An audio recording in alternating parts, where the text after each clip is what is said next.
This kind of like that ex-girlfriend that you've been thinking about for a few years. In CS 1.6, bro, I was not even born. Yeah. I don't remember anything. You're sitting in this chair. Yes. And the guy touching your shoulder, it's Gabe Newell. It's been a long time coming. Maybe it is kind of like that ex-girlfriend that you've been thinking about for a few years, and you started to let her go, but she's back in your life.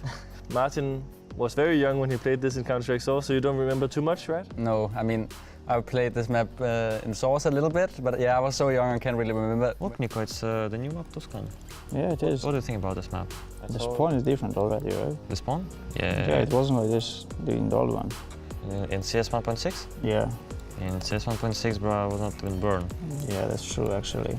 Well, the T-spawn, it looks really different from before, right? Before it used to be like, like sand. There it's like, I don't know, a really good place.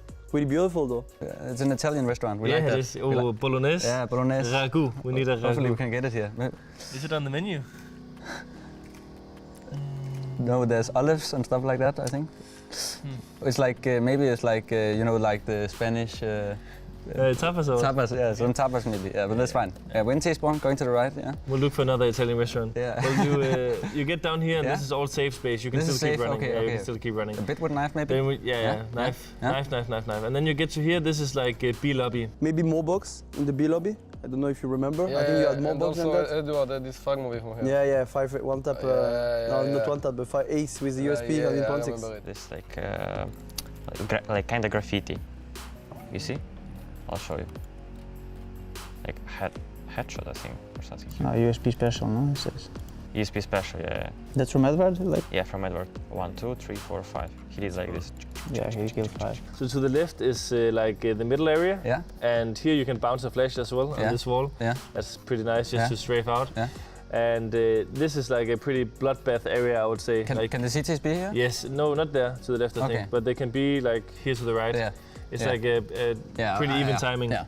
If we go towards B, on the right side, then you have like short, which is the first entrance. Yeah, short here, yeah. And then the other one is long. Of course. Some people also call it banana. Makes sense. It's the good old B-rush. Yeah. And I remember back when I was playing Source, we had this eco strat, which was completely crazy. Okay. You had to buy 5 smokes, and you had to run up banana, and you just had to like bounce them off these walls. You know? Like here, yeah. Yeah, you just bounce them, and then the next one bounced a bit deeper, and you just had to run into the smoke and plant. It was completely crazy. Yeah. I think on Source you have few boxes, but there are no boxes. The window. Do you think it's possible to boost? Yes, you can. Okay, boost, you can boost. Okay, because back in the days you could boost, but with 3 people. That was that in Source. I remember NBK had a frag movie. He did a lot of frags up there on the right.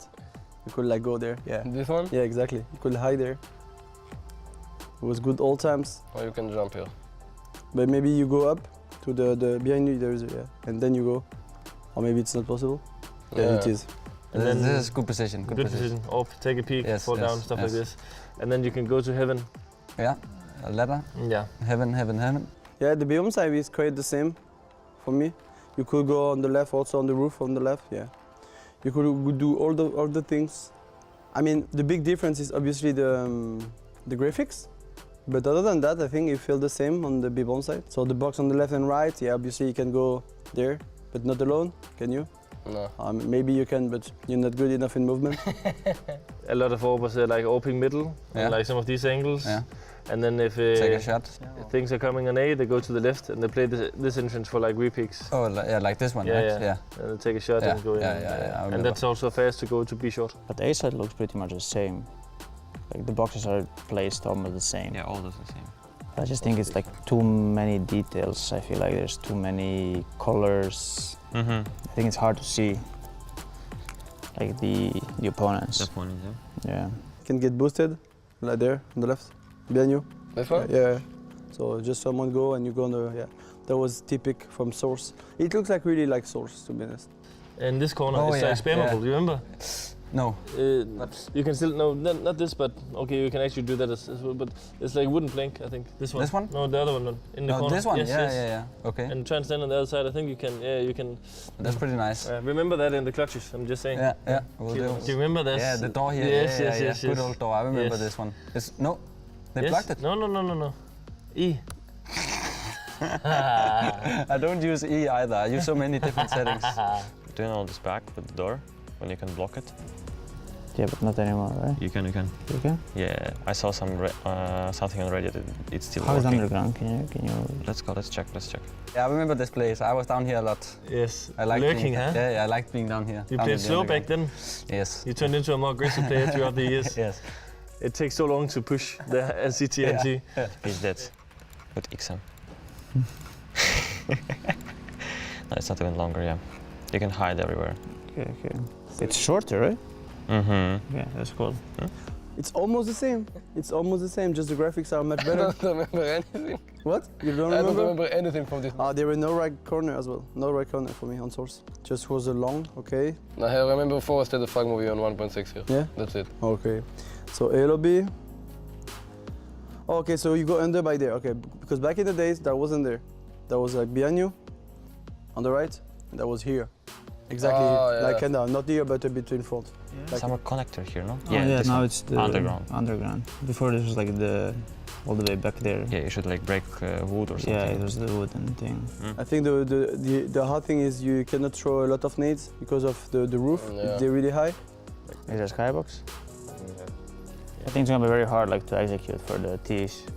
So I don't know how that's gonna work out. Maybe from there.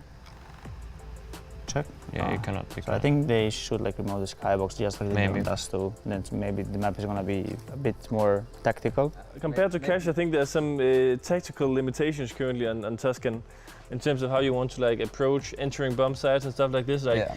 Counter-Strike has developed a lot to that. It's not just look at what you see and throw a smoke, but it's like bouncing them over, throwing them over walls, bouncing them off things, using crazy jump throw binds to gain a tactical edge. Of course, for me it feels really nostalgic because easily I was playing on pro level on Source, and I used to play Tuscan, so obviously there are like some nostalgic things because I was less than 19. No, I'm 29. But yeah, looks almost the same like I used to play on Source, so it's not gonna be a big deal for me to play the map. I don't remember anything. So I don't remember anything. Also, when I played it, I was like so noob. I don't even remember like long, whatever names, like whatever callouts they had. I mean, neither. I just remember A lobby, B lobby, but the callouts I'm not like, I don't really remember because that was 10 years ago. You think it has competitive potential? Yeah. Don't you think? Yeah. I mean, it's hard for me to say because if you look at like, imagine you watch a Counter-Strike Go game 5 years ago. Yeah. How much it's developed, Yeah, you know. yeah. So That's true. we haven't seen a competitive game on this map for like plus 10 years. So, but I'm down to see some like some games on it and Yeah, see how. it goes. I'm as well. I'm as well. Yeah. Feels good to finally be back. I think we're asking for Tuscan for like years and years, and now it's there. So let's see if it's gonna be official or not. Let me put up this scenario for you. You're sitting in this chair, Yes. and the guy touching your shoulder, it's Gabe Newell. It's a Bell founder. Hello. Hello, Gabe. He's telling you Tuscan it's got to go in. Okay. It's his favorite map. Okay. When he played Counter-Strike back then, it was always Tuscan. Yes. So you have to replace one, and he's asking you which one are you going to replace it with? I think there's a couple options. I would say like obviously we don't play those two. Everyone knows that. Not a secret. We don't play those two. So could maybe be one of them. But I also in general just like those two overall. Maybe it could have some changes here and there, but it did obviously change the mid walls. I would say probably those two or Vertigo. I think if it's a change, it's gonna be instead of Mirage. No, don't take Mirage, bro. I'm sorry, but I think it's gonna be. I don't say he has to be, but I think it's gonna be because it's the map that's been there for the longest without the change. So I think because the map we have right now, it's since I with our assistant coach. Like yesterday, we watched like ESWC final when I was playing in 2013 against Very Games. We had Mirage. That was almost the same Mirage. 9 years ago. Yeah, I think I would definitely rather have Tuscan than Vertigo, for example. Vertigo, I don't like Vertigo. Vertigo is my favorite map. I would like remove maybe Overpass and put Tuscan. Because I don't play Overpass, I don't like it too much. Or maybe remove Overpass, remove Vertigo, put Cobblestone and put Tuscan. No, maybe Cash. Or Cash. I mean, lots of maps. I like Cobblestone. It was my favorite map before Vertigo. For me, of course, it's really cool. I miss, like, for example, they released Cobble and I love Cobble as well. That was one of my favorite map, but they removed it. But yeah, I think it's great to have such a map again. I didn't play it for too long, but I think it's gonna be fun if it comes in the map pool again and just to have some fun playing it. Shout out to my boy Chat Sponge Bird. Churchill. Virtual. What is it? Church. Just chat. Chat Sponge.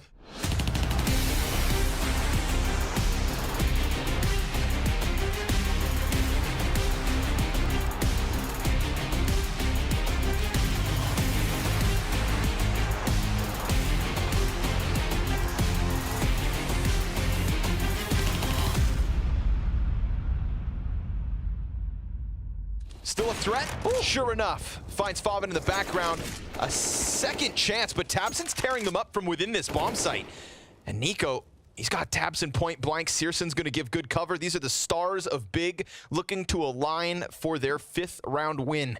Nico emerging and a no-scope straight into the chest of tabseN. Bomb dropped on site. He hits searsin with the nade. And if Nico can finish this clutch, oh, that's so close to the mark, but it's just not on the money. And searsin dropped, spotted by Nico. 7 seconds as he's looking to use this clock. Nico! Just a couple no-scopes for G2's round win. Yeah, right. Oh, and it starts well. Grim with the opening floppy there, a little bit of a return. And Naf now on the ramp. They're going to find out where he is real soon. 10-second defuse. That's very awkward, though. And Naf will win the first one. Keep spraying. Gets him through the smoke. That's absolutely tremendous. And now inside of the smoke, oh, it's like he's going to get knocked out as well. A 1 versus 3. And that's a shocking victory for Naf. Dunked on by Shush. Oh, was that over the roof? Oh, was that over the roof? That was you. Excuse me? That's sick. That's sick. Wow. You're such an ass, dude. Hampus, he's got that trade back on Banana. Oh, now I'm self-conscious. I can't do this job now. What is this? That was genuine excitement. Flames hoping to get config anyway. Oh, nice shot. Can they find Sip as well? He's down by the bench. Do it, baby. Yeah, they might as well do it quickly now because more backup is going to be showing up. And there we go. Flames with another bang out shot. 3 versus 3. And at least they made it a bit expensive. But unfortunately, the bomb is kind of stuck in a weird position. Oh, the Glock comes running in and catching Blameth. What a ridiculous play. And now Flames. Could he get a third one in there? There is a flank coming through. Farlig is walking through the hallways almost in time. Still 30 seconds left, by the way. Are they going to go aggressive? They might try and hunt him down. Flashbang. Oh, it's just a smoke instead. I thought maybe they're going to try and actually go and fight him. There's Farlig from the back and shutting down Nexa. Flames walking through the smoke. He hears him running. Almost catches him by the cash register. There's another headshot. And now it's a 1 versus 1. Flames. 10 seconds. Brought out the deagle. Yes. 8 seconds now. He's going to go pick up the bomb. He fakes it once. Farlig, he doesn't commit to it, and now he just has to hold it in. He can just barely get the bomb down, and he makes his escape. 2 bullets left. Yep, time for a reload. Farlig comes up in flames. He swings, and he gets it. Absolutely godlike. That's an unbelievable round. What the hell is going on with this guy? At this event, this is wild. Looked pretty impressive. But the craziest part of all is if Na'Vi win this game, then Pimp goes 0-3 in predictions today. Oh, does he? Yeah. Oh, no. And that's the thing I think we need to focus on the most. Do you remember after the first day of this event when Pimp was in first place and all he could talk about was predictions? I don't, because it was so long ago. Yeah, that's right. And by the end of the second day, I think he was already... Yeah, he had already... Hey, don't throw French fries. You can't throw fry at me. I forgot the green room was that close. Yeah, you talk about him and he'll show up. Yeah, careful. Still toxic. Yep. Yep, toxic as ever. Almost getting the timing there. Config. Did you see him? Farlig definitely did. Half HP. Don't do that. Yeah, definitely don't. But Config has worked his way in towards Donut now. And Blameth coming from the other side of the map. I don't think Brokey's going to see what's coming. There's the peek. Oh, he adjusts. Somehow he does find it. Over to the B-bomb side we go. Utility spent. Farlig's going to hear that. But these footsteps, I believe Config could hear all of these. So, yeah, there's no trickery. There's no sneaking around anymore. 17 seconds. Gonna run straight for it. It will be a miracle if he can even live through the first fight here. 10 seconds on the clock, just running up with that AWP. Oh my god! He still gets it! It's impossible! And now it's a 1 versus 1. Config has got to be sweating bullets right now. He comes in for it. Yes, the shot! An absolutely out of this world clutch from Brokey. That should be an impossible round to win. Look, we said FaZe had some daggers left. We said that they just know how to inflict heartbreak. What? Flank, Plopsky, who has owned tonight, is looking to stop that bomb plant. First, he cuts down OC, 10 seconds, and that's going to scramble what was meant to be the post plant from Liquid. They need to run in, get these frags. Plopsky's dead, and the plant comes through. Oh, down to the wire. Wow. It's going to set up Rez for the clutch. He's got no utility, no teammates, but a kit to work with. Both T's on site, and they're not sure, but Yakinder, he's going to get blindsided. An easy pickup, both. What is happening there? I said, what are you doing? Turn around. Oh, Monacy's looking to be scoped up on that pit, though. Still times it nicely done. Dupree gets 2 players off of this. 8 seconds left. Point blank. Up fight. Oh, Monacy. We're on. Yes, we are. A little bit of clutch sprinkled in for an attempt at G2's first round win. No! Apex tries to jump across. Lethal mistake. You do not survive a clash versus the kid. And now Monacy gets into the pit. It's him versus Spinks. A kit on the CT side, but a white hot up on Monacy. Like thunder. No way. Another clutch, and it starts with that Zywoo flick down. It's just Brokey tucked into the vent behind the smoke. Yeah, Brokey. He's wondering what's going on inside of the smoke. He's going to find one, finds a second. Absolutely not. He's already done this so many times, and now he's looking for an ace clutch instead. It should be impossible, but we said that many, many times already. Goes straight for the bomb plant. They open the door in front. Oh, gotta be careful. He gets one more. Surely not. On the other side, Glaive is ready and waiting. Brokey, he's toying with him. And oh my god, Brokey, you must be kidding me. Rain even knocks his monitor over. How much can Astralis take? Surely that's the end of him. Surely that's it. Yeah, wipe your brow. There's no, this should be impossible. How is he given this? He's ace clutched Astralis right out of the tournament. Jumps back into market. They still think it could be A in Config, guys. No. 2 pistols left. Glaive, the only player left to stop this from happening. An absolute fumble. Astralis. You had to say something. They were supposed to have the lead, and they could still easily do it if Glaive can just clutch this 1v2. We're talking unarmored Magisk and Spinks. Glaive now making noise. They know exactly where he's at. Oh, he fumbles it all. And Vitality kick him in the teeth. There's no way. They'll get the lead eventually, right? Wow, you had to say something. Oh, man. I'm sorry, guys. That one's on me. They should be thanking you. That was content. Nice utility. Excellent usage. Completely flushes them out of the market, which is where they wanted to try and hold from. And now you've just Wait got... up. What? No. The double off of Monacy? There's no HP here. Zywoo with the Tech 9. He's got one, but up close, he's low. JKS, he's got a health advantage, time advantage. Just ring around the Rosie. In what world do they win this? You're kidding. I'm speechless.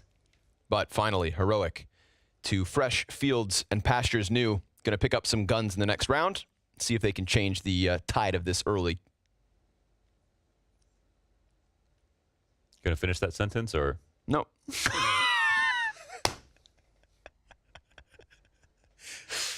I can finish it for you. Yeah, go ahead. Early start to Inferno. There we go. Yeah, there we go. Yeah.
carnage, chaos, and upsets, and that was just the first day of competition. Vitality survived their first test versus Tyloo, as did Astralis versus Eternal Fire. Despite it going to all 3 maps, they keep a hold of their tournament life. But as Complexity proved just yesterday, no one is safe in this single elimination showdown, as Sharks tore them absolutely limb from limb in just a 2-map series. In true showdown style, we return for another day of mayhem, joining myself, Freya, to see exactly who will be the victims on the chopping block today.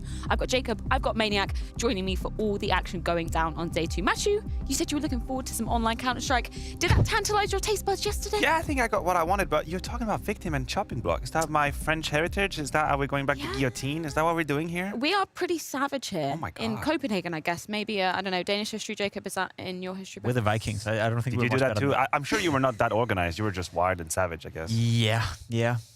Beer and Where did that go? Yeah, I don't know. Well, if history is anything to go by at the showdown, everything is going to be getting even more brutal as we delve on into today's competition. But yesterday, we can talk about the results a little bit more.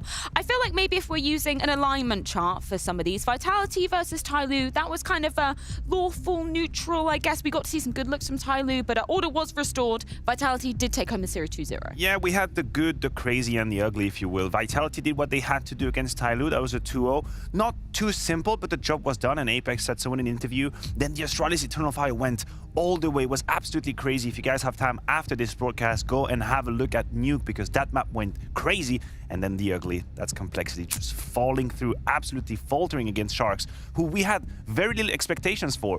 But I'm gonna say, I'm kind of hyped about Sharks now. Like, just for this tournament, I'm kind of hyped. Yeah, I think this is what we all love about Showdown. It's an opportunity to see some sort of new blood teams coming into things, and upsets are always rife here at this competition. Obviously, going back to that first game yesterday, Vitality not submitting to the upset yet, and I think that is a good sign, considering, you know, they're using, that they're in a boot camp as well, obviously going into the major as well. A lot of full force going into that. Shame for Tyloo, but we weren't exactly disappointed. They did put up a fight on some of them. I would say so, you know, both first halves in both maps, Tyloo was in the game, right? They won the half on Dust 2, 8-7, and you thought at some point, you know, okay, there's a chance for a bit of an upset right here. You had the feeling on both maps that Vitality were the better team, but Tyloo did themselves a decent job, I'd say. So, no, I wasn't disappointed by Tyloo whatsoever. I think Tyloo could have beaten a lot of the teams that we saw yesterday had they not faced Vitality in the first game. And then Astralis Eternal Fire, that really went the distance. That was an absolute marathon of a series. Overtime's in the mix as well. Astralis do manage to survive the test, so they make one footstep closer, just a little inch, maybe, to potentially playing in the Royal Arena, but it's only going to get tougher from here. If you're Astralis, you have to take it step by step. You have to take it map by map or round by round. I personally thought Eternal Fire would actually win this game, and I think the lack of experience and a little bit of nerves caught them really off guard towards the very end. Glaive surprised us. He had a few maps. I mean, Dust 2's performance was something out of left field. Bringing up the AWP with double entry kills. Yeah. Like, if that's how Glaive is going to play, then of course you have to redefine the dialogue. But yeah, probably regrets from Eternal Fire on that Nuke. They had opportunities, they had chances, they had clutches. We mentioned yesterday, they just couldn't get it over the finish line. It does feel like Astralis is on life support right now, right? It's just a question of time before someone pulls the plug on that team and that project, for now at least. The fact they were able to beat Eternal Fire yesterday, sure, it's a mini step in the right direction, and that's my problem. I don't even believe that when I'm saying it, right? There's no direction they're going right now. They're just surviving for now. They're facing Vitality in the next game. That's going to be a tough one for Astralis, but I guess a win against EF is better than a loss after all. Yeah, no, you're definitely right. Sorry, it's just a little bit. Top tier analysis. That is why he gets paid the big bucks. For real. Complexity, so though, a win would have been great on just a single map versus Sharks. I actually can't believe that went 2-0 in the favor of Sharks. Obviously, I'm going to put myself on the chopping block here, Machu. I had Complexity winning the whole damn Americas tournament. It's okay, Faye. I put you on spot yesterday, but a whole lot of people had Complexity in the final, probably even winning this showdown, this America's Showdown. Complexity let us down. They let themselves down. And what was very impressive is that this looked like a very replicable result from Sharks. Like, honestly, we stood here, we watched them play, and it's not like one of them had a 36 bomb and you could think that there's no way this is going to happen again, or crazy clutches. I just thought they played good Counter-Strike. I thought they stayed composed, they stayed calm, they took their time, they finished towards the very end. That was just good from Sharks, not like how a team is supposed to upset. This wasn't exactly an upset in the way it happened. It was just a better team winning. I agree. There's always two sides to a story, and you want to put emphasis on Shark playing well yesterday. I think it was a good game of Counter-Strike. We saw certain individuals step up as well. Nissim being one of them that we don't know much about these individuals, but he was impressive on both maps, you know, having great impact on Dust 2, kept his calm in many situations. Same can be said for his Nuke performance.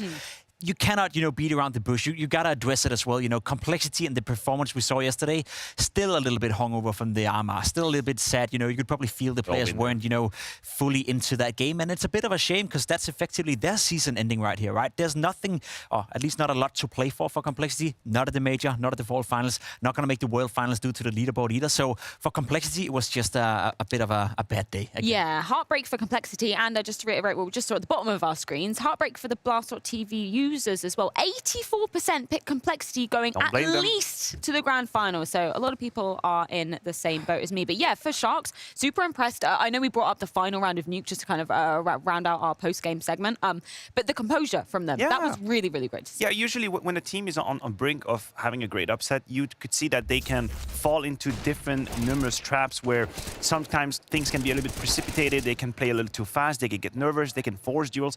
And I didn't see any of that for Sharks. I didn't see any of it. In moments where pressure should have gotten the best of them, in moments where Complexity should have kind of grinded their way into the game, it actually didn't happen. Sharks put an end to it, they stayed calm, and this is not how a rookie is supposed to behave. But I just wanted to quickly touch, as Jacob was talking about, Complexity's progress and all the hype that they built up in the last few weeks, I feel like just came undone. It came undone. They went to Pro League. We saw them at the fall group right here with Halter. We thought, damn, like this is a better Complexity. Now we can get behind it. We can see the evolution.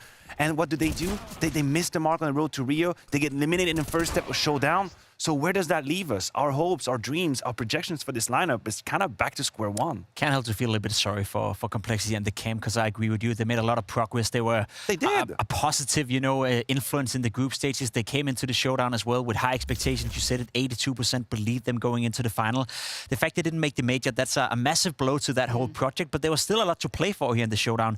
Arguably in the easier bracket as well, the NA run right here. So the fact that it comes short against the Shark team that no one really expected anything from, losing in this 2-0 fashion, it can't help to hurt a little bit for Complexity. Yeah, well, to wrap up our conversation about the first day of the Blast Premier Fall Showdown, we've got to recap our CS Money plays of the day as well, because you guys have been having your say over on the Blast Premier Instagram. Who have we got coming up as our third best play? We got our lovely Dane Magix, who had a fantastic showing yesterday against Tyloo. He was by far the best player on the server, and this is one of many rounds where he found a lot of impact. 4 kills with the M4A1S, and I guess he's back to his bet. Astralis Magix, he's turning up once more.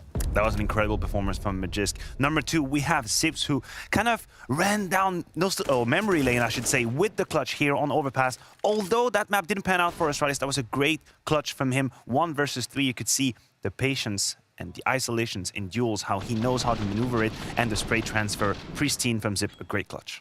I am super, super happy that we get to see this, flash in a pan Zip performance once in a while. What I'm not so happy about to see is Emma doing something that you shouldn't be able to do. The first 2 entries you're going to see right here is fantastic. The third one, I don't know how, he's completely blind, spraying, running, moving, and he still gets the kill inside Mini. I have no idea how he pulled that off. He didn't win the game, but that was a great effort from Emma, at least in this round. Yeah, absolute scenes coming out in our CS Money play of the day, but we can take a look at what is on the cards for our second day of action here at the Fall Showdown. Of course, our America's competition going down later on today with MIBR versus Team 1. A Danish derby going on during the middle for ECSTATIC versus Heroic, but first of all, it's going to be Big versus Sangal.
time, the German Giants find themselves in the depths of the showdown, and now they must battle their way out. Their first test comes in the form of Sangal, who Maniac you might be familiar with if you were watching the Road to Rio RMR. Unfortunately, though, didn't make it through the major, and now this first test for them, it's going to be a tough one.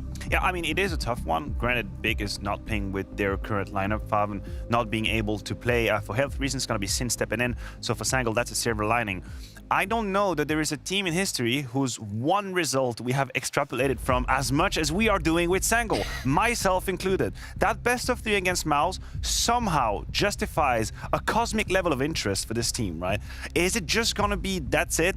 Dead in the pan, or was there really something to it? And once again, they can put up a fight against Big. Yeah, I definitely am inclined to agree with you, but we do need to give some other reasons why you should be peaking your interest for Sangal, one of which is in the middle of our screen, because Fuzi, he was actually in attendance in this very studio way back when in the World Finals, because he was standing in for the main squad of NIP, obviously known for his time in the Young Ninja squad. But what are you kind of making of Fuzi coming on to Sangal now? I think he's a decent player, and I like his route to where he's at right now. As you said, Freya started out in Young Ninjas, playing the WePlay Academy League for a couple of seasons, doing okay, and then he got this massive chance to play for the main squad for NIP due to Device not able to play for them. He was okay, you know, I remember us standing under this talking about his decent performance. He was having a good performance on Nuke once in a while as well, and he was one of those talents that you felt, okay, there's enough to be a professional Counter-Strike player, but he's no Monacy. And that's where he finds himself right now. He's playing within Sangal, right? He's not making the move from NIP or Young Ninjas into Tier 1 Counter-Strike straight away. He's jumping into a Tier 2, Tier 3 team where he has to prove himself, has to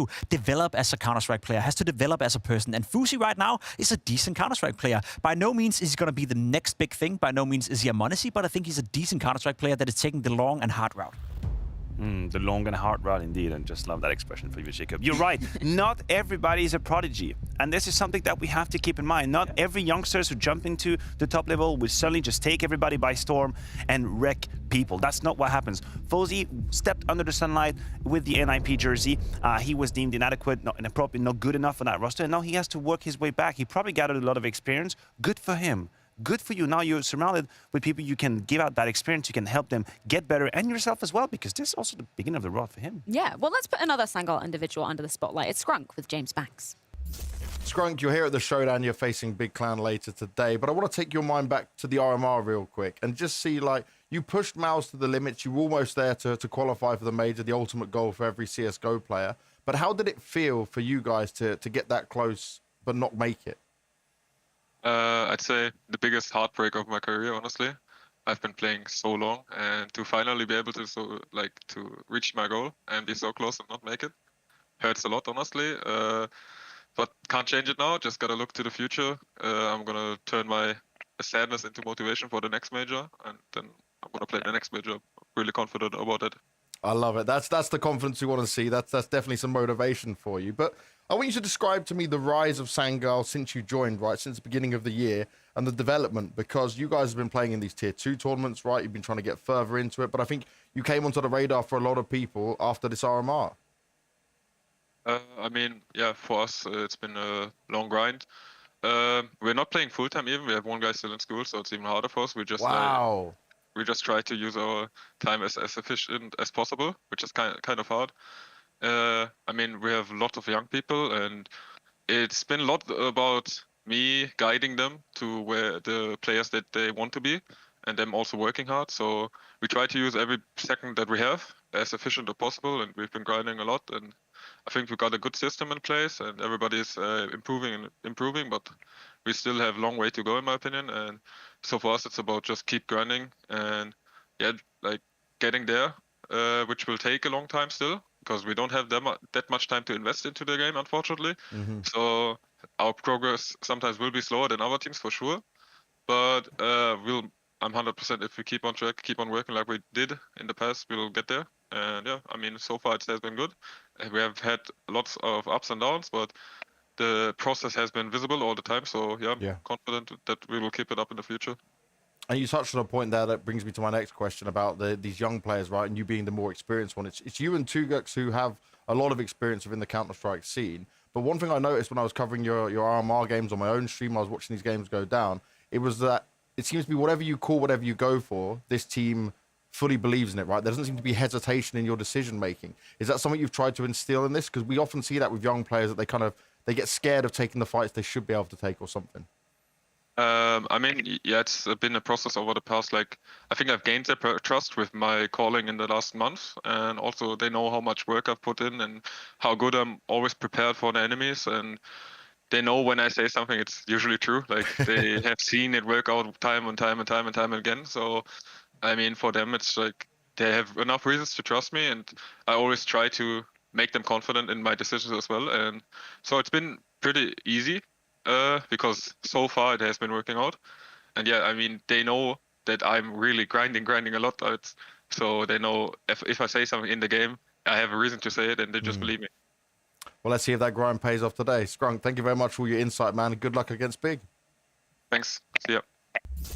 Individuals certainly going to be piquing our interest coming into this initial game for the side of Sangals. And there was a certain individual that piqued your interest coming out of the Road to Rio RMR, Matthew. Yes, I got acquainted with Soulfly during the Road to Rio, a player that I didn't know too much before that, but he really caught my eye in a couple of games. But there's a caveat to it.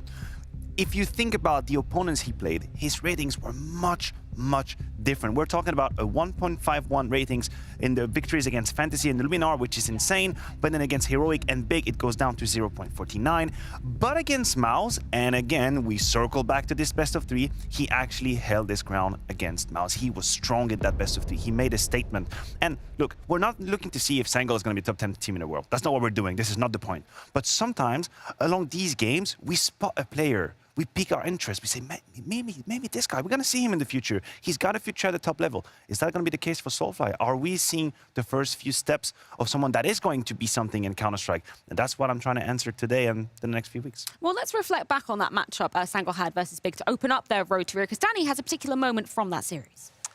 Yep, that's correct. So Big and Sangal, they played against each other at the EU RMR, and something that Big is really known for, just in general, is their innovation. And I kind of want to show an example where they used it against Sangal. They were not holding back. So this is going to be a simple mid control, but it actually has some really interesting nades I actually haven't personally seen myself. So these nades right here from Crimbo, this Molotov is going to fly over the building here and land towards this top mid position.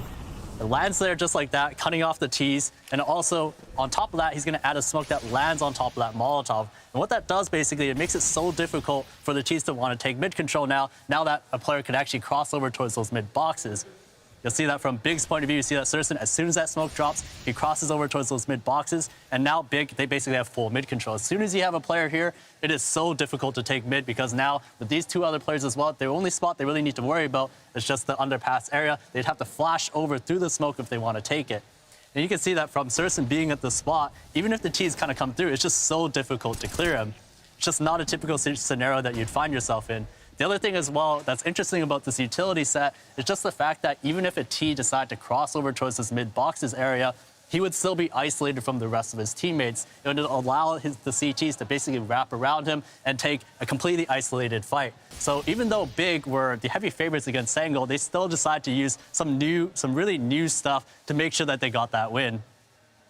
Yeah, I like delving into those finer details of things, because that series actually did end up 16-3 for the side of Big. Definitely worth pulling out some new exciting things, because they made it painful for Sangal. Yeah, it was really one-sided, and Big put up a wall on the defense. But I really like this segment from Mahone, because I think we hone in on the one characteristic, the one asset that Big will have in the next few weeks. It's their creativity, their innovation, sometimes coming up with an idea. I hadn't either seen that Molotov before. Mahone just showed it to me right there. Molotov, the smoke on top. This is how Big used to actually get an edge. Or who said control jump?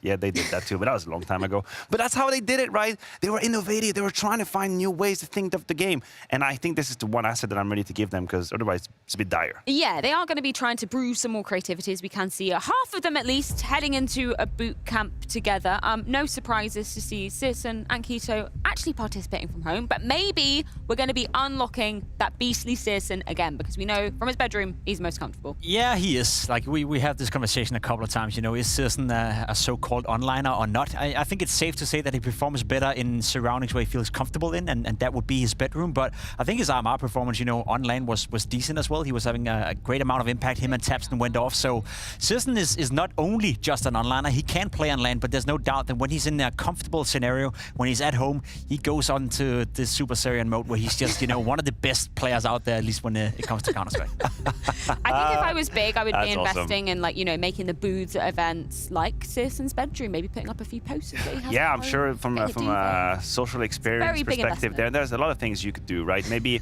you can prime him with like scent and smells and plushies. Exactly. There are tons of ideas psychology can bring to like recreate. True. You are the psychologist, so you know best. Psychologically wise, though, coming into things now, unfortunately, we do see Faven taking a leave of absence from the showdown and come in the upcoming Rio Major as well. Obviously, our well wishes go out to him to be healing soon. Sin coming back in for the time being. Yes, we see Sin once again. I think his first experience, his first endeavor with Big was a little bit rocky, but also you have to realize the position he's been in. It's not that easy to just step in and replace Faven, and I think it also affects the rest of the lineup. I think there's only really tabseN and Sursen who can survive that chaotic situation and still put up the frags, but the rest of the roster, Jacob, is kind of struggling. It's just been a rough period for Big, to be completely honest. Then Tizian is part of the lineup, then Kito is in, he's coming back in. There's just so many issues within Big right now in terms of, fielding a 5-man roster they can believe in for the future. I think you're right when you're saying that Sin hasn't done poorly at all. It's just going to be tough for him to perform at the same level as you can expect from a guy like Faven. And that's when you need the guy on the screen right here. That's when you need your Sursen. That's when you need your tabseN. You need those two to step it up, because those will always be the two big win conditions when it comes to Big. Well, with the stand-in of Sin coming in once again, let's get a few words from Godby on him. Now, when it comes to Sin, can you tell me how much of the structure, positions, roles have had to change around him, or has he just slotted in directly for Faven? How have you done it? First, we directly replaced him exactly on the positions of Faven, but now we had a little bit more time. We were thinking about some positions, what can we change, but he's very versatile player that he can stand in a lot of positions, and that helped us to implement him in our system.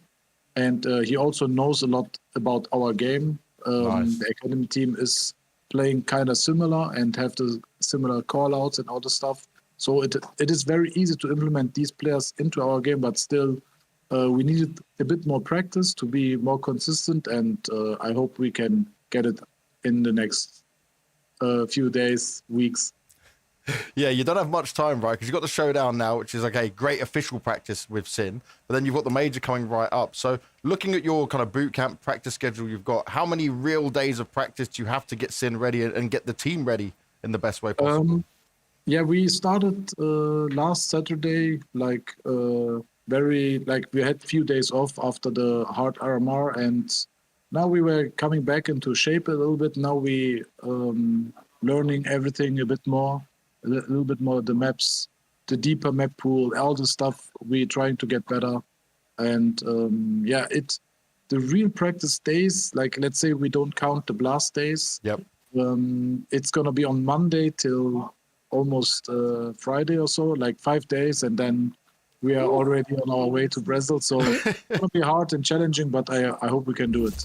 If we were going to trust any big brain to get these pieces of the puzzle working together, it would be the legend that is Godby. But speaking of those kind of intricate details, the pieces coming into this masterpiece for Big, Crimbo is somebody that we've got to be putting under the spotlight for them. Yeah, he's a bit of a concern for me, to be completely honest, because I think when he first came into Big, I was really surprised with how well he was playing. The first 3 months within this lineup, especially during the Antwerp Major, where he was qualifying with Big and he was playing some of the best Counter-Strike I've seen him play, it was a positive surprise that he was coming in, finding so much impact. We remember him a lot for his clutches as well. I'm sure Snake will talk endlessly about that during the cast as well, because he was playing well back then. The problem for me with Crimbo is that he's cooled off just a little bit, and he's needed now more than ever. We talked about it. The situation right now within Big, with players coming in and out of the lineup, Faven not able to play with them as well, Sin coming in as a stand-in. You need your third wheel to be a stability player. You need your third wheel to be reliable, and Crimbo haven't shown me that the past 3 months. I think it's down to these changes, these ever changes that we're mentioning. Not every player is capable of performing amidst the chaos. Doesn't matter what's happening, doesn't matter the setups. Godby just said it in an interview. We just realized that, oh, maybe Sin in that map should change his position. That creates a lot of unknown quantities, and not everybody can handle it. Crimbo is still quite fresh and young and green in his endeavor with Big, and I'm not surprised to see him struggle and pay the price of these changes. Well, we can see the map pick and bans rolling out underneath as well in this crucial single elimination best of 3 series. But I also want to look at something that is incredibly crucial for us as talent, our Betway predictions. Who cares? Who cares, I did Freya? come out on top. That's the only reason you're bringing it up. Yes, That's the only reason. Big 2 I won here, I won there. Very sad. You know what's going to happen. You know what's going to happen to us. Yeah, right. We're going to turn into CS Unfortunate today. I didn't realize we all went. I was expecting Anders maybe to throw a curveball. How did we all win for MIBR against Team 1? That should be a close game. Yeah, it's I don't kind of know. a close game. Yeah. We are just feeding the trolls out there, just making life very easy for everybody. Pimp, you love being different for the sake of being different. Why didn't you go for anything different in that? Because I'm not dumb from the neck and up. Well, with that, I think we can throw it to a quick break and see exactly how this one is going to be panning out in our first best-of-3 series, Big versus Sangal. Dust 2 up on the cards as Big staple pick coming into things. We're going to see how it goes down with the big fan himself. It's Maui Snake and Anders after this.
Welcome, ladies and gentlemen. We are ready with the first game of the day. It's going to be exciting, Big versus Sangal, and I'm excited. I know you're excited as the president of the Big fan club. Is that fair to say? Meetings every Friday. Yeah. Be sure to sign up for the newsletter. It's all coming.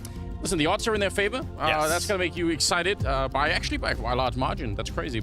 I feel like Big are the ultra nerd team in the best possible sense of that.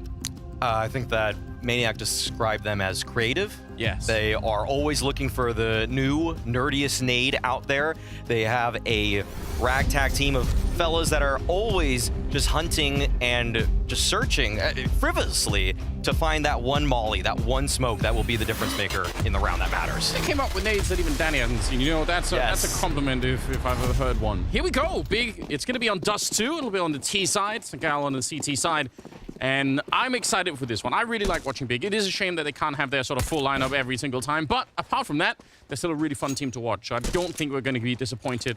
I feel like I always learn something new. If I ever go back and watch a Big demo, there's something to find every single time. Exactly. They're always looking for ways to use their utility, and you can see that they bought quite a bit of it in the pistol round. But passive default to start things off, we saw Sangal was looking for some information. It was Soulfly that was trying to buzz on up towards the top of mid, but sent on back. And look at that, already a decoy towards the door and counter utility expended by Sangal. That's a bait right there from Big. That's a huge bait, and now tabseN setting up the flash. They're already running. The whole squad coming up catwalk to go and attack that A-bomb side, and Skrunk is the only one here. He's got some backup down and long, but it's going to be too late. He needs a lot of good shots right here. tabseN thinking, one, but Corey, double back-to-back headshot. That absolutely wild. That might slow it down enough. Look at it. Now the backup is here. I'm going to have to see a replay of that. They finally take down Fozy. Still Kido and Crimbo left, but the Glock is just not enough stopping power. Crimbo on his own, running out low. Now, they're all very low on health. This is technically doable. He's going to catch at least one out there. Should be the kill. It's going to take a minute, but he'll get Corey down finally. So 1 versus 2. When they're running away, this is probably smartly played from the CT side. They know the bomb is up there. He only has about 23 seconds, so why fight him out in the open? Why give him the chance for a one-on-one? Just let him go pick up the bomb and try and finally plant it. And now he's down to 15. At least get a chance for a bomb plant, which is kind of great. I mean, that's better than I was expecting. Just looking up on top of the box. Oh, they're out there looking for him. He ducks back down, looking down in the ground, and it's not going to matter. In the end, QB will take him down, and it will be Sangal to pick up the pistol round after a little bit of a labored fight at the end there, but good job. There were a lot of moving parts in that take for Big. We saw that there was some confusion actually on the Sangal side, but they were still able to recover by hitting some nice shots on the site defense. And wow, Corey just double taps him right there. Pew, pew, as fast as possible right there, actually. Didn't even let the recoil reset. So well done right there. And Corey, I mean, that's a guy that people need to be worrying about. He's one of the players for Sangal, and I remember when he was playing on Budapest 5, he was always lighting up the scoreboard with his name, just constantly in the kill feed looking for frags, because he's quick. His first bullet accuracy is excellent. He's definitely a mechanical force. Nice to have a couple of players like that on the team at any given point in time. Going to be taken down, but a good trade. They forced up in this round behind the bomb plant. That's why it was so important that they got in the previous round. Skrunk's going to be taking on tabseN, but they're keeping on the pressure. Molotov down in the pit. They really want to isolate this fight, but Soulfly staying aggressive, actually spinning around for the flashbang. That's great work. And it leaves CSGO out here, no health at all. Surprised the grenade didn't just outright kill him. Going to get a little bit more damage in, but he should not be able to win the round and will get taken down eventually. They really needed to get the kill on, was it Tab? Who was down in the pit? I think Skrunk? Skrunk, yeah. They need to get him killed right away. Once that dragged out, it brought the people from long into the fight and just took too long. Right. Every moment that he stays alive is another second that the rotation can come in, and we saw that worked out beautifully for Soulfly. Rounding the corner with the MP9, a couple quick headshots, and Big were dust. So, nice hold from Sangal. That's an important one. Not really the craziest play from Big in the last round, but sometimes when you have the long spawn, that's all you need to do. That's all feels like all you can do, actually. And I suppose going long really quickly in a round where they're not going to have as many Molotovs that second round, so maybe it even makes sense. You kind of know maybe this is one of the rounds where you get in for cheap and you don't get run into but too many nades. I suppose that makes some kind of sense. Yeah, and Big is a team that, despite how deep their playbook is, how many tactics they have across so many different maps, they find so much comfort when they have long. I'm sure that it'll be a point of emphasis throughout the remainder of this half. It just feels like they can always break down situations methodically, and it's pretty difficult. Sometimes the situations long A can get hectic, but Big is a team that finds themselves in control. It's why, Pimp said this before too, that Big is just one of the best Dust 2 teams in the world. Yeah. I would say that is put into a bit more question now, given the recent streak that Vitality have on the map, but you would still say that the fundamentals that Big implement every time they take a duel or take a battle on this map, they show up. Yeah, they're one of those teams out long that you're talking about. where it feels like once you know they're out long, it kind of loses all the element of surprise, but they still make those rounds work, even if it's super obvious that they're out long and that they're going to stay long and everyone knows they're coming long. I've still seen so many rounds from Big where, you know, you got 4 or 5 people on the A bomb side from the CT side and they still lose rounds to Big just because, yeah, they have great grenades, they have like all the little tricks. It's fun to see. But it's going to be a great start. I mean, if you're the underdog team, and we saw from the odds earlier, heavy underdogs, in fact, getting off to a 3-0 start like this is beautiful. But now the real test is here. Citizens picked up the AWP. They got some AKs to follow it up. You know they're going to be dangerous in this round. This is where things get scary for Sangal. You have to actually defeat Big when they have the entire toolkit at their disposal. And this time, Big, they're going for a pretty standard default. Nothing too crazy about this one. They're taking their time with lower.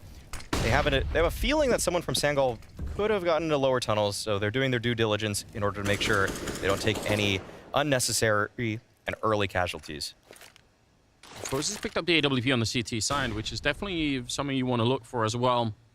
And he was briefly in NIP. I remember, you know, people saying, well, how do you step in for someone like Device? Like, you have to try and basically take that job over from one of the best in the world. And I actually think Fozy, obviously not at Device levels, but for someone who's a stand-in in the team, he did a really, really remarkable job on NIP. So definitely, I think, worth looking for. And a good early kill to take down Keto, so it couldn't be any better. Tabson almost about to be shot in the side of the head. Going to be really careful. QB's right on the other side. Searson's going to get one in return, but this is surely a free kill. He's thinking about it. There's the timing, but he couldn't follow it up. Searson quick with the AWP to bring the kill back, and it's a 3-on-3. Bomb in the middle, though. Yeah, there's no B defender right now, but this bomb being in the middle right there, it's so scary for Big. And Soulfly on the long push doesn't actually find anything yet. But Sin, he is in a very poor position. He is stuck right now. He has to fight his way out of this, and he is looking where he wants to take his next duel. So many choices, so many options, and Soulfly will get the better of him. It definitely felt like he just needed to commit to a fight really hard. Just go one way or the other. Sticking in the middle like that was going to be tricky. A nice attempted boost, but they don't really get anything for it. Searson and Crimbo, 2 versus 3. And they got to be a little bit quick with it here. They do have a couple of defuse kits in play, but still, you don't want to be wasting time on the B-bomb side. It can quickly get really, really disorganized. Stepped into the Molotov there, so that's a little bit awkward. Deep grenade coming in. Searson's going to get one. They run up close, but he's just a bullet away from death. Corey's hunting him down. And low on health. Crimbo, he just has to connect with one bullet, and it's a job done. Good job at the end, and the bomb obviously going up as well, but they're going to get all the kills. Sangal losing every single rifle and the round. There was a very timely Molotov at the window on this post-plant defense. A lot of people will throw that maybe a little bit early, but because Big were able to assemble that boost, they had Searson peeking over the window itself. They knew the timing with which Sangal would be approaching, and because of that take from Sangal, it was probably just never going to work because there was so little time on the clock. We saw that the bomb would have exploded either way, and so Big just, once again, maximizing the value in the late round utility. Oh, they're going to go pretty quick here. A lot of Khalils in play, a lot of bullets to run and shoot with. The Keto leading the charge with a MAC-10. They're going to find Scrunk in the window. Oh. Nice headshot. Mid-air as he jumps. You need to do that one more time, unfortunately. And that's not going to be possible. I think also managing to take down another player over by that A ramp. So, yeah, just saving the rest of it. AWP and M4, not worth giving away. Good call out of Big. Nothing too special in terms of the strategy, but just realizing there could have been a weakness there, and they were right. Good read. Good read on the side of Tabson. Works out perfectly. There's so many teams that call for the B rush. It seems like you don't know when, you don't always know if it's appropriate. Yeah. But Big is rarely that team. It's probably one of the reasons that they are such a strong D2 team is that they call for the B rush when it makes sense. And they follow the money. They're looking at the economy of the opposing team and making sure they're doing the calculations correctly. And I think even in the previous round, they were really late to cross the middle on the Sangal side. I think Searson was peering down there with a scout one of the earlier rounds, and he actually was waiting for a long time before a smoke finally got put up and someone crossed. And, you know, if you know that, you could say, all right, well, maybe we could be there before they actually started throwing the Molotovs and everything else. So just a little bit of info to work with. Yes, that info is invaluable in making decisions for the upcoming rounds. So 2-3 scoreline. No clear favorite emerging just yet on Dust 2. No, definitely not. Yeah, there's no one even really jumping off the scoreboard yet either. Searson and Corey on top with 6 apiece. You know what's tough too? some of the teams as well yesterday playing on Dust 2 were really aggressive in playing that CT side and kind of showing us, obviously, maybe Tyler more than anyone else, how you could be aggressive on the CT side. But I think because Big in most of these rounds are so slow and really playing like the default kind of Counter-Strike at the start of the round, makes it a bit hard for Sangal surely to start to push up. I mean, you could see how they were checking lower dark. You mentioned it earlier. Even though no one was there, it makes you feel like you don't really want to do it because you're probably going to get flashed and checked every time if you're up against Big. So otherwise, that'd be fun for Sangal to try and throw in a little something somewhere. They had, I guess, the push out of long cave earlier a little bit. Yep. I think Soulfly came in to try and do that. That's cool. But that's kind of after the round has already started and they're already out fighting in middle. Right. We've seen a good combination, actually, from Big. This is a fast play coming out from tabseN, as he already has long control, 10 seconds into the round. Oh, he's still going. Oh, man. This might catch Scrunk off guard. Okay, no, he hits the brakes, and they are already at A ramp. 1 minute and 30 seconds left in the round. This is speedy stuff from Big. You know there's an AWP saved somewhere, so maybe you just try and either run it down or you make sure it doesn't actually get into position, although it will be on the catwalk. fozy to take down Sin. That's interesting, and what a nice little run through the smoke. He almost tagged up tabseN completely as well. CSGO's now trying to find a better angle for it. 4 on 2. He's going to get a free kill right there. Down the middle. Got to be a little bit careful here. That's a Deagle down at the bottom. He's just going for it. CSGO's not even thinking about the bomb anymore. He's just out fighting on his own. And that's real risky as well. He's slowly getting shot down. tabseN dying behind him. fozy coming up long to find that kill. And now CSGO, he almost needs to get this kill and just kind of run for it. I don't think he can come back up this ramp, surely. fozy's going to be able to take him down. Great round out of him. A triple and a good defuse coming in. That was such an aggressive flank coming out from fozy and Corey. I think they were boosting for a lower peak earlier in the round with the op, and then they decided to just full send it up catwalk. That pace from Big, it felt like it was going to catch Sangal off guard. And in the beginning, it very much so did. But sending it through the smoke, Scrunk, finding that early kill to alleviate some of the defense, the hold from Big, I mean, all of that worked together. And Sangal were able to recover that in a fashion that I did not expect. You know, that aggressive push up catwalk, or sorry, up long that tabseN was doing in the previous round, I've seen Apex do that before. In some of the old French lineups where he's just so, but he doesn't stop. He just kind of keeps going in some of those rounds. But it can be effective if you beat the timing completely, which it kind of did. If it wasn't for fozy and the triple, probably that's a round that Big just win. Yeah, and now we see Big moving back into a much more standard default. The top of lower tunnel flash to get any opper off of that angle. fozy actually just peeked right back into it. If they had posted, he would be a dead man right now, but he felt like it was a worthy risk, was not punished for it, and now commences the first battle of the round for cat control. Yeah, throw down a Molotov, start to fall back a little bit. They're still holding long and upper dark all at the same time. They really want to make sure that no CTs are sneaking through anywhere. Still 50 seconds on the clock, though. And CSGO waiting for some kind of action. AWP versus AWP down in the middle. And look at how he's slowly edging his way in here. Let's see if this is going to pay off for fozy or not. Attempted flick there. CSGO takes up the angle right afterwards. But there's going to be some pressure up here. Keto running in to take the headshot against Corey. That's great. And flashbang doesn't really help at all. Not that anyone could have been flashed in. The nearest player is all the way down to the pit. So might have slowed down Big slightly. But this should be a bomb plant coming. And they're still in the middle. They have such great control in this round. This will be very tough for Sangal to get back in this one. 5 players alive in the post plant for Big.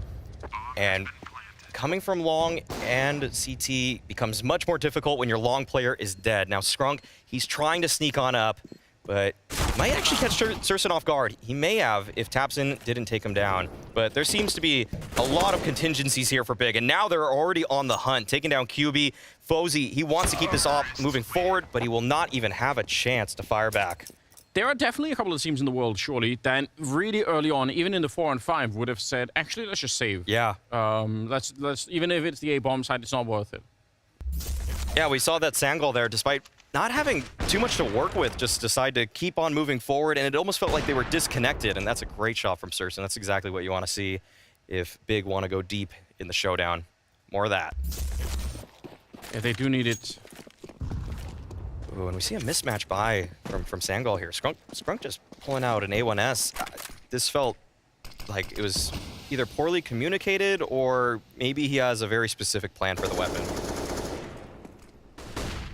Yeah, it feels like if you're going to do this, at a minimum, you're saying we need to be able to save this again. We need to bring it into the next round if we're not just in the right position and we win the round with it. A couple of Deagles to follow it up. CSN is 10-5. It's pretty early on, but that's obviously incredibly bad news for Sangal if CSN's going to be coming online. Because he is a force of nature with that weapon once he is feeling good about it. Primbo going to open it up against Scrunk, and QB's back here. Nice jump off. That's always a good find. And I think that's probably the... Well, I don't think they can recover the weapon now. That sucks. Yeah, now things get just so awkward for Sangal. You're going to still look for some kills here, but their money is completely mismatched. It's going to be a double save for them, essentially. I mean, some of the players didn't even buy in this round, and others half bought in. That'll be nice to take forward, but Big will be tying the scoreline up 4-4 off of a pretty solid just B take. And it looked like Big were going to start up with their normal default in this one, but then they just decide to send it through the tunnels, not making things too complicated for themselves. It seems like they recognized what the buy was for Sangal, and they had a great feeling that a play like that was going to work, and it did. It feels like in general they've had some success getting entries onto the B-bomb side, so maybe that's something that they're going to test out more and more and more. If there is a weakness there, you might as well try to exploit it as much as possible. Tied up game though. CSM with 11-5, definitely way ahead of the pack right now. Dust 2, exactly the kind of map that you'd love to see CSM do his thing on. Yeah, and the desk brought this up with a neat graphic with Surson and his power level when he's online. Over 9,000. Whoever called that one, that's props to you. Because, and whoever made that, great graphics team here at Blast. That is a good use of that meme. Yeah. You could just see he's just more comfortable at home. And he's instant. Like, that's light speed. That's instant transmission. Bullet into player. Yeah. I'm trying to keep some Dragon Ball references going here. That's tough. I appreciate it. Oh, Fuzzy. Trying to stay low, but Keto surely going to be finding him any second now. Yep, there we go. That's that. Great angle on that, too. Yeah. They're going to go and clean up the rest. The M4 is still kind of here in position, but there's just no way to shut down 4 or 5 people coming up long like that. They're going to hunt them all down. They took a tiny bit of damage in that round, and ultimately Big, they're going to end up winning the round, and now they take the lead 4-5, moving into the 10th round. It's starting to look very, very comfortable for them, isn't it? Yes. The default for Big has netted them consistent success, and I wouldn't be surprised to see much more of it for the remainder of this half. Every time they just start with Sin top mid, a few players towards tunnels, it just feels like Big's getting everywhere they want to go. So, yeah, it's been rather favorable, and Scrunk and the gang have to come up with some answers here. Oh, he's reading it. Oh, yeah. It looked like he spotted it, but didn't take the shot. I'm even impressed that he was checking for it at all, because that is the smoke that people use to send people into lower dark. Not for a boost like that. Normally, that is so cool. Skrunk's going to find the kill on Keto, and they can slow this down. Good start here for Sangal. They need it. 5-on-4. It's looking favorable still. And still good utility on the side of Sangal. They have a lot to work with. The only vulnerability is Scrunk. If he takes a poor engagement, if he dies, then it is just QB on this B site. But they have equipped him with a second op in this one, so he probably can put up a fairly solid defense himself. With this cat control already, Big have a lot of time and many options. They still have 3 smokes. This is a team that just doesn't even need to throw too much in order to take this kind of space. Well, let's see. Pushing up in front of the smoke here, Corey. It's a nice bit of movement. That limits the space that Sin has to play around that smoke with, and now it's a 5-on-3. So a little bit of an attempted play. Scrunk probably could have had that one. A little bit surprised. Tabson's going to be excited about it. Firing the AWP inside. QB realizing, yep, there's going to be some pressure coming in from the other side. And Soulfly, again, really quick to get out long. Tabson's going to find him, though. QB has to hit the shot, but he can't. Crimbo is so fast. And just like that, what, 5-on-3 into a 3-on-2 instead, and they're backing on out. I can't believe that Big make it through this round with that much ease. They should have They should have no business winning this one. This was big, and their individuals winning in the micro, but in terms of the macro, it felt like Sangal had them locked in. Yeah. If Scrunk got 1 kill on that first player, I think it was Tabson coming out the double doors, this was probably a done deal, but for Tabson to double up when he should have been a dead man, that is in some ways inexcusable from the side of Sangal. So a little bit of luck and a lot of skill on the side of Big to find a 6th round in what was looking to be and shaping up as the most favorable round for Sangal once these gun rounds commenced. And it was tough when Scrunk missed that spray in the middle. You could tell that QB suddenly, instead of just focusing on the hallways for coming into the B bomb site, he's worried about middle. Yep. It pulls his attention away, and he lets a player out. Crimbo just can walk out to the site. That's what happened. Yeah. Yeah, as soon as he has to juggle between the 2 positions, that's when everything becomes so difficult, and that's when Crimbo found a timing for himself. So everybody for Big recognizing how to react and how to keep on pressing forward once the commotion commenced. 6-4 is a scoreline. Yeah, Big are really starting to step it up now, and the money is looking super questionable for Sangal. So they're in more trouble than they were hoping for, especially with the start that they had, right? Winning the pistol, winning the next 2 rounds, getting up to that 3-0 lead. You don't want to find yourself down 2 rounds once Big start to pick up rifles, but that is pretty much what is happening. Nice little boost up here. Easy to get tricked by if you're running to the back of the plateau. Yeah, it's a great angle for Surson. Doesn't find anything. You can see that he doesn't actually scope in to give away his presence. Now he does, and the flashes, they rain in. But QB, nice shot from him, but just the one. And Sin, with this position, he might be good for a multi-frag. Okay. That is almost the ult gone. Nice shot from Fozy, but they still shouldn't really throw away this AWP. There's an AK up on the catwalk. It's probably better to just pick that up and make a run for it. Yeah, another one there. I love the adjustment from Big in this half already. They were sending it with a couple of fast, aggressive plays. Second round of the half, they went for an aggressive long early on. And then I think 2 rounds later, they sent Tabson out, full force, non-stop, out long. But then Big realized that they are the more complete Dust 2 team, and they can just slow play into these rounds. They can take their time. They can whittle Sangal down with their normal default.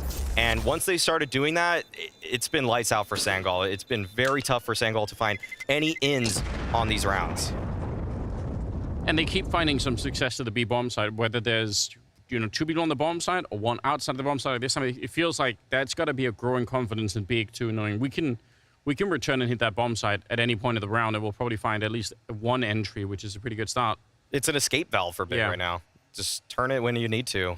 If the cat play is not working, when Sin died at cat, just a couple gun rounds also prior to this, and they just sent it to B. And it'll be up to Sangal to try to find some type of adaptation, but the adaptation in this is actually a 4 long, and this just has not been a point of emphasis for Big after the first couple rounds.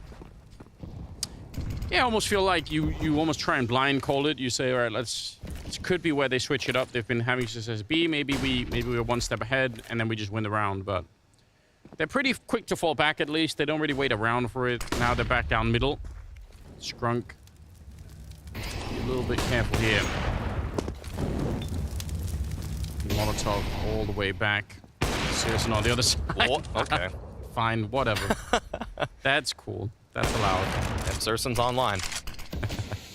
That's nasty. Scrunk is wondering what just happened.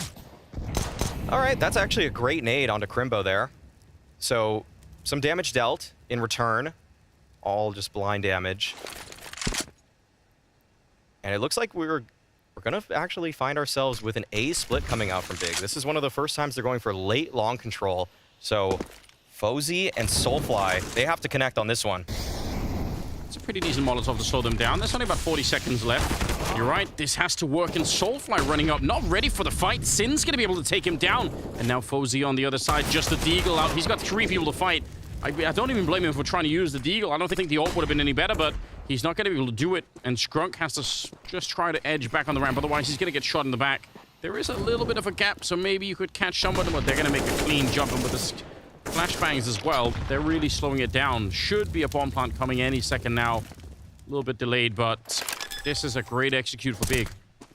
No way for Sangal to get back into this one. They have a single smoke and a flash. If Big gives up something for free, then Sangal will consider this, but if there's no frag within the next 10 seconds, I cannot see them pressing on forward. Yeah, seems very risky. They don't have that much money either, so sort of stepping into this retake is already putting the half in danger.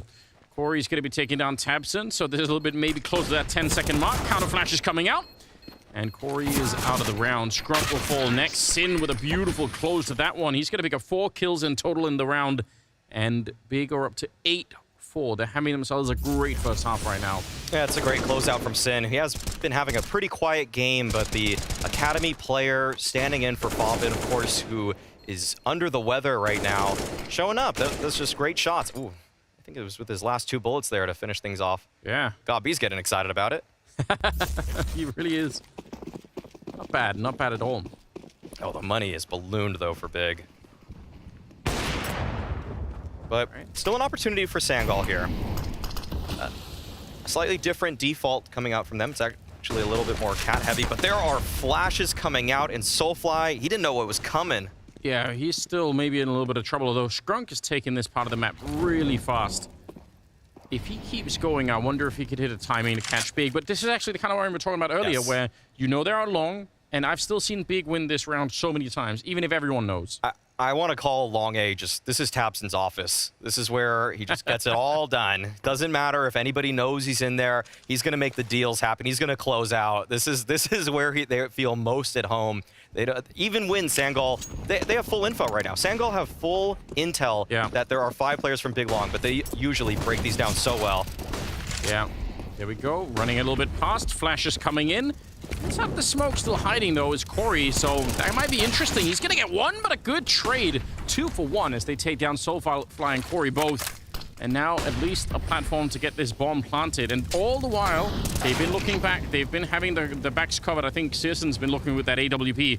Nice shot from Fozy, and without a bomb plant, now it gets a little bit tricky, but they're still in a decent position.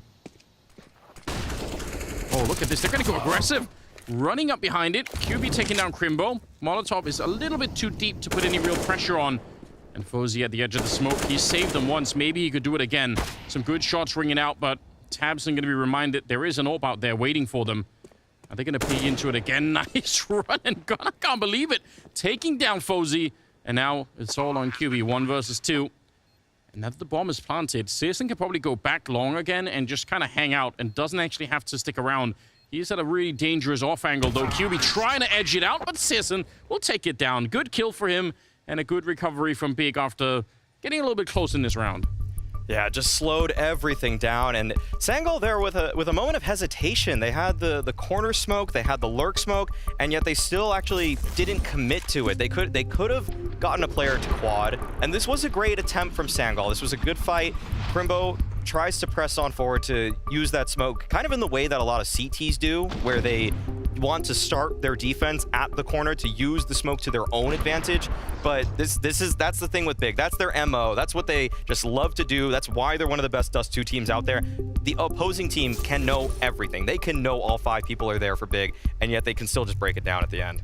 Do you feel like surely that's more frustrating? Just the fact that you have... It's really rare in a round of Counter-Strike. Usually, you know a little bit, right? You have like a couple of pieces of the puzzle and you just have to make a guess. You're like, I think we're looking at, you know, like a skyscraper, like maybe this is a New York skyline or something. Like, you don't know almost anything, but you have to just make a guess. In this round, you really have the full picture and you still can't win. Right, and the, I'll say this, the experienced pro will say that, oh, okay, I needed to play this situation better, but some people just blame the map.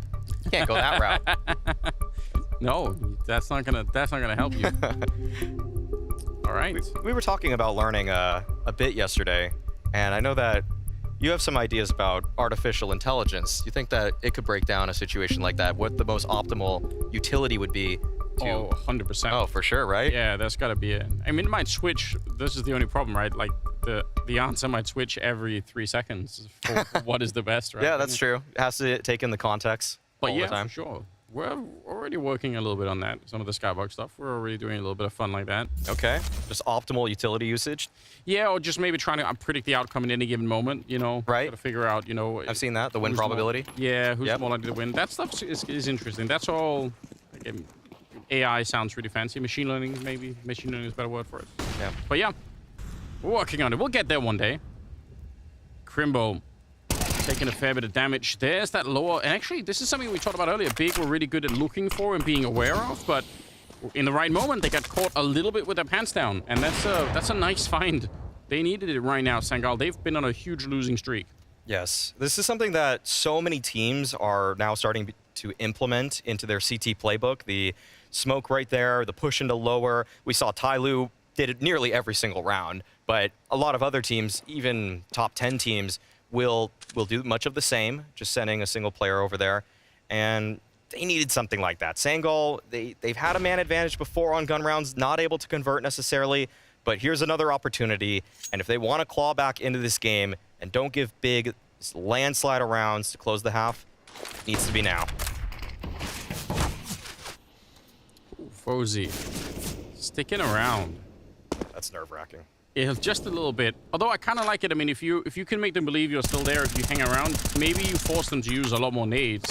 Tabsing going to check it manually with some spray. That's fine, but yeah, I mean, that's smart. Otherwise, they have to use a Molotov or something to try and get rid of you if they're not really sure. So make yourself a really annoying player in that position. That's not a bad idea. Fozy going to be walking up close to the middle. There's 3 people in front, and it could have been a beautiful spray down, but it backfires a bit. Soulfly in trouble and shot through the side of the wall. Sin able to pick it up, and are they going to be aware? There's a double push coming out long. 10 seconds as well, almost on the clock. CSGO's going to catch one. They could still lose this round, but they've made it past. The bomb has escaped, and they're going to be able to put the bomb down as well. They had almost no time. If they screwed up anything in this, they were going to be in trouble. 2 versus 2 now. Tabson, and it doesn't look like QB. He does sort of pretend to check, but not really. No intention behind that one. All on Scrunk instead to try and hold on to it. This is round number 14. They really, really badly need this one. Deep Molotov, but doesn't put anyone out of position. And now he's out in the open into the crossfire. And a nice jump. Oh, he lands the headshot on Crimbo. He's going to save the round. Excellent quad kill. What a round from Scrunk, 4K on it. And you could tell Big were a bit confused with the late round pushes coming out from Sangal. But Scrunk right there, wow, delivering when they really needed it. That was excellent work from him. And I think Big were confused a bit about the frags that they were finding across the map, because they actually killed Soulfly, who has been the long player from Sangal. They killed him towards B, and they started second guessing and thinking about what position they're actually supposed to go to and how to avoid the stack. And you could see that actually that played into Sangal's favor. The commotion finally getting the better of Big, but such an excellent clutch from Scrunk, the leader of Sangal, giving them their 5th. He has a very, very hard 1 versus 2 to win like that. He has to commit himself out in the open, and he has to fight them both at the same time. But he did, and it worked, so more power to him. Good trade. Fozy not able to lick the trigger just quite yet. Or he's going to get a couple of kills in return with the FAMAS and even steal the AK-47. Keto, though, look at how far along he is. Are they aware? I don't think they are. Yeah, this is going to be a free kill. Taking down Soulfly, and the bomb is coming up directly behind. Wow, such strong position taken by Keto here. Oh no, but Crimbo killed with seemingly on the cross, which now leaves Sangal with a man advantage. The bomb will be planted, and Sursen, he has so much utility to work with. He could surely slow down this short push, but he actually opts to use nothing. Yeah, he put out the smoke, but I don't think he did. They're just pushing anyway. Oh my god! QB's taking down a great headshot there against CSGO. Triple for him, and a nice little cheeky 6th round at the end of the half in favor of, I mean, still big at the end of it, but Sangal coming away with something. This is way better. It could have been so much worse for them. We'll see if it's enough for the second half. It is coming up right after the break.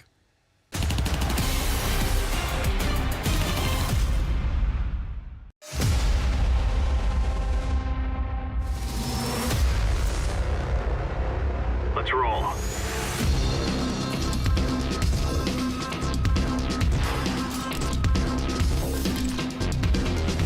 Let him fly.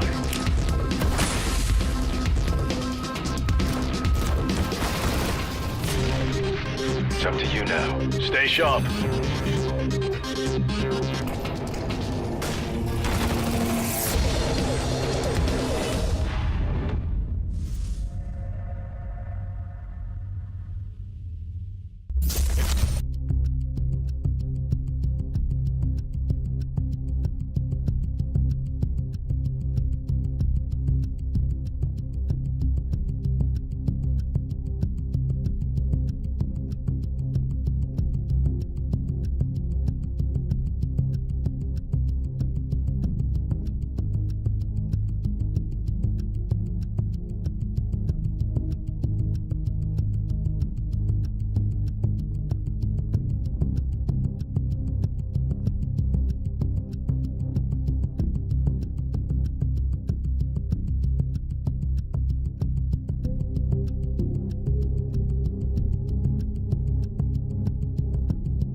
Blind. Nice. More. That side one. Nice. I'm touching high. I got lower. Far one. Dead. Ramp. One ramp. Both guys, no. Yeah. Okay. Both known. I'm going long. Both known. Off I got ramp CT. and a scout ramp in one side. There's smoke. They're coming They're too long. pushing me. CT. City. Stay alive, Kibbe. Stay alive. Nice. Let's go CT. CT. Play together. In city. Don't Right see, side. cross side. Defuse. He's pushing QB. Defuse. Let's take it. And don't play it. Nice! guys. Sick. Let's go! Sick That's it, over. boys! Good. Some early celebrations there from the side of Sangal, which made sense. That was a really nice, nicely communicated round. Got the win, but at the end of the half, it's 9-6 in favor of Big. That's still a pretty powerful lead, you've got to say, for the Big side of things. They would have wanted to close that out stronger, but Sangal's got to be happy about the way those last 2 rounds went. Nice heroics from Scrunk. And Oh, look at this. Wow, yeah. Straight B-rush. They're going for it. Fozy to open up. Keto caught, not really ready. You want to be able to hit at least a couple of shots, or at least get a chance to before anything happens. Scrunk up in the window, taking out Tabson and Crimbo to follow it. This is beautiful. Probably don't need to be much more now. It's all good. They've won the round. Yeah, we saw Big eating some fruit, actually, during the tech pause. We saw the replay right there as this half started. And Scrunk said, eat this. A bullet. Yeah. A couple bullets. Not as hard to break down. Not a lot of bioavailability in that, but, you know. I don't think it works into most people's macros. Not part of anything a nutritionist or dietitian would recommend. It looked like pineapple they were eating on the Big team, so. They've been liking pineapple ever since 2020. I follow their fruit choices quite closely. Nice. They have been adding these red, I'm not sure if they're what berries they are, but they've been adding that on the top. Okay. But they've been really kind of into fruit salads for a while. And yeah, they just keep going with it. I feel like a blog post might be coming up at some point. Various iterations on it. Yeah. Maybe go to different teams, find if there's correlation. Like, is pineapple the secret? Is that does everyone need to incorporate that now? Just might be. Okay. Well, trying to get out long, and running into a little bit of a nade at least. Oh, this is scary. Flash. Oh, what? 2 for 1. Double scout headshot from Keto, and he's back for more. Who wouldn't want to be a little bit more aggressive behind it? Tabson with the pistol. He's going to close out the round, but that is a disgusting way to win. Oh, no. Oh, yeah, we needed to see that one back. Oh. He's left his chair. Yep. Oh, man. This is beautiful from Keto. Oh, he didn't spot that second. Okay, nope. Just barely. Just very fortuitous for him in that one. Crimbo going up to pass out some high fives. Unfortunately, Keto's not in the building, but oh, that is they got hyped about that one. All right, well done by Keto and that long defense connecting with Tabson. And we're gonna see not the best buy for Sangal. They only have the singular flashbang, so usually this indicates a cat pop at some point, but Surson does not even want to give this position up to them. What an absolutely devastating round that last one of Sangal. That's gotta be hard to recover from mentally. You feel like, all right, we can get the second half started in a really nice fashion, and then boom, it all gets taken away. And the singular flash has already been expended. Nice shot from Scrunk. His first bullet accuracy in this game has been something to admire. But they'll need a lot more of that in this one. And once again, with no util, it has to be the shots to get him in this one. Keto and Sin defending B site together.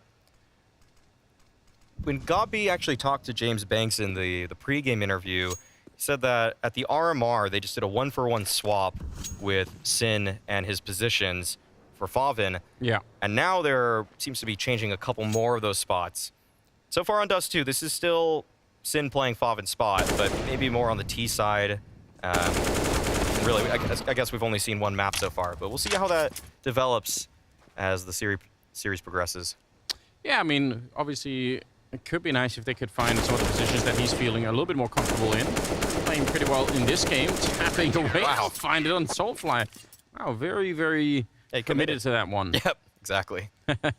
He's got 15 kills, so He's playing himself a nice game. 11-7 the scoreline in favor of Big at the moment, and the money's just not there for Sangal. They didn't get the bomb plant in the second round or the third round. No, nothing to work with here for Sangal. And Big are firmly in control. This is looking like things are going accordingly for Big. Yeah. Pineapple stock's about to go through the roof. Yeah, are you in on it? If I can play the way that some of these guys are, yeah, I'm sure I'm down. Yeah, I mean, having spent quite a bit of my life in Hawaii, I've had my fair share of pineapples. All right, so you know all the secrets. Yeah, there's actually some a Dole cannery on Oahu that I've been to many times, and they serve a Dole whip. It's a soft serve that is made using their own pineapples from the plantation there, and it is some of the best pineapple soft serve you will ever have in your life. Yeah. All right, write it down, it's put excellent. it on the list. Yep. It's better than the Dole Whip you'll find at other stores, actually, in other counties, countries, what have you. So, gotta get it there. Tastes different. Now, Jason usually wants to advertise peanut butter. Can you mix pineapple and peanut butter? Is that possible? Is that too much? I'm not Pushing the sure. limits? I'm not sure if that's there's any culinary approval for that combination. All right, just checking. You could scout in the guys, try it at home. If you gotta send us the results, give us a thumbs up or down on it. Someone has to be the guinea pig. It's not gonna be me. I feel like something that'd be interesting about pineapple and peanut butter is that the enzymes from pineapple might actually break down peanut butter so it's a little softer. Oh, all right. So it might actually change the texture. Got a real modern kitchen, like the chemistry aspect into it. Yeah, there's some molecular gastronomy going on here. Nice. With actually that combo. I never really considered that, but I'm sure it would actually. Sure it would break it down. There we go. Yeah. Something to think about while the tech pause is unfolding before our very eyes. Yeah. Looking at the scoreboard right now, I mean, you've got Searson, and then, I mean, pretty much Kito's a little bit lower down, but everyone is kind of right behind him. Don't have quite the same effect over on the Sangal side. I mean, Searson is just, he's been a dangerous player in this game, and that's something that they can't really seem to break through at the moment. 17 kills on him. Top fragger is Scrunk on the other side with 13. So that is a sizable gap to consider. Right. Okay, full long send. And Kito, he's already in the pit. He's connecting with Crimbo. And QB, nice opener, double opener from him. Excellent flash support from Corey. Those were not fair fights for the big players. And now tabseN, he's recognizing that there's a window of opportunity. He can gain some space as Sangal has evacuated long A. Yeah, they feel like they don't they haven't found Searson, so that maybe they're worried that the AWP is going to be up there and they just get picked apart as they come up on long. Instead, they're going to go out in middle, and they might actually find tabseN if they turn around for it. Are they going to see it? Maybe not. He's ducked down very low. I thought they could see that. Either way, they should still be a very successful round because they're going to find all on his own SYN out here. And they're going to get shot in the back on the front. Nice little spray. He's going to get a double. It's pretty good, but I still don't think they should be throwing away these rifles. 2 versus 3. Got to be real careful. If they could find Scrunk, maybe it's possible, but he's just in such a powerful position. Going to pick up one and even steal that AWP away. So great round, triple on Scrunk, and he is catching up to Searson and SYN very quickly. Yeah, nice mid round there. I'm confused if he spotted tabseN behind the car. I thought tabseN was fully visible, but maybe not. It'd be even cooler if he did and just said, you know what? Yeah, if he just wanted to keep going forward, to just pull off the full B flank. I feel like when that happens over a long, when you're at that long corner, not if you're in the pit, obviously, then you're committed once you're in the pit. There's no choice, right? But if you're at the long corner, I sometimes see pros they don't really know if they want to fight or run, and that can get you killed really quickly. I think that half-second indecision where you're kind of like, am I walking away? Do I need to help my pit player? What am I doing? And then you just get flashed and killed. Well, Sangal have long once again. So they're in a great position to already have this map control. And Searson, it doesn't even seem like he suspects a player in pit. If Soulfly peeks on the left side of pit, this is a dead Searson. This might just be a free kill for Sangal here. Any second now. Soulfly, he's considering it, but he's not taking the risk just yet. Oh, now he shows his head. Now, okay, the alarm bells are ringing for Searson. And tabseN maneuvering himself all the way deep up mid, and QB snuffs him out. That actually was a little bit scary. Double AWP as well on the big side, so they're going to be really careful here. SYN Surely nobody ever checks this. QB, did he spot it? I think he did. Yeah. I don't know if QB realizes. Gonna go for the fight right here behind the truck, and a nice headshot from QB. Man, this is great. 5 versus 3. Keto maneuvering around down in lower dark with the AWP, but he's got to be real careful. Nice headshot. CSGO is on point. Are they going to suspect an AWP being down here? They're walking up behind him. He's dead either way. There is absolutely no way out here for Keto. Good shot, but he can't even get the second bullet off, and it's going to be a 2-on-3. They're moving up in the middle. They can kind of get here and at least try to get a kill. Smoke is going to be up in the doorway. Crimbo. Oh, wow. He's just running right through. Fully committed to the defense. He really wanted to try and win the round, and CSGO, no surprise, is going to have to back on out of there. 12-9. QB was the hero of this round. He was just on cleanup duty, just on the lurk, waiting for any sort of pushes, able to take down tabseN and an aggressing Sin. These are huge frags to find. This is generally a very thankless role because you don't find any action, but to get 2, to win 2 separate duels like that, and to be the entry there on Crimbo, that's well done by him. I think the bomb gets planted in this round with maybe 8 seconds on the clock, so it even kind of makes sense for Crimbo to take that fight. If he gets 1 and can live for like even 3 seconds, they might actually just win the round on time entirely. So, yeah, kind of close, even if it's 1 versus 3 at the end here. Yeah, it looks like an audacious play coming out from Crimbo to just send it right in there, but given the circumstances and that being the likely sole win condition for Big, can't blame him for it. But QB was just too on point. Double up doesn't really work out for Big, at least in this round. And that's an expensive loss when you give away an AWP like that. They're going to save one of them, but still. A moment of possible return for Sangal here in the second half. 12-9. This is kind of still a really open game. Anything can happen. QB's up there now. Scrunk and QB between the two of them. If they could get one more player, maybe Corey, he's kind of close by. 3 out of 5. That'd be pretty cool. Wow. Okay. That's aggressive. Yeah, they're using the boost that Sangal did, but they have an added spin to it. Getting CSGO up towards Catwalk. Bit of a duel with tabseN just being a nuisance, and oh, CSGO, he took down a player towards lower. There's a shot found from Keto, but he's not able to complete the kill, so it's still a 4-on-4. Yeah, I wonder how much you saw of Corey. That was certainly through the smoke a little bit. A lot of time on the clock still for Sangal to do something with. We see that Sangal's just bunching up towards the double doors. It does seem like they want to poke and prod. And now that they've been spotted, oh, they're being approached from multiple directions. Yeah, a little bit of a crunch coming in. Molotov behind them, so if they weren't already committed to moving forward, they definitely are now. Scrunk and QB, though, handling business. CSGO down in the middle. Missing one shot through, but he's going to get that one on Fozy, and now it's getting really worrisome as well. Sin would love to pick up a rifle so that he can actually help out. It's going to be the AWP, stolen right in front of Scrunk. Oh, nice shot coming through, and CSGO to pick them up. They get absolutely out-sniped in the middle. Oh, wow. This is Big taking advantage of the lack of decisiveness from Sangal there. They were just bunched up towards middle. They didn't know where they want to go. They were receiving so much different information in this round, but they could never piece it together. They just didn't know, but well done by mostly CSGO. Just finding that kill onto Fozy, that changed the entire outcome of the round there. This wasn't bad from Sin either. To end a round, when you have so many different options and just it being a duel through double doors, that's a situation that Sangal did not want to be in. Yeah, so we have this round, we have the scout double kill round. Those are 2 rounds that are just hard to stomach if you're on the Sangal side. You're going to be looking back at this map thinking, man, if we don't lose those rounds, this is at least a tied game. We might even be leading the game at that point. So really tough stuff to deal with. No bomb plant, obviously, and very low on the economy. Right. Ooh, it's not pretty for Sangal. Mac 10, that's a tough one to use. But Fozy down mid quick. Oh, he spotted Keto. And Keto decides to dip out on that fight.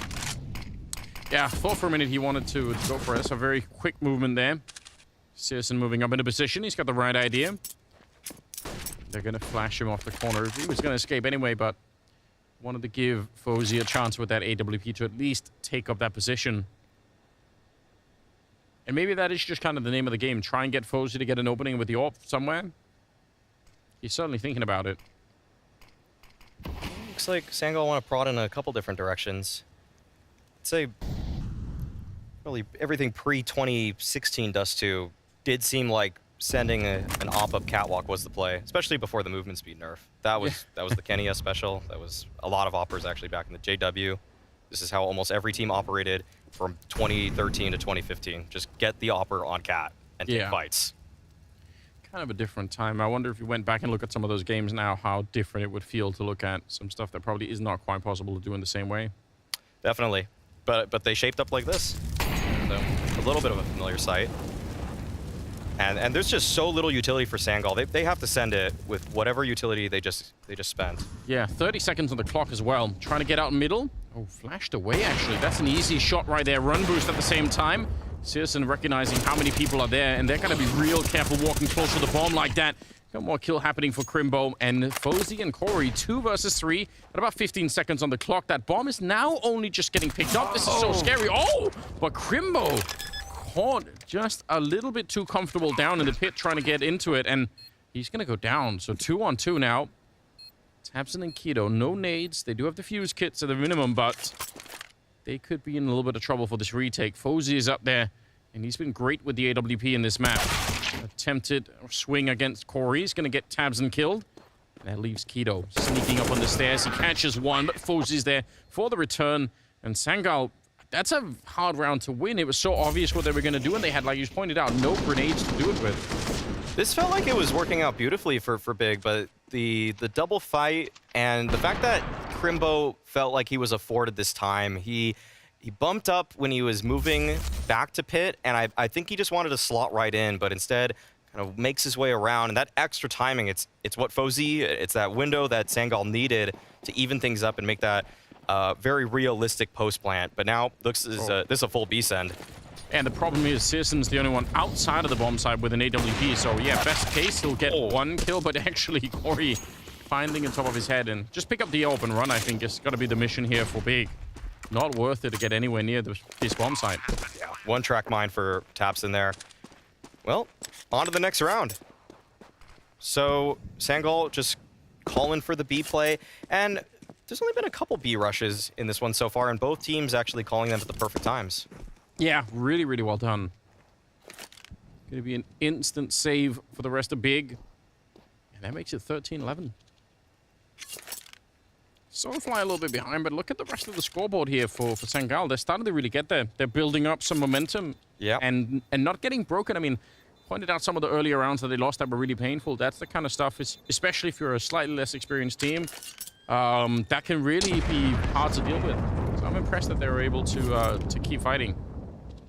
Yeah, that last gun round victory for Sangal, I think Big also, when they had that nice ramp defense set up with, I think it was Keto and CSGO, and CSGO threw his own one-way on the ramp and he just kind of decided to swing left, which is generally ill-advised, kind of off-meta. It's one of those moves that against a top-tier team actually might even work better than a team like Sangal, because they're going to be hunting around the smoke. But all right, either way, we are into round 25 and already a tag on to Sin.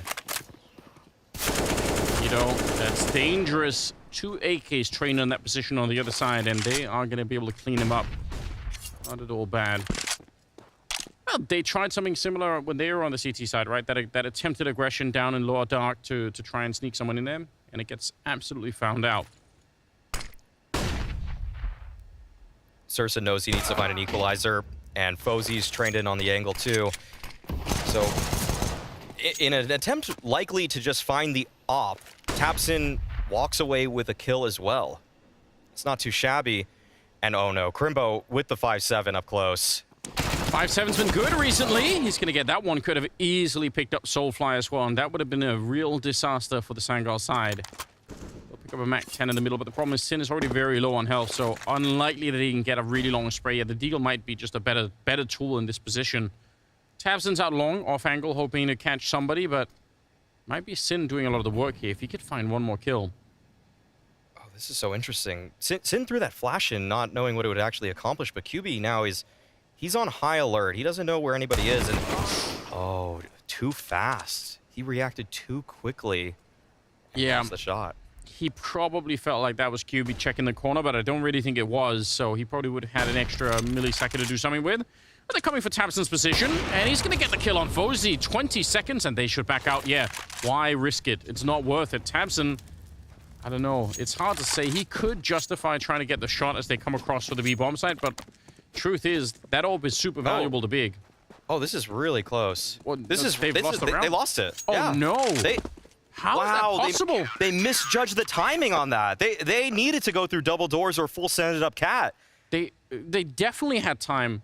20 seconds. I'm 100% sure they have time. Yeah. I don't know why it took them so long, actually. Did they? I don't know if they fumbled trying to get off of catwalk there.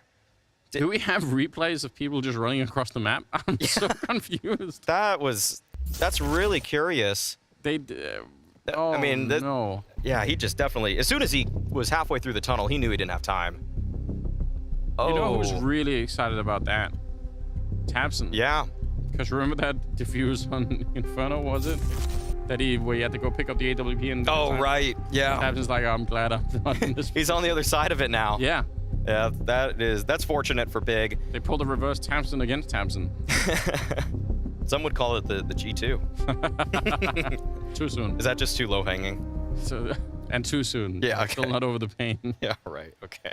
Next year, maybe. Okay. That's a 2023 joke we'll bring back when it's in fashion again. Oh, man. 14-11. That's absolutely hard. I really need to know how exactly they managed to waste 20 seconds. I'm sure if you're on the catwalk, you can get a B. Definitely. All right. Well. Yeah.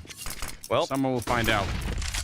Early long space taken. QB is running forward blind. Oh, this feels like a bit of a breakdown for Sangal, but there's still room to recover here. It's not all over just yet, but this space is being taken back by Big. Soulfly on his own actually finds the kill onto Crimbo. That's not too bad. And now things get interesting because CEST's here by himself. Wants to take the fight to them, but that counter flash, it is dissuading him. But just pre-firing essentially around the corner with the P250 is enough. Yeah, he was just throwing bullets into the smoke, not even, I don't think even really trying to hit anyone. And then Soulfly just kind of happened to stumble into them. That's a little bit tragic. tabseN flashed into the middle. I think he did see someone earlier. Gotta be real careful. I can't believe he's not dead, and well, he will be a little bit too greedy perhaps. 3 versus 3 now. Big need to keep the focus right now. I mean, the format of the tournament obviously means if you lose any best of 3, you're done. You're out. Right. cesn, yeah, he sees it. Not gonna miss the opportunity there. 35 seconds. It's not looking too pretty for Sangal. Just the singular smoke. Well, a molly retrieved as well. But they will be going right into Keto and cesn. They've been pretty strong on this A defense. There's been their faults, but with 20 seconds left, it's do or die for Sangal. One thing we know is that they should not be running back to the B-bomb site, so just keep it going. Strunk and Corey both going to go down. cesn having himself a great round. Actually ended up with an ace at the end of it. Just happened over the long stretch of the round. He's at the 27 kills, so absolutely terrifying. This is the cesn show on Dust 2, and we're all here for it. Yeah. Even as the president of the Big fan club, I feel like Big have been pretty lucky in this game. There's been some moments where it almost felt like Sangal just made the mistake for them. But there's one thing you can't say is just lucky is how well cesn is playing. Sure, like, he is dominating this game. He's making a so scary for Sangal to approach. It's like a minefield, every new angle. And once again, Sangal, they're trying to send it long, but this is exactly what happened in the previous round where that first entry fragger is just taken down for free, pretty much no contest whatsoever. And he just doesn't care. Like, he can take any fight right now and he has the confidence to win it. That's the kind of position where he can back out. He doesn't actually have to fight, but he's like, yeah, but I'm just so confident in it. It's actually ridiculous. But it's beautiful as well in its own way. Scrunk sneaking up with a Tech 9, getting kind of close. Yeah, heart attack moment for Crimbo. I don't think it'll make a difference. The bomb is in the middle, and Big have discovered it as well. So they're just going to be grouping up, taking up positions here. What a tough map to play here. 29 kills on cesn. One more for the 30 bomb. He's getting a chance. I respect this from QB. He's going to give him an opportunity, and it's 16-11. cesn dropping 30 kills against Sangal in the opening map. Yep, great performance from Sursen. Well done by Big. They were in their bag on the T side of things, and they're able to get it done against Sangal. Yeah, really well done. Second map coming up is Inferno. It's going to be after the break, so stay tuned. I'm pretty sure he also just pretty bad at the game. You would be rich, actually. It's a little bit worse. Have you ever posted a review about CSGO? No, I have not. No, I haven't, ever. I don't think I've ever posted a review. Yeah, I have. I just remember that I typed something in Bulgarian. I was like, very cool game, but you need to realize that that was like 1,000 hours into me playing the game, right? So you guys can't judge me. So things I gave to Counter-Strike: money, time, and love. Things Counter-Strike gave to me: arthritis, rage, broken keyboard, broken mouse, 9 out of 10 ready, 0 crashes, low IQ teammates, competitive matches, easy peasy spam, lag, cheaters, 64 tick servers, and last but not least, some anxiety as well. 11 out of 10 would play again. I'd say a lot of this is pretty accurate. Definitely the 9 out of 10 ready. I've definitely broken a mouse before, that's for sure. Broken mouse. Not from rage, but I think just from playing a lot. I've had quite a lot of broken mice. I've probably also broken a keyboard. He clearly gave his love and time for this game. Played almost 5,000 hours, that's quite a lot of hours. Probably also broken a table. Rage, yeah, occasionally. Lag, yeah, especially home in Australia. Isn't it? Probably also broken a monitor. I've probably broken a lot of stuff, actually. I think it's a funny review. Yeah, I'd say it's pretty accurate, honestly. Thumbs up. Good review. It's a little bit troll. It's a little bit troll, but I like it. It's fun. I do agree with this, but we gotta add the broken monitor as well. If I had $1 for every time someone screamed at me in another language, I'll still have no money because I spent it all on skins. That's pretty funny, actually. Yes, back in the day. Not now. Oh, I don't like spending money on skins, actually. Yeah, I would rather just borrow them. Then I don't have to buy them myself. It's actually funny because I see the person has 700 hours played. Like, he hasn't experienced it all, honestly, in my opinion. Like, he's yet to see some other coaches as well. Recently, not many people rage at me or scream at me anymore. I think most people know who I am, so that's actually improved a little bit. Yeah, and a lot of people, they swear in a lot of different languages, so it's a little bit funny. You would be rich, actually. Yeah, that's a funny one. I respect that review. I agree with that. I give that like in the middle. Maybe thumbs down because it's not really accurate for me, but yeah. Maybe for most other people it would be pretty accurate. It's funny. How to play CSGO. Download it for free.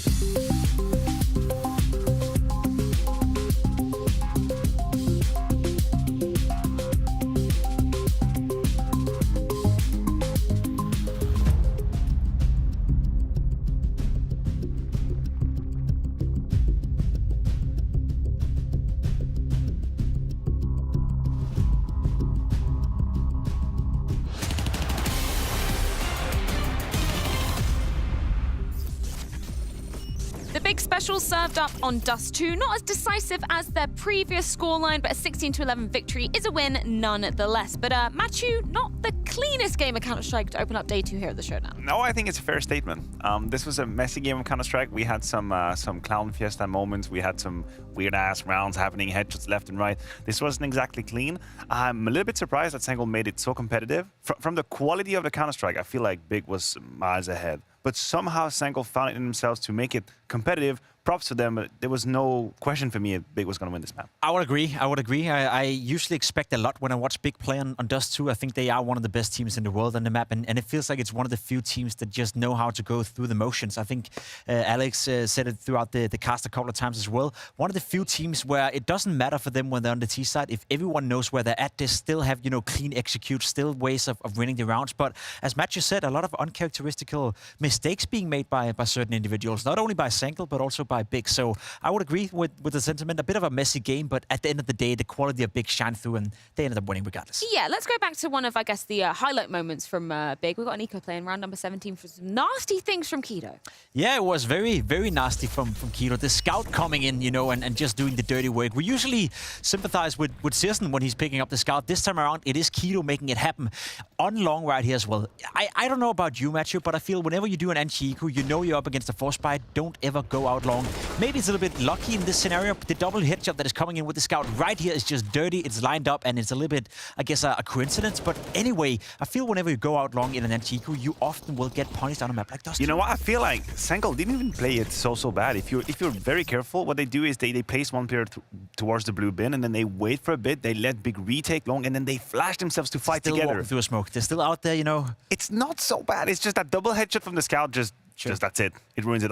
Before the double headshot, it was actually a 1-for-1 trade. They have the better advantage, but the thing is that was a sign for the chaos to come into this house. Yeah, I think chaos is kind of the perfect way to epitomize that second half, because we saw Sangal, you know, getting a bit of momentum, stringing a few rounds rather together, and then round 25. Do we have to watch that? Do we really have to watch it one more time? We have to watch it. I was looking at my phone. Okay, this round is over, right? There's no point in watching the game anymore. Sangal is gonna win this one. I have no idea how this happened. tabseN getting a kill right here at this point. You know, sure thing. There's still time to make it 15 seconds, but they decide to go through dark, and at this point, Matthew, it's just like you hate it. You hate to see it. It's payback for what tabseN did during the AMR. The problem that they have, obviously, it looks really ridiculous on paper. The problem they had in that rotation is that they didn't have a smoke, and they knew tabseN was on the A side with an AWP. So I guess the chain of thought is we cannot cross mid because he could punish us. You would argue they could trade each other, but I don't know what I don't know how they didn't make it in time. But there was no alternative, right? Yeah, exactly. I might just be wrong. It's possible, like someone out there, just do your magic. Just make sure that they had actually 20 seconds to go from shore to B through catwalk. Maybe that was just the wrong idea. Maybe there was nothing to be done. I think train of thought, you're spot on, right? That must be what they were thinking. They're just afraid of the AWP, right? Yeah, exactly, right. And it is a big danger moment to cross that middle, but there was no alternative, right? The only way you lose that round is if you do what they did right here, which is running in towards dark. Do you think we can run production? Do you think we can run the clip again? I just would like to have a look at the utility that they had in that, because I think there might have been a way for them to play it differently, right? tabseN is in the 1v3 here. They spot him. It's going to be about 21 seconds.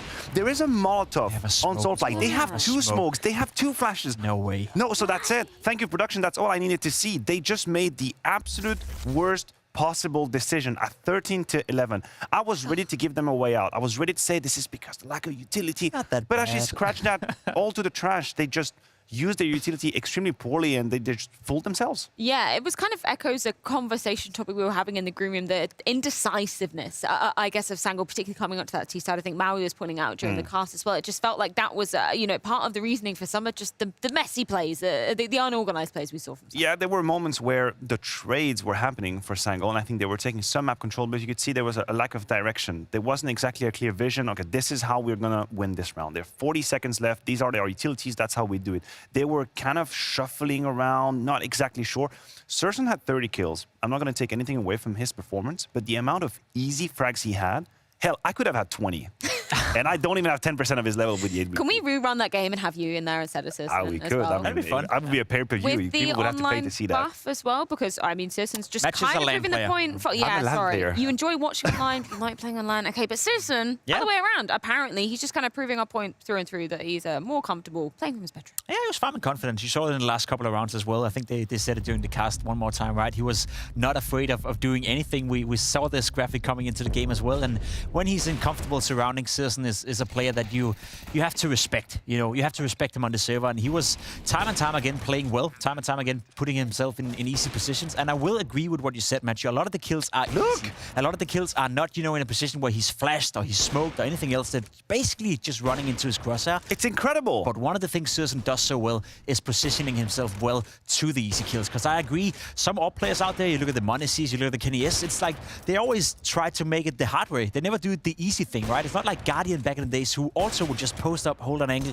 get a kill. CESGO is kind of like the old school AWPer in a modern day's age, and a lot of the kills will look easy. It's just crosshair placement. I mean, I agree with you. We have to command his positioning, we have to command his timing, the game sense of knowing where he has to be and when.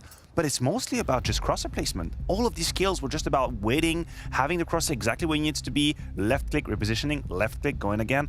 Never really flashed, no jump boost, no trade, no smoke. They made life way too easy for CESGO for a player of this caliber on Dust 2. Now, Inferno is up next on the cards. Obviously, Sangal's pick coming into things. We just have a few short moments to be talking about this one. Yeah. Where do your expectations lie? You feel like Big are going to be taking this in a convincing 2-0? Yeah, they should, but Inferno has never really been a good map for Big. I was looking through the stats, not only the past 3 months where they played it 4 times, lost 3 of those. The past year, it's not a map they like to play. It's a map that people often pick against them, and sure, they're competitive. You know, they have some close losses to some decent teams, Heroic being one of them, and it is a map they played quite a lot, you know, given the fact that a lot of teams pick it against them. But despite that, they have never really shown any real progress. I feel it's one of the few maps where I feel like TaPSN and CESGO for that matter still to crack the code. They haven't figured out how to consistently be good on Inferno. I don't know if that's going to be enough for Sangal. I agree with you. Big isn't really at the forefront or at the cutting edge of Inferno anymore, but I need to see a direction from Sangal. I need to see Skrunk with the game plan. I need to see him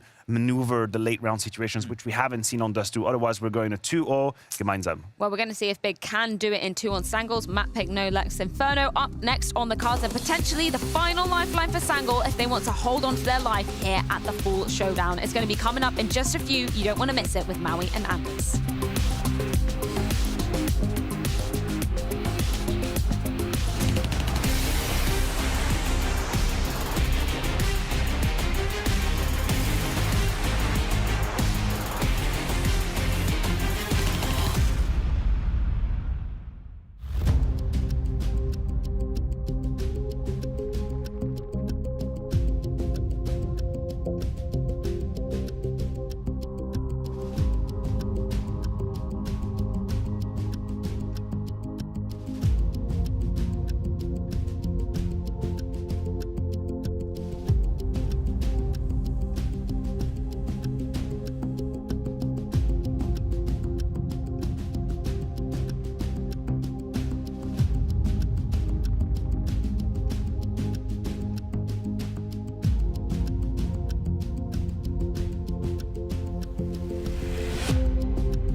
Back once again. This time it's on Inferno between Big and Sangal. The odds, they were already in favor of Big, but now it's even more so.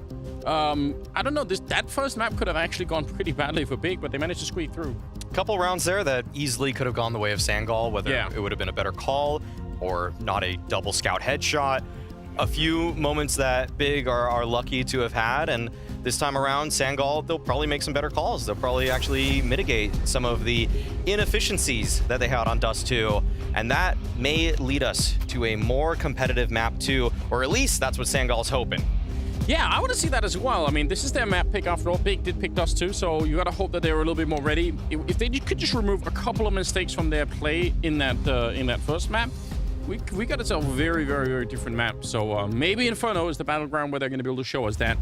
quick little tech restart, and then we'll be good to go into the second map. Sangal going to be starting on the C side with Big on the CT side. I mean, this. What do you think about Big on this map? You think they're going to be competitive on this one? There's a couple points that I had about Big on Inferno. The first is that, once again, referencing the interview that James Banks conducted with Gobby, Sin, he's been the pit player at the RMR for Big, and when he was playing that role, he was having some difficulties. He didn't look too strong, sometimes over-rotating, and it needs to be known that the pit player, he needs to be the last line of defense on that A site. He's supposed to be that guy when there's 15 seconds left. Stay put. You don't need to rotate then, because if you don't have perfect information, just stay. You might get one free kill that you might win the round. Yep. And sometimes he would peel out. He would actually leave before the team or Big knew that where the hit was actually going. And so those kinds of moments, I want to see if he's either one, gotten better at, or two, if they've just swapped his position entirely, because there's two ways to fix a player making mistakes like that, and those are Big's options. And other than that, I actually think that the half down banana smoke, I used to call this the tabseN smoke on banana. This is a smoke that now is re-entering the meta with the smoke grenade drops, and I want to see if tabseN is using that here, because it was at the time kind of before its time. It didn't really work that well, actually, but now that you can have 3 smokes towards B amongst 2 players, the smoke has actually began working much better, and it's just the pistol round, but we see Sin is actually going to be already. All right. Yeah, making his way over on that side of the map. Keto, a little bit front-facing, and, you know, if there is a rush coming and you find Keto alone out here, and maybe he gets a kill, maybe run him down into 4-on-4, you're not going to be expecting for 2 people to be at the back of the bomb site. So there is a bit of a mind game to having one player sort of posturing outside, pretending to be defending the bomb site alone. But they're keeping it real cool on the Sangal side. They're not really going super aggressive with it. So slow start to the round. Does look like this will indicate a B finish. The smokes and the molly. Only question is, will Skrunk's molly actually burn Crimbo? Because usually it doesn't reach the player on top of the new boxes. So he might have some free shooting. Might actually go to the gun range right now. Yeah, that's going to be huge, you're right. If that Molotov doesn't actually push him off the box, they're in a decent position. We'll see Crimbo still up here, not touched by it, but the Glocks most certainly will connect, and that's a good start. Sin will take a kill, but he's trapped back here. Oh, maybe not. What? Oh, what an amazing sequence of headshots, running out of bullets at the end, but he's brought them back into the round. Otherwise, Big, no chance for a retake if they just get knocked out here. Bomb is planted, and tabseN and CSGO up against QB and Fozy on the other side. Smoke is fading. No kit picked up right now. Don't know if there is one in play, but they're right next to the bomb already, so shouldn't be time that they're running out of. Nice headshot, the stolen USPs, and Sangal will win the pistol. That's a fantastic way to get started on your own map pick. It was a great defense from Sin, but an even better in the post plant from QB and Fozy. Great entries as well. We saw that position was not, in fact, Molotov out, but regardless of that, they were able to find the kill. Good entry from Soulfly. That actually makes things it just changes the entire outcome of the round for him to get that. And so we'll see how Big equip themselves for round number 2. MP9 on Sin, and some early utility here. This is actually a one-way smoke for tabseN if he peeks on the right side of it. But he's just kind of using it to jump around, and man, there is a lot of utility. He decides to press on forward through his own smoke. And there are players in middle right now for Big. Yeah. Sin had just taken it upon himself to try and run down there, and he actually did find a kill, so probably a little bit confusing for the T side, but all that's left now is the Deagle of Keto and a scout on Crimbo. Should not be a big problem for them to make it through here. It should be Sangal just kind of picking a bomb site. I don't know, one doesn't have to be better than another here, so just pick a bomb site, go for it as a group, and they should be able to power their way through. Keto showing up at the corner. Smoke is up. He's doing some good damage. He'll get the kill onto Skrunk, but still, bomb is going to be planted here. And Crimbo, they shouldn't give him many options here. I mean, if they find him one at a time, sure, he can win it, but they should just be focusing on the bomb plant, and he's going to take that Deagle and run. Why not? Makes sense. Yeah. Drop the Deagle to CSGO in the upcoming round. Use the Deagle yourself, or vice versa. And it's not too bad. At least it creates a win condition for Big in the upcoming one. But Sangal handled the pressure of Big in this one. There was some aggression coming out from the defense. I'm not sure how Sin necessarily got down at the bottom of middle, but Sangal were able to handle it all. Yeah, I was a little bit surprised to see him all the way down there. It looks like someone's up in the A apartments as well, sort of taking a fight. So had a couple of people aggressively there on the big side trying to catch them off guard. Good job, though. Second round being picked up. And yeah, I guess we'll see. Expect a third one to follow it up. That's kind of how this goes. Little doubt about that. Something to note when you're watching Sangal's T side is that generally Fozy is going to be the guy that's lurking towards B or at the bottom of mid a lot. Usually Sangal also go for many 5-man plays. They rarely use just kind of macro pinches. Like, you're not usually going to see an arch wrap into a B split from CT spawn. In fact, I don't think I've ever seen them do that. But you know, as a young team, they're definitely going to be reinventing their playbook. So I'm not ruling it out entirely, but they have a very simple approach when I've seen them on Inferno before. It's group up, move together, 5-man in different spots, and occasionally keep a lurk, like a 4-1, but most of the time I've seen 5-0s in terms of T positioning. Interesting. Let's keep an eye on that, because I don't know. I imagine Big are going to be, especially because Big are such a good team with nades. That could be really dangerous, right? You're so closed in on Inferno. If you step into the wrong sort of lineup of HEs or a Molotov or something like that, that could be really painful. A couple of tags with the scout. It's not really red alert yet, but we're getting there. If one more tag comes in like that, suddenly they have 3 out of 5 players real low on health. Actually, just looking at the players that are in that site, unfortunately for Big, it's not the scout, but there's a Deagle here. There's a 5-7. This might get hairy. Grenade training down, close up, 5-7 in hand. They're running right up. That's a nice flashbang. Oh, that helps them out so much. Yeah, they might be a little bit low, but they're going to be able to clean it up. That's well done. At least one of those flashbangs absolutely helped them out. If a 5-7 is the first entry there, then that takes all the attention up on the box, and Tabson can probably line up a kill behind it, and it could be at least a 2-on-2 here, so good job. Right, just perfect entry flash for Sangal. That was the kicker. Yeah, and you know, this is they should be winning a round like this, but we saw them give away some rounds that were maybe a little bit easier on Dust 2, so I'm still going to be a little bit happy on their behalf if they're able to pick up these rounds and not screw anything up. I think that's super important. It is their map pick after all. Wow, that is so much damage. Yeah. Throwing all this away. Wait a second. He's having himself a field day. Sin's oh my goodness. In. And QB, he's probably dead either way just because of the radius of the bomb, so yeah, he could stick on here. They're obviously not going to be able to win the round. Oh, a little bit of a lineup here. That AK gets stolen back. That's actually, from his point of view, probably the best that he could have done. The bomb. Oh, wow. It's going to get him. All 5, though, dead. That's... Oh. All 10 dead. yeah, true. True. Crazy. Got it added up on both sides, but they just presented those fights to Surson there. They did not know how they wanted to escape from this one. That's... And to hunt a scout in some ways, that's inexcusable for Sangal. You need to just get out, keep those guns moving forward, because now this round becomes a swing round when it was supposed to be one that was a bit of a free buy for them. Bit of a bonus, but not the case now.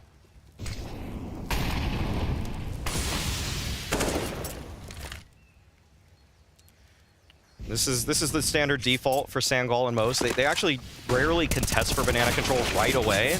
They do this, the late kind of pops. That's very characteristic of their play, and we see that it works out for Corey in this case. And Surson, he knows he needs to find a return, so he's hunting towards mid. They're going to try and grenade him back. Super aggressive moves coming out here from the T side, and putting some pressure on him. Tabson almost caught there. That's really awkward. Crimbo on a good return. Still a 3-on-3. Gonna throw a Molotov behind him just to make sure they can't hunt him down. But yeah, Sangal, they have a pretty good read on this right now. And they didn't even seem to be afraid of Searson. They knew that he was at that corner, and they were like, yeah, but we're gonna Molotov you all the way back and flash you out of that position. You're gonna have to find somewhere else to live. Oh, Sin. In the pit. They know he's there. He already threw a nade, and he's not able to find anything. QB, well-placed headshot, and there's no way back into this round for Big. The banana fight went the way of Sangal. The late pop for Corey, and this is Sangal moving to A in the late round, I don't think they necessarily had a read about which was the heavier or the strong side for Big in this one, but regardless, we're able to get through. Yeah, super well played. QB right now is 8-0. He hasn't died yet, so really impressive stuff to get this second map started with, and especially living through this first rifle round. That has to be such a luxury for them. So, yeah, things could not actually be better right now. Couple of save rifles on the Big side, and I guess that makes them a little bit dangerous in the upcoming round, but this is definitely Sangal putting up a more of a fight than maybe a lot of people were expecting. This is a discussion I've never heard anybody have. What's your opinion on the bomb not actually counting towards a death towards QB? Oh, yeah. Would it make any difference outside of just the score? I guess it should. I guess why would it not? Right. I for one, am glad that it doesn't count towards the kill total for QB because he's defending the objective till the bitter end. Because if you just really played for KD, I guess you would run away from the bomb sometimes and just hunt kills away from it. But hell yeah, should be rewarded for, or not punished for sticking with the objective. And Surson finds a pick down middle early on. Actually, pick that into alt mid. You should, but just, you know, you've studied philosophy, so you have to point out you're arguing that we should be living in sort of a morally just universe, an objective-based game. That's the world I want to live in for Counter-Strike. Yeah. Yeah. I don't think you're gonna get that. Objective-oriented gaming. All right. Well, maybe. I still think it makes sense to me. Easier to count. Ooh, Primbo gets taken down. That was nearly a lineup. Look at how damaged they all are on that T side. Searson's here. He's going to pick up one, but Corey's doing him with any real health. Oh, faking out the peak. That's absolutely great. Sid is here in the 5-7, nearly able to get the job done again. Scrunk and Fozy so low. One bullet there on Fozy, and he's out of it. Keto going to be flashing his way through. He almost catches it. It's so close. Oh. But he can't get the job done. Scrunk will take him down. That is a very, very close round, but Sangal, they are on fire right now. 5-0 in their favor.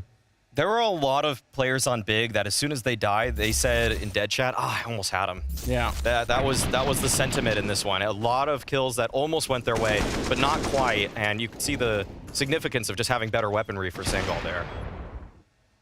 What if we just make bomb deaths a separate stat entirely? I don't know if anybody would ever look at it. I mean, what's... If you say it's a measure of your dedication to the objective, then, you know, you're like, I might have died a lot, but it's in the service of defending the team. Okay. Here we go. Wow, that's a quick play from Sangal up Banana, and it works in their favor. And it's what you said earlier, right? The 4-1 split here. There's 4 people on Banana that, I mean, maybe 2 of them were leading the front, but they had almost the entire team ready to take that fight. Yeah, and it looks like Sangal, they're just kind of piecing it together now. They're waiting for a mistake from Big, as most top teams would regress in this kind of situation, whether towards apartments or even maybe a regress towards Banana. But Sangal, I'm not sure if they're going to be presented that from Big this time. So eventually they will have to make a decision as to where they want to end up. And if they head B, it is a free site for the taking. All right, yeah. I mean, it doesn't cost them anything to wait, right? If they're correct that there is going to be someone retaking Banana, then they probably get a free kill, right? And if they're not correct, then all they've done is waste, you know, 20 seconds, and now they can regroup, do the full execute. Only danger here would be if Big had stacked B instead of A, but they haven't, so it's all working out great. 6 in a row for Sangal. I'm really, really impressed. They're doing a fine job at the moment. Yeah, just really solid Banana takes from them early on in this one. So there's not too much to think about if you're Big. It's just that we're losing Banana, whether it's a kind of a mid or a slightly later take or an early take. And I'll bring up something that maybe people don't know about the history of Big, is that this was their permaban for a while, actually. I think it was around 2020. They really didn't like Inferno at all. I'll pull up. Yeah, this is a map that they've kind of just had mixed success over varying periods with, and the only reason that they play it now is because they don't play Ancient. They're not a fan of that map. So this is kind of them being forced in a corner where they just kind of couldn't pick a map that they were better at. So yeah, as a matter of fact, in 2019, tabseN has 33 3 Inferno games. They kind of tested it a bit, but... Okay, that's not that many, yeah. Right, compared to 254 that he had for that year. So... Interesting. They go in and out on it, I'll put it like that. I feel like Inferno is just such a tough map to not be able to play to some degree. Obviously, there are some teams that are going to be really hard to bring down on a map like this one, but in general, I would say, yeah, it's hard if you have to veto Inferno yourself. Right, so they've tried, and they just haven't found consistent success, and you can see that Banana has just been a point for them where they're not necessarily comfortable with it, and I think this is something that's a bit stylistic for them, where they always want to be very thorough and concentrated with how they take map control. And sometimes on Inferno, it is simply better to round a corner with your gun out. And you can see even the way that they're going through their banana motions right now. Nade, utility, everything's very telegraphed. And Sangal, they just threw one flash and then they popped in and it works. And sometimes that's just how banana control is.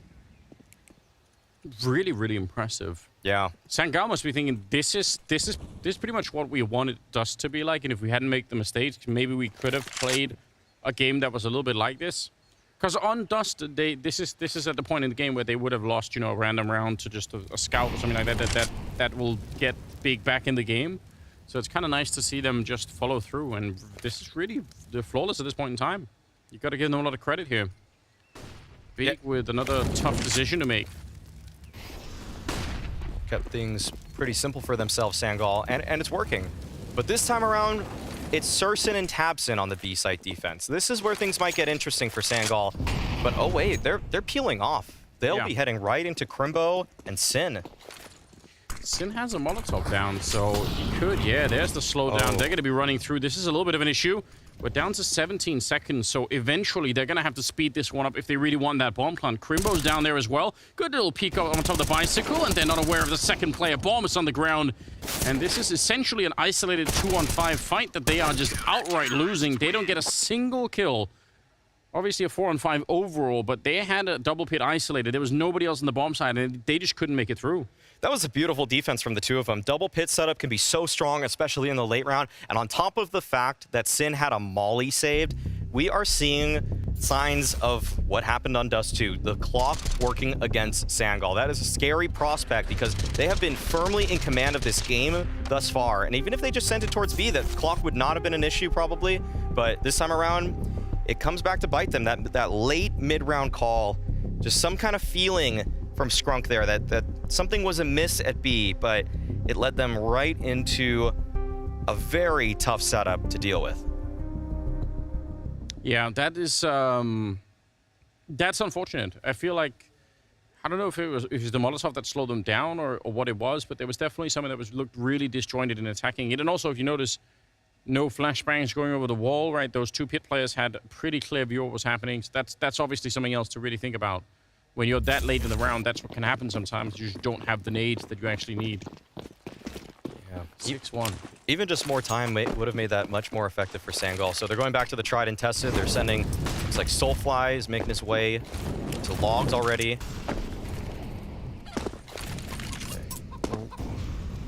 All right. Only 2 damage. Yeah, I thought that was going to do way more.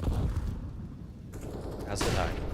Fozy finding a corner that didn't get touched by that. Soulfly flashed, but otherwise unharmed. And Big just spent all their utility to not have banana. True. They are still sticking around. Nade goes a little bit too deep. It does some damage. And look at this setup here. This can be hard to swing against. Yeah, you swing wide, and you're actually just swinging into Keto, who's up on the sandbags. So when no flashes are thrown around the corner, that's a really powerful setup for Big. Yeah, that's a very strong double hold. Just having 2 players mowing down the same angle. But, oh, tabseN left, actually. Wait, Fozy can get the bomb now. That no-scope actually opens up the possibility for a chance. But it's still a very tough situation for Sangal, but that's the door opened. What a shock it would be to Big if they ended up losing this 2-on-5. Sneaking in, Fozy's got the right idea, but he still can't win the fight. tabseN, he might be low on health, but that AK is just always one headshot away from a kill. Triple on tabseN right here. QB gonna get one, but tabseN will close it out. A nice quad kill here on the captain himself. And Big, second round on the board. It's about time. Yeah, one way to not die in Banana is just play the sandbags. And this felt like Sangal definitely had the utility to deal with this sort of position, but they just had a feeling that there was no presence from Big, which is a grave mistake, and we see that they were duly punished for it. And that hurts for Sangal. They had a lot going for them in this half, and all of a sudden, after 6 straight, they're on pistols. Yeah, that's super unfortunate. Otherwise, they, I mean, they still have themselves a great platform to build a great first half on, right? 6 rounds already, it's actually pretty good on the T side, so they should be able to come back into it, but obviously letting Big have all these rifles and start to build their own economy a little bit, that is an issue. Is it going to be, they have one flash, are they just going to try and pop their way out? This seems to be a trend with Scrunk and the Sangal crew. The singular flash on these pistol rounds, just to make sure that it's a concerted effort together.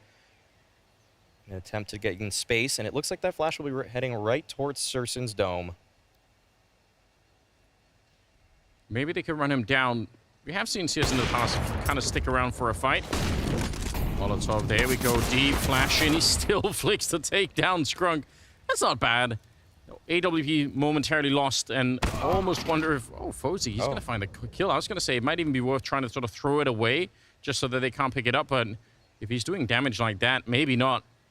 tabseN sneaking on in, and we'll find him eventually. Fozy giving the ult back, and QB now 1 versus 3 with the Deagle. He's got the right idea, but not quite able to find the headshot that he needed. So ult will be recovered, and Big will find another round. They're really starting to step it up, and even at the bomb plant, though, Sangal can at least still buy in this next round. So that's something to think about. This last shot from Sursen here, I don't know if there's even a way to show how blind he is, because when you're watching a spectator view, you see that slight whiteness. But I want to see actually how blind he is, because I feel like the moment he could see any non-white pixels on his screen, he just hit that flick. Yeah, you're like, I'm ready. Yeah. That's not an easy shot to hit by any means. Kind of thing that makes a difference, though. Once you know you're dead, like, you just take one of them with you at least. Oh, wow. tabseN just down to 6 already. Yeah. Doesn't even see anybody. Was that a double nade at the corner, or was it someone else? I have to think so. Ouch. Yeah, so he's going to be forced to play more of a back position in this round. Still got that 3-man setup early on.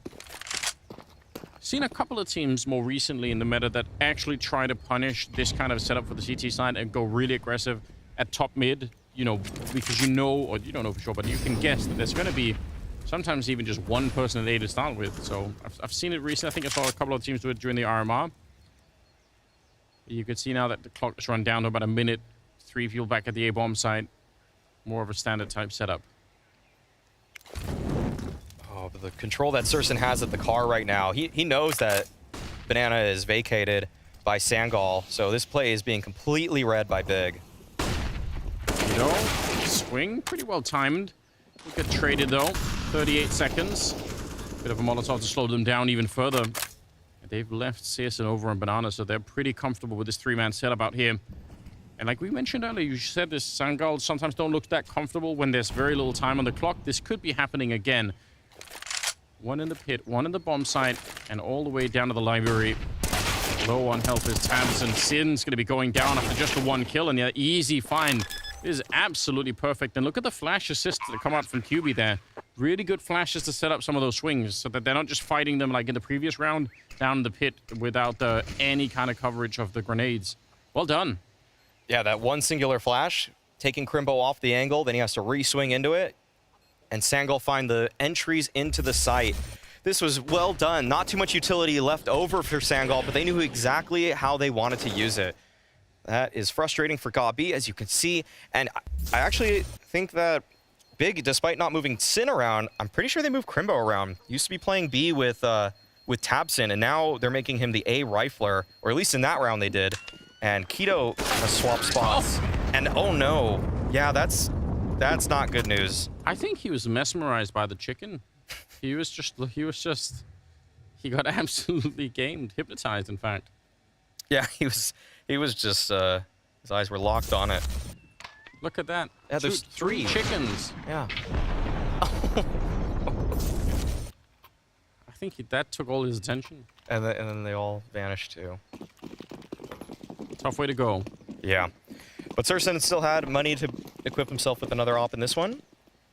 And Sangal, they're just bullying Banana at this point. They don't have to switch up the pace too much. They've gone fast just a couple times now. They take more damage than they would have wanted. And okay, they're going back for more nades. We've been seeing a lot of teams do this, especially on Inferno. T-spawn not too far away from a place you can set up in. I think Heroic is the team that I associate the most with doing this nowadays, Cool. where they're just juggling nades out of spawn to move them to the bottom of these steps. But a lot of teams do it. Yeah, that's a lot of, running right in with two people into the HE down the middle of Banana. That's definitely not a good way to get started. But 7-3 is a scoreline. I started to feel like Big, if they want a realistic shot at winning Inferno, they need to start to string a bunch of rounds together that we haven't really seen them do just yet. Oh. Another grenade, a little bit short of contacting Skrunk, otherwise would have been good. Nice find. Fozy, train in that corner, taking down CEST, and now that's maybe the trigger for them to go. It feels like they want to put some speed behind this. Two people playing on the quad side. Sin, the spray is good, and Crimbo would have loved to have joined in on the back of that, but Fozy holding the angle, and now 2 versus 3, and they're on the bomb site with the bomb already. It's a quick flank, though. Tabson's right here. Fozy, he's already holding the angle, and this might just be enough. Oh, it's the double, in fact, to close it out. Oh, that's a nice finish. Quad kill on Fozy, and yeah, styling on them. I love it. 8-3. Sangal looked like they absolutely want to try and play Vertigo against Big. Yeah, they're making a great case for themselves, as is Fozy. Great round from him. You can see he is on top of the scoreboard here, finding entries, finding defensive shots in the post plant. It's all working out for Fozy. Talked about him earlier. He's probably one of the most, if not the most well-known player on this team due to his stint in NIP, where he showed just how valuable he could be as a player, how many situations he can thrive in, even when he was forced against Tier 1 opposition, probably before he was even ready for it. He still held his own, and today versus Big, he's doing a very commendable job. Yeah, no doubt. Cool to see him still in action. Boy, that's not far off. Skrunk, though, did get dropped a little bit low, but Big are out of money. So just going to be playing with the pistols here.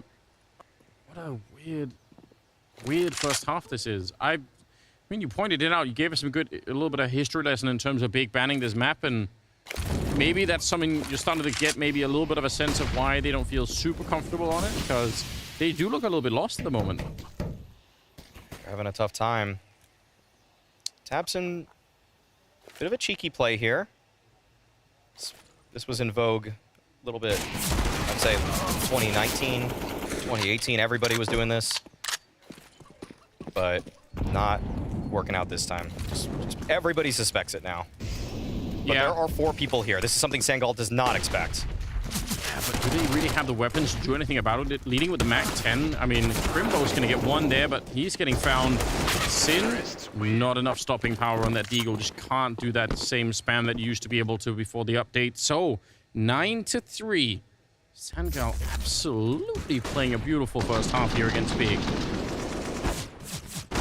Yeah, not seeing any of those mistakes that we saw on Dust 2 either. No, they other than the single time that they ran up towards A and just a little bit late on that attack, everything else has been much smoother sailing for Sangal.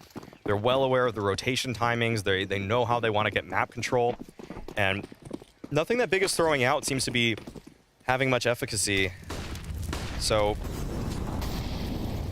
it seems like this early banana fight for Big has just not worked out for them. They expend so much utility, and they very rarely, if ever, have actual control or knowledge of what's going on towards banana. And this is another instance of it. So many nades again. You see, well, I guess Crimbo's actually at A, but just so much utility and nothing to show for it. Yeah, it's really tough, and playing Vertigo on the CT side without having banana control is just kind of makes it a little bit difficult. Too many positions for the Cs to set up into. Almost a 4-1 type setup here for Big, although they're kind of rethinking it a little bit, shuffling tabseN. I think they Keto around on the backside. Going to be going back. CSGO moving up in front of the Molotov. That is a dangerous move. I don't know where the bullet went. I feel like that's a kill, but somehow it isn't. It definitely looked like it. But now Crimbo, he's going to attempt to swing. Works out for him. Oh, 2 kills, in fact. Wow, a third beneath the porch. And this is exactly what Big needed. Just an individual heroic effort. And this is just, it's a lockdown at the brackets. Wow. I think one of the first, so I think Crimbo's already been spotted here, but they just can't communicate it quickly enough to Scrunk. So I'm pretty sure Corey saw Crimbo on the first swing in there, and he just can't do anything about it because, yeah, it's just he's going to have to expose himself too deeply. So tough round to lose right there for Sangal. Otherwise, it looked like they had a good amount of map control to do something with there at the top mid. Yeah, and we haven't really had to harp on the communication between Sangal, but this is more or less an international roster. Some of these guys came from domestic teams before this one, and it might be their first time actually playing domestically, but I'll hold the thought as Soulfly, he's already up banana. There is a player at Sandbags right now, but completely blind. That is a tough fight, and tabseN getting the better of him will maintain this top banana position, but Keto's still stuck here. And, oh, what? No way, Scrunk doubles up on it. Yeah, coming in, swinging with the Galil. Going to be making an escape. That's a lot of damage through the Molotov, but he will live. He knew someone was in there. They had that information, and he really wanted to commit to it. Not at all bad. That is a huge fight to be won. 3 versus 4 now, with Crimbo alone at the top of banana. One good flashbang against him. It might be coming. You've got to be really careful here. They might be suspecting it. There's a good spray down, and he nearly could have had the triple. Molotov was landing behind him, but at least there is an entry into the bomb site. You can see Fozy is so sure that he's going to put up the smoke and plant way out in the open. Okay. That felt bold. But he gets away with it. There's a fast flank, though, from QB. This might be everything. There is, and he also has a Molotov, so if they try to get on that bomb, especially without a defuse kit, which they don't have right now, that's an awful way to lose a round. QB going to be screened up right behind and not even waiting for the double kill. Just going to go straight for it. It makes sense. He wanted to close out the round. And Sin, yeah, absolutely no way out. QB, beautiful double. Great round from Sangal once again. 10-4 in their favor. Scrunk somehow recognizing that there was weakness at the top of banana here, taking down Keto and following it up with a frag on a tabseN. That felt uncalled for Big. It felt like Keto could have gotten out at some point, but they just never truly aware of what was going on outside of that smoke was Keto. And so Big, this feels like it's a must-win round. This has already been a great half for Sangal, and to only have 4 for Big going into what should be the harder side. But maybe they want to start the offense here. They're pushing on down, and a 1-for-1.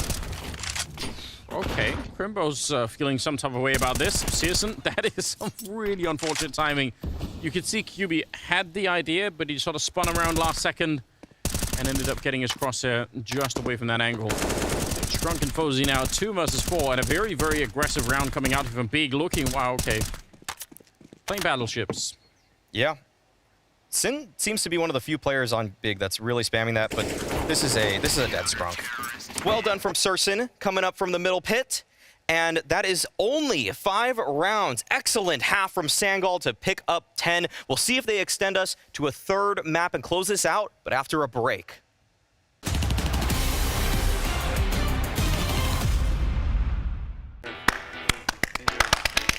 I did the highlight as well, you can say that.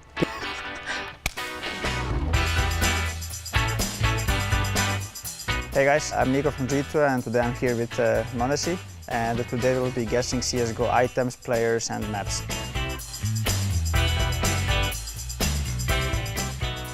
Okay, this is the map and Op is OP on this map.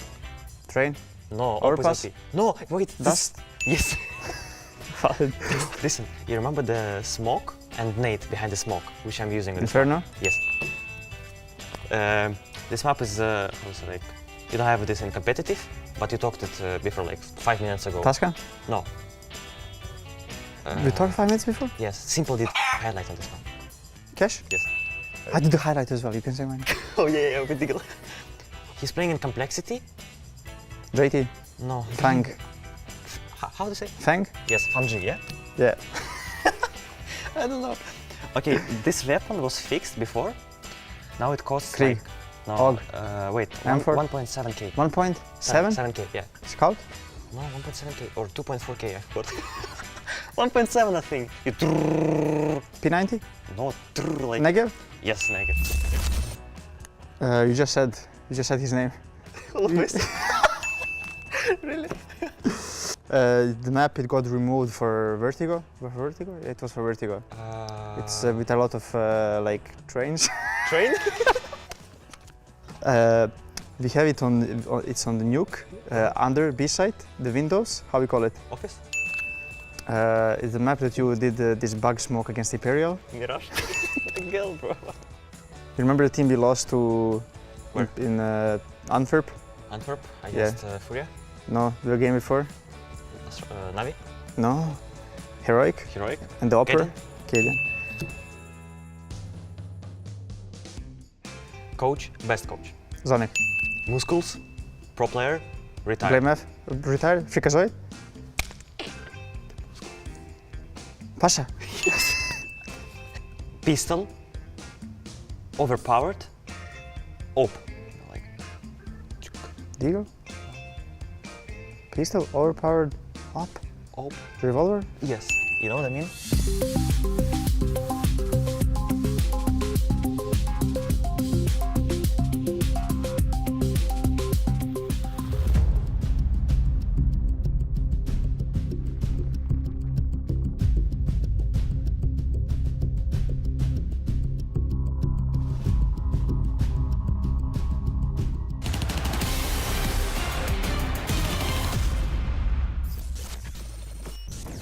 Go close, go close, go close. You ready?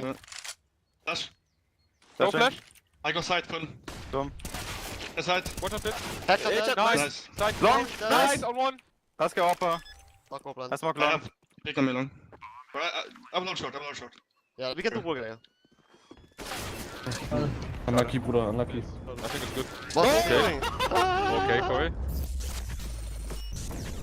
Wow, great stuff. Sangal up 10-5 on their own map pick on Inferno. If you left to get a cup of coffee or something at the end of Dust 2 and thinking, you know, Big look like they're going to straight up win this, CSGO dropping 30 kills, you come back and you find this, you might be a little bit surprised. I'm a little bit surprised, but Sangal have made this really competitive, so more power to them. If they can keep this up, we might get that third map. Sangal are looking like the much more polished team when it comes to Inferno, but QB, Surson, nice shot to take him down. And now Tapson, he's going for a little bit of a duel with this player on the stairs. Fozy finds the return, but Surson has already jumped behind Fozy, but into a crossfire at that. That is unbelievably bold what Sisson just did, and he did pay the price for it. Now they're going to have to try and go up against the dualies. Smoke is up. The dualies just kind of love that half the time. I mean, it's a great position, flashing their way through. A lot of bullets coming in, and Corey cleaning it up. Spins around. It's Soulfly to get the last one. But yeah, he never ran out. That's great. 11-5, and a beautiful start to the second half. Yeah, that was a little bit hectic on the side of Big, actually. We saw that they just sent players in various directions in this round, but this setup from Skrunk to flash through as soon as Corey calls it and to run in, it's almost like you're charging in with an MP9 or an SMG, and you're just able to pivot like that. And we saw just how effective the dualies could be. I mean, it feels like you see one, maybe even two sets now in every single pistol round, with the exception maybe a couple maps, but I think it's found value on nearly all of them now. It's mostly like a nuke thing at first. That's where people first were using it on top of the hut. Yeah. And then we started seeing, I think NIP started using it the most. As soon as the price reduction came out, it was Rez that was really on top of him. He just seemed to have an affinity for him instantly, and now it's just commonplace. Everyone's picked it up, that's true. There are really some scenarios where the extra bullets make a huge difference, and you know, you just I think we said this yesterday, but sometimes you feel like even people, they misjudge how many bullets you have left. Right. They think he must be reloading, but there's still, you know, 8 or 10 bullets left. In that sequence where Corey pushed through the smoke, he actually never ran out of bullets. He used 28 of the 30. Like, You really do have a lot to work with. You have a lot of room for error. And it kind of strikes me like the Krieg and the AUG, where it's just that nobody really practiced the guns, but now that people have controlled the spray and figured out the recoil pattern, you basically can send all 30 bullets in a relatively consistent pattern. All right. That's a deep nade, but it didn't really do anything. Big coming up with the challenge here in round number 18. Going to be doing the silent boost to get into the apartments. And trying to see if they can take that over with the AK. Why not? 3 people still over at the B bomb side. So if they hit the timing here, I mean, again, this is what we talked about in the first half, but sometimes you really can hit a timing early on at the A bomb site where there just aren't that many people here. See that? This looks like it'll be just a set piece towards A. I mean, Sin will be on the wrap. There's already some short and apartment presence, so Fozy and QB, 2 versus 5 at A. Yeah, they need some backup from Banana really soon, preferably just running straight for the middle, and you can kind of tell that is what's happening actually. So now they just need to buy some time. The cavalry is going to be here any second now. 45 seconds left, by the way, and Tabson trying to swing into the bomb site, gonna get shot in the back. Crimbo with the 1 kill, but they still need to find Fozy down here. They don't realize now they do that he's actually there. Soulfly coming up. He was there on the flank all along. Pistols out, and they're going to be able to win it. Huge double kill, huge flank coming out from Soulfly. They had a timing big, but I think they might have missed it by like 5 seconds. Yeah, there was a weird setup stage for them in that round where it felt like they had all the positioning that they would have wanted, but they hesitated. There was a pause once they found themselves in bracket, and we saw that Sangal was able to capitalize. It feels like Vertigo is inevitable at this point. Sangal has just been playing too well here on Inferno, and Big have not come up with the answers, but they're still giving themselves a chance in this round. Handful of upgraded pistols, some utility on top of it. Yeah, but it's definitely interesting, right? Because it's not just that they look like they enjoy the map. They look like a much better team on this map than Big do. And I'm a little bit surprised that we haven't seen Big been able to even make some of the default stuff work. Some of the sort of core level Inferno that you would expect. Even that seems to have been a little bit of trouble for them. So I'm definitely shocked at that. This might be a little bit of a better shot. Tabson's going to be taking down Soulfly, so they've got the entry into the B bomb site. Fozy showing up for the bomb plant, and he's going to get a couple of great kills. Oh, is he really going to steal this one away? It's close. Crimbo almost getting himself killed right here, and now the rest of Sangal has started to show up. They're right there behind the smoke, and Big, they are not being afforded a solid position to plant. There's no CT smoke at present, so there's just no way in. Sin can't find a way to plant the bomb. Crimbo, 63 HP, 1 versus 3. This would be miraculous, but so unlikely. He's playing around the new box now, and as that smoke dissipates towards coffins, there are just so few angles he can work with. There's essentially there's 2 crossfires that he's going to have to deal with as he makes his way on forward. He has no idea if there's anybody banana either. Takes the risk on there not being somebody there, but now they are aware of his position, and he can make it to A.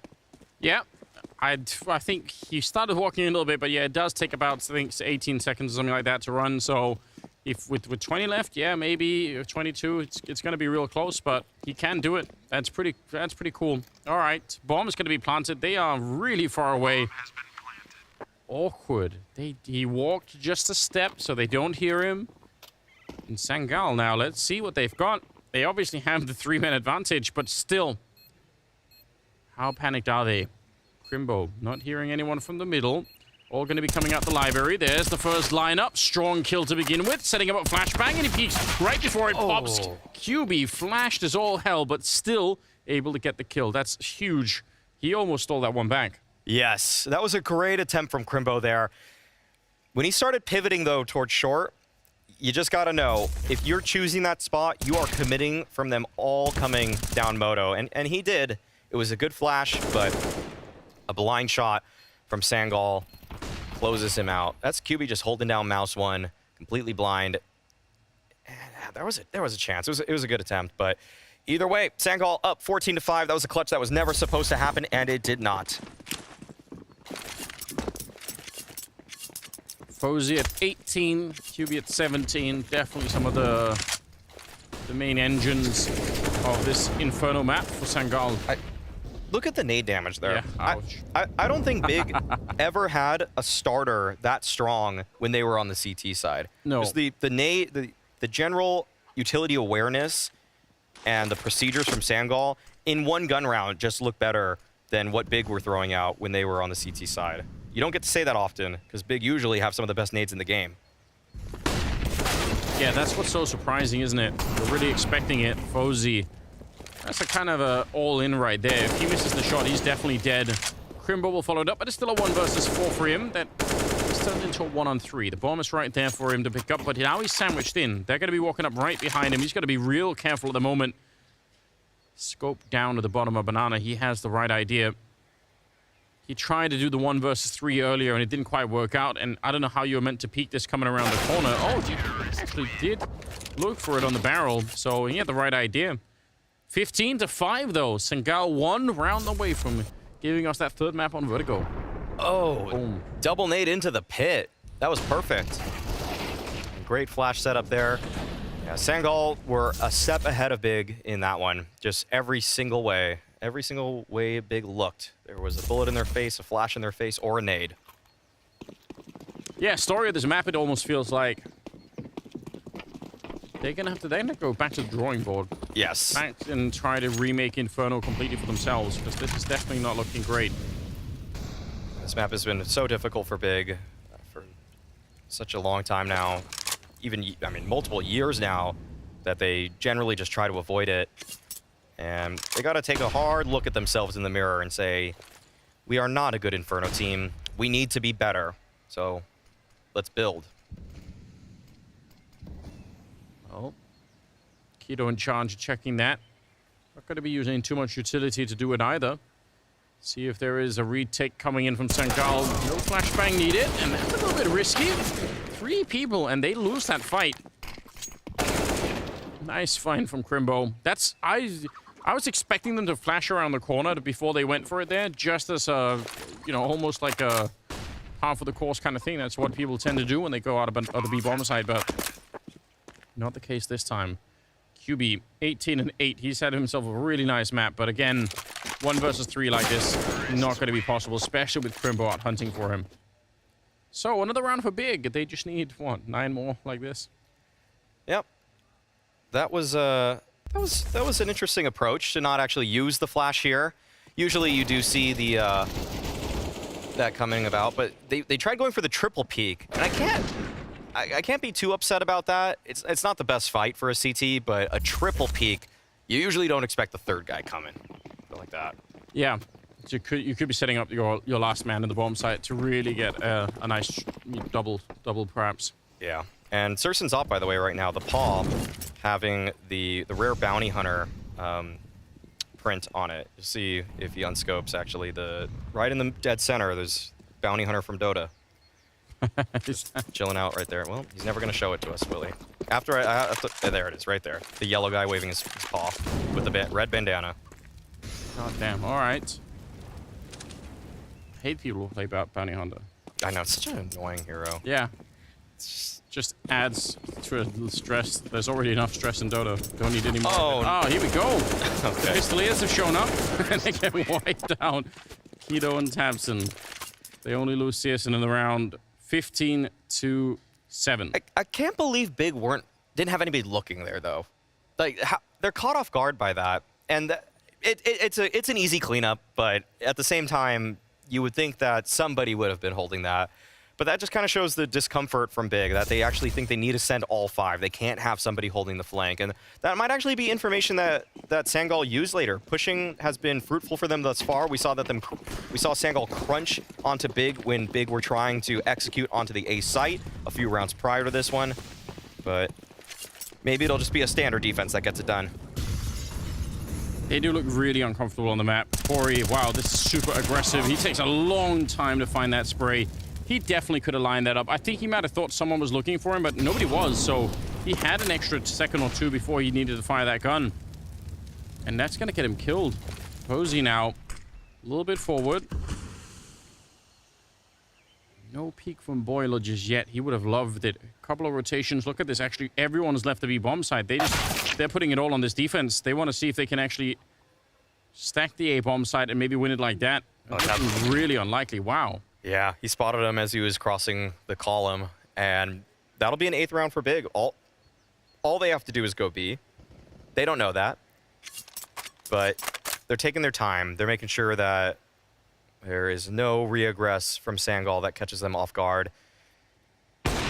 And once you find out the ops there, this is at worst case scenario 4-on-1 towards B. It's just about the conversion for Big. I like how thorough they're being. This is the only way that you're going to make it back from down 15-7. Yeah. So this is the game that you have to play moving forward. And everybody on Big is going to believe until the bitter end. Oh, no doubt. And you kind of know every other round, unless they save a lot of guns, that you're gonna be up against a little bit of an easier buy. So there's a good chance still. I mean, they could do it, but man, you only have to mess up one time, and it's game over on Inferno at least. Yep. Corey would love that peek back. That seemed like, I mean, that is a classic though, isn't it? You actually almost get too much. You're like, oh wow, I have so many options here. I'm not gonna complete any of these kills. Right. And I think that first player that he was trying to shoot at was kind of just randomly pressing WASD keys. Just kind of hate when people do that. Just stand still. Like, you're not doing anything. But people want to get their APM up, so they will just do that. Oh, yeah, Crimbo had time to take his gun out and react, and Corey's upset about that. He knows that that was an opportunity, but either way, this was actually shaping up to be a pretty cool B split coming out from Big. It's just that they killed both B players in CT spawn and library. He's made his entire room into a giant green screen. There's a lot of options in terms of production you can do with that. Say, could make it creative, you know. Could put him in Inferno. Could put Inferno behind him on the walls. Someone get to work. Oh. Okay. Well, still some save weaponry from Sangal. Fozy tries to find the mid pick early on. And QB, who's had a phenomenal game thus far, is looking to make his presence known in the apartments. He'll be dueling against Crimbo. No, he actually finds Sin first. That's interesting, but nicely done on Searson, though. QB's going to follow it up. So they'll lose a couple of players here. He's able to pick up a rifle in the middle. I believe Corey's there with the AK-47. That's a good crouch out from Crimbo to take down QB. And he's so ready, you know. He knows it's coming. He could guess the next step. They need to bring the bomb back here at some point. 3 versus 3, though. And a lot of pressure on Big. One misstep here, and that's the map gone.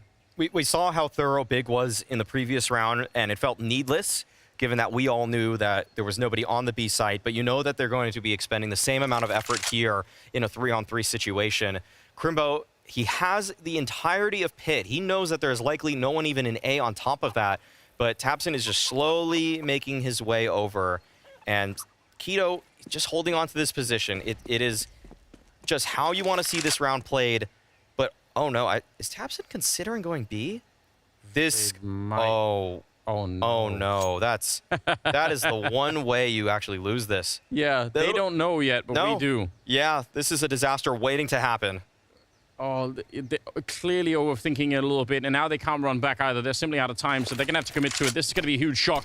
14 seconds on the clock, and they're trying to wrap on this 3-man stack. They're going to find the first kill there on Corey. Still 2 USPs, and they clean it up. Oh, dear. They were able to do it. That could have gone horribly wrong. I'm a little bit concerned about how that became the mid-round call. As Crimbo had so much intel about what was going on at A, he was even moving up all the way past the site. So the worst case scenario, it could have been one in bracket. Maybe one could have snuck into apartments. But you would think if you just deal with that together, there's a great chance. But I guess they didn't want to be timing. And at the end of the day, it all works out. But that's a round that Sangal probably were even thinking, how did we have such a great chance? Yeah, if they would have hit on the bomb site itself, on the back of B somewhere, it could have even been that they just win it like that. But either way, good job. Corey going down to start with here. Finally, some rifles back in the hands of Sangal. What was it, like 15-6 at one point? Now we're up to 15-9, 15-5, I think. I think it was 15-5. Yeah. Yeah. So, a little bit scary, maybe. Nice attempt there from Keto. He had the right crosshair placement, but couldn't actually finish the kill. 3 versus 4 now. And a deep nade. Going to put a little bit of damage into it, but Fozy's going to be taking down Sin in return. So right back into a 3-on-3. This was a brute force attempt from Big to get in there. Keto goes for the solo swing, then does Sin. And now Big there's no reason to keep on sending it in. Crimbo is making his way up at present with Surson. They will be met by Fozy as they attempt the long wrap. And tabseN, he's just staying posted towards B, but this is looking great for Fozy. This looks very promising, and he's able to take both. This is the map for Sangal. tabseN, no chance here whatsoever, and it will be Soulfly to take him down. Sangal close it out after a dominating first half of Inferno. Yeah, they played so well, didn't they? What a relief as well for them that that comeback for B gets shut down. That means the final battleground is going to be on Vertigo. Third and final map, Tito gets knocked out. That is coming up after the break, so stay tuned.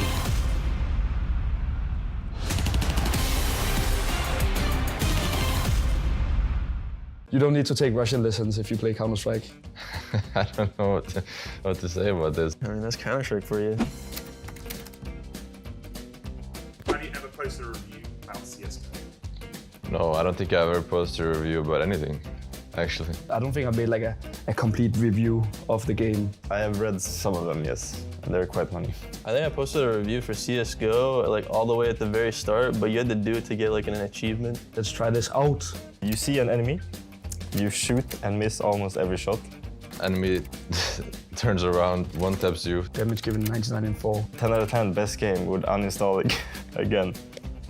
That has happened to me a couple of times as well. Shooting people in the back is it's actually, sometimes it's a little bit annoying. I mean, that's Counter-Strike for you. Sounds like a you problem, to be honest. You have to kill them, you know, shoot them in the head instead of doing 99 in 4 hits. I honestly feel like it happens way more often now than it used to, because I don't know if I've gotten older so I spray more, but for me, definitely, that's a thumbs up. That's another thumbs up, in my opinion. Pretty okay review. Maybe not uninstalled, but pretty good. It's still the best game in the world, for sure. Thumbs up. 9 out of 10 people would say this game is great. The other guy hasn't connected, though. That's a good one. Yeah, potato PCs, you know? That happens all the time, matchmaking, face it. Some people will just dodge. If a guy has a slow PC, he's not going to enjoy the game as much, for sure. Always that last guy who's, I don't know, going to the toilet or something when they queue up for a game for some reason, and they don't accept, and then you just have to wait for another minute or something. 35 hours played, I feel like you haven't played the game enough. I feel like that's definitely a thing that happens once every 100 game or once every 50 game. Depends on if he sees 4 pros on the team and then he joins up with a full random stack. I remember actually the other day we were playing, like myself, Nitro and Yakinder were playing, and then like we're all like you, and they just dodged because I think they're afraid to lose their elo. So, yeah, some people just won't connect. Just because one, they just don't want to connect, or they're just afraid they're gonna lose. So, it's a pretty good review. I think that's pretty accurate. I feel like that's an up, but also a down, so I would say this one is a down. Ever since buying this game, I have learned very fluent Russian, and I'm able to communicate with other Russians. Nastrovia. Pretty accurate. Never seen sunlight since I bought it. Yeah, sounds good. Lost all of my friends. Sounds a little bit sad, but could be true. Been almost 1,000 on virtual pixels.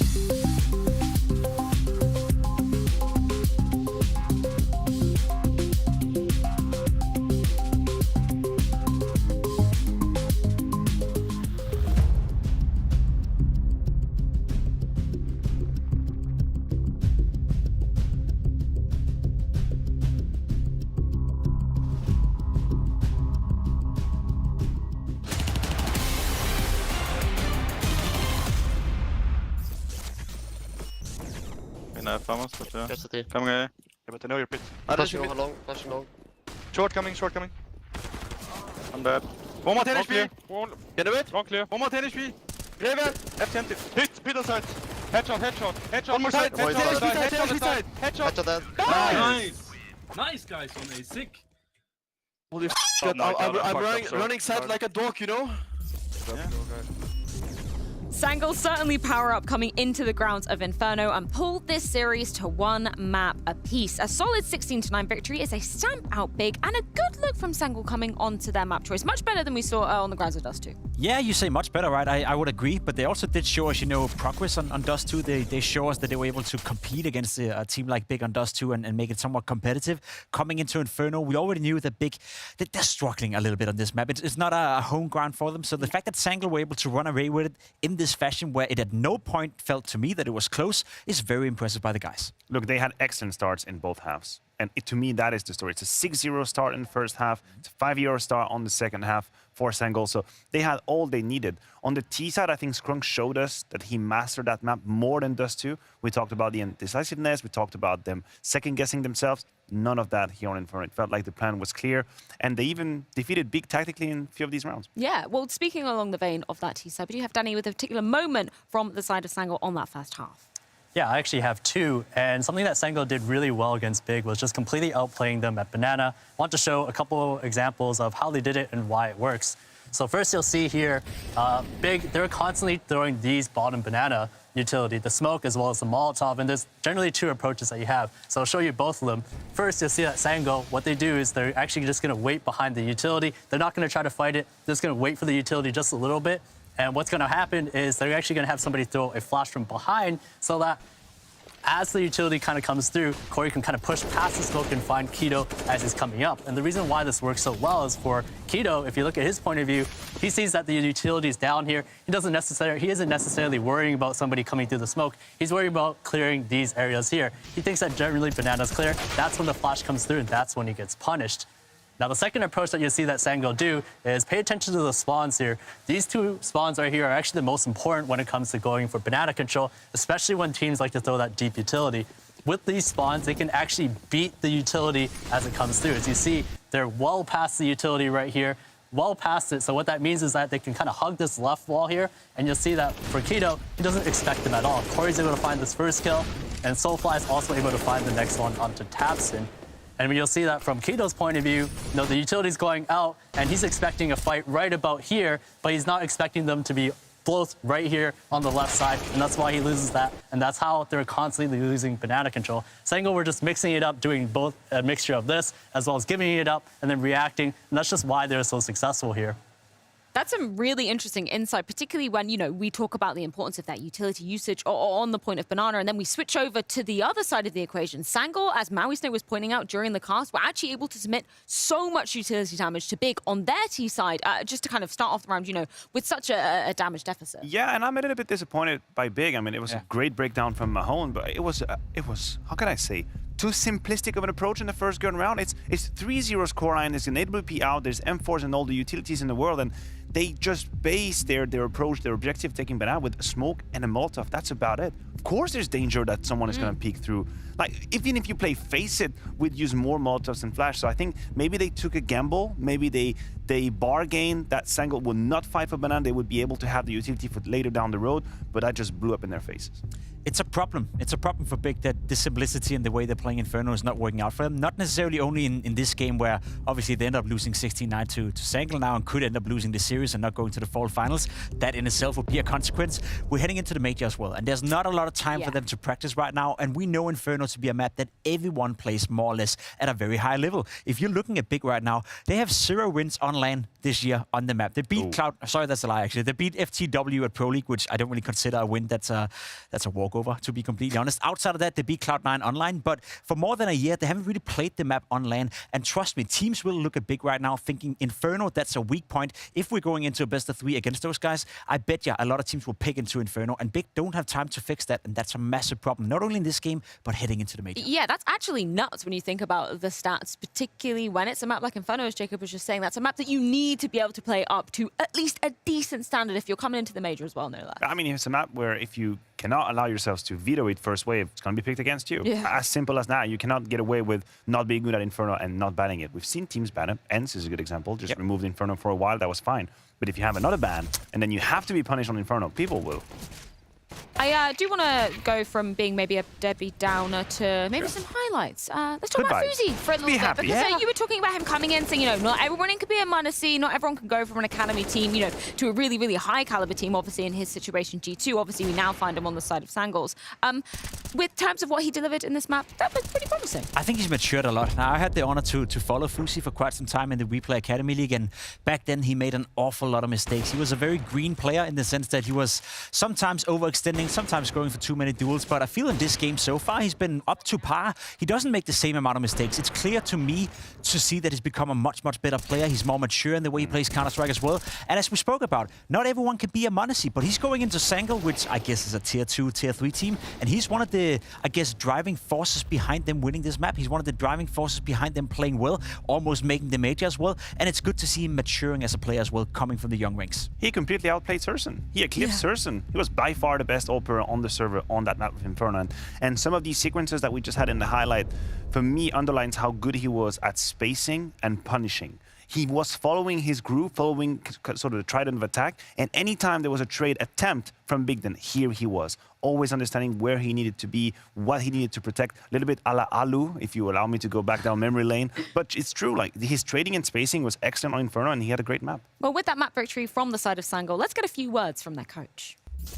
Zugurt's a sick win there on Inferno, taking down Big, putting it into a 1-1. But I guess, do you feel like you could have had that Dust 2 game as well? Because there were so many little awkward moments in it, like, for example, not planting the bomb on time, some close rounds which could have gone your way. I guess you feel like you could have won the series already.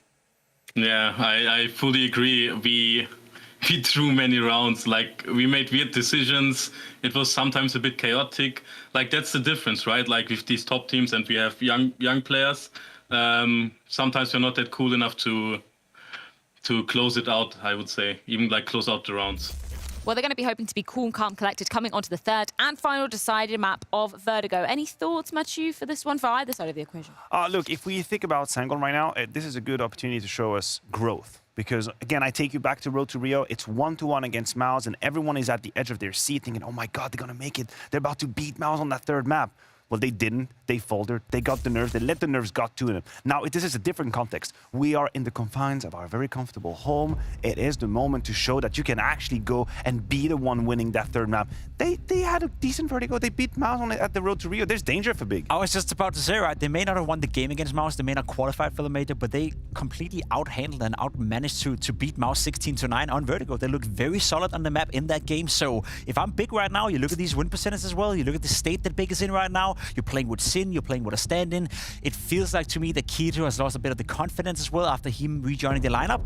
I'm smelling a bit of an upset right here. Big are still the favorites, I would say, but I wouldn't be surprised if Sangal goes in here and makes an upset. Upset potential indeed, and last chance saloon for both of the sides coming into the third and final deciding map of Vertigo. The first time Big have tasted anything from the showdown, and they are certainly already feeling the burn. We're going to see if they can bring it back after this.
We're treated to a third map. It's going to be on Vertigo between Big and Sangal. I've got to say, I was surprised. I think we all picked Big to win, man. I really thought it was going to be a 2-0 kind of thing. Instead, Sangal showing some strength on Inferno. Odds reflect that. A little bit more even now. Still slightly favoring Big. Do you think, is that reasonable? Big, are they going to be good on Vertigo? Big should be the favorites on this. It's a map that CEST has turned into a playground numerous times in his tenure with the German lineup. But Sangal, I mean, Pimp and Maniac brought this up. They have a nice win under their belt. They beat Maus on this at the Road to Rio. And on the other hand, Big, their only recent win on this map is against MIBR. They've lost to G2. So what I want to say is anything is possible here. We could see a Sangal victory. That would be wild. I think you look on the roster of teams at the Showdown, you look at Big, you think, okay, that's a team that could actually make it all the way through, but ooh, nice start. QB taking down Tamsin, running block right to the face, and it's a 4-on-5 to begin with here. First half of the map here is already underway. Scrunk taking a little bit of a look while they're bringing the bomb up. They're not even slowing it down. Slight fake just to see if there's going to be a reaction. There are sometimes double or triple nades set up here. Running through though, and those flashes are not helping out the CT side at all. They get wiped out. CSGO is on his own, trying to backtrack that one. I like the little fake plant just to bait out some nades. Yeah, that is a very necessary step in planting the bomb. And we saw that Big obviously didn't have any grenades. But what I didn't love about that from Big is how disconnected it felt. There was a flash, and we only see 2 of the 4 players being sent forward, not all 3. And that's a bit concerning to see that happen. This is the opener from QB there. Perfect crosshair placement to take down Tabson, just small of adjustments. And even though the flash is pretty good, there's just too many bodies that Big have to deal with. Everybody from Sangal is looking there. And the strength from Sangal of Inferno was they stay together, they stay compact, 4 players, 5 players moving one direction. Guess what map? That is just a tried and tested method. That's right, it's Vertigo, it's the ramp. Yeah, if you guessed Vertigo, you won it. You passed the class, passed the test. Professor Maui, is that everyone's getting an A+ today? An A means exceedingly well demonstration of understanding. All right. So I think that would just be an A. All right. I don't know how that system works. We use numbers instead. Oh, okay. It's very confusing. Yeah, but an A+ would actually maybe sometimes be telling the professor they're wrong and actually present a new example with evidence to support that claim. Damn, okay. Yeah. That's tough. Right. Maybe for another day. I like this. Yeah. Aggressive, out hunting with the USPs. They swap places weirdly, so now the Ts are kind of defending the A-bomb site. CTs are running up the ramp with USPs and getting picked apart. Good triple with the MAC-10. A lot of money in the bank for Scrunk. And it's just Crimbo left. He's going to be found too. Oh, nice shots. Yeah. That's a tough double dink to find. But, no, I mean, other than that, not much to say about this one. Big push down B and a couple kills, but all in all, an expected result for Sangal. They got off to the start that they would have wanted. I'm not going to even say they would have needed. That's a bit of a cliche. Yeah, they don't always need the pistol. You don't, but have they won every pistol so far? I think they won both on Inferno. Did they win both on Dust? I think they won. They definitely won at least one. one. They won the second one for sure. I think they won the first one as well, because that's how they, Ooh. so I think they've won every single pistol. I think. 5 out of 5 so far. I could be making it up. Someone double check it. Maybe they do need the pistols then. It's always a luxury to have, isn't it? Yeah. But first gun round here, we obviously see that CEST does not have an AWP to work with. So that'll make his life a little bit more difficult. He is a competent rifler, despite the fact that when he had his HLTV top 20 year, he probably had 5 rifle kills, and they were in 1 clutch on Nuke. But that's he's actually still very competent with the gun.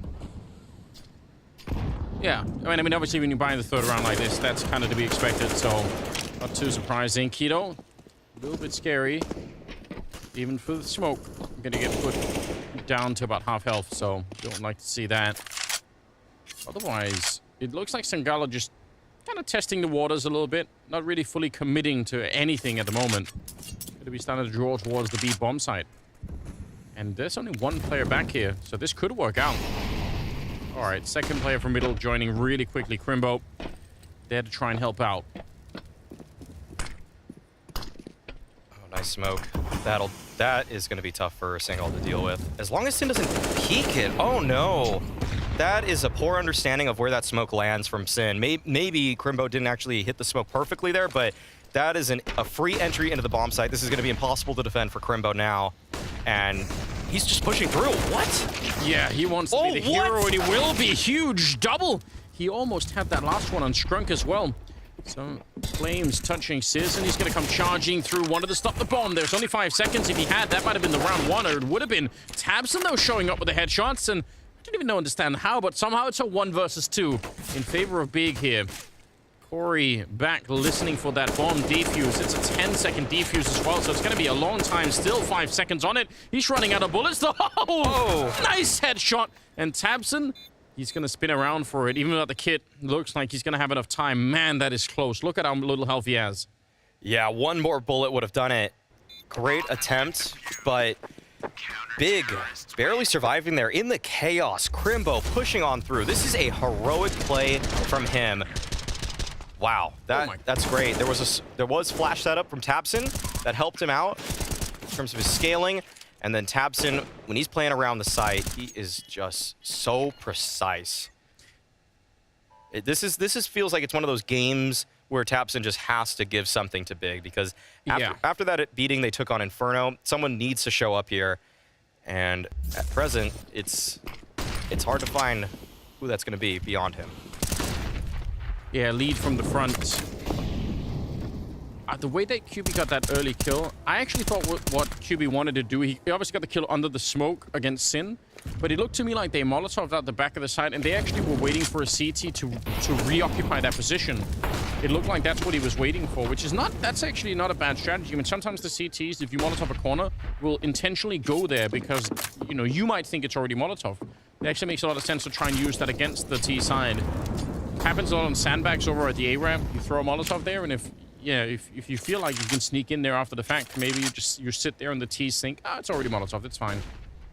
Yeah, finding those gaps is so strong, and we see that Big bullied Sangal all the way back at that ramp, and CEST has taken a very forward position. It's just such a strong spot to be.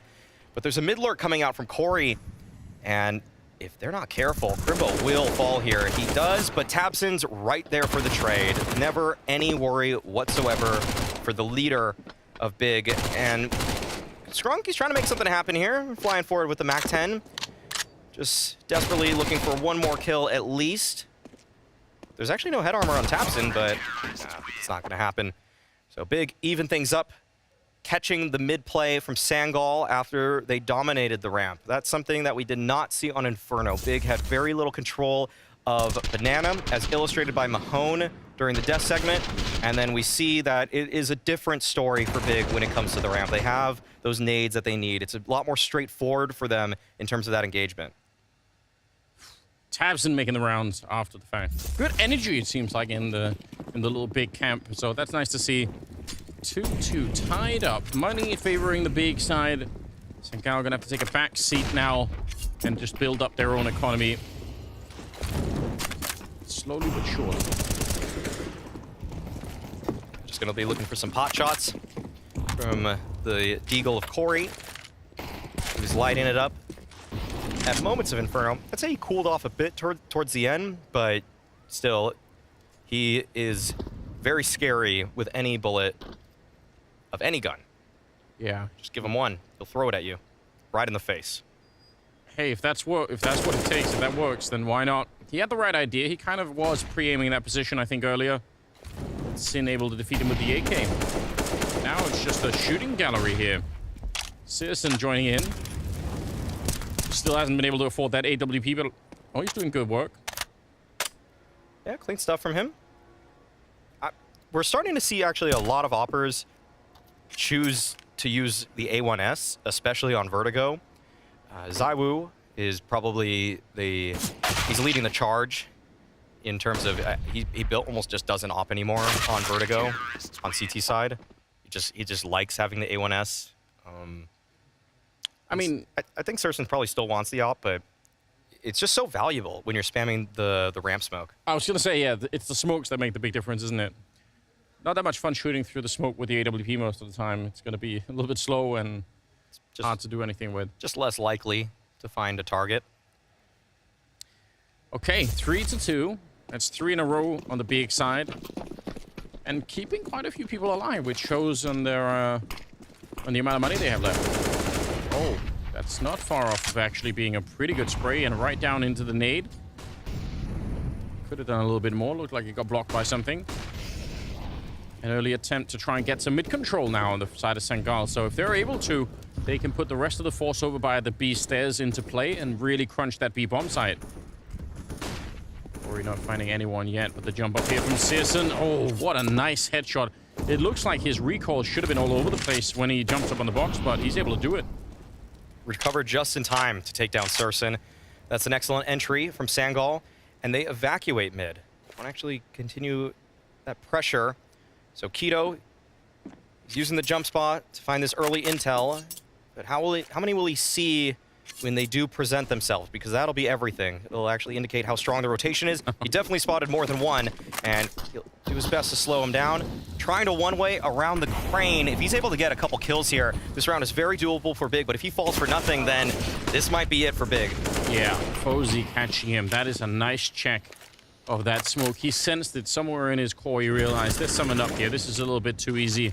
Tabson's going to get one for the smoke. That's always interesting. 3 versus 4. I wonder if that'll trick Big into going for a full-on retake and losing all the rifles. That can sometimes happen when you get one of those early kills. You think, okay, we're kind of destined to try and do this. But I would say this is going to be a very hard retake, so might want to think twice about it. They do have a smoke and a Molotov, so yeah, maybe you smoke off the bomb. Maybe you try and go through. There's the deep Molotov, but Fozy is locked in on this one. A headshot to bring down Crimbo, and he gets another one through the smoke. Oh my god.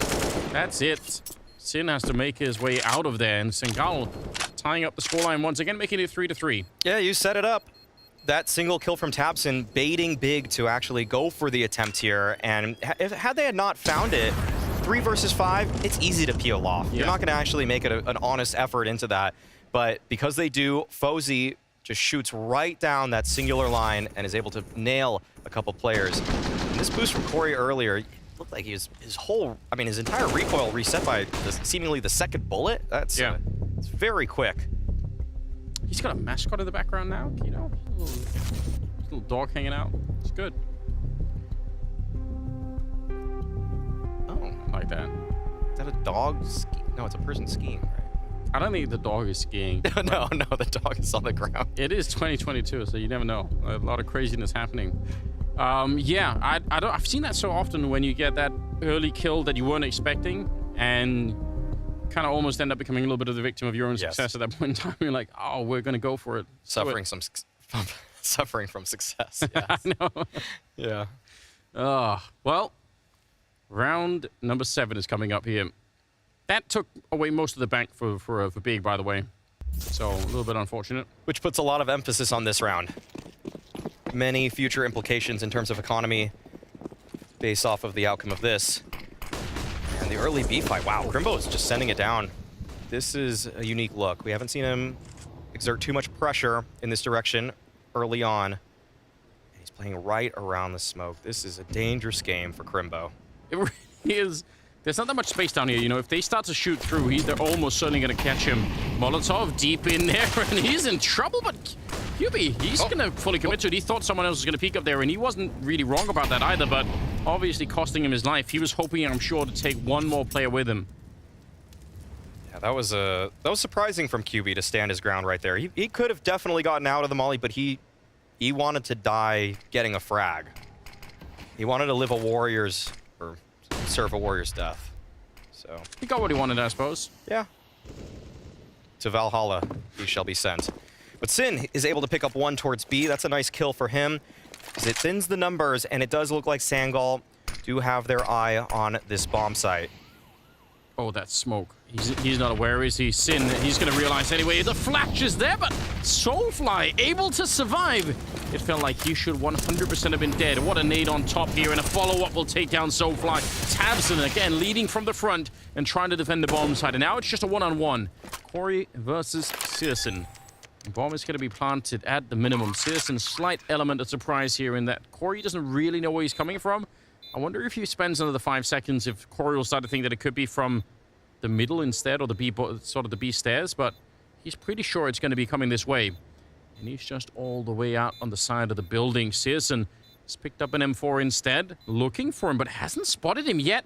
Wow, this is a hard bomb site to look for, and Corey's going to win the fight. Look at how low he is. Did get dinked, but it's not going to make a difference. Nice win for Sangal. Huge 1v2 for Corey. We talked about how important that round was for both teams, and to best tabseN and then subsequently CeSGO. That's massive for this guy's confidence, and it's huge for Sangal because now they have an opportunity to truly build off of that, and backing up there into that quad spot. That's a nice reposition, and he is rewarded. It's well done by Corey. That felt so doable, but CEST, I mean, that first kill, it felt like he had that player dead to rights and just couldn't quite complete it. Oh, Sangal, once again putting together a really cool T-side. Some of it is a little bit more shaky than it was on Inferno, but you know, fair enough. We know Big are going to be better on this map anyway. Yep. But they've taken the money away. They have a 1-round lead. This is the beginning of something really cool. Yeah, this is the beginning of the upset. That's what it feels like right now, isn't it? Oh, Crimbo has something to say about it. Nice headshot to bring down QB. A little bit of a lineup here, but Scrunk a lot of targets. And he almost got distracted behind it. Oh, don't die. Makes the jump down. Breaks his shins, but he's all right. He's walking it off. Frozy to take down CSGO, and they're sort of just walking in one at a time now. It feels like Big to try and take the fight out here. Flank absolutely found by a Soulfly.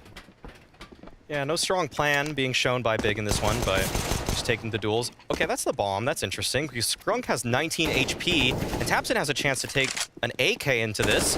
That is massive. Okay, one-on-one situation, but Corey is right behind him. Yeah, there's no way tabseN knows. There's no way he's going to check this. 25 seconds, though, and the problem is for Corey, eventually, if he has to start to make noise, then the element of surprise is going to be gone. I can't believe tabseN's even in this round. Oh. He should have been lost. Oh, he's going to go up middle. This is absolutely sick. Now Corey is the one lacking the information. Where is tabseN going to be going? Surely back through the middle. Yeah, 10 seconds. He has a Molotov. If he was really sick, he'd bounce it off and land, but that may be too much. Had to give up the position as well. Sneaking in now. Looking for it, Corey, though. The pre-fire was there. He had the right idea. Another clutch from Corey, and a huge round. Man, tabseN almost stole that one back. Yes, he did. tabseN had a real opportunity there, but Corey, with excellent positioning, he was the contingency plan in this one for Sangal. The lurk towards middle, nice openers, but yeah, tabseN really, he was so close in this one. A couple options there, and he wanted to go for the big flank. Just that Corey was a bit quicker, and he had the health advantage at that. So this is where Big has to fight back. First time we're seeing CeSGO with an op, but it might not even come into play because CEST is down on the B bomb site. Man advantage already taken for Sangal. And Big, they got to find a response. They got to find a way to equalize this. Really, really good flashbang set up there from Corey to help out on that opening kill. You could see CEST had no chance. Oh, Smoke is going to be fading. tabseN, that is really bold. Actually get the kill on Soulfly from the Molotov, but he was committed to that. He was all in on that fight. I just wanted to get it back. Now Keto using the smoke. Bit of a one-way there. And he's going for the swing. Okay, this is a lot of information, but it might be a bad timing because everyone from Sangal is swinging. A miracle to even find a single kill. And CeSGO is rotating in rather quickly. That feels like if you're Keto, you swing on that one, you just get on the radio and you say, it's all clear, and then there's like 3 people shooting at you the next second. Not all clear at all. CSGO's going to be taking down Frozy. Ready for more. He's finally got that AWP out, and Crimbo there to back him on up. That could be the difference maker here. CSGO with the AWP on A ramp, that feels like a great way to at least make Sangal just a bit scared to show up, you know?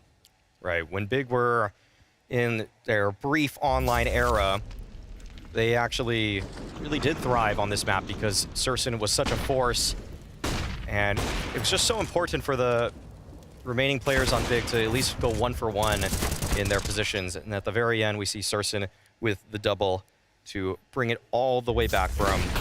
Quick fight again for Sin. Yeah, they really want to find him. He actually pre-fired. That's really sick. Oh man, QB otherwise has kind of had his number out here, but that's a nice way to win that opening fight. 1 AK left on the side of Sangal, and Big looking for the equalize, looking to tie the game back up 5-5. Ooh, Keto playing around that smoke beautifully, getting the better of Soulfly. It's tabseN that collects the frag, but an assist from the man that was forward. Now, Corey, we've seen how deadly can be with the Deagle, but not this time. 5-5 scoreline. Big have even things up. So they also have a chance to extend the lead. That was a force buy from Sangal in the previous. Yeah, it was. And not only that, they had no casualties in the last round. So kind of quick to recover that much of an economy and probably even extend it even more now. Yeah, there's a great opportunity for Big to build up some bank. This has been feeling like Sangal have actually had a good deal of success towards B, even when they're finishing with a man deficit. They're just getting onto that site. The pops, the flashes, whatever nades that they're throwing are really disturbing Sin on his defense.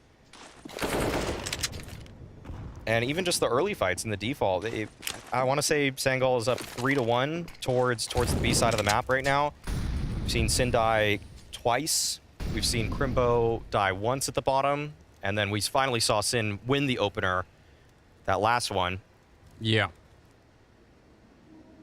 Yes, there's a lot to work with for them on that side of the map at the moment. Now that CSGO has the AWP as well, gotta worry about that. This is a tough round to construct if you're Sangal here. No utility. Usually they go for the Skrunk special, that singular flashbang, but this time around, nothing to speak of. So just kind of a matter of time. They're at least doing a good job burning the utility. You see Sin has no nades, which is not how you generally want to end these rounds. If you're so empowered by your weaponry. Now, Keto, okay. He knows they have Glocks. Oh, friendly flashbang being called in, but they're kind of all over the place. tabseN goes down as well. CSGO's going to be showing up, just fighting them with that AWP, but he gets dropped as well from the MP9. Now it's a 1 versus 2, and Crimbo will stop the madness at the A-bomber side, but that is way too many casualties. Remember, they just had a flawless round. This could have just as well been another one, and they would have had so much money in the bank. So a little bit careless, perhaps, on the side of Big. Yeah, those were some casualties they should not have taken, and I think that late flash made Keto turn away, but sometimes having your gun out is simply the better option. If it's just Glocks, there doesn't even need to be that sort of questionable utility support. That's something that Big got to talk about later, because they should be aware of, does he need to even turn from it? But CEST, it's time to impose himself. Gets the opener on the Soulfly. Keto spamming down as well. Gets one from the short side, and he's going for more. He's double dipping, and it's working out. 5 versus 2. Big are putting their stamp on ramp. I love to see that flash that tabseN threw to secure the second kill for Keto. He was so blind on that ramp. I wonder where that came from. QB now on his own, 1 versus 3. Keto cleaning it up on the other side. He's got 3 in this round. And push down real far here. QB might be hard to turn this corner. He's going to be dead. CSM will take him down 7-5 as Big started to put together this first half a little bit now. It does feel like as soon as CEST picked up this op, it's been very difficult for Sangal to gain ground consistently. And yeah, that's just the special. If CEST has a good spawn, he has a variety of options. Peeking from the crane, peeking from the low ramp. I think you've even seen that in that replay. You actually see tabseN holding the flashbang behind CSGO. I think that's the flash that he throws for the second Keto kill. So just overall, that's really cool. Yeah, it's a great 1-2 punch. Okay. tabseN calls his own number this time. Swings on down. Can't really see through the fire very well, though. And so Soulfly takes him down from the side. That's a bit unfortunate. And okay, nice wallbang from CEST. Fozy not even standing a chance in that engagement. He was so confident shot. I actually, for a minute, thought Fozy was on the other side of the wall. I thought he's just out in the open. My God, Sin able to clean it up. And some really speedy rounds coming the way of Big. They've really managed to close them out here. 8-5 going into the last 2 rounds of the half. If they get up to 10-5, that's going to be a great recovery. Oh. Oh, what the? Yeah. It's almost like, how did Surson not see that or call that? I have no idea. Yeah, that's a bit strange, but either way, Big, they're on fire. This was at 1 point 3-5 in favor of Sangal, but Big have brought it all the way back, and then some. They really have Sangal to re-establish a bit of control and try and rediscover some of the strength they've had on their T sides, both on this map and on Inferno. We know they can do it, and they need to show it one more time here. Soulfly going to be wrapping around that corner to take down Keto. It's a good start. That's a great way to clear that. The right-click flash, you know, if that spot is being used by your opponent, doesn't have too many options. Surson is trying to find a return, but Sangal, they're not giving anything easy. Ozzy's holding the line right now.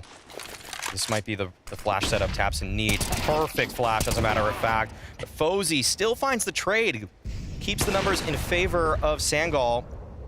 Surson, he actually predicted that Fozy was going to go for the jump spot there. He moved his crosshair just a second before Fozy even made that jump. I don't know why, but that looked so much cooler over Tapson because he walked around the corner instead of running for the swing. It's like, I'm so sure that we've got you flashed. I'm just not even going to worry. Crimbo getting spotted back here is real bad news. Preemptively putting down the smoke. Seeing the Molotov coming, he knew that was going to happen. 35 seconds. Sin is there to help him out. That is great. Look at this. Sin going to be taking down Corey as well. Fozy and QB left 2 versus 3, and they finally managed to clear up. They know Crimbo is back here, and they have to respect that and worry a little bit about it. 20 seconds on the clock. Swing could not have been better timed, and now QB versus Searson, 1 versus 1. That smoke is fading. Second one is just up, and a miss shot, a very rare miss coming out from Searson, and QB will clutch the round. I think that's what, his 3rd clutch of the half so far? Him and Corey have combined for quite a few now. Yeah, they are looking real good in those late round moments. But Searson, despite that whiff right there at the end, I mean, he's been having a great time once he's picked up the op. And this was a bit strange from Sin, I'll say. There was kind of a swing behind default, and it was under no pressure, no duress, and yet he gives back another kill in the direction of Sangal. Kind of one of those, just a strange moment. And we see that Sangal now have a chance to split the half, 8-7.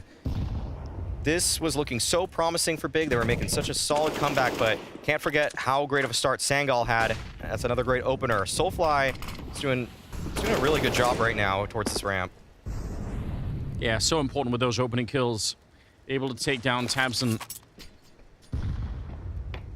A little bit of damage with the nade. He's going to go find another one. But they've got to be a little bit careful. 4 on 5. If they give up this round, 8-7 in the first half, I think Sangal are going to be happy about that. They're going to say, that's okay. We can still make it back. Keto taking a lot of damage. There's that second nade. And this one will do a lot of damage on the Soulfly. Flash in to take a peek. Good. Once again, they're all down there, so you got to be careful. Here's a second pop flash. He's going to swing, and it's the entire team. What a spray! Skrunk nearly dead. That is almost a triple. Crimbo and Keto, that's a deadly combination. An exchange of mollies now. Skrunk, he's going to peek behind his. Crimbo is ready for it. He's seen that trick before, which leaves Fozy and Corey. They're right here at the ramp, spotted by Searson. Now just Fozy. He's aware of the player positions on Big. But he has so many fights that he has to win. Oh, there's one, and nope, it will be Searson that takes him down. Op v Op to close things out, but 9-6 scoreline as Big recover the half from down 3-5, and we will see if they're able to take this 3rd map after the break.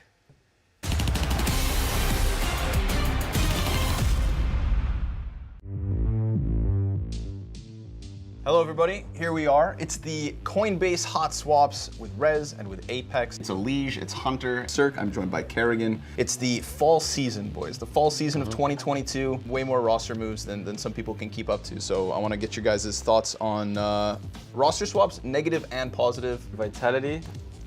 Let's say Vitality. I think the Vitality change with bringing Spinks reminds a lot about the phase with Rob's joining. An upgrade in kind of the role and the position and the philosophy of the team. For me, honestly, Vitality signing Spinks, I think it's a very good move because Spinks, I know he's a really good guy and really good player, honestly, and that's the piece they needed. No excuses for them. They have really good team. I'm including, of course, oNe coach. So yeah, I think no excuses for them. I think they'll be really good this season. I didn't really think that like ENCE was doing too bad. Like maybe they needed to change something to like improve them, but you know they were like a top team like this entire year. Sure. So to see that change was pretty surprising for me.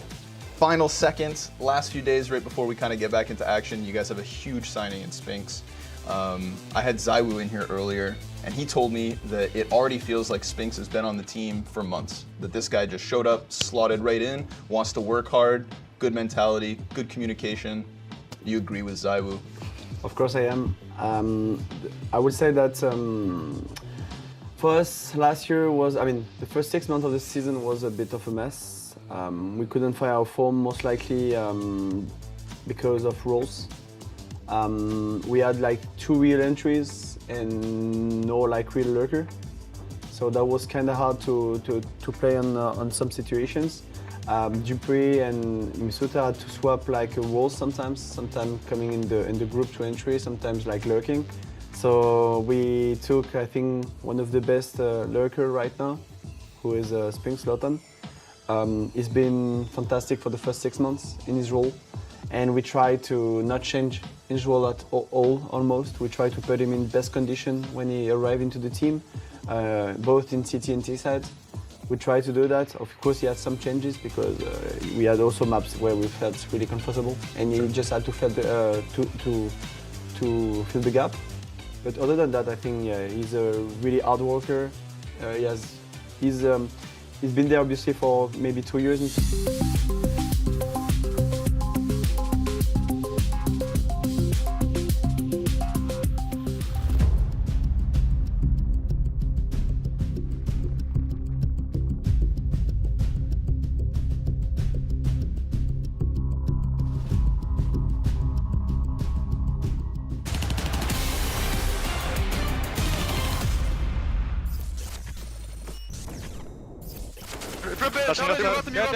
You got him. You have smoke and curry. Und einer Treppe. Geh durch. Default. On one. Hab noch nicht Bombe. Hat jetzt Bombe Default gepickt.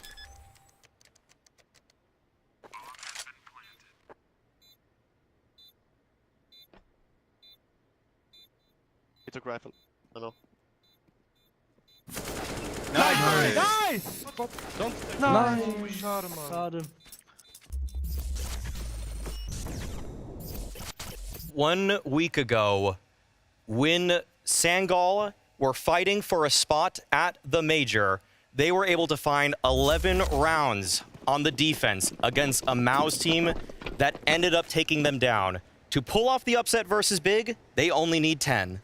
Ooh, all right, good bit of throwback right there. It's definitely on here. 9-6 in the first half. Second half is coming right up. And this is to stay in the tournament. This is for the tournament life at the moment. Nice sneaky kill. Keto opening up with a double Glock and nearly finding a third. Look at the tags. He is just wrecking this mid defense. There was 4 people here and now they're running away from him. Oh, he's doing everything. Getting the assist on the last one. Nearly a quad kill on Keto. That is beautiful. That was well done from Keto. It felt like every peek he was advantaged or knew what was coming next. That is a methodical clear coming out from him. Big, they love the mechanical ability on this guy, and you can see why, all these peaks. But Soulfly, I don't know if he knows his butt sticking out there. That's a little bit of an oversight. Probably not, yeah. I mean, he's probably assuming that there was going to be more of a battle, that he could sort of like come popping out surprise, but just it's way too efficient. The battle was done because Keto just shut them all down. That is wild. 10-6. Keto's been pretty quiet in this series, so great time for him to come alive. If he does it in just the last half to get Big over the finish line, then all is forgiven. I mean, they're all grouped up nicely in terms of the kills now that Keto had that round. You know, 15, 15, 14, 11, 11. So not that big of a spread between top and bottom. Yeah, this has been a back and forth game. It really didn't feel like there was a single position that was just compromised on the Big side. It didn't feel like they were even finding consistent advantages. Okay, Sin has a chance here. Only, ooh, oh no, that's the bomb down right there. Oh no, this is going quite poorly for Big. They're going to have to go on a retrieval mission, but that's a huge frag to find for Tabs. Yeah. Especially because Fosu was that deep in. Scrunk could technically catch somebody off guard if they come walking past, and it's kind of a hard position to check. Sin definitely caught sleeping. You could kind of tell for a minute that he was sort of looking halfway into the ground, probably talking to somebody else, and just not even aware that they could be coming down the stairs like that. Good recovery. You've got to give it to Big at least, not sort of falling victim to any kind of chaos here. And they're going to find out where Scrunk is as well, so no more surprises here, and they're just going to hunt him down. All right. A little bit of worry in that round, but it's all over now. Yeah, it's just the way that it happened. A little bit scary, but only losing 2 is not too bad for Big. You can see Gabi probably has an idea of what's coming next, but it's a tech pause, so it won't matter. Yeah, they're going to get a little of a break in the momentum here. 11-6, though, is pretty impressive. Gabi still on this roster. It's so crazy. Yeah. In terms of the longevity of his career. He was legendary 1.6 in game leader all the way back then, and just keeping it up throughout, you know, the 10 years of CSGO as well. Is wild. Yeah, and it's really cool what him and Tabson are just building with this team. Both of them signing just those contract extensions, pledging their allegiance to Big and German CS as a whole with it. Quite admirable. Yeah, it's good. We need that. Yeah. Yeah, you were talking about how German CS wasn't looking too good a handful of months ago, actually. Yeah, it's one of my main... It's been sort of a criticism for a long time because historically they've had some really impressive players. There might be some on the rise, QB and Scrunk.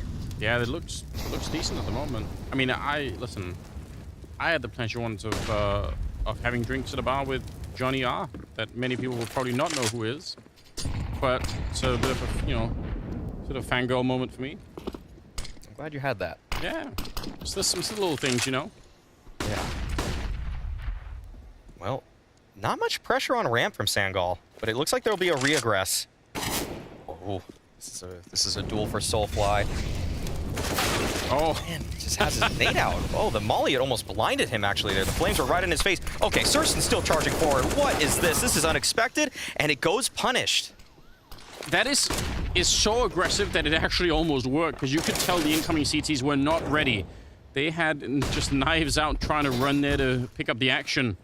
Sin gets a little bit spammed. Fozy gets a little bit in return. It's a classic Vertigo experience. People shooting through smoke, and you're never really sure what's happening on the other side. Crimbo. Yeah, he's got the right idea. Really wants that bomb plant, but worried about the amount of backup. Not sure if they can hold it. And are they going to give it up and just... They have 40 seconds. They have to walk almost the whole way. Yeah. They have the time to do this, but the alarm bell will be ringing for Sangal in about 12 seconds. You can tell Sangal, they've backed up into a couple different angles. Fozy still in control of middle, and it seems like it'll be a B split. Keto, he'll be on the mid lurk, and Crimbo is letting his position be known. It is up to Keto to alleviate some pressure, or this is going to be tough. If Crimbo dies, it's all over. It doesn't matter what's happening in the middle. But oh, there's the kill on Keto. 5 seconds, and they can just peek him. There's nothing that he can do right here, Crimbo. Yeah, he gets the kill, but they will still lose the round. I appreciate them trying it. This could have worked out, but man, that you have to be flawless in that one. Yeah. Yeah, there's an argument that you should just send both players towards B there, or at least just secure the bomb plant on the A site. But they were looking for the win right there. And Sursen getting a bit over eager as he's pushing all the way into the elevator room. And that, so many moments in this round for Big that almost worked, but just not quite. So Sangal, they're able to stabilize. Not the prettiest buy for either team. But we'll see if the ramp pressure changes, because it felt a little bit too easy last round for Big to move up ramp. That was an extremely dedicated placing of that smoke grenade. Really careful to make sure it doesn't roll away. Yeah. I don't know why that looked funny. Yeah, there we go. Nice tucked in. Gotta be real careful. Only 4-round gap right now. This is still anybody's game, surely. Definitely is. Crimbo finds the opener towards mid. Wow, he is very far up mid. Now, Keto, he has an option to actually keep on aggressing. There is a panic amongst Sangal now. They are scattering. They're trying to find where they need to be rotating, but it looks like Big are in firm control. They're reading them. Big knows what's going on right now, and it's Sangal that's playing catch-up. Yeah, they're getting picked apart from the inside out. It almost feels like Crimbo infiltrating the lineup, and Sin will get the last couple of kills here. That is a super powerful move. Crimbo with the triple. That's something they were not ready for on the CT side. No, that was with pace. Crimbo moving up mid so fast, and once he slotted himself deep middle on top of that, that's a tough position to juggle. There are a couple angles that can be peeking you, but he was cognizant of where and when those peaks would come out. So that is a heroic effort from him, and you could see that at the end, it was Sin that was able to close things out with a couple kills of his own. But it's Big actually after that victory that are calling for the timeout. Should be aware of the money from Sangal, but they just want to be thorough, want to make sure. tabseN and Gobby in a bit of a discussion to figure out what is the right move from here on out. They are 4 rounds away from knocking Sangal out of the tournament, keeping themselves alive, and probably experiencing a huge sigh of relief if they could do that, because I think this has been a much more of a struggle than certainly I was expecting. Sangal have really shown up to play today, which is great. Yeah, once we saw how Inferno played out, though, there's no doubt in, I think, anybody's mind that Sangal were the better team on that map. And in some ways, Big felt a little bit lucky with the way that they were able to take Sangal down on Dust 2. So, right now, this is just, it's such a needed decider to actually determine who's the better team today. Yeah, that's probably something for the game review later on for Sangal. They're going to be going back to that Dust 2 map and thinking, man, we could have maybe even won that one. CSGO not checking the corner because they thought they were already... Oh, okay.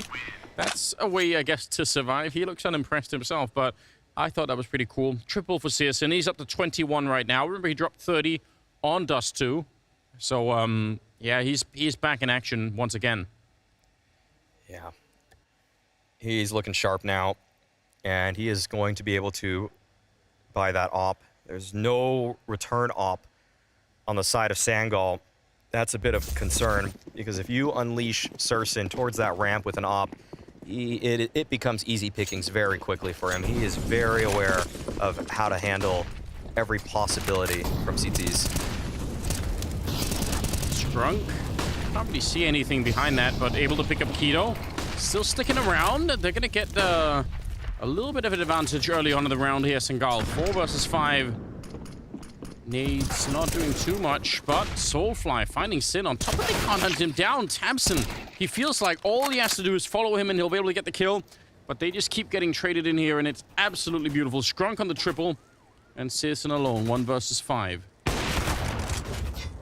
Yeah, we're talking about the CEST off, and it couldn't even get activated in this round. It was the rifles from Big that pressed on forward, and there was no cover to be found from CEST. This was a little bit hasty for Big. This is a bit of a faster approach, and I think that because Sangal had been so willing to give up ramp in some of the previous rounds, Big probably thought that they could get away with this, but not the case. Sangal, they stood their ground at the top of ramp, they held it, and Big have to rethink their approach, because that was just too easy for Sangal. Players running through smokes. Every fight was favored for the defense. Yeah, good day. They're gonna need to do better somehow. Posey back here on that AWP. All of the money that Big had is thrown into this round, so you need to build something behind it. Lucky for them, the smoke is up. Otherwise, QB probably would have had a decent spray down on at least 1 or 2 players there. Does he spot them? They're right below. I don't know. He didn't see them through the grading at all. QB goes down for free practically, and now they sense the weakness. They want to go for it here. Deep nade. Just going to be a flashbang for now. Otherwise, maybe that would have blown up Corey completely. Molotov, yeah. That's the right tool for the job. Going to be forcing them out. Corey's dead already. And Strunk is feeling the pressure. He's going to go down to tabseN, Posey, and Soulfly. They got to be careful. They don't have that much money either. They can't afford to just throw away all the rifles. Big just picked apart every defender from Sangal, and it looks like they might do that to Posey as well. Keto, he seems to know that this is what's happening. Just walking so casually through the smoke right there to find the final frag.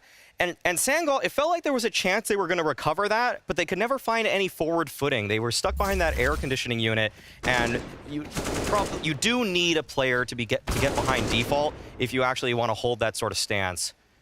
That was very tough, and Big just, it became easy. There were only a few angles that they had to choose from in terms of where to look. There was never going to be a crossfire that could be set up from Sangal. Unless that rotator moves back default, there's so few options for the CTs. Yeah, that's really, really tough. Nice opening, stolen AWP from the previous round. And Fozy gets killed with his own weapon. 4 on 5 now, and Big taking a huge step in the right direction. They just need 2 more rounds. And this is all of the cash for Sangal. If they lose this round, they might have nothing left to fight with at the end of it. It'd surely be heartbreaking, given how well they played. Soulfly, return opening, getting that one, and he's going to pick it up on Keto as well. Out in the open, Corey. If you get pump flashed here, you're probably just going to be dead, but he's going to get the kill and just make a retreat. Attempt at a return from Tabson, but that's quite clean for Sangal, all things considered. They're able to find kills in multiple directions. Big they're trying to make their presence known towards ramp and mid simultaneously. Sometimes that will throw the CT comms into a whirl, but not the case this time. Sangal were able to win their separate fights simultaneously. And now Big, they're up 14-9, but they don't have too much to work with. No, they really don't. A chance to run it back. Sangal now. Again, just building any kind of an economy. Oh, there's only one player here. Yeah, that's a problem. Oh, that's worrying. That is very worrying. He wasn't even flashed either. Scrunk. Oh. He's going to commit. He's going to double down on the defense. Oh, Gets no. one, but the jumping Glock around the corner. Sin able to take him down. And that's ridiculous. Now there's going to be a pretty quick room. No bomb plant yet. They could have probably gone straight for it. So maybe there is a recovery coming here. Sangal quick on the rotation. They were there to help out that A-bomb site really fast. CSGO backing on out. He's got the M4 picked up, just ignoring all the bullets whizzing around his head. Yeah, but he's on the side. They know, and even through the smoke, not bad at all. It's going to be a 14-10 scoreline. There's a real moment there where it looked like they were about to throw it all away. That looks so scary, but Sangal were able to recover. Big, they found so much space so quickly, it's almost like they didn't even know what to do with it. There were no smokes down on the site. They tried to press on in, and great jumping Glock there. It's almost like a flying kick from Sin being jumping burst fire. Yeah. That would have tilted me off the side of the building if it was me. Yeah, that's a fun way to find a trade. Those are always some of the most satisfying when your teammate calls that they're lit, and they actually are. So you're never sending it like that. But Big, they have so much to work with now because they found those frags and the bomb plant. Oh yeah, I forget you're used to playing North American Counter-Strike.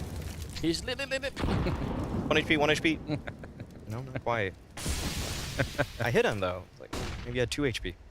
Oh, okay. Surson though, he's playing. That's a nice tag. Really nerdy stuff, isn't it? Yeah. Surson's been loving this one lately. I feel like he loves to just hold that pixel angle. And Scrunk, you got to think better. Okay, he is testing his fate with this. That's playing with fire. Yeah, that's no doubt. I can't advise for that. In fact, I would actively advise against that for Scrunk. I don't know how he decided to do that again. Maybe he just assumed that it was actually a random time shot, and he's like, I can do it again. There's no way he can get the timing twice, not realizing that. But surely not. Surely he's going to know. 50 seconds. This is interesting. I see this boost attempted all the time, and I feel like it almost never works. It just feels like people always come off it a little bit too soon. But this time, they take out Tamsin, and it's a good start. The flash coming over the wall, though. Another one on Scrunk. He can't see a thing, and he's going to be going down. Keto with a double opening before Fozy shows up. Molotov, then smoke, and the continued pressure from Sin. I love this position. This is super sick. They might not check it. They might be just not aware, and there it is. Corey walks right into the shot. Sin eventually goes down, but Searson able to catch QB, and Fozy, what do you do now? Bomb is planted. You do have a smoke and a kit. Maybe it's worth it to just try it. He wants to go 15. for it. Yeah, he does, but you are going to have to re-smoke this one. I think it's going to fade any second now. Tabs it, and just looking for a peek. None coming this way. And now they're going to know as well. Missed opportunity, and now it's all in. He can't fake it any longer. Crimbo takes him down before he can even escape. 15-10, Big 1 round away. And I think that is exactly why you see that boost so commonly disassembled before it has a time to strike, because as soon as the T's know that it's there towards that short side, they pounce. They fly at them because they know that they're stuck, that they're going to be pinched from multiple directions, and that is a risk that Sangal took. It found a kill, but it led to the death of both. I'd love a slow-mo replay of that last death there from Fozy. It looked like he spun around a bunch. That looked really interesting. Ragdoll mechanics. Some nades raining in. Skrunk testing fate once again, walking all the way down here. Gonna be looking for an opening. This might actually work out. He might have a hard time escaping, but he could maybe find the first kill. Tamsin's bumping into him. He can't see a thing. And somehow the CTs come out on top. Wow. Chaos all around.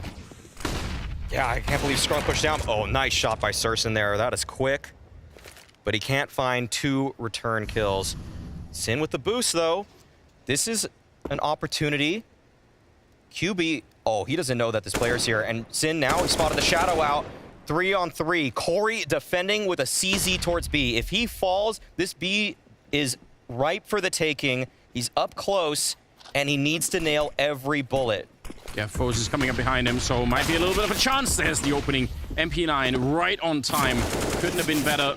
Crimbo back here, but he doesn't want to shoot through too much. He's picked up the AK.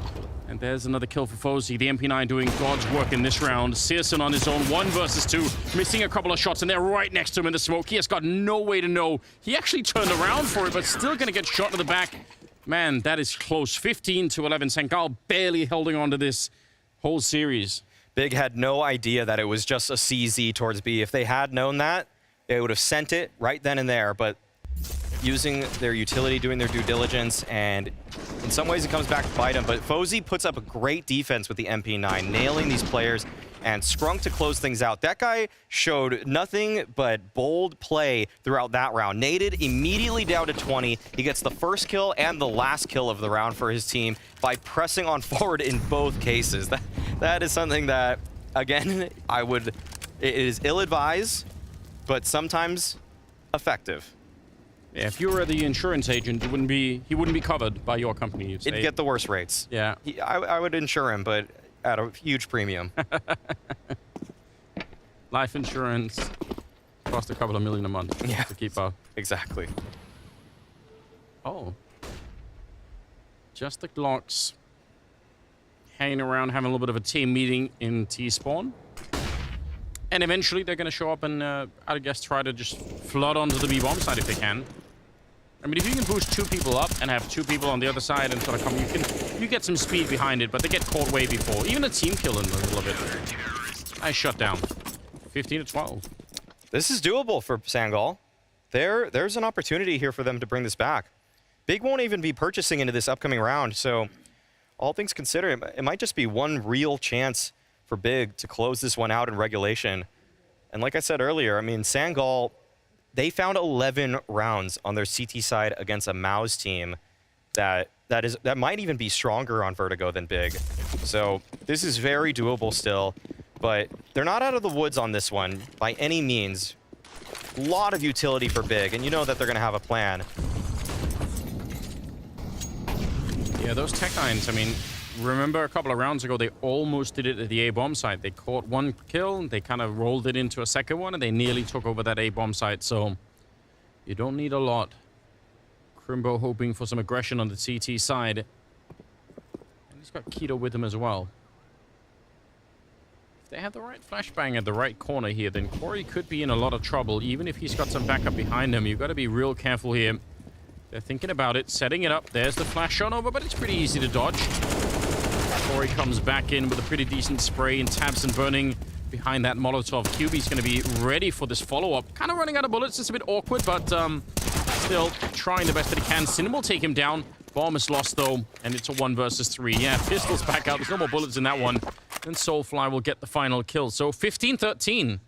And now finally Big are going to be coming up with a buy in this next round, surely. Yes. A nice attempt at a B crunch there from Big. Almost works out. They actually get onto the B bomb site, but the bomb went towards mid, so unable to be planted. And that actually was going to cost Big. They're going to have to take up a couple concessions on this round in terms of their purchases. This is not what they would have wanted, because this is essentially their last gun round. If they get a bomb plant here, if they get a few kills, maybe they will be able to scrap something together into round 30. But this is as good as it gets for the remainder of regulation, and Sin is already down to 17 HP, trading so much spam through the smoke. What a start here. He could have gone down already, but at least he gets to live a little bit longer. Samson making his way up to the middle of the map. They just need that one good opening, and some of the previous rounds we've seen, they've been able to do that. Maybe especially over at the A ramp. But that's proven tough. Skrunk's going to be taking up this position really deep down. That grenade, though, will kind of give it away, so at least they know that someone was up close. Just a big trade for utility. It looks like it'll come down to the lurk from tabseN. If he's able to find this pick on a Corey, could open up everything for Big. Corey making himself real hard to find back here.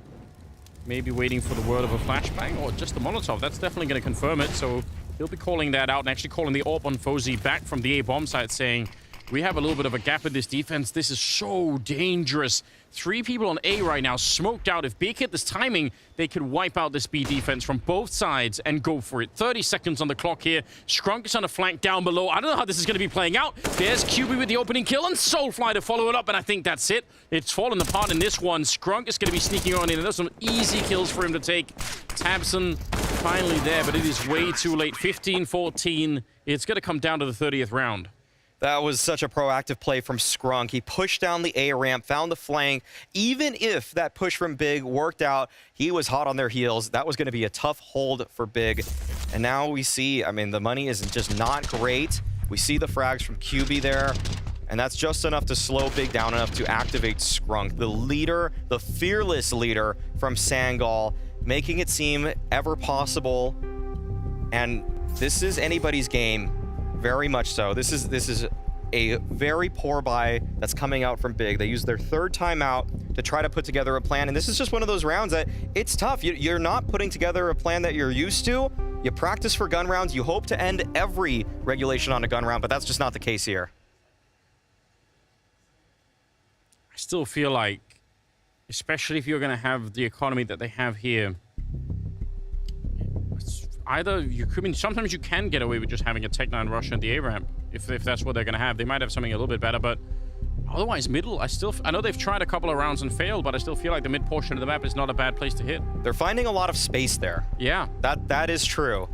And if they had just combined together, tabseN and Crimbo, they might be regretting that CT push from Crimbo. He wasn't able to find anything. It felt like at the moment a cheeky play. Usually the player that Crimbo would have killed would have been between CT and that construction spot, but just wasn't the case. The rotation was a little bit quick, and we saw that Crimbo was blindsided. But it does feel like that is that's property that's actually been in Big's control in these mid-late rounds. But it's about piecing it all together. Here we go. Round number 30 coming up. Sangal fighting for overtime, and Big hoping and praying that they could end it right now. Knock Sangal out of the tournament and keep themselves alive. That's got to be the dream. A little bit of action on the A ramp, but they're not going to really want to commit to it. Again, they don't have that much utility, so they can't do that trading on the ramp where they kind of keep taking up positions by flashing and grenading their way in. They're going to run out way before Sangal do.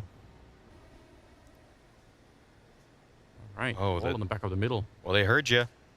4 players towards mid. Corey, he has been responsible for this position.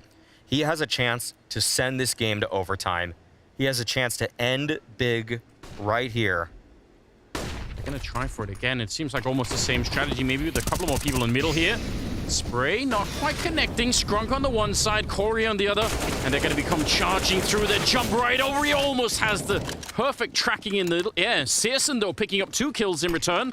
And now it's a 3-on-3. Nobody on the bomb side. The bomb, though, not making its way there. The HE onto CSGO. And now they're in trouble. Sin 1 versus 3. And that smoke, it's just making his life hell. Skrunk will take him down. It's overtime. 15-15. as Sangal find a way to make it back. That's impressive. Yeah, they bring it all the way back there. That's an impressive hold. Even with Corey going 1-for-1 on the mid hold, QB was able to stay alive. He's able to get a couple kills of his own. That is very nice. This was not even a bad idea from Big. It's just that the rotation came in from Sangal. They were able to put it together, and we see Crimbo again. He's getting really frisky on the sides of these smokes, and it has not paid off. If he had gone together with the team, there's a chance that they are able to safely retrieve the bomb there, get into a post-plant situation. So that's got to be drawn into question. Those little plays around the smoke, they haven't been working. But Big's game plans, they're taking that space. They're getting ramp control. They're getting mid control. It's just they can't get on the sites cleanly. They really can't. What a wild lead that they had, Big, and it's just not enough. They're still not able to close out the game. Nice nade on the Crimbo and Tabson down there. He'll be waiting for a signal. Does he want to push up? If they boost right in front of him, he might be in a little bit of trouble jumping on over, but the trade is instant. Nicely done from Sin. It's very necessary to at least get one. And Corey still holding close. He's on his own, and oh, Surson winning the op duel towards A means Soulfly, he has to get out of there. Presses on forward. Okay, wow. This is bold. This is audacious. He's going to be using the one-way for just a moment.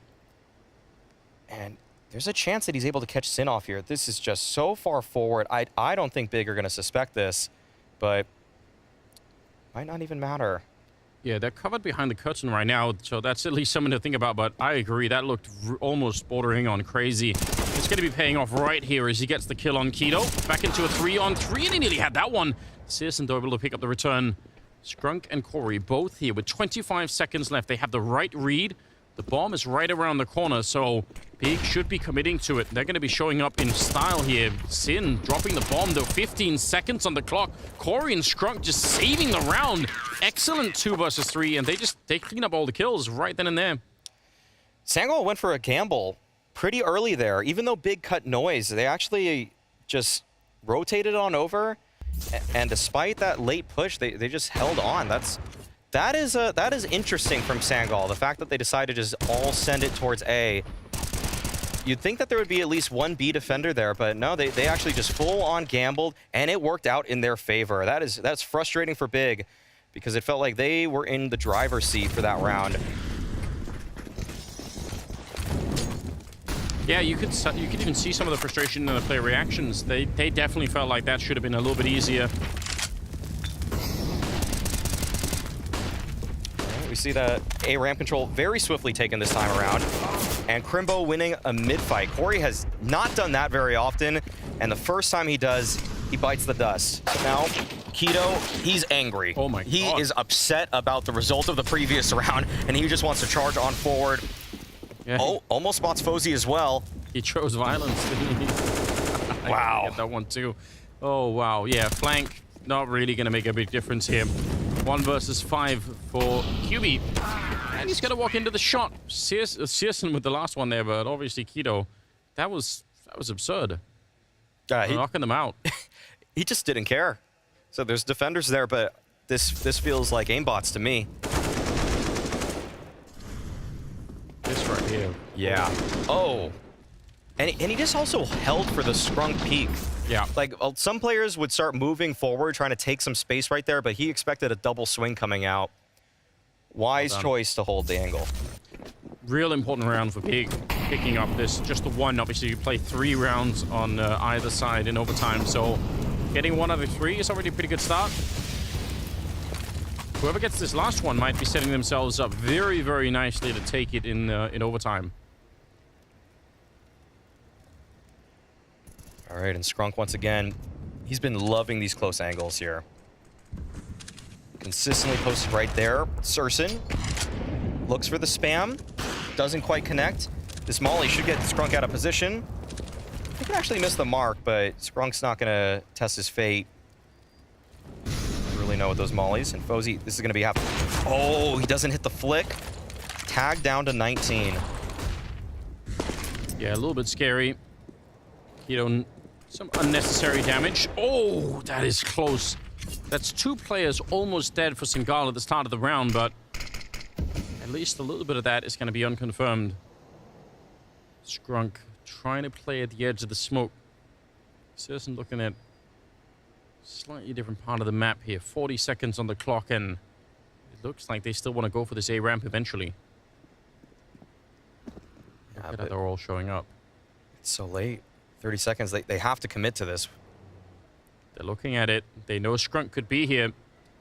Timing is everything. He's got some teammates showing up on the other side. Oh, this could work. Sangal, they're showing up. They're taking all the attention. Scrunk walking up behind them, and it's a beautiful triple spray down. Wrecking big in this round. Keto, no chance there. And CSGO surely confused. A 2-for-1 nade. 8 seconds left, but the bomb is too far. He can't win the round. He could try, but it's going to be too late. Soulfly with the last one. Oh my god. What a chaotic way to end the first half of overtime. 17-16. Sangal, they're 2 rounds away from doing this. Sangal have chosen the right time to stack A there. That was a great regress towards the ramp. That completely confused Big, and you saw that he was waiting for so long. Choosing the perfect moment to strike is Scrunk. That is well done from him. And even though CSGO was able to find a double nade right there, the bomb was too far gone away from him. And Sangal, they come out on top of the first half of overtime. They're up 17-16. They need a couple more rounds to close this out. But Big, they are now playing from behind. Yeah, they definitely are. Nade, pretty nice on top. Is he going to see anything down below? Looked like it could have been a bit dangerous. There's the boost, but Sin is ready for it. Still going to go down. Nice wall bang from Fozy. No need to expend the Molotov on that one. Yeah, as soon as that call comes out that that player is tagged, that is a freebie for Fozy to collect. Now CSGO, oh, that's a little bit of a gamble right there, going for the re-peek, but felt it was worth the risk. Now he holds on to this position. This maintains a lot of information for the side of Big. Oh, what is that? Fozy just shoots through the smoke to find an opener at the ramp. Keto is wondering how and why. You're going to feel like he just read your mind from a distance. That's crazy. He saw the movement behind the sandbags, just the top of his helmet. He's like, I think he might move back after throwing the smoke, and he did. I don't even understand. Just perfect timing on the shot. Yeah, truly. 3 versus 4, and surely Big are feeling the pressure at the moment. If they lose this round, they're about to get knocked out of the tournament. Crimbo alone in the B-bomb site. If they come through the middle right now, how is he meant to hold this on his own? They're all going to be running at him. Yep, he's hearing the footsteps, calling it in, saying, I'm in a lot of trouble here. 17 seconds, and he only gets the 1 kill. And that's not enough here. Oh, man, 2 versus 3, and they're going to get a very clean bomb plant. This might just not be doable for Big. They are so far removed from this round. If CSGO's presented any opportunity, that may entice them, but bomb's already halfway ticked. Nothing found yet. It's hard to justify this. Yeah, setting up a Molotov deep, but already running into Corey. CSGO on his own, and Corey with the knockout. Nice triple for him. He's up to 23 kills at the moment, and they're at 18-16. Sangal now 1 round away from knocking out Big. 2 opportunities for Sangal to close it here on Vertigo, to complete the upset, to move further in the showdown, and to send Big home. CSGO, by the way, is up to 32 kills again. So, I mean, of it, not quite in regulation, but still, he's been playing a crazy game one more time. It would almost be a little bit sad if it didn't work out in their favor, but they need to win 2 right now and get it into double OT. That's the plan. Make one mistake here and you're going to be in trouble. Keto's testing his fate once again. Goes for the swing. Doesn't spot anything. You do need this sort of fearlessness to maintain map control towards ramp. Yeah. Last time around, he was shot right through the smoke, and he's just calling that unlucky. He's ready to go again. CSGO, though, he's holding the line. This is a very tough off angle for anybody to deal with. Yeah, if you're swinging down on the T side, at the point where you're going to be looking over at the right-hand side, worrying about that, and when you step out in that, your aim is not going to be quite ready for it. Soulfly, oh, but what a catch, though. Fozy able to take him down. That's huge. CEST, and he almost got away with it. Wow. 4 on 4. Fozy has really stepped it up in these later rounds. Hasn't done the most work in regulation, but he's been instrumental in the late game. Double smoke. That is 1 T smoke on top of a CT smoke. Careful now, Sin. Oh no, Sin. Yeah, that smoke is going to be fading, and he's just backtracking towards the site. 23 seconds. A lot of people on the other side. Deep Molotov as well, but he's hiding maybe a good position for him. He overpeaks it just a tiny bit, and they knock out Crimpo. Oh dear. 2 versus 4, and just 10 seconds on the clock. They're going to go straight for the bomb plant, and not going to be denied either. Keto and Tabson in a lot of trouble, holding on to Big's tournament life in this one. And Keto just hoping the edge shot, but he'd love to find a free kill. They need that right now, but they're not going to be allowed to get it either. Scrunk takes down 1, and Tabson is now in a dreadful 1 versus 3. They know where he is, and they're all ready to fight him. 19-16, and Sangal, absolute huge upset, and taking down Big. That is a massive win for Sangal here to get it done on Inferno and to go the distance into overtime on Vertigo and finish the job. Well done. 2 rounds on T side right there. That's the difference maker for Sangal. Props to everybody on this team. Props to Scrunk for calling a great T side too. Yeah, that is not an easy task that they just accomplished. Really impressive stuff. We are going to get a little bit of a breakdown, so just stay tuned. An absolute mammoth series, but Sangal do get the job done. Unfortunately for Big, they topple from the heights of Vertigo. That marks their end of the Blast Premier Fall Showdown. Unfortunately for them, no chance of you making it to the Royal Arena. But for Sangal, man, the fortitude to be coming back from such a round deficit. We thought it was over for them. The scoreline hit 15-10. That was it. But no, Sangal come back. That was a bit of a surprise to start off the day with, to be completely honest. Commiserations to Big. Didn't play the best game of Counter-Strike they played in quite some time. Not really the best lead up to the major, but I guess now they can focus on the preparation leading into that one. Whereas for Sangal, that's one of the bigger wins, right? They redeemed themselves after what was a very tough RMR for them, not qualifying for the major, losing that game to Mouse. They're coming into the showdown now, and sure, there's still a long way for them to qualify for the fall finals, but just taking down Big, that's a statement. That's a good team they're taking down. That's a good victory to have on record. So all the credit right here goes to Sangal. Yeah, we're looking for improvement for Sangal. We're looking for progress. We're looking to for them to show us growth, and that's exactly what they did here. I'm still struggling to process the fact that they went down from 15-10 to turning things around and winning in overtime against Big.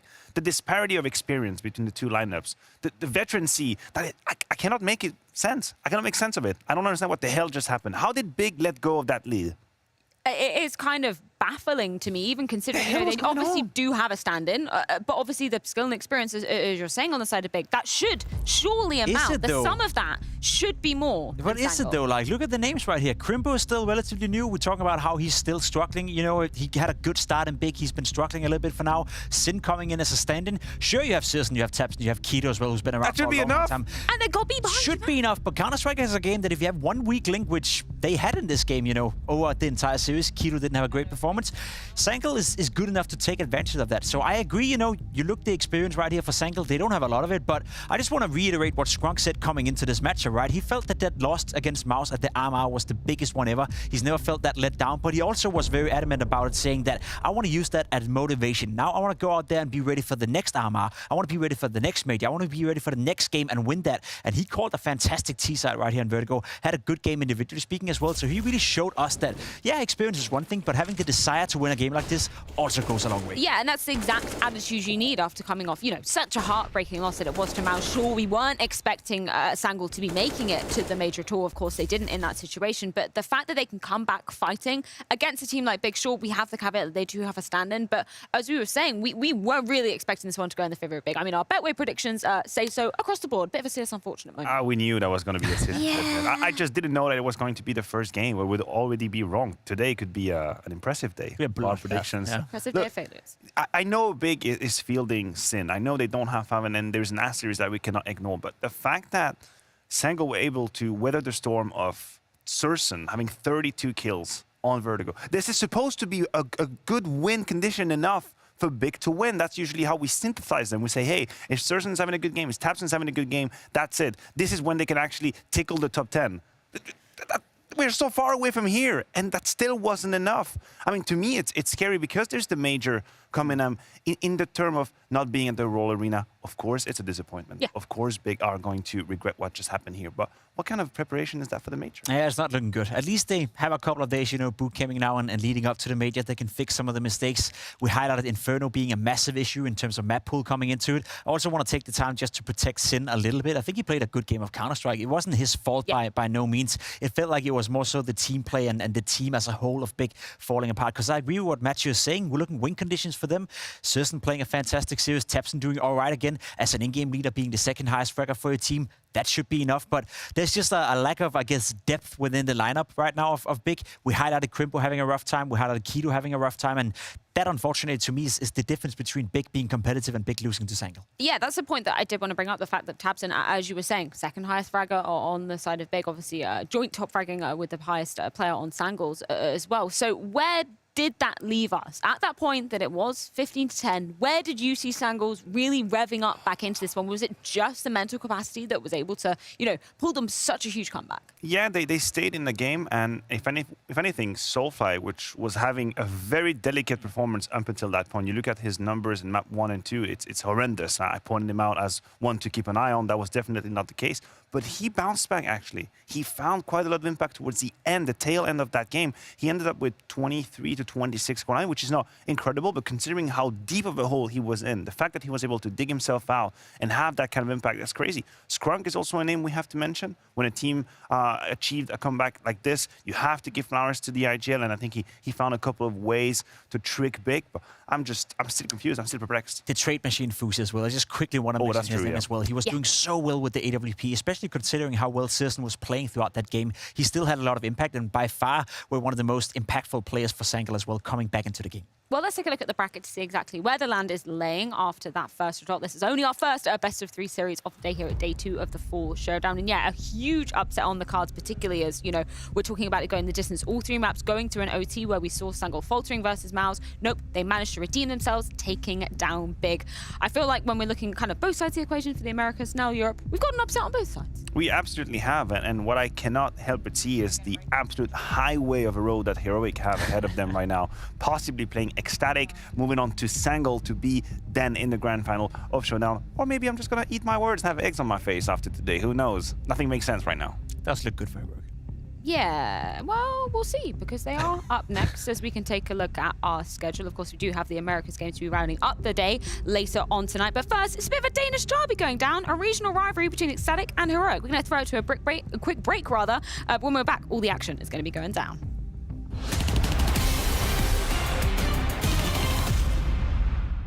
Last Premier events in Copenhagen is something very unique. The Danish Counter-Strike scene has been immense for many years.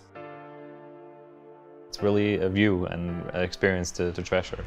We have investors, we have people supporting all these teams. For them to be able to get into the Royal Arena and see what it's about, it's super important, I think the Blast Premier events in Royal Arena is obviously really good for Danish CS to put it on the map. A tournament here that is so big and pretty prestigious. 10,000 people standing, looking at us, yelling and screaming.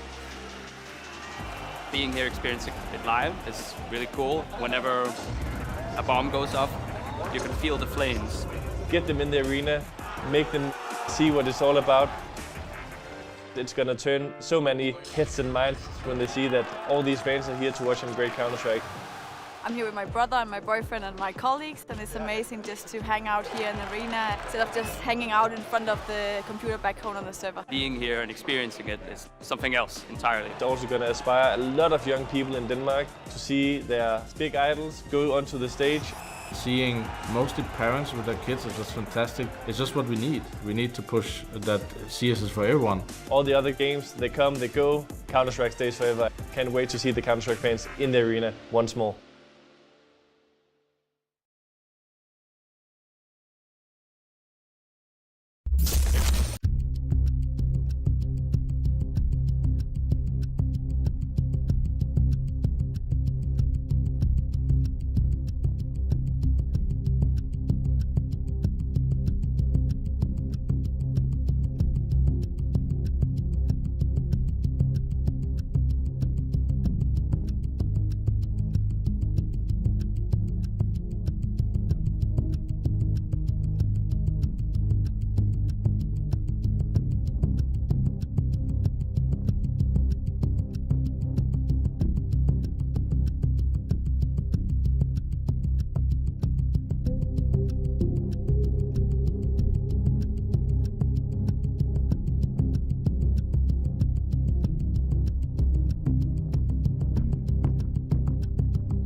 English derby on the docket, and it truly is the big dogs versus the underdogs in this one. A team that made it to Royal Arena last year for the fall finals and hungry as ever to return on home soil. Heroic are going to be taking on ECSTATIC in this next crucial best of 3 elimination series. I do have questions, and I'm going to throw them to you, Jacob. As the resident Dane, what should we be expecting of ECSTATIC? We saw them at the RMR, didn't manage to make it through to Rio. No, it's a team that, domestically speaking, in Denmark has been doing a good job. They're playing something called the Power League, where they have been, I wouldn't say dominating, but they've been playing well. You know, won last season as well. A lot of these players as well have been shuffling around and finally getting within a team where they can try to make the move and go international with this roster, right? They can try to get out there and make a name for themselves. Qualifying for the RMR, I think that was a great step in the right direction for these guys. You're right when you're saying that the performance during the RMR was a little bit underwhelming. Personally, I expected more. Didn't go too well, especially the loss against what are they called? I'm sorry, B9 at that one. You know, they're down 14-1 on Nuke, make a massive comeback. I think for the first time ever,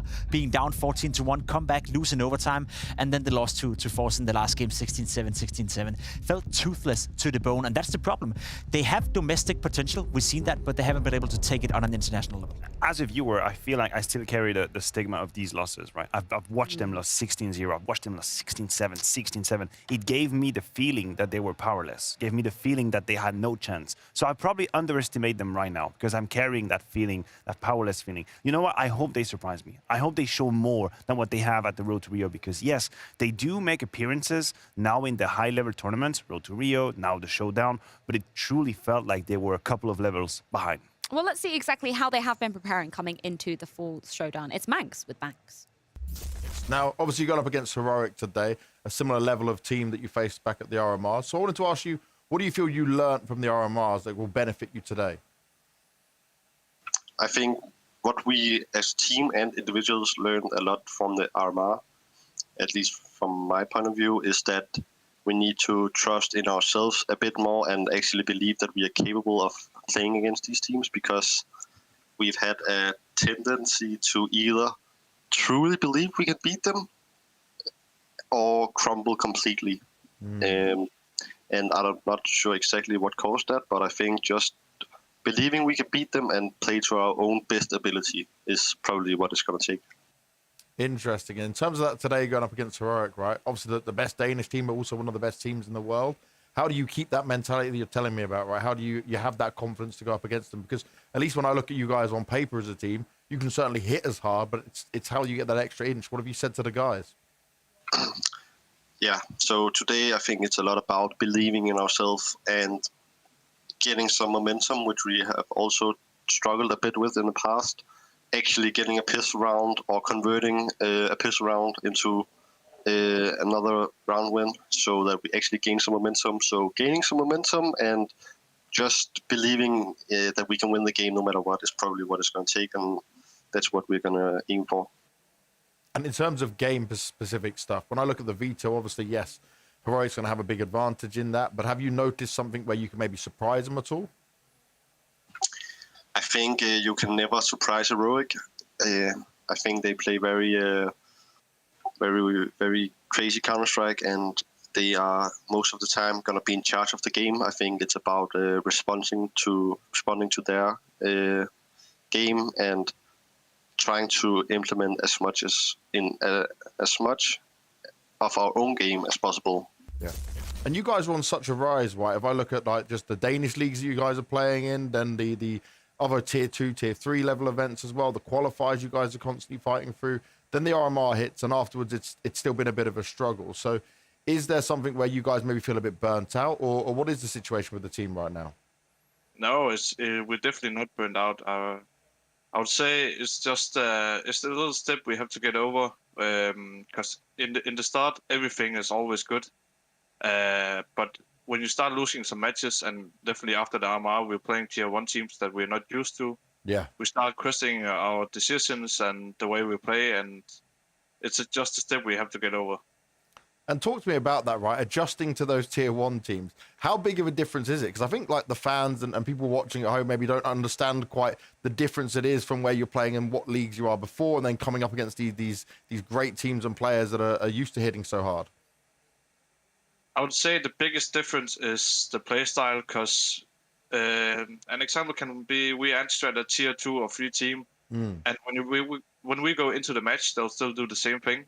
But when we meet a tier 1 team, they will have a new game plan, or they don't play the way that we've seen on demos. So that makes it really hard to adapt to. Okay. Well, it's a learning curve for sure. And you've got to be ready for that in this Heroic game. But I want to touch on a funny topic first, is that I saw the tweets between Heroic and Zippel. They were saying the team with the worst skins is the one that will win this. So he asked for all your skins back. You still got them, or did you take them away? Yeah, I still got them. I saw it as well, and I was just thinking it was fun to banter, but he's not getting my skins back. Good. Hold on to him. You deserve him for sure. But to take on Heroic today, right, obviously they are the best Danish team by far right now. Do you see this as like a Danish derby, and what do you think you can do to get an advantage against them? Because like when I look at the Veto, when we look at the players and caliber, obviously they come in as such huge favourites. So where's the winning conditions here for ECSTATIC? It should. We have to surprise them in order to win, because they are the better team and they should win any day of the week. So we just have to do our thing, and hopefully we'll come on top. There's not much to say about it, because they should win. They're the best team in Denmark right now, and it's not like we are expecting to win when we're coming in today. We're expecting that we do good with what we have and what we can, and that's pretty much it. I like the honesty coming out of these ECSTATIC players. But two kind of polarizing thoughts. Manx saying, first of all, I don't think we can surprise Heroic. Gabby then saying, we need to surprise Heroic. How on earth do they approach this game then? I don't know. You know, first and foremost, join the server, I guess, and then see what you can do. There's no beating around the bush right here. They are not supposed to beat a team like Heroic. They're not supposed to be able to be competitive against a team like Heroic. But there's a certain couple of individuals within the lineup that can definitely cause some problems for Heroic. And sometimes we've seen it with Sangal and Big as well. If you get off to a good start, you get some confidence. There's always potential for making the game competitive. Winning the game, that's going to be tough, but a competitive game, that's doable. It's a question of how solid the favorites is. That is the only question that we have to address here. Is Complexity a solid team? They got surprised by Sharks. Is Big a solid team with Sin? They got surprised right now. I think Heroic is a solid team. I think Heroic is probably the worst team possible to go up against as like a younglings coming into Counter-Strike. They have no respect. They play fast Counter-Strike. They play gambly-oriented. We know Cadian takes duel after duel after duel. It's probably one of the worst opponents to face if you're trying to surprise someone. Yeah, he's certainly not going to be frightened coming into this one. But let's continue to put ECSTATIC under the spotlight, as Danny does have a moment that we should be looking at coming into this series. Yeah, let's not forget that ECSTATIC actually beat ENCE to qualify for the Blast Showdown. So I actually have a round from that particular match that I want to break down. It's going to be a simple B pop on Monster, and I kind of want to highlight the flashes in this. So first it starts off with the simple Toxic Molotov, but then these flashes here. Kragan, he's going to throw this first flash that pops right about here. That pops right about here. And this flash is usually designed so that the T's coming out of Monster at least have space to kind of work up towards the site. Usually you'll blind somebody who's playing in the corner here, somebody playing towards the site, somebody playing towards Toxic, and even somebody who might be playing at the backside of Monster.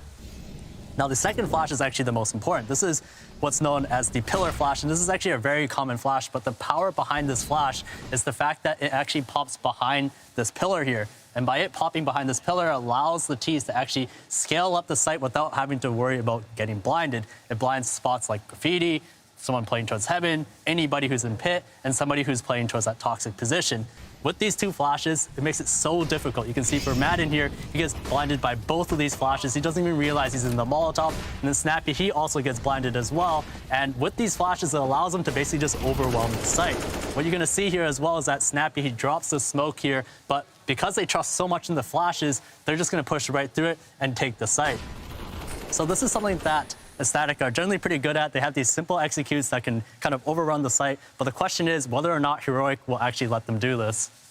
Yeah, very interested to see if those finer details are going to come to play in this best-of-3 series. Putting Heroic under the spotlight now, obviously the big narrative for them coming into this new season is now having Yabi at the helm, because as Cadian was saying, you know, they want to be a title contender. Yeah, it's been a little bit underwhelming, to be completely honest, for Yabi. He's not off to the great start that we would hope for, especially when you take the history into consideration as well. Heroic has always been known to have this honeymoon period with every single new player they bring in. We saw it with Shoes and Refresh when they first came in. Didn't lose a game for a very long time. That honeymoon phase hasn't really been there with Yabi. I don't want to blame Yabi as an individual. You know, speaking of his individual level, he hasn't been playing up to par, even though you see the graph is going gradually better and better. It just feels like he's not clicking yet with the team. So for Heroic, Heroic to be a title contender, making the switch, you know, bringing in Yabi instead of Refresh, we're still yet to see the result of that. And that's a little bit disappointing. I thought they were going to click faster than we have seen. Yeah, it's about the intent that they had behind that change, right? We have to remember, when Refresh was still on board, it's a semi-final in Katowice, it's a quarter-final in Antwerp. They're doing fine, you know, they're up there. They're definitely fighting for playoffs. In fact, it's very strange not to see them in the playoff. What do? They say, listen, we think a change is what we need to get it to the next step. Instead of semi-final, a final. Instead of a quarter, a semi. But in fact, it hasn't materialized. We haven't seen it quite yet. Cologne was a very hard snap back to reality, if Marshall Matters give me the lyrics on that one. And ever since, we've been waiting to see Yabi come to, I guess, his potential being delivered on the server. And I'm still waiting to see, not that I really want to put him under the microscope, but I haven't seen what I wanted to see from them. I agree. The ranking paints the picture pretty well as well. We're yet to see Heroic, you know, return to the form where not necessarily being the best team in the world as they were during the COVID period, but up there, you know, where it's once again realistic to talk about them as a title contender. Once again, realistic to have, I guess, expectations for them to go into a semi-final at a major. They've been there before, but I don't really feel that's the case for them right now. And you were talking about kind of, I guess, the fallout, the ricochet of that change for the side of Heroic, and putting Stan into the center of the ring. Yeah, because I feel like me and Matthew, we've been praising him a lot. We started off the group stages by saying that he's one of the best players in the world, and I still think he is one of the best players in the world, but Stan hasn't really lived up to the expectations after the summer break,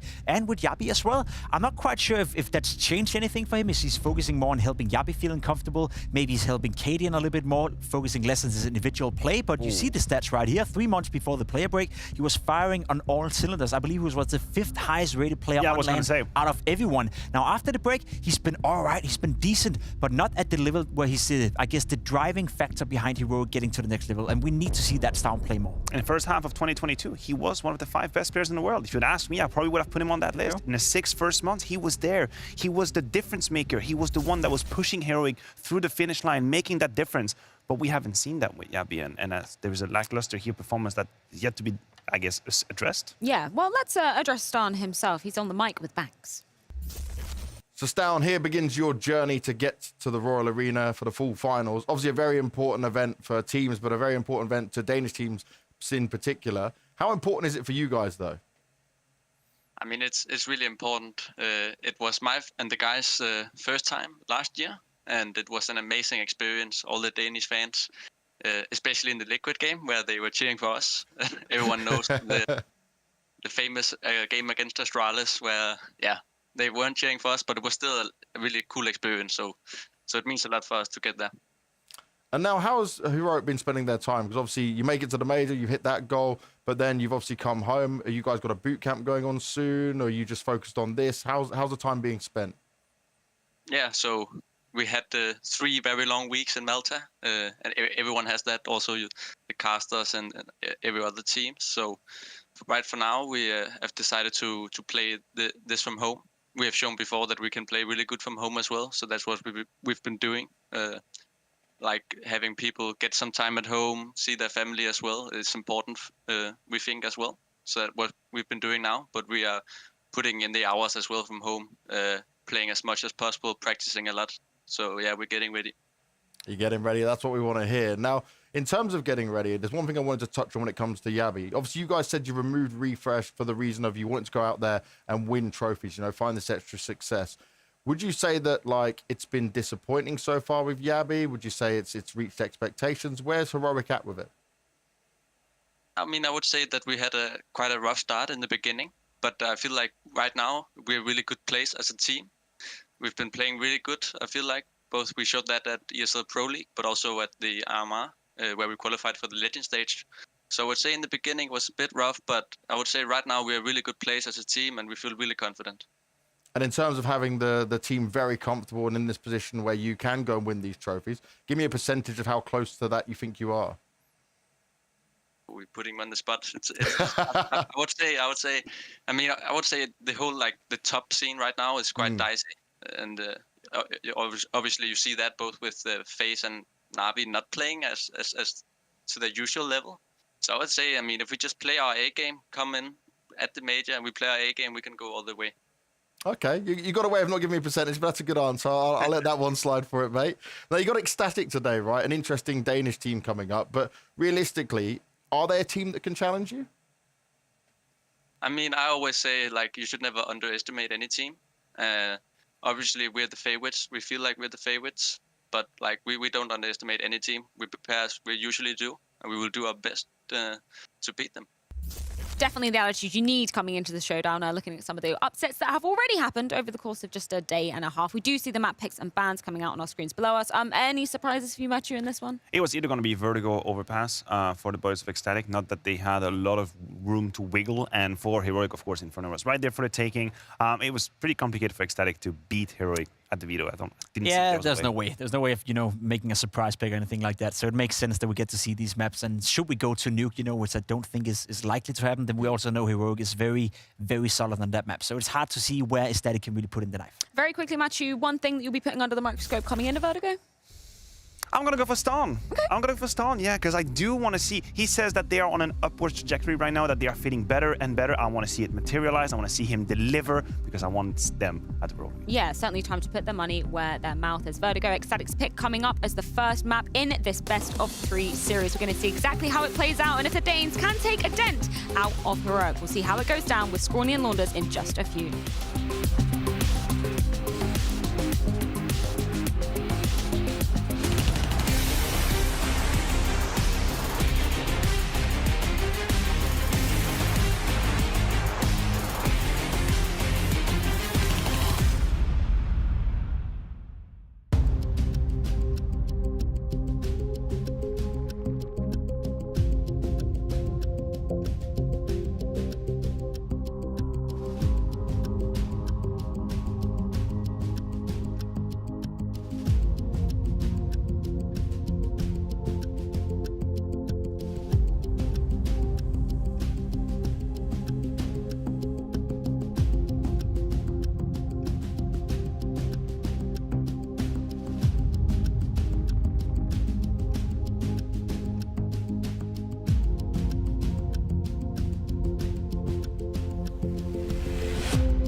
Good evening, everybody. Here we are, about to jump into another European Showdown Best of 3. I am Scrawny, this is Launders, and, well, I'm ready for this one, man. I think that we've had some wild things go down already. Big are eliminated, you know, Eternal Fire pushed the limits of Astralis. Hell, Tyloo had some sick executes when it came to their game versus Vitality, but I think this is the clearest blowout in terms of opening games at the Showdown.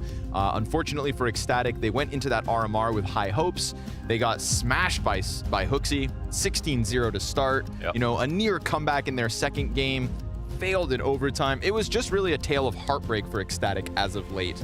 And we know that Heroic, as we just heard from Stown, are very much gunning for a trophy lift in Rio. Yeah, that's very fair. That should be the goal for Heroic. I think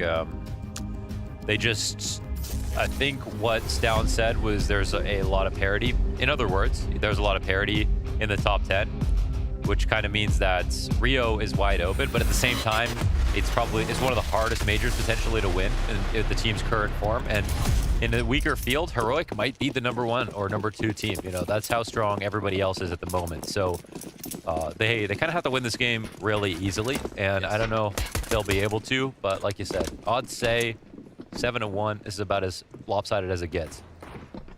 Kragan at the front here. Tons of utility for ECSTATIC in the pistol. We'll see if they get to use much of it. TSS with 2 kills. Shush finds the solo, and it is the Berettas that feast.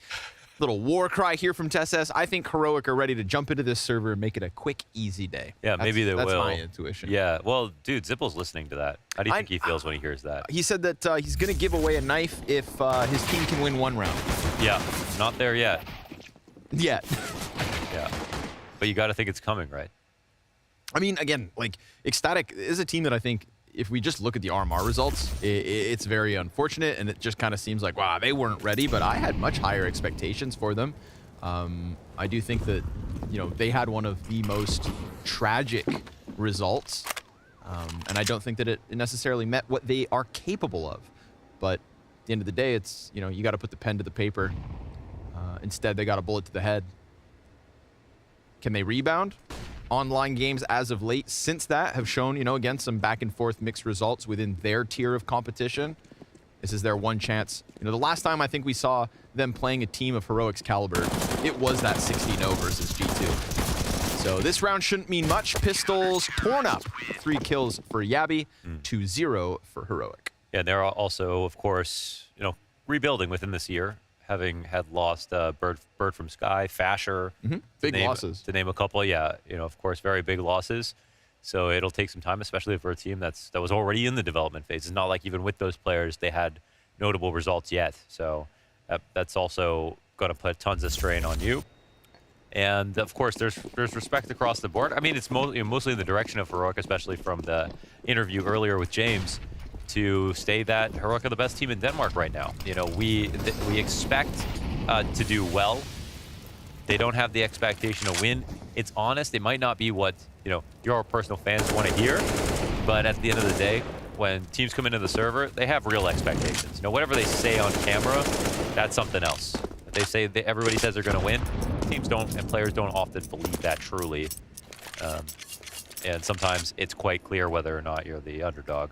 Yeah, you got to believe there's a chance. It's just a matter of the odds. And right now with guns, those odds increase. 2 rounds go down easy for Heroic, but we'll see if this one has any cost against them. The fact that there's 2 MP9s in the FAMAS on Yabi, you know, some weaker links maybe. And ECSTATIC are getting busy towards middle. Kragan goes over mid, and TSS is dead. Nice headshot there from Manx. I think the turnaround in that trade frag was nice and quick, but unfortunately for ECSTATIC, they've got problems. Cadian showing presence bottom A, drops the smoke, backs up. Yeah, I like not holding control down here, but throwing the smoke I think is also really good. Like at the 40-second mark right now, they don't even have a choice. They got to come through this, because if they wait it out, they're just so far back. It'll take forever to take the site, but they have the right idea. They know Heroic are just going to go back into better positions, and it looks like they're going to try to be tricky about this. Look at Cadian. He's barely balancing on a toenail right now. Oh, man. Potential embarrassing moment. We'll see if he does get checked or sent sailing. Loses Yabi. Damaging from Cadian. Very nice. We'll get that slow flank from Shush in a 1v2. This is doable. ECSTATIC, they just pummeled their way into the site. Short peek's not going to catch Shush, so he still has them by surprise. Oh, he was quite fast, and I don't think he was spotted there. This is an interesting situation. Now, there was somebody on his tail as well. Crack spot comes in. Lesser weapon compared to the AKs, so not an easy one for Shush. Manx kills him. We've got ECSTATIC on the scoreboard early. We were watching the winner's POV, right? We saw Cadian up top get his 2 frags and stay alive. Meanwhile, his teammates were just dying behind him. He had 3 players on the site in total. he was the only one to get fragged. So, of course, it's not as if Heroic picked bad spots or, you know, had not enough people to support. It's just that they didn't do enough damage. So, ultimately, ECSTATIC with just not much to work with, not much time, not much space, made it happen off the back of a couple of great entries. Of course, that was all the bonuses Heroic moved in with, so easy rebuy. It's not as though they've hit a brick wall whatsoever. Shush opens. Nice little B aggro. Shaves off Manx. Down, squeezing through the slight gap in that smoke. It's a 5 versus 3 off the back of that one. One round's nice, but the follow-up made difficult so far. It's Yabby at the forefront now for the B site. Shush supportive instead. We do have a nice mid walkout at the moment. Kragan not wasting any time. He could come over top. It is being watched by at.CEST towards CT. It would be really interesting if he walked up and then tried to hit it from CT spawn instead. It would put him in an awkward spot with Elevator, but that feels to me like, you know, the pain point for either team right now. It's going to have to be either at.CEST or Kragan. Yabby, nice and silent, holds the wall. Queenix with the headshot. at.CEST, he does get the one towards middle, and then catches Queenix trying to press in. Fake plant from Breezer. 1v3, hunts the fight. Excellent flashbang. Nice support from Cadian to prime at.CEST for the frag. Yeah, roll perfect for the exact timing that Breezer was trying to open up right there with his walkout, and everybody does just enough. It's well played kind of on both sides of the map, and the timings are on point as well. So, yep, Yabby supplanting here on the B site of Vertigo, something we're going to have to get used to seeing. And I think Yabby is actually quite a two-way player in the sense of, in clutch moments, I think he's great at finding T entries, and I think he's also a very cerebral anchor in it. For a while, of course, he was quite uncomfortable on Heroic.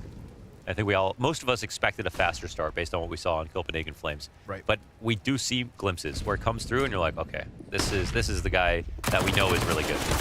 Ooh, Shush recovers. Felt like that could have gotten real awkward, but he ends up ending a couple, sets up Yabby nicely. Kragan, ooh, he's got 2 backs turned perhaps. Oh, poor guy. Looked like the CTs kind of lost track of him for a second, but they could smell him, and they hunt him down for the 4-1 lead. Pretty fast for the CT side, of course.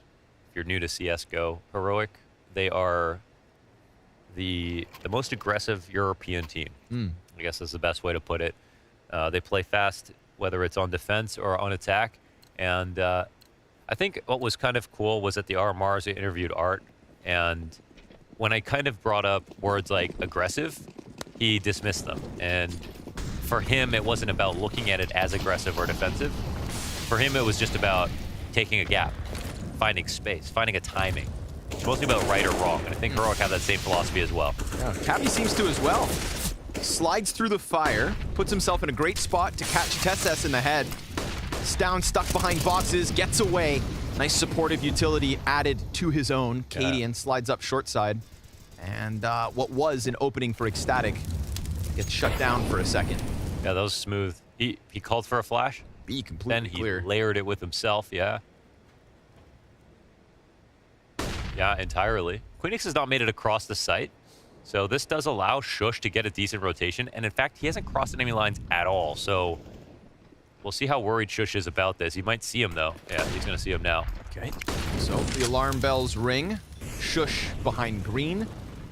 We got 4 Ts in the site, and Shush will find the one up close and personal. Queenix, nice little snap down to finish Shush, but unfortunately for ECSTATIC, with that bomb planted, it's then the meat grinder. Heroic, they left that B site and came back just as quick. I'm not sure if Queenix could have gone a little bit farther. I don't mind him kind of getting right to the goal line and then waiting for his team, because he's in a spot where they might clear down the stairs or go wide across the site and he could catch someone off guard.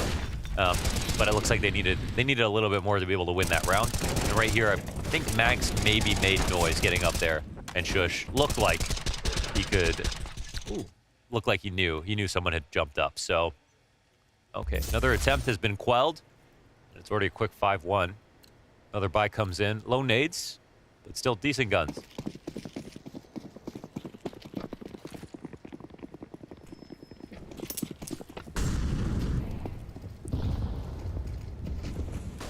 Breezer, of course, from Astralis Talent just a few months ago. Yeah. Got a promotion.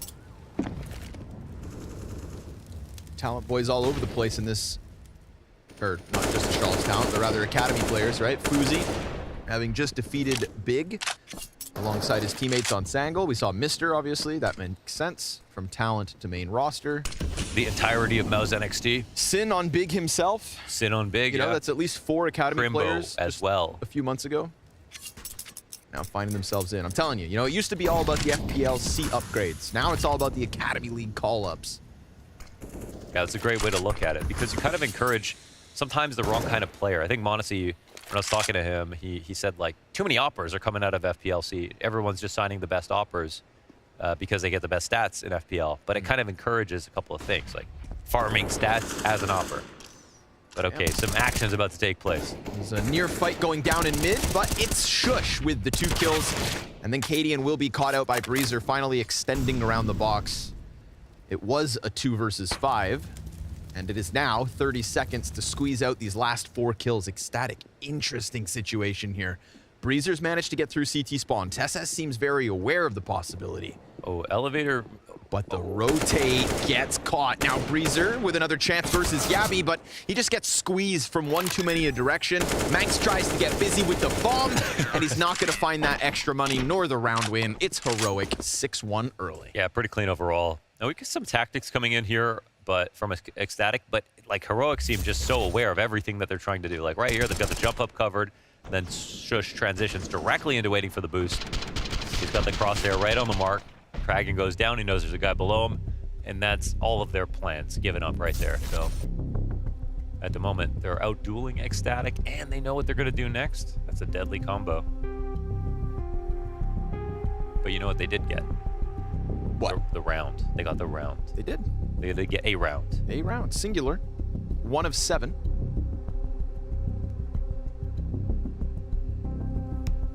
It's very frustrating to try to call a win. It feels like the energy may be low, and the ideas are getting shut down instantly, of course. There's nothing worse than that, because now you've got to try to open up your game plan, go to pages you haven't looked at before, maybe try to encourage your team to stay sharp on the tactics that you know could work if you were playing a bit better. This is when it's the least fun to be an IGL. It's always the least fun, but now it's the most least. Eyes on the prize. Static. Armored pistols at the bottom of the ramp. TSS getting ready for a multi-kill. It's going to be Manx first. Ooh, gets splattered by the Tech-9. Stown can only recover the 1. That's weapons in the hands of ECSTATIC. Yabi looking to dunk down after that grenade damage, and sure enough, he gets himself 2 as they try to peel their way forward off the ramp. Cadian back into this cheeky spot, and it is going to have to be the Queenix 1v2 clutch. As he presses into the site, he'll find that contact. Damages both of the players for Heroic, but it is, in fact, the best of the Danes on fire. Got to be one of the hardest teams to play against when they're winning, because they're going to be even more aggressive, harder to read. The real tilting part is that if we look at where all the CTs die on the map, they are in forward positions, right? Down pushes up, and then re-aggression. We had Yabi re-aggressing. We had Cadian up top on the site, peeking down into the ramp. So at every turn, if you could see the map, there would be lots of fights where a guy has no cover. That's the great part. Tough part is you're already dead. Yeah, that's a reality check. Ooh, could be a good nade. But instead, it's just a measly 18 HP taken off 2 of Heroic's players. But enough pressure being applied here from Heroic to at least keep them back. Manx not able to get away with that Tech-9 running gun shooting through the smoke. They'll keep him tucked for a moment. But there's an op down there. The smoke is so key right now on top of the sandbags. Very hard to disrespect as a T coming in from a lower angle. And it just feels like an enormous one-way, basically. As a CT sound. Stick around. Wow, Manx, he doesn't care. They just press right in. I think that's the energy they need. It is, exactly. That's back-to-back rounds that Manx gets the opener on TSS. Utility damage comes out of Heroic yet again. Cadian toying with the pop-up, flashes himself in. But that just kind of makes things weird for Stown. So, ooh, a lurk. Love that. Okay. We've seen some good moments for ECSTATIC where a player almost finds the back line, and in this case, he will. Then Manx finds the head of Yabby. This is excellent for ECSTATIC. Everything goes swimmingly, and Shush, the known B player, should be heads up. Keep your eyes on the flank. Big round from Manx. 3 kills in a gun round to keep all 5 up for ECSTATIC. And I believe it was, sorry, I actually already forgot if it was Manx in the interview where he kind of expressed his concern about getting too excited about some kind of win here tonight. But he's doing everything that they need to. So they waited out the smoke. That was nice, composed play. But as soon as that smoke came up, he just cranked the dial, turned the corner on sandbags, and trusted that his team would follow up behind him, and they did. So his entries are getting rewarded. And all the while, of course, they have other parts of the game plan. They're not just 5-manning. They had this late ramp lurk as well. And I think when it comes to Heroic, definitely fight fire with fire is one of the best antidotes. I'm still not exactly sure how that analogy works in real life, but... If you fight fire with fire, so imagine a fire burning in one direction. If you light whatever it's gonna catch on fire, then it itself, like this, can't do anything about it. Shush. Wow, with the flash. Yeah. Perfect. Damn, man. Manx is going to try to press into the green. Gets himself, again, these forward-facing frags. Kragan with the headshot. B-site belongs to ECSTATIC. And I don't think I explained that analogy very well. Well, no, I do, because then the fire has nothing left to kill, so Okay. it dies. It dies with no space left. We got there, all right. Yeah, no, that was good. Well, this is the energy I feel like that wasn't here in the first few rounds. We're moving a little bit faster. They brought through a new tactic. I mean, the execution on the run boost with the flash at the same time was perfect. You know, as soon as they land, the guy he needs to kill is blind. That guy could definitely still get the kill if there is no flash to pair with it. So really well done all the way around here for ECSTATIC. And once again, if they get the opening kills, doing a good job of converting, I think. These 3 rounds, it was usually Manx up front. This time it's Kragan. And then behind it, it's just a straight-up round win. So let's try to keep it going, ECSTATIC. It's a good start. Love the fact that comes off of the run boost as well. It doesn't always get pulled out in Vertigo games, but excellent solution to finding Shush, who has had this affinity in a couple of rounds to kind of press into this lower B peak. Look at that flash timing. It's beautiful. Smoked him. And then Manx was one better. Love the aggression coming out of ECSTATIC. So let's see if they can keep it up, of course. It's one thing to get a jab in on Heroic. It's another to keep following through. But for now, they've got Heroic where they want them. Awkward spot with the 2 survivors. It's just the TESS, Cadian, MP9 op combo. And USPs.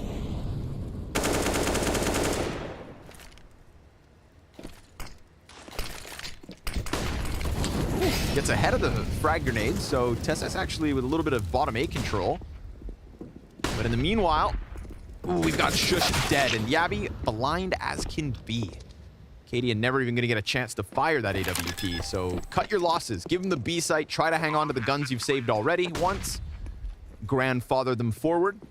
So their past 4 Heroic have lost Vertigo 3 times. They have played some good teams here. Their one win is versus ENCE, who are, of course, a extremely competent Vertigo team. At one point, it was definitely their best map. But, or sorry, actually, what am I saying? They always avoid it. I was thinking about Sun Pius coming into the team. Hold on, I'm getting confused. I was watching Sun Pius play a Vertigo. Can't blame you.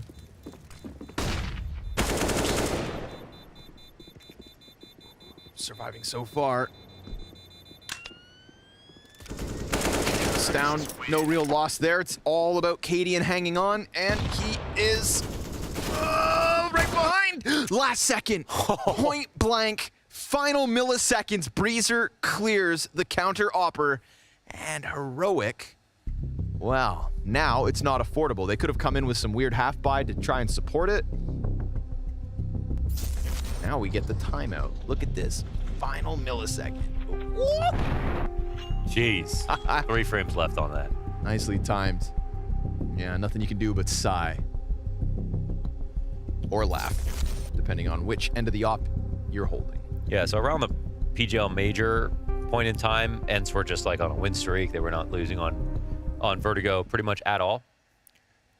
So from that perspective, you know, a nice win there. But it's not a map that Heroic would pick right now. So definitely a good place for ECSTATIC to go.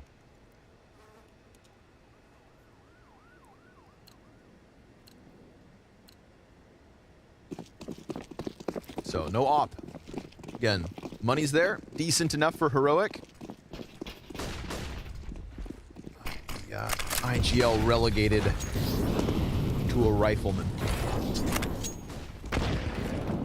Negligible nade, no problem. But actually, that Molly's just doing work. Frag actually hit one of the little railings. So CSGO doesn't dunk it where he wants it. This is a little awkward. They've already won the site. CSGO's trying to fight back in, looking just Molly default, but doesn't even feel comfortable doing so. Now they've just switched over to retake protocols entirely, waiting for rotations to come in. This is such a great spot for the T side.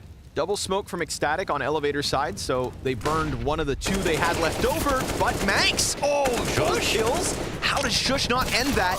Now, no chance at the trio, because we've got CSGO pressing in fast, and generally there's a flank, so Kragan can keep his eyes on it. Everything else towards site goes swimmingly for ECSTATIC. He takes his knife out, a fatal error, but hey, that's 5 rounds. It might have been that flash that caught Shush as well. It didn't look like he was blind, but I mean, I'm going to assume here, as it went off into heaven. Great idea, though. I mean, that's excellent use of the space. Not only to look at the mini-map right now, they had so much site to work with. Now it's just claustrophobic on the site. Holding a nade. He was holding a nade. Oh, okay. They both had nades and then just freaked out when he pulled his gun. Yep. So he missed a couple of bullets for sure, but it was a very awkward timing where they wanted to throw a retake. The thing is, I think that ECSTATIC timed that with when they put the bomb down. There's a Molly on the site. Molly comes up, they go with the plant, and as soon as that plant comes through, they flash into heaven when the retake utility's coming out. So gotta give him full credit there. It was a great idea with great timing. And it feels like that, you know, ferociousness that we've been getting out of ECSTATIC, the fighting fire with fire idea. I mean, look how quickly Heroic just peeled back from that A site. You know, they didn't even leave anybody to try and stun them, stop them. Yeah. It was just reeling backward as fast as could be. Heroic loves to gamble on CD sides, and here's a round where they get punished entirely. If you want to go slow to A, we'll come back later, but... Ooh. Not bad at all. CSGO comes through with the Deagle kill. We've got only 2 players left for ECSTATIC out of the gate. Shush slides back into the cover at the B site. That bomb carrier is sprinting over, so it's going to be Queenix and Breezer just trying to recover what is a tough spot. Guns have been grabbed by Heroic towards the A site, and Shush gets tagged by the frag. But he's just buying more and more time. Support has arrived. Queenix getting closer, and that's an easy one. Tracks CSGO. Javi comes through with the headshot, and we've got Breezer with the clutch. 1 versus 2 attempt in his hands. Looks like he has been spotted. Bit of a turn there. Well, Breezer has space right now, but oh, it's so annoying to try to plant. You know they can come on both sides of generator. He's looking for this kill. Ooh, smoke fades. Cadian ready for the fight, and Heroic with 2 guns, 3 pistols. Well, they go ahead and rob round 8. Yeah, and ECSTATIC, they wanted to go ramp quickly, and it wouldn't have been that bad if there weren't just so many Heroic players deciding to make something happen on a round where they just don't have many guns. And 2 rifles right away meet all of these other riflers at the bottom of the ramp. So by the time that they turn around, it's too late. And that is the punishment for not going into a default on an anti-eco. It's not necessarily a horrible idea sometimes to keep it simple and try to rush, so you can't be overly critical of ECSTATIC here, but it does cost them the round going quickly.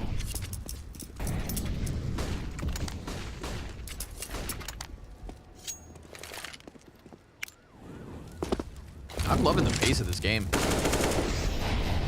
I'm all for it. Individually, ECSTATIC not meant to keep up, but... doing well. They're definitely demanding that Heroic play more normal, which is a great start. They get them into vanilla-style setups, they're already uncomfortable, and they're already split up on sites. And here we go, we've got a very honest duel. Cadian goes down, no trade. Ooh. Good flash, but Shush still able to grab Queenix as he's killed by Manx. Good trade. No second for Manx, though, and Jabby gets back behind cover, but Cabby's doing his own thing over on the opposite end of this map. That's 2 individual kills from Cabby. Considering he's got 3 frags on the map, hell of a round to pull out 2. And that actually draws the bomb towards A as well. So Jabby gonna press into the front of B, see that it's clear. And what's the protocol here for Heroic? Yeah, I mean, they could totally still go for this. It's 2v3, and they are far away, but they're working on the big flank. And if this big flank is successful, well, there's a chance for Stown to do the rest. Oh, that's an excellent. Catches a player on the shelf. That's all 3 of the players left. Very low. No follow-up damage on the frag. Oy! Jabby getting pressed by Kragan on the right, and so it is Stown. Gonna need all 3 kills in this 1v2. Oh, final second, but it's easy. Breezer presses into the smoke, and it just wasn't quite thick enough. Yeah, that was a little mind game there from Stown to try to defuse on that side of it, and Breezer was really smart to make sure just to clear it, knowing he had the time left over. So I think the only thing that went wrong there for Jabby, he just started spraying at an opera that wasn't even looking at him. That was a huge gap in the attack where they didn't think a flank could come in after they had just left B. And so if Jabby took his time, that's a 1-tap opera down 2v2 and a real chance to retake. Now into round 15, this game is pretty close, but it's been an admirable comeback here for ECSTATIC. Just even proving that they can keep up to some of Heroic's pace and crank that dial on their own accord when the round calls for it. Hell, they're looking at a 7th and a 1-round difference after a T-side on Vertigo versus the likes of Heroic. I mean, that's a great start to the evening for ECSTATIC. Let's see if they can follow through versus the last 3 members of Heroic here. There's been a lot of damage going against them, and it feels like at.CEST, he smells the blood in the water. So easy frag versus Cabby. He's the guy that gets left behind. Big numbers from ECSTATIC to middle, yeah. But, okay, they're beating him, I guess. Oh, Jesus. Quick little curveball, and Cadian gonna die to that one, easy. Oof, another one from Kragan, just slicing through what's left of Heroic. ECSTATIC, I like this. Just to decide to demand respect from Heroic on the comeback within this half. We got a great showing from at.CEST, good rounds from Stown. Those are the 2 top fraggers from the Heroic camp. Manx dominating the server. The #1 guy at the moment. Poor Shush, 48 health, 4 players to kill, bomb nearing the halfway point. Let's put the cherry on top. A 1-round difference as ECSTATIC come back from that ferocious Heroic start. Who picks up Vertigo? We'll find out in a second.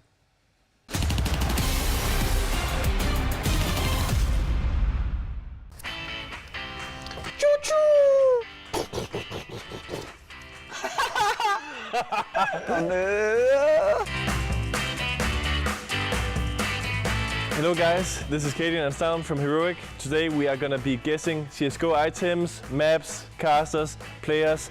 Tell me if you're better than we are.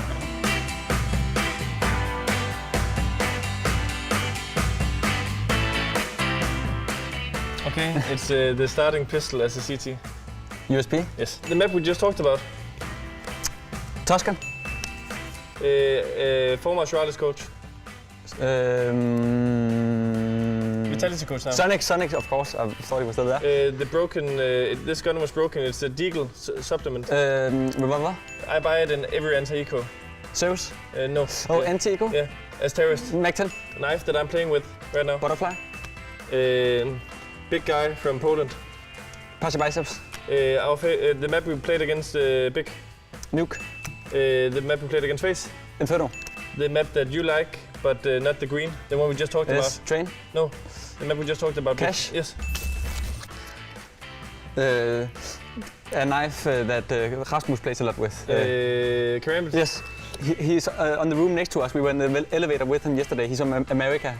He's a good player from Complexity. From America? Yes, yes. The in-game leader from Vitality. Apex? Yes. Big guy from Astralis. Blumph? Yes. The caster who interviews us between the games here. Or Banks. The analyst. Yeah, Banks, yes. But not analyst. Troll anti-eco weapon with many bullets. That's good against. Yes. Best player in the world. Simple. Yes. The gun you use all the time? Mac-10. No. Our main weapon. Oh. Yes. Oh, that's good. That's nice. That's nice. Caster with the Launders. Scrawny. Orb, Brazilian, IGL. Falling. Norwegian, Major, MVP. Rain. Liquid, Lurker, USA. Elish. Nef, of course. Retired, Grand Slam winner.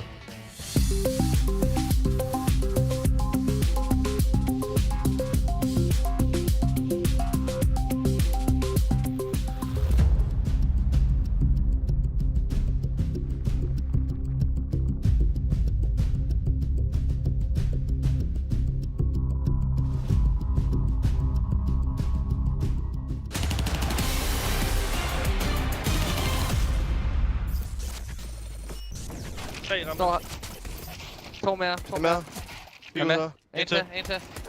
Nice, man. Fuck. Nice. Combiner!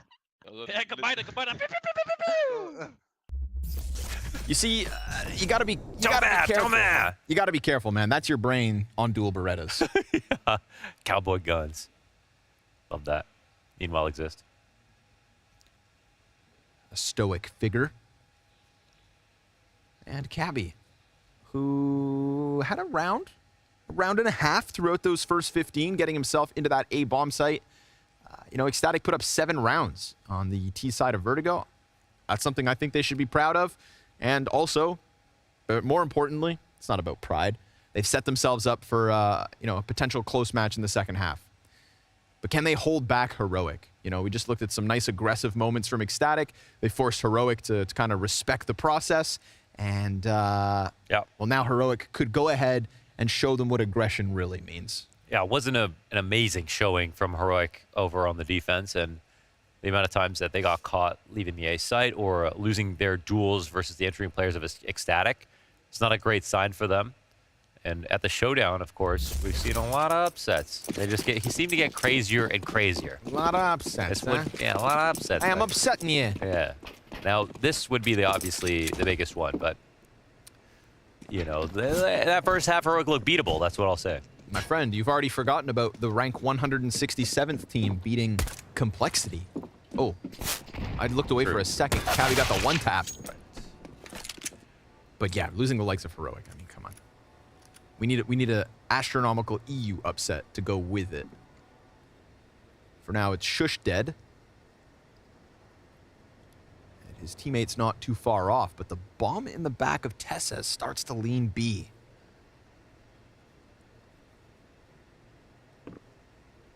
They're walking around, they're waiting, they're lurking, they're searching. They're not seeing much. Breezer takes a bullet in the shoulder. And this is enough attention to get the CTs to, like, stick around. So that's huge. The spots are not very convincing right now for ECSTATIC, but because it's a pistol, it's not that bad to be floating a bit. They have a kit, and they have a smoke as well. They have a lot of utility for this. But they're also taking damage. Insta-gush for Cadian's real nice. Stown finds Manx. Oh, Cadian doesn't clear close. Oh, wow. Flash. He recovers that. And now TESS, he put the bomb down, but Yavi's on the other side of the map. He's got to run up from the stairs in a 1v2. Kragen's already on top of the bomb. There's a smoke to block it, and unless he gets the straight shot, it's a defuse. Wow. Dude, I mean, well done. The flash was a team flash, actually. Breezer was flashing them out of heaven. They both swung. If they had known Cadian was going to be right there, they wouldn't have even called for it. They would have just tried to peek them together. And they get the kill. It's still somehow that works out in their favor. They trade down, and Yabi, he just needed a couple more seconds, man. He's like, man, I'm coming. Try to hold the site. You got 4 people alive. And the 2v4 comes through. 2v4 right here. Ooh, the old around the side.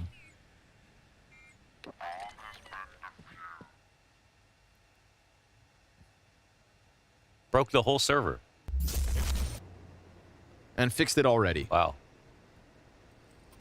Instant buyback. And ECSTATIC know it's coming, so they get some rifles themselves.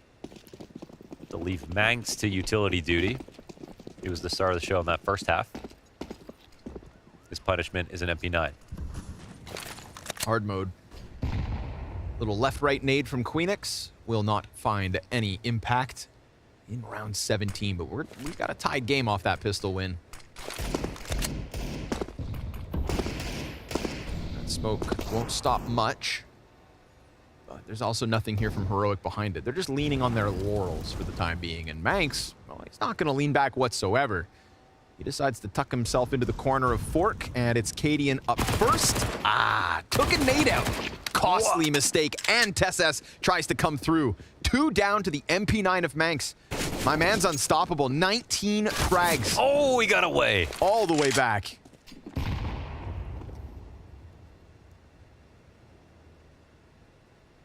The highest fragging Dane in the server. Oh, and the boost. All the way back into a boost for Cabby. Doesn't look like they're going to expect this at all. Nah, they haven't looked once. But tries to pull the trigger on the jump up. Doesn't give himself the easiest shot. Another for Manx. Dude, that MP9's making money, and the impact massive's down. Gets cleared out by Breezer, and ECSTATIC, they just swept away guns. Yeah, they did. Easily with an MP9. And, you know, Manx is on the MP9 because he's pushing ramp. That's his MO. He's doing it with utilities. He's going to hold. He's going to try to stay there. If they go B, then the other rifles get a boon.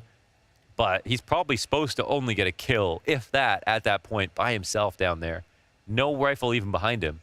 And he ends up getting 2, falling back to sandbags, getting a 3rd. Man, Manx is having a game. Oh, yes. Right back at him. Unfortunately, P250, so didn't need much. But you get points, style points or something. We don't keep track of them, but it's a prideful moment. Careful now. Yeah, P250 is going to chew through Manx. He doesn't escape this time, but Cabby's going to stick around. Try to make sure they don't grab that gun, and now he's dead as well. These are P250s with no armor, but they've got 2 kills. So good on the mix buys. Reagan thinking about pushing in. Yeah, this is the key move. The faster they get back this information, because Heroic have to walk back half of this rotation. So if they do re-aggress the right timing, and it looks like they're just sitting sandbags, but they're still trusting that there's actually no play coming this way. So this could work out well for ECSTATIC. Queenix, that's an easy pickup, but there's nothing behind it. Kragan again. Man, caught with just nades out, jumping around. Oh, like they didn't see anybody men. pushing early, and they lost their attack on Beast. Cadian gets the push. That's what he wanted, but Breezer's got the advantage of armor, so 2 alive for ECSTATIC. Considering P250s, Heroic take 3 kills, but it could have gone better. Yeah, it was just a double fake the whole time, and I guess it was a good idea to not just like push down the ramp as soon as they left. Just hold back a little bit, get the rotations out, and wait. Sandbags find spot. So even 3v4 in that position, I think they played it very calmly, which is good. And ECSTATIC very much in the lead right now.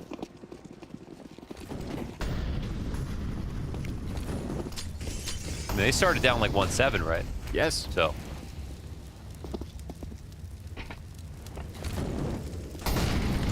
S-tier comeback so far. Zipple's got to give away a lot of skins after this. That's what I'm thinking. Oof, TESS got the answer. Gets answered. Fire finds down, so it's going to keep things even. But unfortunately for Breezer, I mean, he's in such a tough spot. He's got to smoke himself out. Short's been fully compromised. His teammates rotating in would have no idea how close they could be. But in fact, Heroic have decided to go elsewhere, and Queenix is currently pressed against the wood above the ramp, so he is just all in on these T's, walking up, and him possibly going unchecked. They're making sound. He's on high alert. He's ready to fight. They don't clear the corner. Again, these moments, like players jumping around corners, nades in hands. It's a little sloppy, but King Craig can bring it back. That's 1.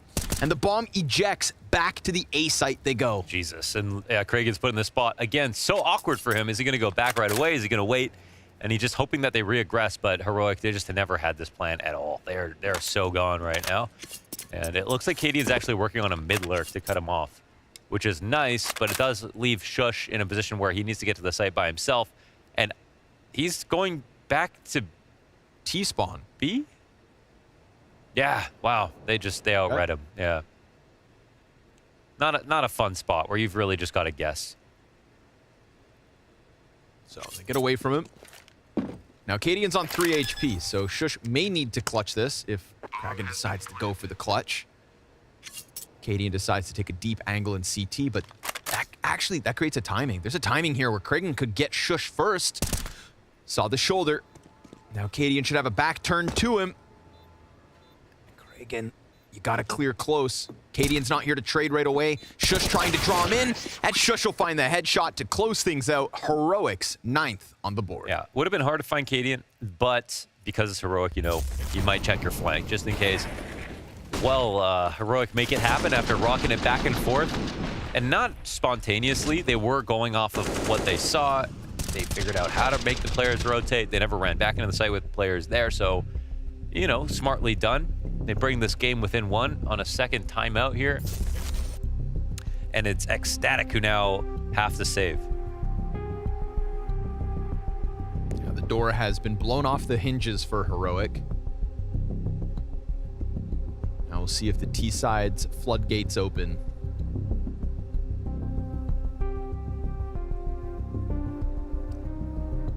Stown said they all went to not just play online, but play from home. So that they could spend some time with their families. They felt like they play well online, and they also, of course, they were one of the best teams in the online era. So that makes sense. They were really well fortified to try to do that. Where some of the better LAN teams, they really don't want to go back home and play online anymore. I feel like even with Jabby's addition, he had his online era within the Copenhagen Flames. Yeah, but Heroic this year, they're no longer an online team. They won a LAN. They have had really good LAN results. They are just now one of the solid top teams. LAN or online. And then sometimes you can lose your online identity, Identity theft. It used to be no laughing matter. Ping gremlin, yeah. But now you're used to Lanergy. Yeah, it's a very serious crime, Michael.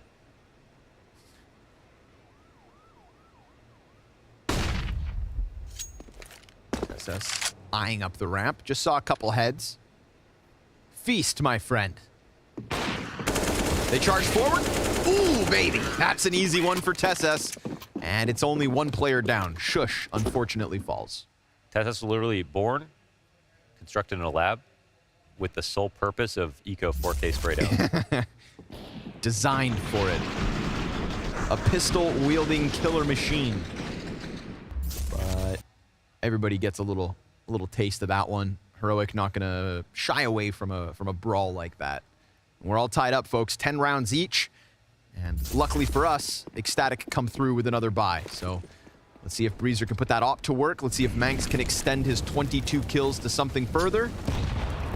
Nice grenade off of the start for ECSTATIC. That'll soften up Shush and Stown. And they're still gonna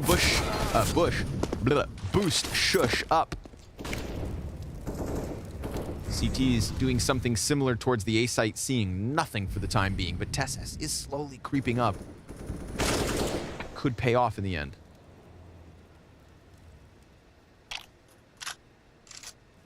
They do things early, so they have time to walk back and forth quite often.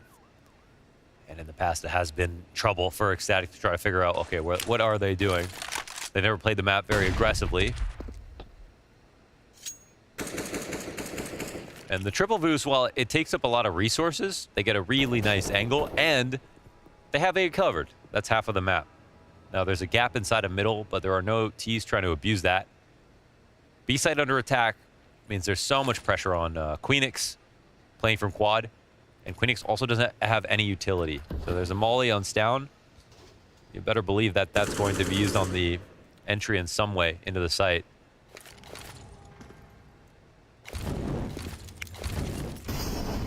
Ooh, burned out. Pressing in.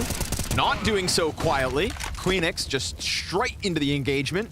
Cadian's got the trade. Breezer comes around with the quick kill and TSS the trade. Manx, again, just sprinting at this opposition. TSS cleared out, and a missed shot from Cadian gives Cabby a chance to shine. Wow. Better late than never. Gets 2 kills on that rotate. We've got ECSTATIC back in the lead. I feel like they got a little lazy there. I mean, they threw the appropriate utility. They actually punched the fact that it's 1 on B. That one player's in quad sitting in the fire. He just runs the entire way forward to the grate because he has no other option. He has no smoke to work with. And Heroic are just simply not watching it. They don't look for anybody sitting in that molly and quad. And someone ends up getting killed for it. And then Cadian hits a hard shot to refrag. But a little lazy right there. That was a free one. Kind of did the hard part. And then bungled it. Triple boost. Assembled again. Wasn't seen last time.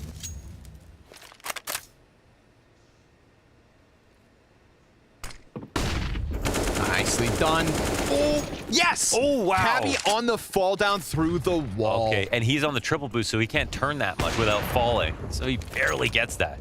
So smooth.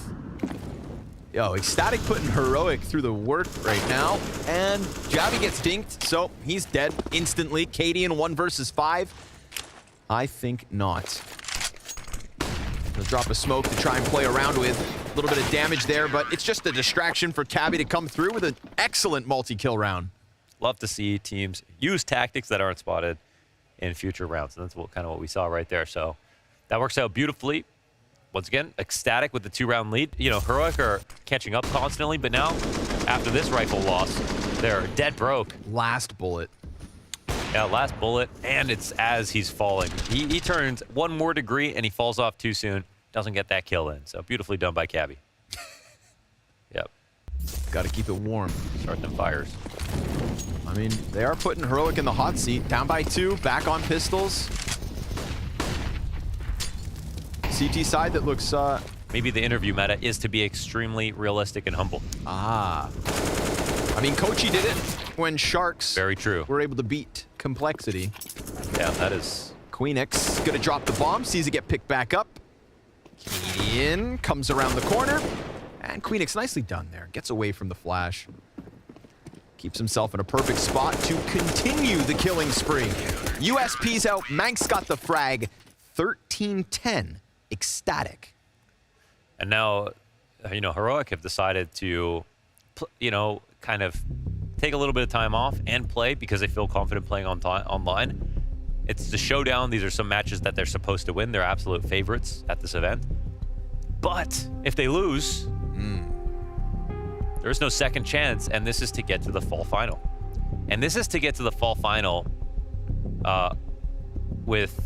Wait, did Astralis still won their game yesterday? Yeah, it got a little sketchy, but they still won their game yesterday. By the skin of their teeth. But with the Astralis in the form that they are, there's a world where Heroic make it to the fall final with no Astralis there, which was, in terms of vibes, the worst team to possibly have playing against them at that event. They want as few Danish players there to compete against for the adoration of the crowd. I think that's the best way to put it. Heroic were not extremely popular last time. I think they'll be much more popular this time. But and if the Astralis aren't there, multitudes more. Of course. You know, so... And if neither of these teams are here, then you think it kind of falls on the potential... Hooksy or Vitality. Yeah. Dupree and Magisk. And Sonic. Sonic, of course. So, there are Danes amongst us.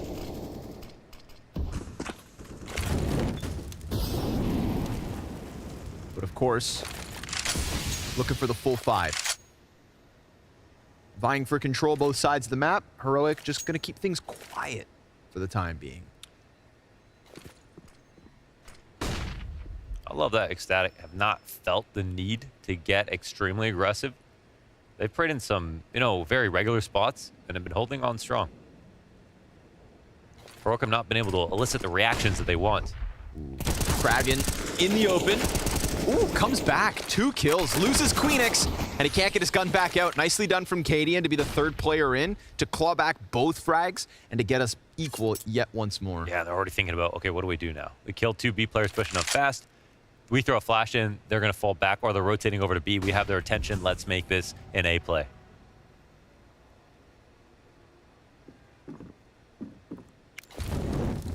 And they got to move. No alternative. Cabby with an excellent resurgence within this map. Super tough start. That molly late is huge, man. 10 seconds now. Cabby knows what he's got to do. This is his chance to stop him. Oh, the plant's in the perfect spot. Nice. Cadian slides just underneath. There was a moment there where Cabby could have got it, but worried about the short player, understandably. So now they're going to lean on the retake. Manx puts himself into the open. TESS swings out with the second in the 3v3, and that is Breezer's opening to exit. Cadian saves the day, right? He gets the 2 refrags over on the B side. The aim is not very good over there between his 2 teammates who tried. And luckily for them, Cadian with his rifles, just as comfortable. And not only that, he throws the flash, he rotates immediately, makes the call. We're hitting the A site. And what do you know? ECSTATIC are in rotator spots, and they get punished for it. Now, when he went to dive for that plant with 10 seconds left, yeah, there was a chance that jump up came. And it also came with a flash that blinded the support to try to defend that plant. So there was a world where he saw that head, killed Cadian. There was no way to put the bomb down after. But we just don't see that version of reality today.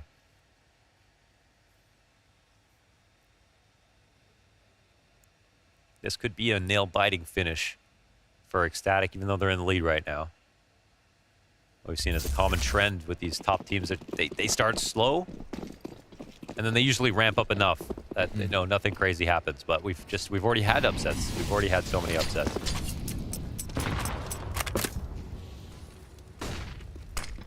Cabby, top mid, 2 players blinded. Oh, but neither shot. Now he's busy throwing nades away. Breezer extending in, but Cabby keeps it clean. 2 headshots, top middle, 5 versus 2 off the back of that, and Heroic gunning for their 12th. Queenix, a chance to draw it back. Lots of bodies on the stairs, but he can do nothing to stop them. And we've got Heroic with a clean, easy 12th round win. That looked like a bad miss from Breezer. Walking out target, Abby's like looking for the pre-aim deeper, and they have the double push coming in. It doesn't excuse the inability to trade from the second player, but at that point it looked like it was already too late. So tough one, man. ECSTATIC, they had all the money here. It was a chance to put up a defense to make sure their economy stays high. Get 14, put a lot of pressure on Heroic, but now the turntables, if we want to continue on with the offense references. Oh, Manx gets slaughtered as he pulls the smoke out. So Heroic within 1, and with 5 players up, it's a good spot to be in. Look at this one. Op had its chance. Yeah. Kragan did get a little bit of damage in, but Yabby just had it so clean. Back-to-back headshots, bop, bop. And ECSTATIC sent to the pistols. Well, opportunity knocks. Here we go. Bloodthirsty is TESS. Yeah, they already immediately read anti-eco. Fast pressure out mid, and they got the CTs to peel back. Gonna do 2 players over construction while Shush picks up the kill towards ramp. And all is good here in round 26. An easy round to tie with. As far as Heroic are concerned, Cadian will catch Cabby. Manx yet once more the last guy standing. Yeah, they know ECSTATIC are destitute economically, so they pounce on it really quickly. They've got a good feel for the game right now, and they tie up with ECSTATIC, and now the pressure is reversed. And the teeth are coming out here for Heroic instead. We don't have cowboy noises from TESS just yet, but everything else.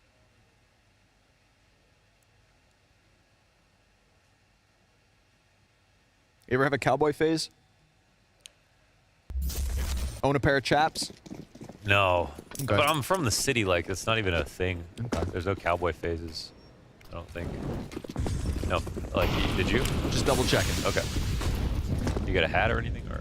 You know. Yeah, I can't say I have. I like country music. Okay. Yeah. Well, not a phase, though. Sorry to hear that. It's a lifestyle. Okay, well. That's the last time I open up to you. Smokes on the ramp and TESS holds it. Ooh, Cabby getting closer. There's presence here. TESS hits hard. Top fragging for Heroic. No pounce off the flash. Could have been his death. He's got support now behind him in Stown and Cadian, so we've got numbers on both sides of the ramp at the minute mark. Nobody wants to pull that trigger. Cabby in a tough spot. Oh, goes unchecked too! On his own, no support. Now Breezer's looking downwards. He gets flashed off his angle, falls back, and that's the open door for TESS. He gets up yellow. That could be the end of Breezer, but at least he's gonna bring one with him. They don't know about the sandbags play. Manx, this could be the end. He's got 2 backs turned. It is perfect. And ECSTATIC will get 14. Yeah, that's money. That's Cabby with that opener. Beautiful round from him. Totally unchecked in the corner, and he makes sure to punish him for it. Trade comes through, but it's too late. Oh, man. Stown needed to trade that as soon as he saw him. But he couldn't make it happen. The double sandbags play, they were not ready for that. There was a lot to be excited about if you're ECSTATIC right now. But because of that previous situation, those last couple of rounds, they haven't punished the economy of Heroic. Still a full buy coming through, but some good early damage here in round 28 to make a case for themselves.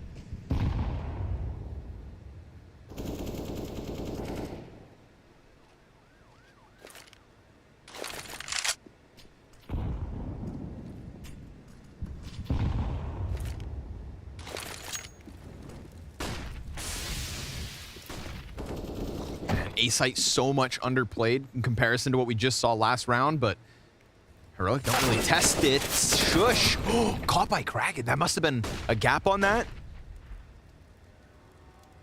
A little one-way maybe. Excellent way to get back the man advantage. Not to mention Stown's half health. But now Heroic have found out that, yeah, this isn't as occupied as it was just 1 round ago.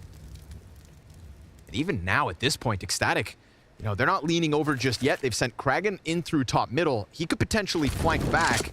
Yabby's keeping an eye on exactly that. Oh, the op to push him out. Whoa, that molly was such a good tactic right there. And the unanswered sandbags molly as well punishes the only player on the A side. Nobody watching the flank. Kraken is close enough to do damage here. This is big. He doesn't waste any time. Sure enough, now he's been found out, though. Cadian's gonna raise the alarm. Kraken, crawling through that hole? That could very well be his demise. Cadian clears it from the backside. Breezer's gonna die to Stown, and Heroic bring it back. Cadian, he's really saved the day in the second half. I mean, the amount of times, you know, it's his awareness, his kill, and this spot, just a jump spot on the A ramp, not forgetting about it.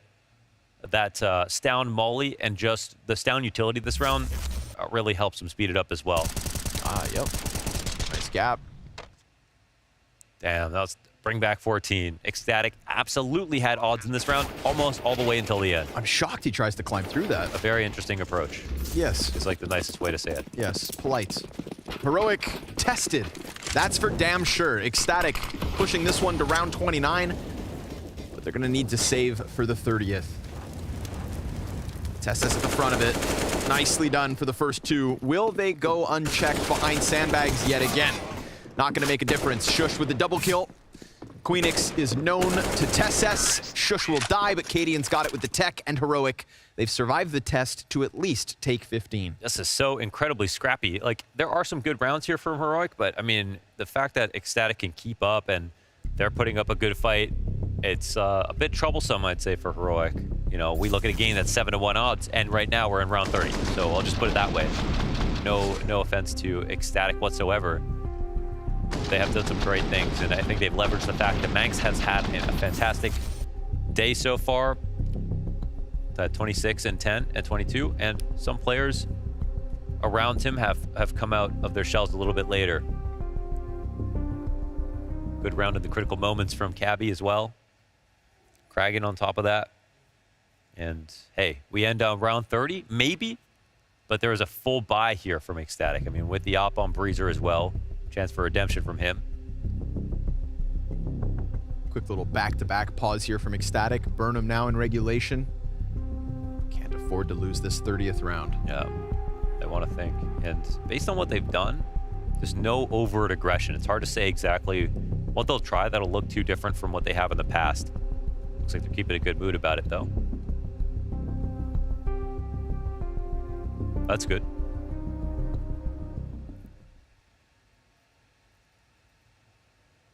What? Everyone's smiling on both sides of the server. Oh, Counter-Strike's pretty fun. Yeah, it's fun when you're Danish, I guess. Or just good in general. Must be nice. When you're Indian, everyone just talks about Forsaken every day. Word. Here we go. Round 30. Op on Breezer. Op on Cadian. And a little posturing towards the ramp, but Max eats the flashbang. Takes a glance. Doesn't overcommit. And check out Heroic. They are gone. To the B site and into the waiting hands of Queenix, perhaps. It's going to be him and Kragan in the bomb site. Smoke on stairs. Ooh, makes things awkward. You can actually one-way in this. Over it, yep. Yeah. Great call. Queenix could very well get caught here if he doesn't keep himself right behind those boxes. Molly meant to force him out, and it works wonderfully. There's the opening off Shush. And there's still so much time. That doesn't need to be the commit. Yeah, there's so much time. It looks like they talked about what to do on A a little bit because they're still peering down the ramp. They don't see anything. No middle presence here, kind of no big flank coming in for ECSTATIC. I think this is where they'll become very insecure. Part of the game plan right now, I feel like that stood out the most is sometimes a lack of map control when they're down numbers. Well, there's a lot of numbers for Heroic on these stairs. Kragan, he's in the pocket. What's he gonna do from here? Oh, the turn from the flash is costly. There's a good amount of damage to two of the Heroic players, but it's a 3v5 to keep the dream alive, and Breezer finds one, diving back through smoke. Yabby's gonna try to press through it. Awkward, and he's got the opper down. 4 players for the post plant. Flankers dead as can be, and Heroic survived the test.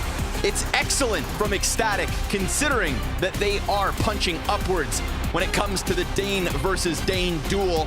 30 rounds, the distance, but Heroic will pick up Vertigo and take the series to their choice of Inferno in just a moment.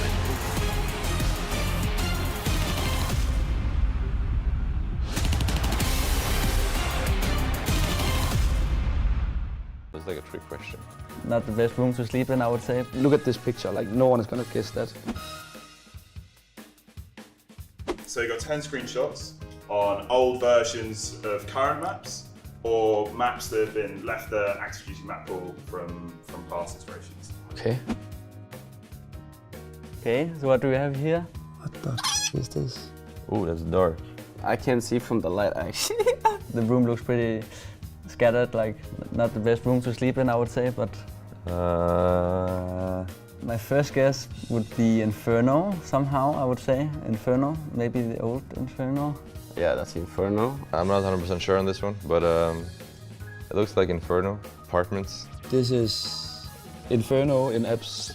Pretty sure I've seen a bed somewhere up there in the apps, in Inferno, in street. Around halls, like the little room that's closed now, if I'm not mistaken, so yeah.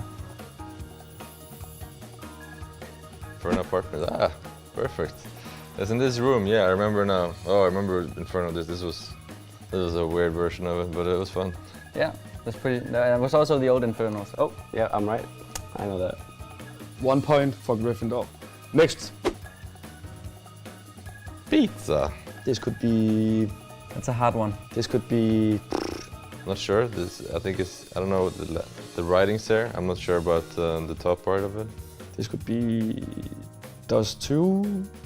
Could be Overpass, maybe. Or Mirage.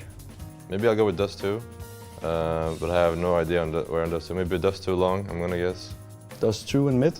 I think that's Dust Too Long. I'll say it's CT Spawn Mirage. Let's see what happens. Dust 2, old version of Dust 2. I can remember it now.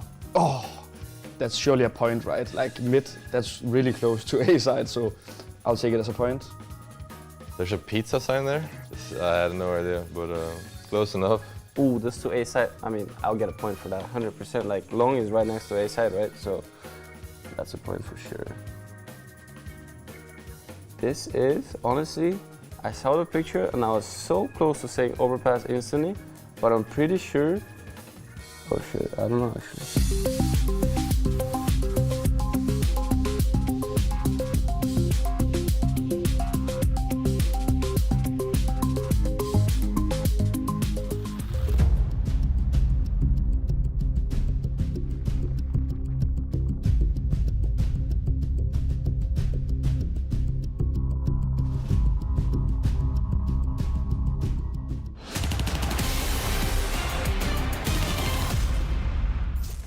A tricky veto for ECSTATIC any way you look at it, and they almost managed to crack the code of Heroic on Vertigo. Unfortunately for them, though, the Danish heroes are the ones to prevail and seal it up. But I don't want to take anything away from Manx and his men. I thoroughly enjoyed their display on Vertigo. It was high octane, it was fast-paced, it was a much better version of ECSTATIC than we saw at the Road to Rio. They showed a backbone that we didn't suspect. I think that's fair to say. Once they were down 7-1 at the beginning of this game, I thought, damn, this is going to be a best replica of Road to Rio. This is going to be the G2 game all over. Heroic is just going to eat them alive. And actually, no. Actually, ECSTATIC managed to stabilize the situation. We saw Manx having a lot of impact. We saw some interesting strategies.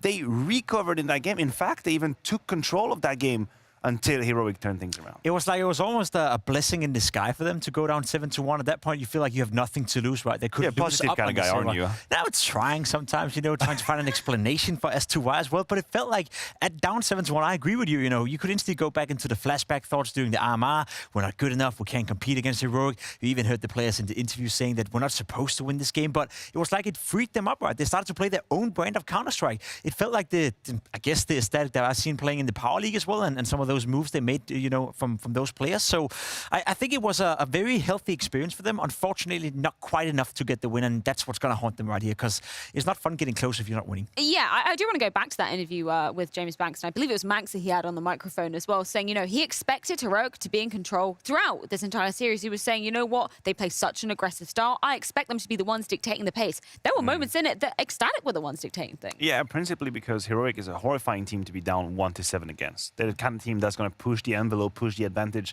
And this is why I'm so impressed that they were able to stabilize. He was talking about how hard it is when you're ECSTATIC and you're preparing against a team like Heroic, and you feel like they're not doing what you're prepared for. That's because Heroic can deviate much more from what they usually do. Their toolbox is like full of different tools, where ECSTATIC usually stick to plan A. That's why we have to give them props, I think, for putting up a good fight. Yeah, let's bring up a particular moment from that first half. I believe round number 12 was a T-side moment you were particularly impressed with ECSTATIC. Yeah, that was a great execution, and we're talking about the aggressiveness, we're talking about the rhythm that ECSTATIC put into this game. Look at the scoreline, 7-4, and the timer, 1:30. The A execute is already happening. They pushed Tessus away, they planned the bomb, you can see how they're disposed, but that's not the end of the story. There's another aggressive move coming in right behind, because they know it's going to be complicated to accept it. Look at this pop flash into Manx, quick double kill, and this right here is the little detail that makes the whole difference, because Heroic, up until that point, we're still going through the motions. You take the A side, fine, we're going to give it away and retake it. But this is where Manx get pop flashed through and makes a difference. That's the thing for me, right? There's a follow-up consequence to the way Heroic was playing in this round. Sometimes it's okay if you're the favorites to, give the playing field to the opponents, you know. Let them do whatever they want on the map. We're still going to shut you down. But this round was a great example of what they forced Heroic to do afterwards. They forced Heroic to play aggressive on towards A ramp. They couldn't allow enough space, you know, for the guys from ECSTATIC, because they would take advantage of set space, do great executes, and actually Monster, I would say, a decent T-side right here. I was after the first half thinking to myself, all right, you're almost favorites to win the map right now, which had you told me that before the game, I would have been like, nah, that's not gonna happen. Also, man like Manx. Yeah. He was pulling out all the stops. He looked great. He did. He looked very great individually speaking. He was the front spear. We saw it in this round as well, getting flashed in towards CT spawn. Not afraid of being aggressive, not afraid of taking duels. We saw it both on the T side, but also on the CT side. He was down A ramp a couple of times. Kreenix as well is a name you could put into the mix as well. He had a very, very rough RMR. He was, I think, one of the worst performing players out of everyone at the tournament.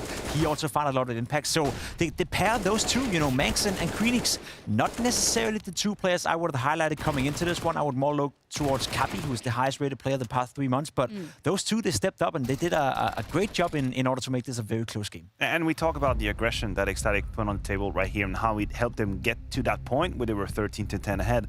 And I think from the moment Heroic kind of put them in respect, from the moment Heroic calmed them down, this is where Cadian regained control of the game. We saw Manx going down ramp a couple of times. We saw a couple of fights on the B stairs. But once ECSTATIC weren't able to get away with the trades and weren't able to get away with that map control, they just got a little bit frustrated, a little bit flustered, and it became to be complicated for them. Yeah, I love that you bring up that particular moment when it was 13-10, because the next 7 rounds, Heroic win 6 of them. They say, I wake, we're back in this game. They're the ones closing out. Yeah, they have the experience, right? You talked about their toolbox as well. They have more tools. They have more, rhythms to go through. They have more ways of winning rounds. And we saw some of that individual flair as well from TESS in particular. I would say stepped up massively in that second half. Yeah. The T side, he was a driving force behind the comeback from Heroic. I'm not necessarily surprised that Heroic were able to fight back into the game. I'm just a little bit sad on behalf of ECSTATIC because I really feel a win right here in Vertigo would do well for them as a team. Now they're coming into the second map. They're going to feel a little bit flustered. They came so close after playing a great game of Counter-Strike, and they got nothing to show for afterwards. And that I can't help to feel a little bit sorry for. Heroic, sure, they're the better team, but it's still not a great performance, right? They should be disappointed that they let it come this close. Yeah, I mean, not every team is capable of, once their back is against the wall, to play their best Counter-Strike. We've seen teams get surprised here at the Showdown. I think a great example of that is FaZe at the road to Rio. Sure. FaZe didn't have a beautiful or brilliant run, but they always had that mode. Once things started to get a little bit hectic, boom, that's when they started playing their best Counter-Strike. And I think that was the case for Heroic as well. TESS was a name we need to mention. You could just feel it. As soon as we got to that 13-10, 13-11 trademark, then they were just laser focused in duels. The trading was perfect. The spacing was perfect. Whenever they were executing, it was very well polished. Could they have done that from the beginning on? Yeah, sure. Arguably, theoretically, sure. But all they needed to do at that point was to activate that mode. I want to use your Danish brain for a second, Pimp. Oh my God. Because now we have, a bit of a bigger... Yeah, apparently you're not dead from the neck up, as the saying goes. Now that we have, this bigger sample size of ECSTATIC coming into things, we weren't exactly sure what to expect coming off the RMR. How much would you compare them to, like, a typical Danish style of CS versus maybe a more FPL-y style of Counter-Strike? I think they have a bit of both. I think they're in the transition right now where they're learning to adopt some of the play style, or some of the experiences from teams like Heroic, Astralis, who's been dominating Danish Counter-Strike for a long time. Most of these players are grown up in the Danish Power League, where there's a lot of, I wouldn't necessarily say only FPL style, but there's a lot of, heads-up Counter-Strike, aggressive Counter-Strike, where you run into your opponent's face, and if you win your duels, you win the game sort of thing. Now they're getting into the Big Boys League. They have to play better. They have to learn from that, especially when you consider the next map as well, being Inferno. That's going to be rough. That's going to be very rough for ECSTATIC. They lost 6 times in a row, and the last 3 times they've played it, they've gotten 2, 7, and 7 rounds. They haven't even been close making the games competitive, and that's against teams I have no idea who is. So, going up against Heroic, it's going to be more or less impossible, but I've said that before, so I'm not going to say it's 100% certain that Heroic is winning, but it almost is. For the believers of ECSTATIC, it really feels like Vertigo was a must-be. It was a must-win. Heroic is an excellent team on Inferno. They've had time and time again results. It's a map that they master from start to finish, and for ECSTATIC to stay alive, it's going to require some great performance. It really is such a heartbreak after narrowly losing out on their map pick of Vertigo. The challenge only gets tougher as we move on to Heroic's choice of Inferno. It's going to be going down after this break. You don't want to miss it.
Welcome back, folks. It's map 2 between Heroic and ECSTATIC. I personally didn't expect map 1 to get that close. I think ECSTATIC were playing excellent.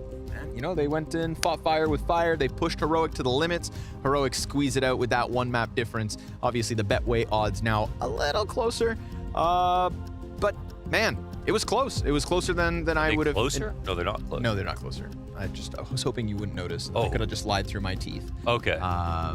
But it's super far. I mean, 10-1, yeah, like, so it's, and it makes sense because, of course, now we're on Heroic's map pick. I mean, I wouldn't have been surprised if they're even more severe. I'm not even sure if it shows if they are, potentially, but an impressive attempt on Vertigo that showed us that on another day, they definitely could have won. They had enough quality rounds on both halves.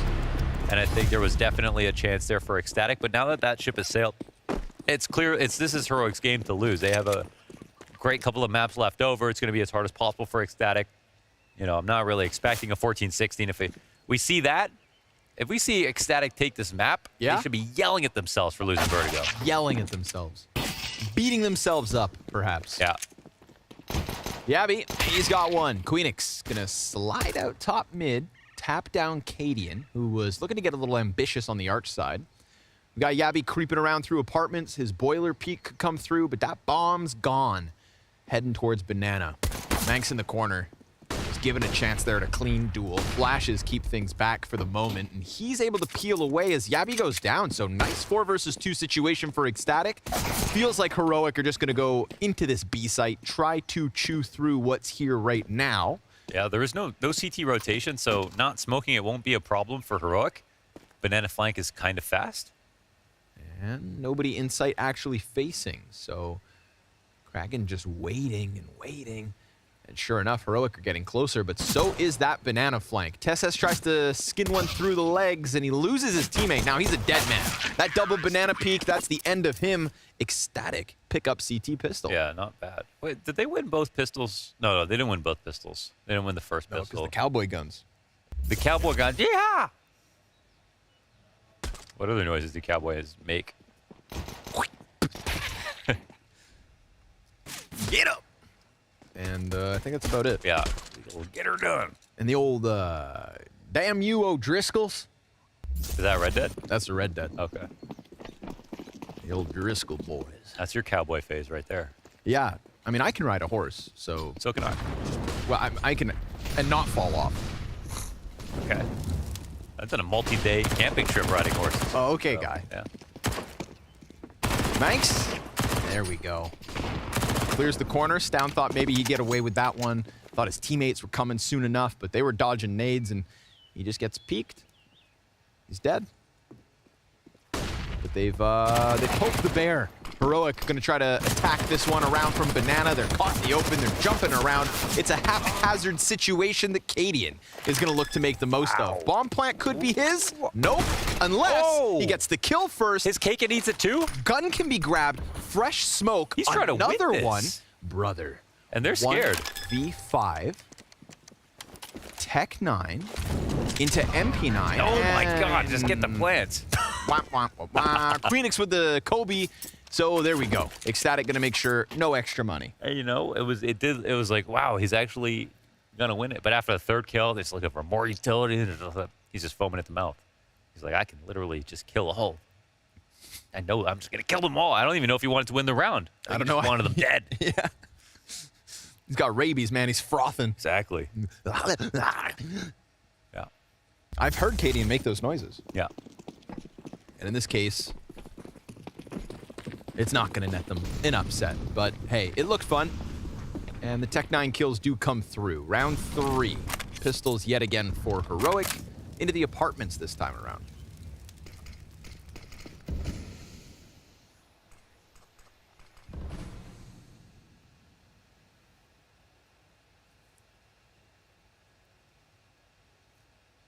Look at this pack. It's just so interesting. Like a school of fish. Up alt, down mid, up B. Oh, all the cinematic angles, man. It's perfect. Oh. They're literally just trying to mess. Oh, yeah. Oh, perfect. And they're just like all in the same shot the entire time. How far can we go with this? Wow. That's where they could have ended. Yeah, CTs want to try to get back at it. Yeah. Reezer's going to go down to just pistols. So Heroic, I love this pack mentality, but Cabby comes through with another one. Damage onto Cadian. Pistols out, run for your life, and that'll draw them into Queenix, who is yet to get his kill. Manx will find them top middle. MP9 gets there in the end. That's 2. And then this wrap back around ult from Cadian. He's going to try it again, Mo. He's going to try to kill everybody, but this time... 1 health. Exactly. Okay, let's see if he gets 1. I mean, I do appreciate how hard Heroic are working for each and every frag right now. Barely any guns, and they're still walking around doing weird pathing, weird laps. They're trying to make it so that every time ECSTATIC try to push something, that they're going to get flanked. Hard to do on Inferno. There we go. Time expires. ECSTATIC 3 straight off the CT start. And we'll get to see Heroic with some guns now. Game on.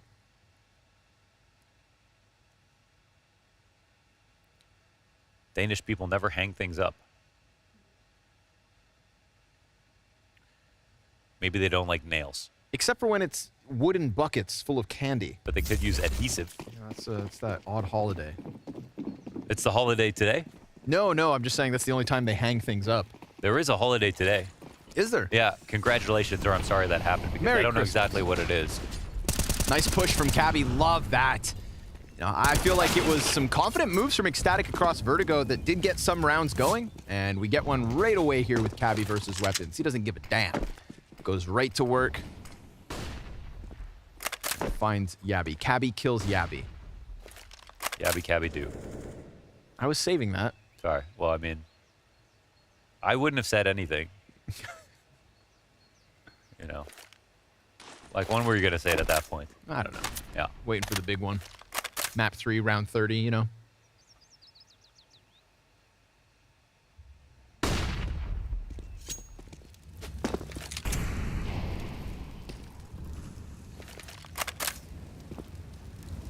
I can't tell what Heroic are thinking. Do you know what I mean? Yeah. Okay. It's just stay grouped. They're doing weird things. Must be so hard to read right now. They stay clumped up. They wait for plays to be made. They try to react off the bat like they did killing Cabby in middle. It's kind of working. Now this B site's the one under question. So we'll get this move back from Manx. He's going to be smoked off, so won't be able to help Kragan. Oh, he's going to time that? Oh, yes, he timed it so well. He waits, listens for the flash. Beauty of a shot into CESGO, but we've still got 2 Ts in sight. Kragan point blank finds the planter, and Shush taps away. Big round from Kragan. Woo! That was legendary. That was legendary. I mean, we've seen players in that spot a million times over. Tier 1 players with more preparation, more experience, more confidence and everything. But Kragan, like, he lines this up, waits to hear their pop flash punishes for that. How many times do we see someone trying to kill someone on that coffin's plant and can't do it from behind the smoke? And he gets 100 damage straight up. It's a good round, Kragan. Yeah. Feels it. Enjoy your moment. It's not every day you get to taste the blood of Heroic. Yeah. Sip it from the chalice. Yeah. Yeah. That's what it must feel like. Yeah.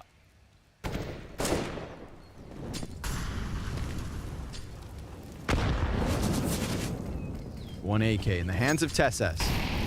It's like that one time I got to play against Twists on a Canadian server, and I hit him for 14 and 1. Just once. Felt good. And the whole map? That's okay. He's our pride and joy. He's our pride and joy. Ooh. Incendiary makes that one awkward. Shush gonna push through, just jumps right past the Auburn. No problem with that one. And Kragan better from behind. Success story to suddenly dead. Reezer gets dinked. He's got 4 HP. Things are getting a little weird here, but Cabby's come through with a nice rotate, catching out Shush. The bomb will go down for Heroic. And nice to see ECSTATIC tested. So let's see what they've got when it comes to the retake. when Kragan doesn't stop the bomb plant and kill Shush on the push through smoke. TESS barely survives. Cadian's just got his hands on the M4.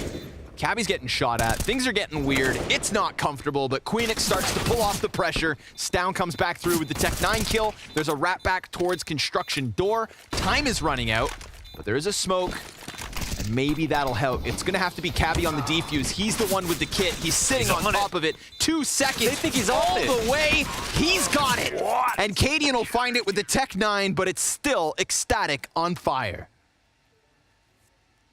They're on fire? 5-0. Oh, you haven't lost yet. What's in the water today? You know, we all predicted the same predictions. Yes. If we all go 0 for 3, it's going to be a historic day. Not in a good way. No.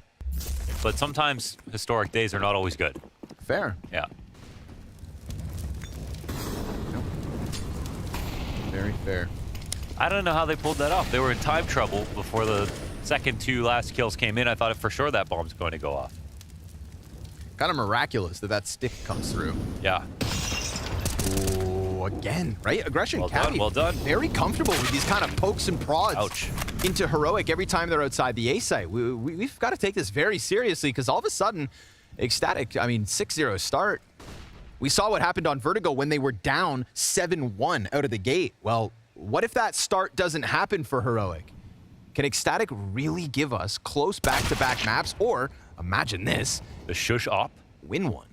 Can he see the op? You could see his hands or something. It was invisible. Okay, Breezer.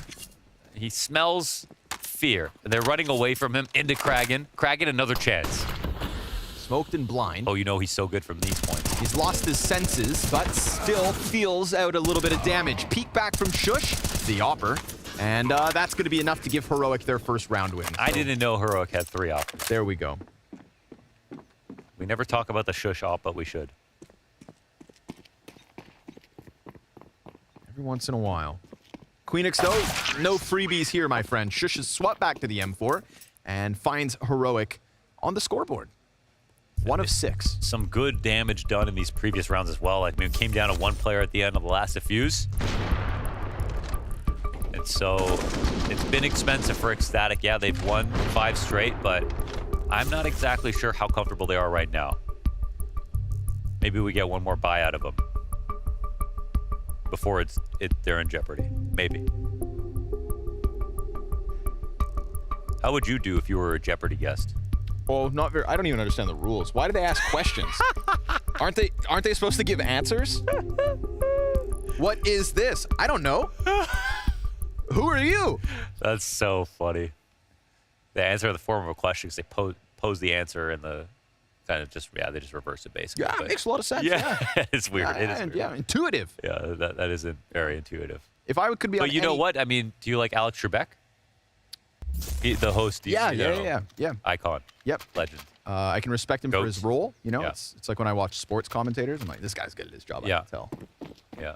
He's the least silly game show host and yet also hilarious. Right. Very impressive.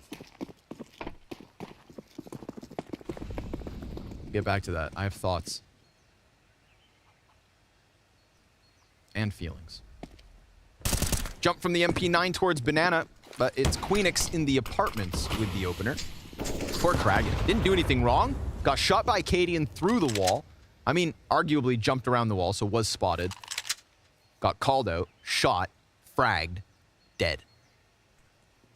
But apartments yet again, and Cabby's always at the front of this. It feels like he can do no wrong.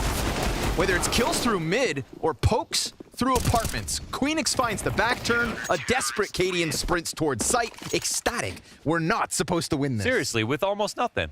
With almost nothing from left field, they just shut Heroic down completely. What is happening? Not a chance in the world right now. Oh, as the fire was fading, that's cheeky. Yeah, and Cabby, he's pulling out this push. He's coming out one door or a window or something else. Every single time out of apartments. He cannot sit still in there, and it's paying off.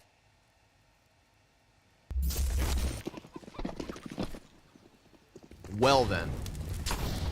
Interesting start to Inferno. Felt like the change of scenery was going to lean the way of Heroic, but tough stuff so far this T side. Cabby, where you at? Sitting up in apps behind Queenix. But we get pressure applied towards the B site. Kragan's dead. Not ideal for ECSTATIC. And Cadian, no respect.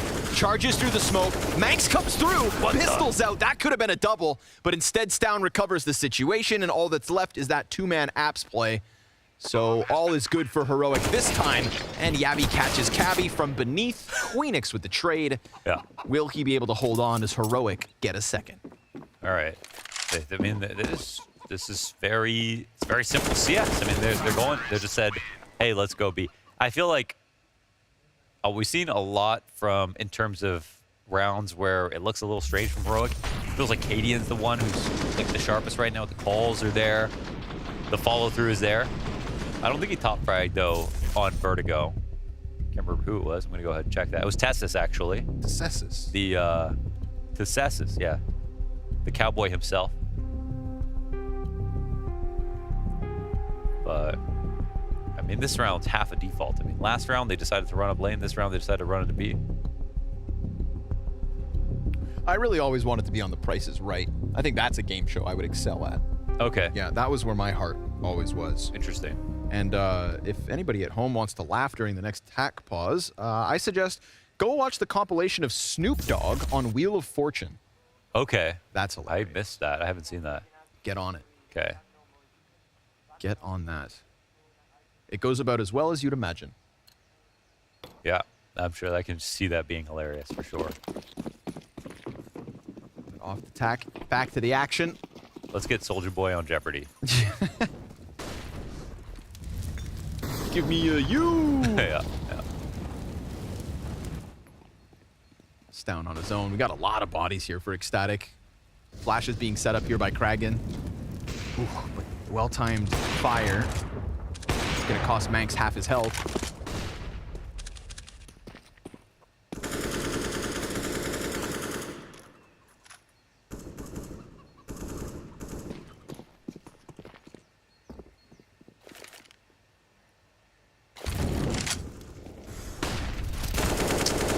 Nice util, but it's not dead. Ooh, there's an answer there. However, what about the numbers? Do they anticipate 2 more players in the bomb site? Cadian doesn't have to follow through. He doesn't have the bomb right behind him. And he's got teammates sensing A.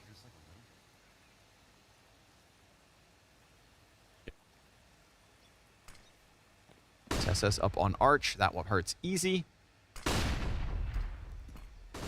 And poor Breezer, not in for a good time here. 1 kill so far this map. Deagle in hand. No teammates nearby. Cadian's got the other 2 preoccupied. And Tessus, gotcha. Crunched. Slides through smoke. And that right there will be Heroic's easy third. Matter of keeping Cadian alive now with the op. Yeah, I think that second kill on the B site was the tell because they had the flash as well for the sandbags guy and he didn't throw it. So they knew immediately 3 were there. They didn't really need to do much more digging to understand that it was a stack at that point.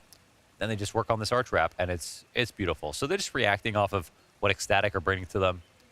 Sometimes they're being forceful and keeping it simple with their straight up lane hit, straight up B hit. This is not exactly one of those rounds. And it's netted Heroic 3 and also 3 in a row? No. No? I don't think so. It was 5 straight. So, yeah, maybe it was broken up after that. Oh, yeah, they got actually, they won one, got crushed, yeah. That was the lane hit round. But suppose they're the ones who trying to set the comeback in motion after Vertigo. They had a slow start, came back and won that. Nice trade there by Cadian, just over the shoulder, just a little bit further than Stown was in front of him.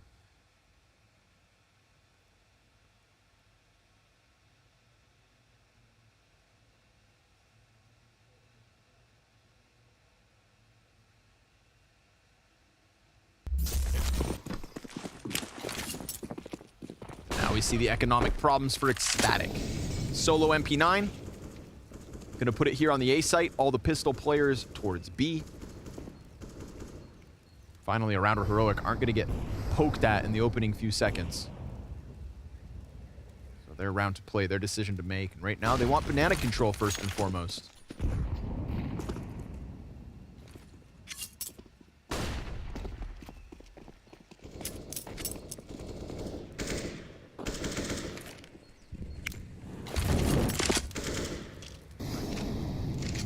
Yeah, finds Queenix. Oh, just a little, though. He actually holds on to his spot, so maybe he will catch him off guard. They're going to be looking this way, but not expecting him to be up close and personal. Tries to drop down with the double. Now the A site's completely cleared. Heroic don't know it. Could just send one to feel things out, but they're playing it patient, minimizing mistakes, and I think that's because ECSTATIC already have that 6 rounds on the board. It feels like weird CS, right? It's it's not. It's I'm just hard to figure out. Maybe it's their lack of head-to-head. Maybe it's because it's online. Online, I don't know. Yeah, they're playing new. Like they're playing, not beside each other. They're coming in. They're trying to figure out how good they're going to be. They of course know how to play well online.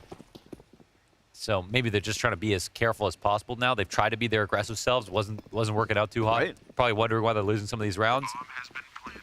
Maybe straight up missing a bit. ECSTATIC get 14 rounds against them on Vertigo, and now their wires are a little frazzled. Yeah, they're shooken. Oh, wow, that was clean. That's nice. That one can go in a highlight frag movie for sure. Veer, cue it up.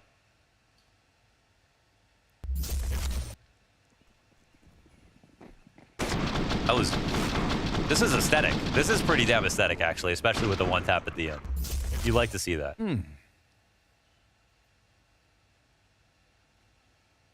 Put a bunch of effects on it so you can't really tell it's just an eco either. Yeah. Very nice. Nice and clean there from Yabi.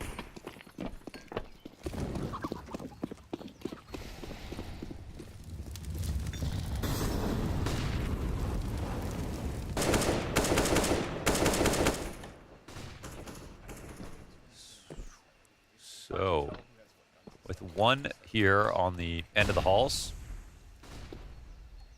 Lane open up once again. ECSTATIC just not fighting for it, really. I think Heroic are starting to feel like they can put a little bit more pressure on earlier. And so no banana control as well. Like full passive default with all these guns. That doesn't seem like a great idea for ECSTATIC. A decent counter flash. There's just no kill that comes with it. Thought for a second Shush was going to be ended then and there, but he recovers it in time, and Cabby can't hold the line either. Queenix, it's the one and done. Cadian's got the cubby. CTs don't see a way to enter, and so they'll just have to limp back to that B-bomb site and hang on to their M4s. Heroic. Now that felt much more par for the course. Just last round we're like, does this feel off? That round didn't. That's what I come to expect from Heroic. Just a nice, clean follow-through on a gun round. It felt like them. Yeah, it's the moment. It's like the moment in the round where Adesanya turns up. He's really figured it out, and now he can start striking. And it feels like style bender. Yeah, the style bender, and Heroic have got there. Nice. TESS as well. That's him. Killer instinct, clears the board. No save for you.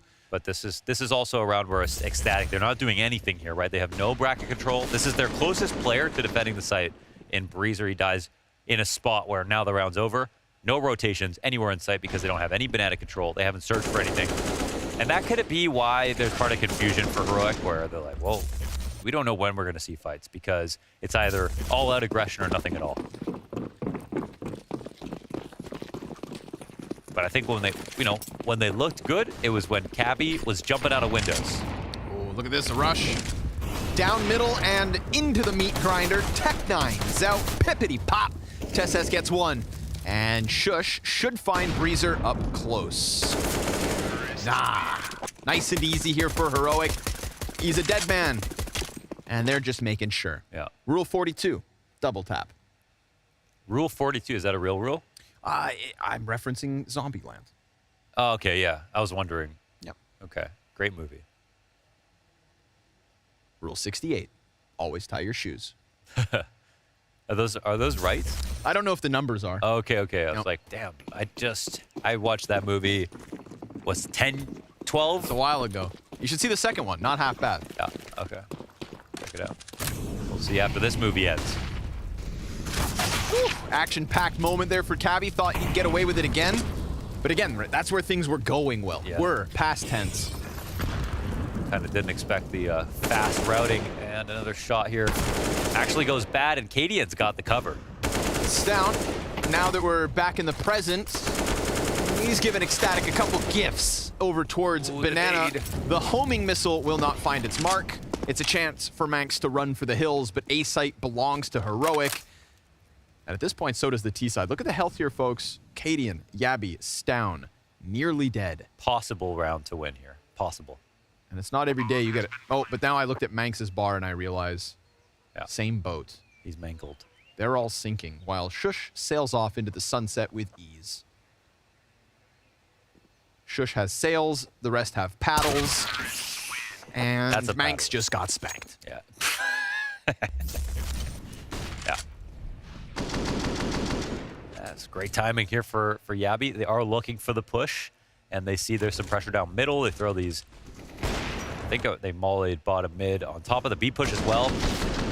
And not a great clear for Kragan. He kind of walks over into logs. And of course, if there's anybody there, they're going to shoot back. So probably don't want to be walking. Felt like he didn't expect someone to actually be in that position.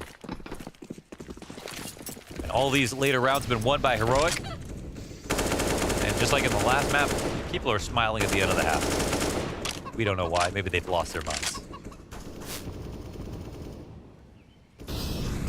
Well, the 9Z stickers. Cool. Manx playing a dangerous game. Yeah. That's a big peak. It's a little too big, yeah. That's a big peak for a man with a 5'7". Yes. Let's see if his teammate can... Nope. Wow.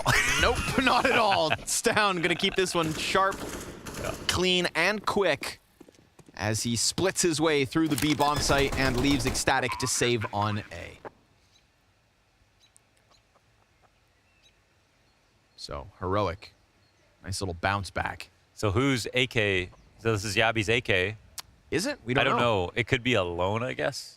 You never Whenever know. I see a Dignitas Hollow, I think Alone. Okay. Yeah. I think Danish player. Because Zippel. Yeah. Yeah.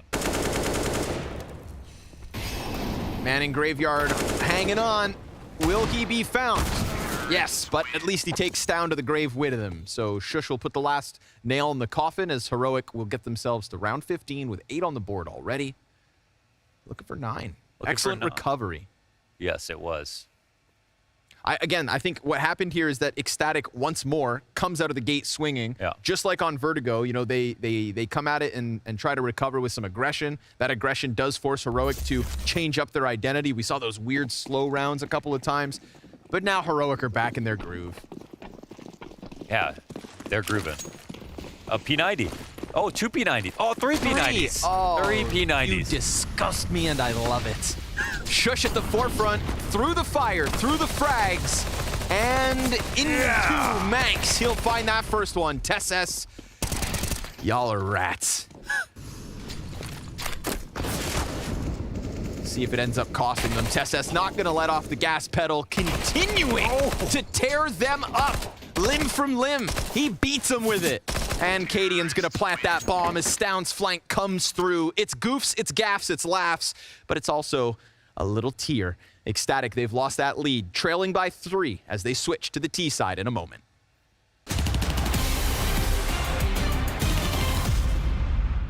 This kind of like that ex-girlfriend that you've been thinking about for a few years. In CS 1.6, bro, I was not even born. Yeah. I don't remember anything. You're sitting in this chair? Yes. And the guy touching your shoulder escaped Newell. It's been a long time coming.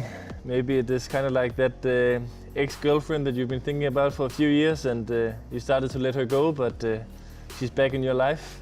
Martin was very young when he played this in Counter-Strike Source, so you don't remember too much, right? No, I mean, I played this map in Source a little bit, but yeah, I was so young I can't really remember. Look, Nico, it's the new map, Tuscan. Yeah, it is. What do you think about this map? The spawn is different already, right? The spawn? Yeah. Yeah, it wasn't like this in the old one. In CS 1.6? Yeah. In CS 1.6, bro, I was not even born. Yeah, that's true, actually. Well, the T-spawn, it looks really different from before, right? Before it used to be like, I mean, like sand, There it's like, I don't know, a really good place. Really beautiful though. It's an Italian restaurant. We like Yeah, that. it is. Oh, bolognese. Yeah, bolognese. Ragu. We need a ragu. Hopefully we can get it here. Is it on the menu? No, there's olives and stuff like that, I think. It's like, maybe it's like, you know, like the Spanish... tapas or? Tapas, yeah, some tapas maybe, yeah, but that's fine. When T-spawn, going to the right, yeah. We'll look for another Italian restaurant. Yeah. Well, you get down here and Yeah? this is all safe space. You can This is still keep safe? running. Okay, Yeah, you okay. can still keep running. A bit with knife maybe? Then we, yeah, knife, Yeah? knife. And then you get to here, this is like a B lobby. Maybe more box in the B lobby. I don't know if you remember. I think you had more box than that. Edward, this frag movie from here. Yeah, 5 one tap. No, not one tap, but 5 ace with the USP having 0.6. This like kind of graffiti. You see? I'll show you. Like headshot, I think, or something. No, USP special, no? It says. ESP special, yeah. That's from Edward, like? Yeah, from Edward. 1, 2, 3, 4, 5. He did like this. Yeah, he killed 5. So to the left is like the middle area. Yeah. And here you can bounce a flash as well on this wall. Yeah. That's pretty nice just to strafe out. Yeah. And this is like a pretty bloodbath area, I would say. Can the CTs be here? Yes, no, not there to the left, I think. But they can be like here to the right. Yeah. It's like a pretty even timing. Yeah. If we go towards B, on the right side, then you have like short, which is the first entrance. Yeah, short here, yeah. And then the other one is long. Of course. Some people also call it banana. Makes sense. It's the good old B rush. Yeah.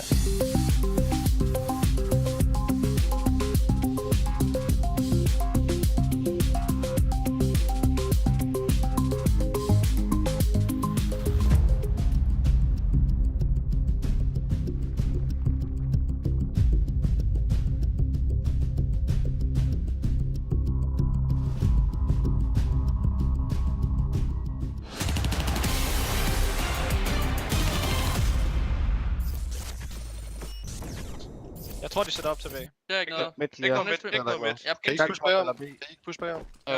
Lægger smoke ruller. Nej, CT. Smoke ruller også. Lad os tempo på bagom. Kom nu. De 4 i live, de burde ikke være der. Jeg spammer. Jeg spammer på timing. De kører ind nu. Ja, nice. Indhold ryg. Gør jeg Nice. også. Nice, det er start. Banan. Chill. Jeg vil Jeg lave gemmer det bananen. Jeg kan gå igennem. Andre de Andre. der. Stod bombe. Sidste ruller. Foran firen. Chill. Sygt, Tobi. That was a very nice round. It was indeed. The mood was high at the start of that half. Wow! Cinema. P90s. In a land where P90s rule and headshots come in abundance, CEST, the hero you never knew you needed, ended with 3 tort. Tabby's got the one inside of the alt mid. Cadian falling back away from apartments. He's not alone. He's got a player here inside the balk, but look at that kill feed. Flushed by ECSTATIC. 4 versus 2 looking very good, but now they pump the brakes. Yeah, Tessus, he doesn't have his dualies, man. What's he supposed to do? Yeah. Ain't no hootin', hollerin', rootin', tootin' cowboy this time. They're still coming towards him. Tessus, it's all on you. Oh, okay, that's cool. We'll take that one to start. It's not cowboy mode, but rather James Bond. Wow. And it's clinical for the first 2. But now it's Jabby's turn. A little bit late to the party. Now we got the Berettas in play. Yeah, he does. He does got him. He's going to creep up close. Cabby's going to pop up when it's time, but Queenix just tucking in behind the box goes unchecked. Nicely done there. It is ECSTATIC with a pistol. That's 3 of the 4 we've seen. Those shots from Tessus. Yes, sir. Would he have done that with dualies? I don't think so, because the dualies are like dualies have a natural call of the void. One does not simply tap the dual Beretta. You got to click that mouse 10 times. It's like the 3rd bullet, but you can shoot so fast, it's like every bullet hits. Yes. Don't look too closely at the math on that. Oh, down. Oh. Stuck. The fire right next to him. Oh, he comes back at it. Hold on, was that CT? So much damage. Was that a CT molly? I didn't think so. They missed a car molly, or that was a CT molly, and like a very tricky one if they did. I'm not sure.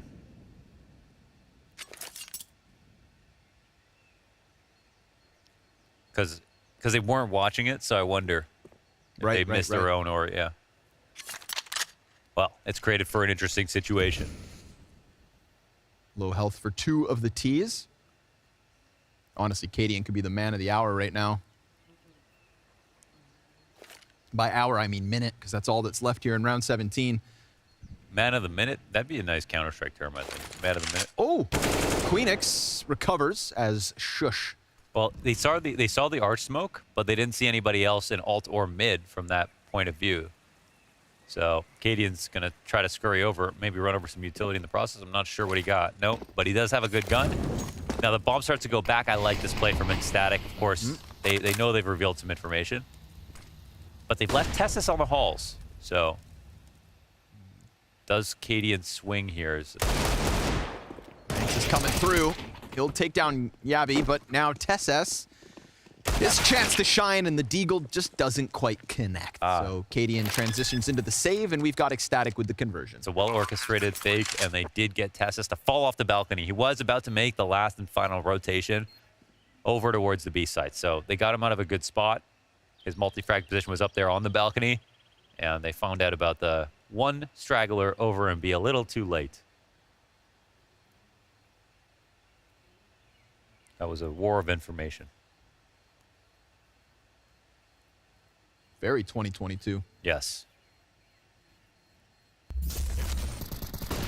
Let's see, where's that molly come from? There's just no molly in this replay, but there definitely was a molly up.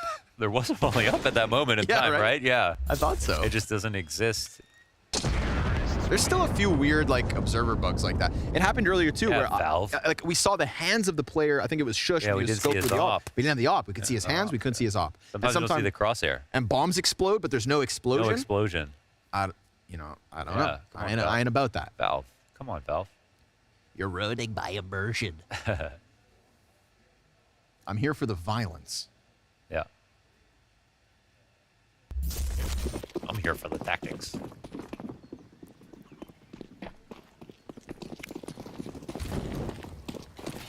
So, into the action. It's a scout for Yabi. M4 on Cadian. That's a big, meaty shot right there.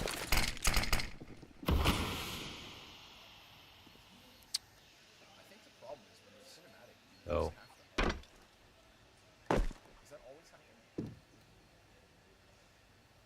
Another situation with, one good gun, but a complementary scout that has already done some good damage.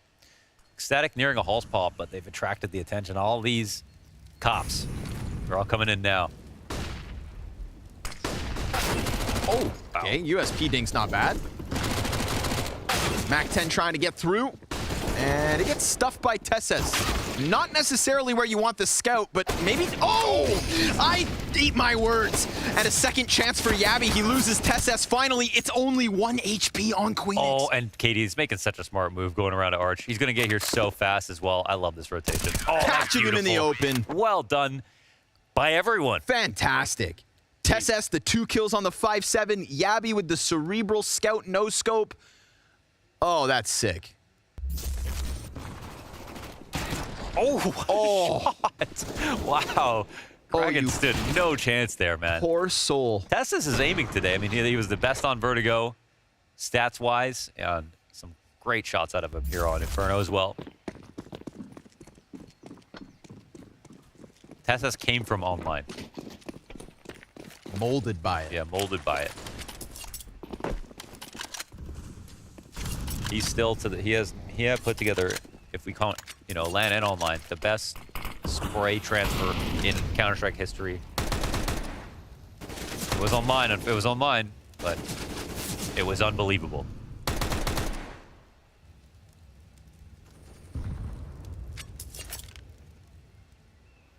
You were casting and I was moaning. It's true. Remember that? Yeah.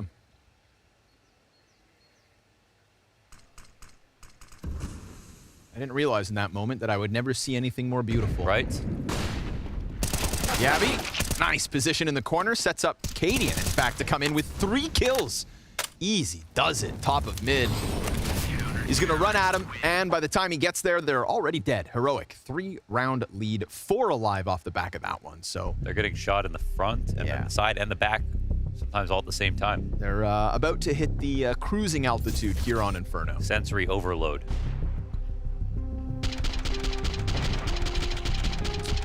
Not even tested. Yeah. It's because he has the dark water. You can't see him. Old school. First case, right? I don't know. I think so. Yeah. Based on my memory. Good for you, man. That I was around. I know the Op Boom, the Op Lightning Strike were also, and the Kitty P90. Hello, Kitty. No wait, what is it called? Trademark banned. Yeah. Death by Kitty. That's a fine. Death by Kitty. So. What do we got for guns? We got Glocks. Yeah, Cadian feels it. Man, we'll never shy away from the eco frags. Shush catches one in alt. There's a player straight down beneath him. Cadian's gonna clear out the tunnels. Breezer's just trying to hide. Bomb belongs to Stown. MP9's gonna find you. And TESS on a tear now. It's just Cabby left over. He's playing with him. Oh! Sit down! Stown's AK picked up for a moment, but of course, heroic. It was Trivia time. Smooth sailing. How many bullets come out of a Glock on a burst fire? 3. I don't know, so You mean in real life or in the game? In the game. Yeah, 3. Nice. I hope. You didn't know that? No. Yeah. 1, 2, 3. I feel like it looks like more, but that was a nice one. Your eyes deceive you. I thought I was gonna guess 5. 5? That'd be crazy. What is 5? Imagine the damage you could do with 5 Glock bullets. 9. Yeah, exactly. Mank's gonna get overwhelmed by Cadian. Again, he's just coming at him from all angles. The aggression is brimming over. And Kragan can't chase this. He can send the frag out, but it doesn't quite find its mark. Look at all the CTs go. What's the plan, actually? Are they gonna retake all the way down, or the flash? The nade is good. I mean, yeah, they're calling him out. Oh, yeah. Wow, they got more. And Cabby's got the answer. He really drives that one home. You know what I mean? Yeah, it's not even fair. ARE. Love that.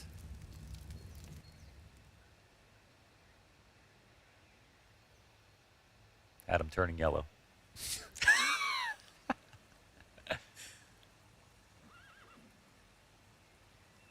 TESS alone. This could be a good moment for ECSTATIC. But TESS. Oh, wow. Gone. Like the wind. In the driver's seat. Okay, dude. B-site clearly theirs for the taking. Nope. No grace from Lady Luck when it comes to the spray from Yabby. So what is that? That's a round-winning entry right there from Cabby, right? Nicely done. Cracked open. No chance of the retake. Beautifully done. 2 kills to his name.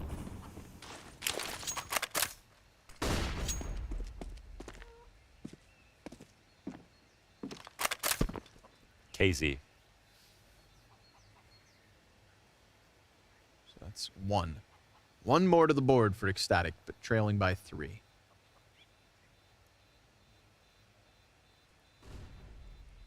Loved the retake utility because it wasn't that they just moved into B site. It was that they had a game plan for if they couldn't see anybody as well. Like, if they're around here, we got lots of utility damage off. They might find a target. Oh, that was a close one. Pretty smart move. Look how well placed that HE is. Actually shocked that the bomb explosion doesn't do the rest. Yeah, survives by 3.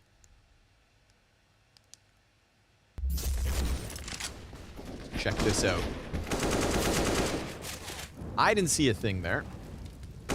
Cabby, that was the big pickup for Stown, and then this one. Smoked. And even the last one as well, so getting his work in. But of course, Pimp. heroic, easy rebuy. I think Pimp gave him a shout out on the desk. Pimp's not nice to anybody.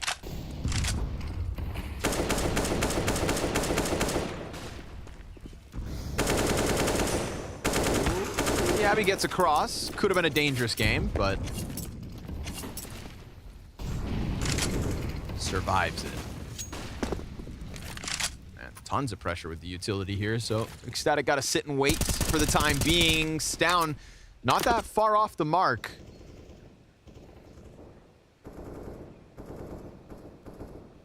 Get the A-lean coming through here for Heroic. Cabby. Ooh, there was a fight there to be had, but now he's definitely outnumbered on it. Gives his backup. Fatal error. Yabby connects to the 2. And unfortunately here for ECSTATIC, they've got 2 of their 3 players already walking wounded. That was ice cold from Yabby. I think the second player, he's holding for the boiler swing. He's not even holding for a mid swing. That was so perfect, the read. Ooh, easy. Shush the one and done, and Cadian comes out for that last one. You know, the last time they swung 2 players out middle ECSTATIC, they were facing towards porch side. They got shot by Cadian from Cubby. Yeah. This time they come out looking the opposite end, and there's nobody arch. Gets shot in the back by Yabby. Damn, that'll make you paranoid. Yes, it will. Let's see again here. Yeah, he's holding in mid, but it's like perfect for that boiler swing as well. Extremely well done.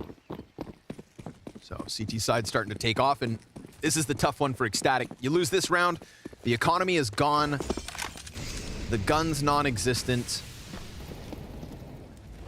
and your fun evaporates a little bit further. Wow, what a shot. How is that a headshot? Yeah.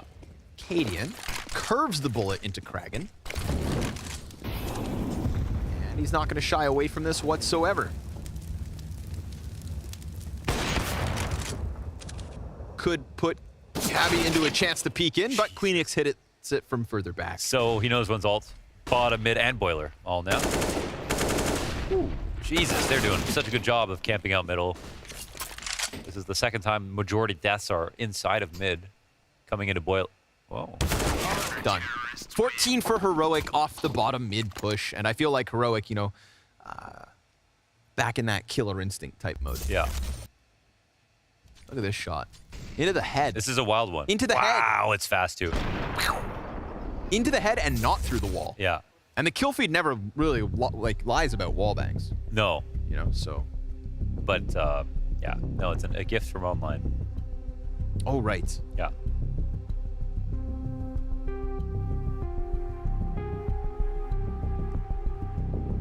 Trailing by 5 is ECSTATIC.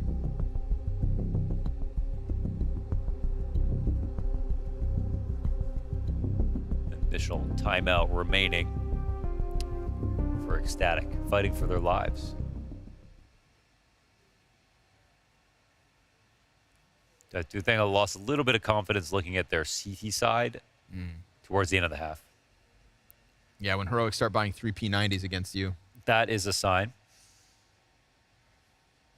And not a good one for ECSTATIC. That's a bad omen.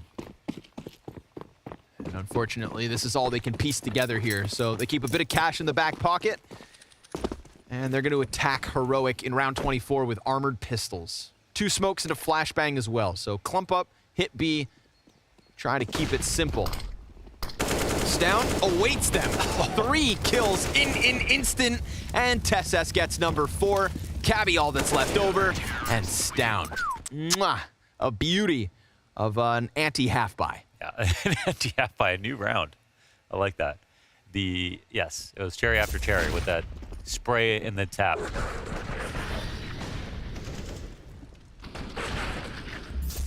Very cool round. Ooh, okay, well. 6 for ECSTATIC to bring it to overtime. But it doesn't feel like there is a well of plays left over. And this buy isn't entirely convincing either. It's not a map that you need it up, so maybe there's a chance.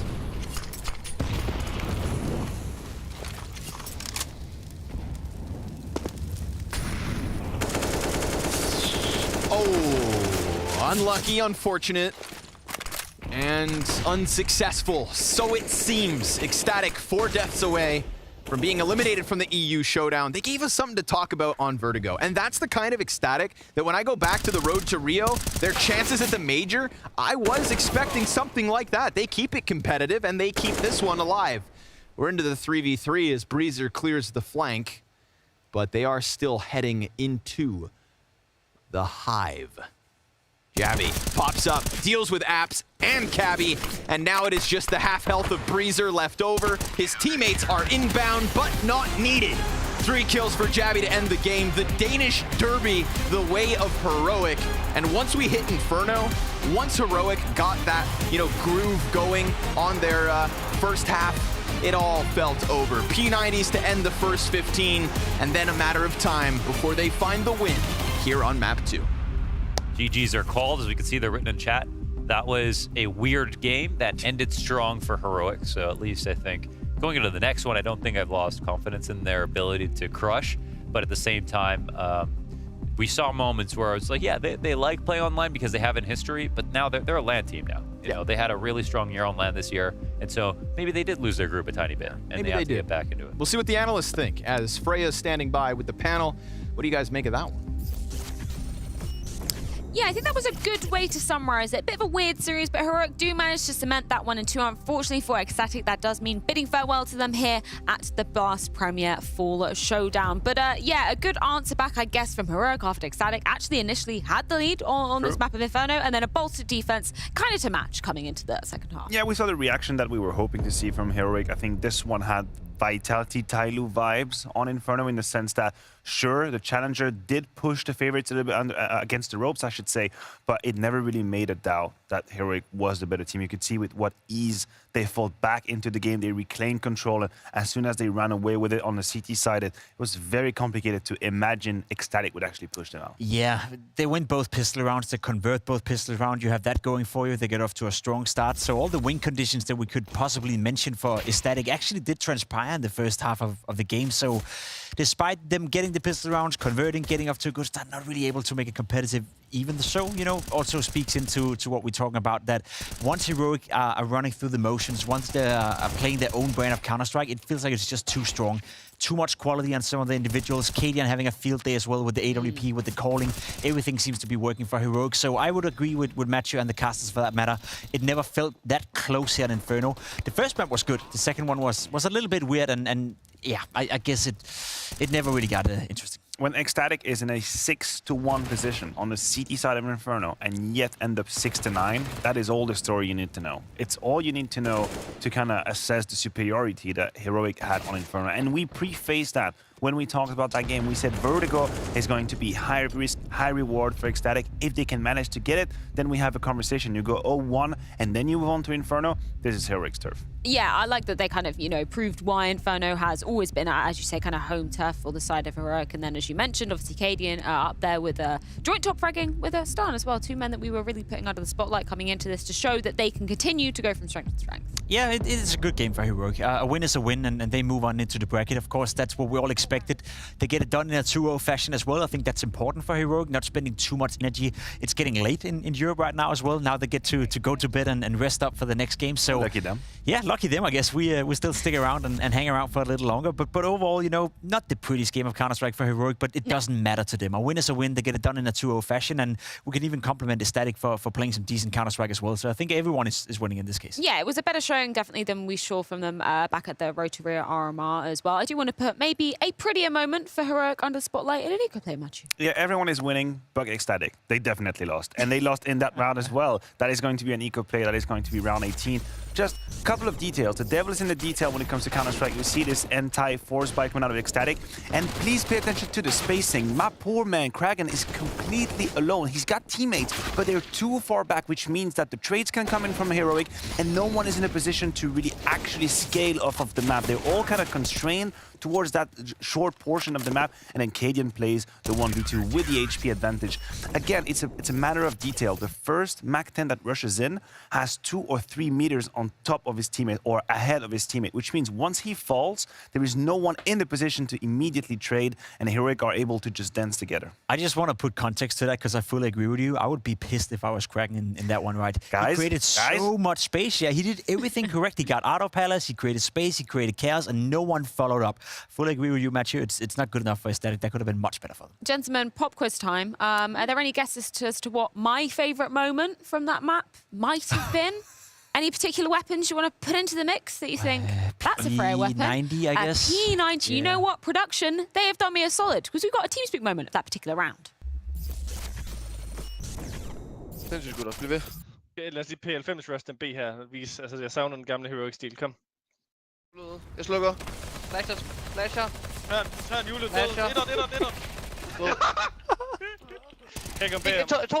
To CT. En helt tæt. Jeg bag dem. En til. En til venstre. En til. Blæk kom, Madsen! Gå nu, Madsen! Ja! Sick. Er vi enige? Ej, det var nice goal. Så står du egentlig. That just kind of epitomizes the attitude that we saw during the latter stages of that game for Heroic, man. We were seeing them smiling on the team cams. I was why. You were smiling as well. I was also you had smiling. the time of your life. P90, let's bring more of that back. Weapon. Am I right or am I right? You're wrong. I hate the weapon. So incredibly Where's the right. mute button? Well, you can mute me because we've actually got some from Cadian after that victory. Thank you. So, Cadian, I've had this conversation with you before about score lines and winning games, so I'm not going to go back to that one. But I'm just going to say, what do you make of ECSTATIC? Because obviously they didn't do too well at the RMR. They put up a bit of a fight, but against you guys, it was quite a close fight. They brawled, I guess, more than I expected. Yeah, I think we didn't underestimate them at all. We know that they are a up-and-coming Danish team. They have been doing super well at some of the Danish lands as well. I saw one of their finals where especially Cappy was doing super well. And Manx has also been under the leadership of Bird from Sky for some time and now taking the in-game leader role and is doing good. So, yeah, we knew that they were a good team. And also, I must say that we expected them to pick Vertigo because our stats has not been so good on it. Okay. But it still requires some balls to pick it when you are 0-4 yourself in the last month, you know. So I actually want to give kudos for it because it shows that you still dare to play on the opponent's weakness. So, yeah. Yeah, they got to give it their best go, right, for sure. But for you guys, there's one thing I want to touch on around how I view Stown to be like the star player of the team, right? The one that's popping off. But since Yabi's come into the team, I would say his stats have been a little bit lower than usual. Is this just due to things changing within the team? Is this how you envision it? Or is it something that he needs to just bring his level back up? I mean, I'm sure you'll see the Stown that you're looking for soon, you know? Okay. I don't think it has anything to do with like Jappy, refresh, whatever, you know. Stown is amazing and he has a thing with doing it when it matters the most. So, yeah. I'm not so worried. So you haven't needed it just yet. But I will touch on the positives in Yabi, right, who definitely looks a lot more comfortable. He looks a lot more confident as well. Is this what you've just wanted to see come into fruition with a bit of time now, especially with the major looming?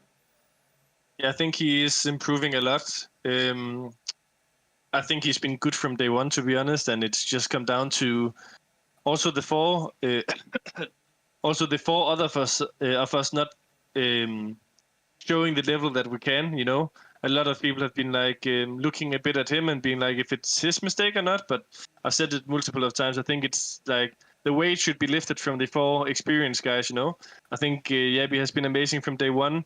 He showed in many rounds what he's capable of, and then maybe he's been missing in some rounds, but now we're seeing some more consistency from him, you know. Yeah. Many good halves, many good decisions, and yeah, I'm really happy to have him on the team. Onwards and upwards, that's for sure. Now, your next game is going to be up against Sangal, which not any of us talent certainly didn't predict it correctly on that one, but are you surprised to see them here? I mean, Sangal are big, you know, online, no matter what, you know. Yeah. Oh, no, I mean, I think Sangal is doing good. Like, looking at the RMR when we went there, I had like I think it was a 12-game winning streak. And when you do that online, that's no slouch. You know, there's a lot of good teams and a little bit of randomness and people being crazy online, you know. So to win 12 games in a row is really strong. And I said it to Scrunk as well after we beat them at the RMR, that he's always a guy that I've actually been really impressed with. He's like a guy I love to steal his grenades and stuff because he's super innovative and finds some new lineups and good lineups. So they're a good team with good strats and a bit of crazy people inside as well. Well, I'm sure we're on for a good game. I've just got one final question for you as well. It's coming from our Blast TV viewers that they've been able to vote and choose a question for you. And they said, if you had the option to buff one weapon, what weapon would it be and how would you buff it?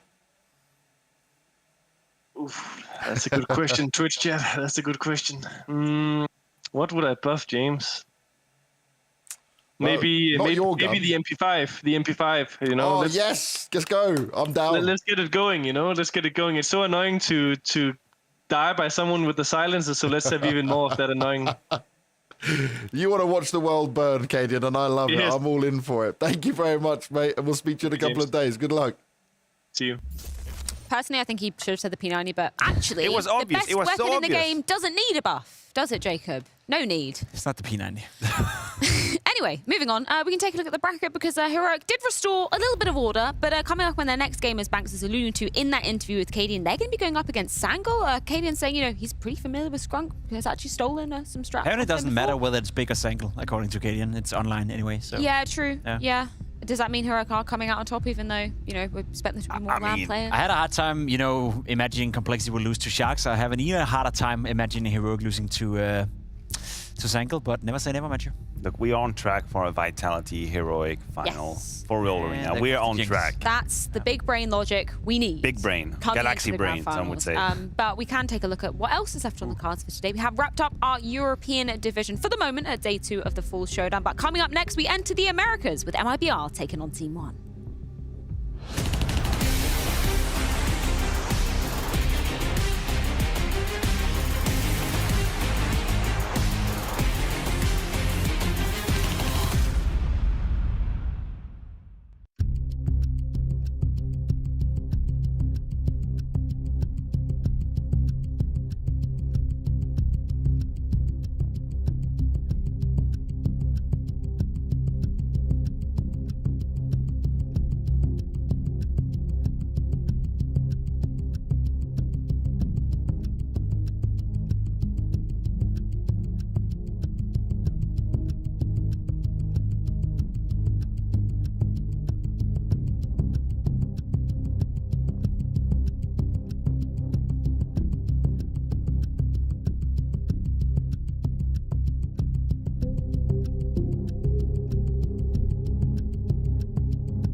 European division wrapped for the day. Now it's time to spin a brand new track. This one has a South American beat to it as Team 1 rise to take on MIBR. Jacob, a hell of a lot of Brazilian representatives coming into this one. Yeah, there's not a lot of Australian players, American players, Canadian players, or other players left compared to the Brazilian squad turning up for this tournament.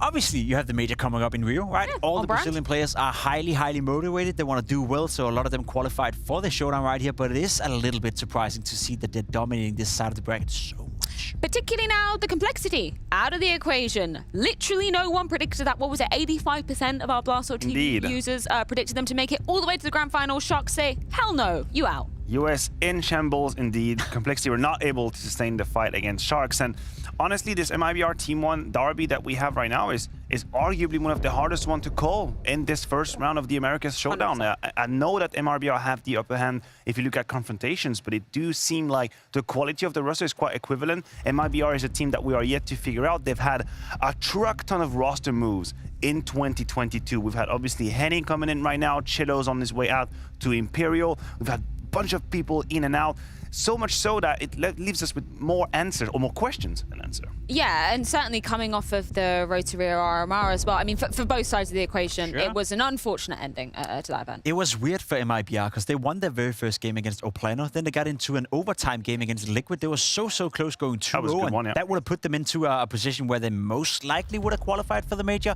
Obviously hard to say, and then everything went down. They lose a game to ATK 16-8. With all due respect to ATK, they played a good tournament, but I expected MIBR to win that one, and then the loss to Icarus as well shouldn't have happened for a team of this caliber. You saw the names before. You look at the guys like Henny, BIRSN, who's into the lineup as well. There's so much quality within MIBR, but they haven't really been able to unfold. It is heartbreaking, especially Henny is the nickname that we have to mention. Remember, for the newcomers of the scene of Counter-Strike, he at some point was inferior. Not at the top, on top of the world, I wouldn't say that, but definitely up there in the best of teams. And if there is a name for Brazilian Counter-Strike that should be at the major, you would think Henny would be there in Rio in front of his own crowd. Unfortunately, it's not going to be the case, so they're here trying to salvage their season, just like a bunch of others. Well, let's put another individual under the spotlight. It's Exit with a few words with Banks.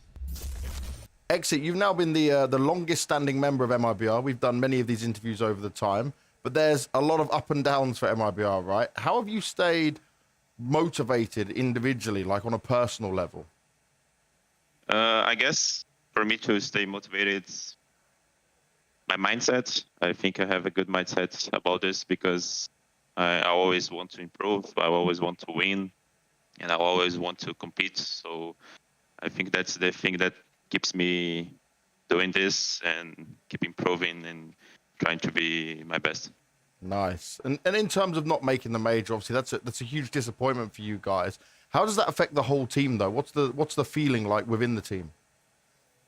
I guess not qualifying for the major was the worst part of my career individually, because we just wanted so much to play in front of the Brazilian crowd, to play in our home soil. Just very tough, but it is what it is. We just need to focus on the next tournament. It's competition. We know that we're gonna lose and we're gonna win.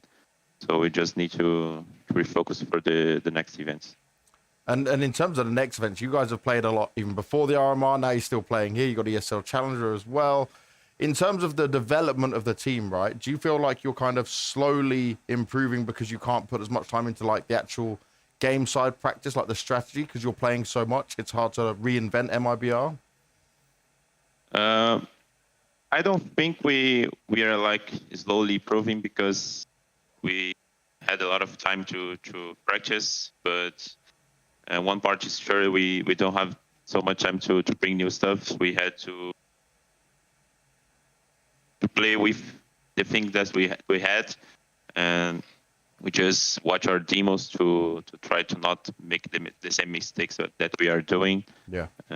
But we try to do our best to practice as much as we can, even though with the circumstances, and that's it. And in terms of obviously Cello leaving the team, right, that was obviously a big loss for you guys. But do you feel like you're on the way to becoming better than you were with him now? Henny's had a bit more time on the team. I guess that we can be better than we were with Cello, because Henny is very good with the AWP. He's a very good player. He brought a lot of good stuff for us, and I think we can be better than we were. Certainly a lot on the line for MIBR coming into this crucial best-of-3 series. But another interesting tidbit about this particular series, Team 1 and MIBR have a hell of a lot of history going down between one another. And we've got Mahone with a particular moment for one of those recent feuds.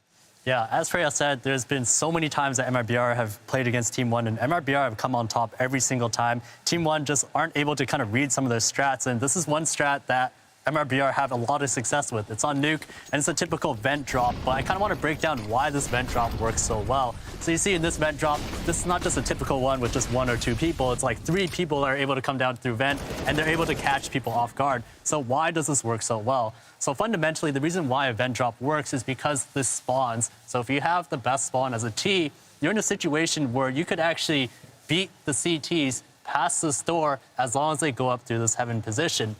That being said, though, if you are a C2 who comes to this heaven position, there's a chance that they could actually see you as you drop down towards that vent position. So what MIBR do to combat this is they actually have a player throw flashes just over the roof like this. These flashes that land towards the upper silo area to basically blind these players who are coming up from this heaven position to ensure that there's no chance that they actually spot them. You can see the IDK doesn't see them crossing down. Same with TRK as well. He gets blinded. He can't see them drop down. Now, the one way to actually counter this is if you actually go through Mini instead, because then at this point, you definitely can beat the T. But what MIBR do to kind of combat this as well is that when they go through this door, they throw basically every piece of utility that they can towards this Mini position. They throw Molotovs, flashes, nades, everything, you name it, they put it there.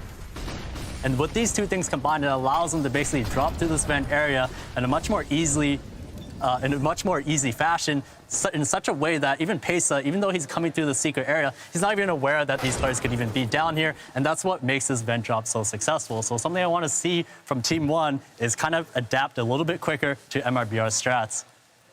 Yeah, and that's a real crucial thing, as Mahone was saying at the beginning of that beautiful segment, the fact that there's so much history between these teams, but literally always siding with MIBR, unable for Team 1 to take them down. Haven't been able to take a map off MIBR, haven't been able to beat them at any point, and that's a bit of an issue. Now, for Team 1, things have also changed a little bit. They have maybe the greatest asset of the team back, I'd say, in Malps. He had a little bit of a stint in CSGO Nation. Now that he's returning to Team 1, I think that's added firepower, that's added quality to the lineup that hopefully can help them to get closer to beat a team like MIBR. You see him on the screen right here. Malps is without a doubt the strongest aimer within the team. He's supposed to have the most productivity on the server, the highest output. He's also surrounded by some decent players. TRK has been in MIBR, if I'm not mistaken, as well. Indeed, has that's a history with that. You have Maluki as well with the AWP, who's been decent for quite some time. Haven't really had his breakthrough, though. When I look at the players, there's enough quality to make the game close. We just need that little X factor, and hopefully, for my money at least, Malps could be that guy. Well, in terms of Malps and what he's going to be delivering on the server, where do you kind of pit him? Obviously, Jacob's saying he's a huge win condition, maybe a difference maker now for Team 1 coming into things. Do you frame him in the same light?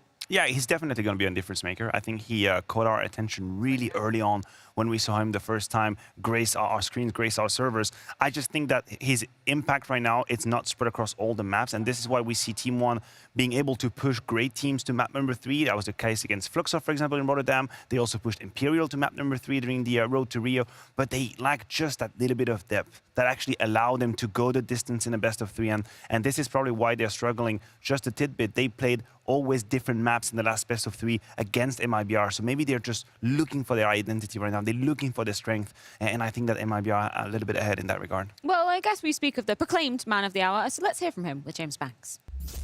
So, Malbs, it's been quite a journey for the team, you know, going from event to event to event. You finished 7th to 8th in Rotterdam, and I know you won't be very happy with that result, but I'm wondering, before you get into the showdown, how much time have you had to practice to improve and get yourself in a better position? Being honest, we haven't had that much because we just came back from traveling and we just had to play another ECL match, and it's been a pretty tiring season. But I think with the most we can play from the tournaments, we can just learn a lot. So we have been learning a lot in this time, and from our mistakes. And yeah, for myself, I haven't been playing really well, so I gotta fix it up. And in terms of that, right, I'm glad you touched on it. Like, you don't think yourself you've been playing well, because when you came onto this roster, obviously everyone's very excited about what Malbs can do. You know, we've been talking about you for a long time. So what is it from the moment for you? What is missing? I don't know. I think that time that I went to Europe, I kind of feel like my mentality kind of got messed up, and I think that has been getting in my mind and in my game. So I haven't been feeling really good on myself, but I'm trying to work that out. And yeah, that's what has been happening, I think. Well, yeah, you got to make sure you stay mentally strong in a game like Counter-Strike is a game of confidence. Is there a reason for it, though? Is there something you've noticed or been able to pinpoint? I will say pressure from just I wanted to qualify for the armor, like, for the major really bad, so I was like pressuring myself a lot, and I think that was a main issue with me.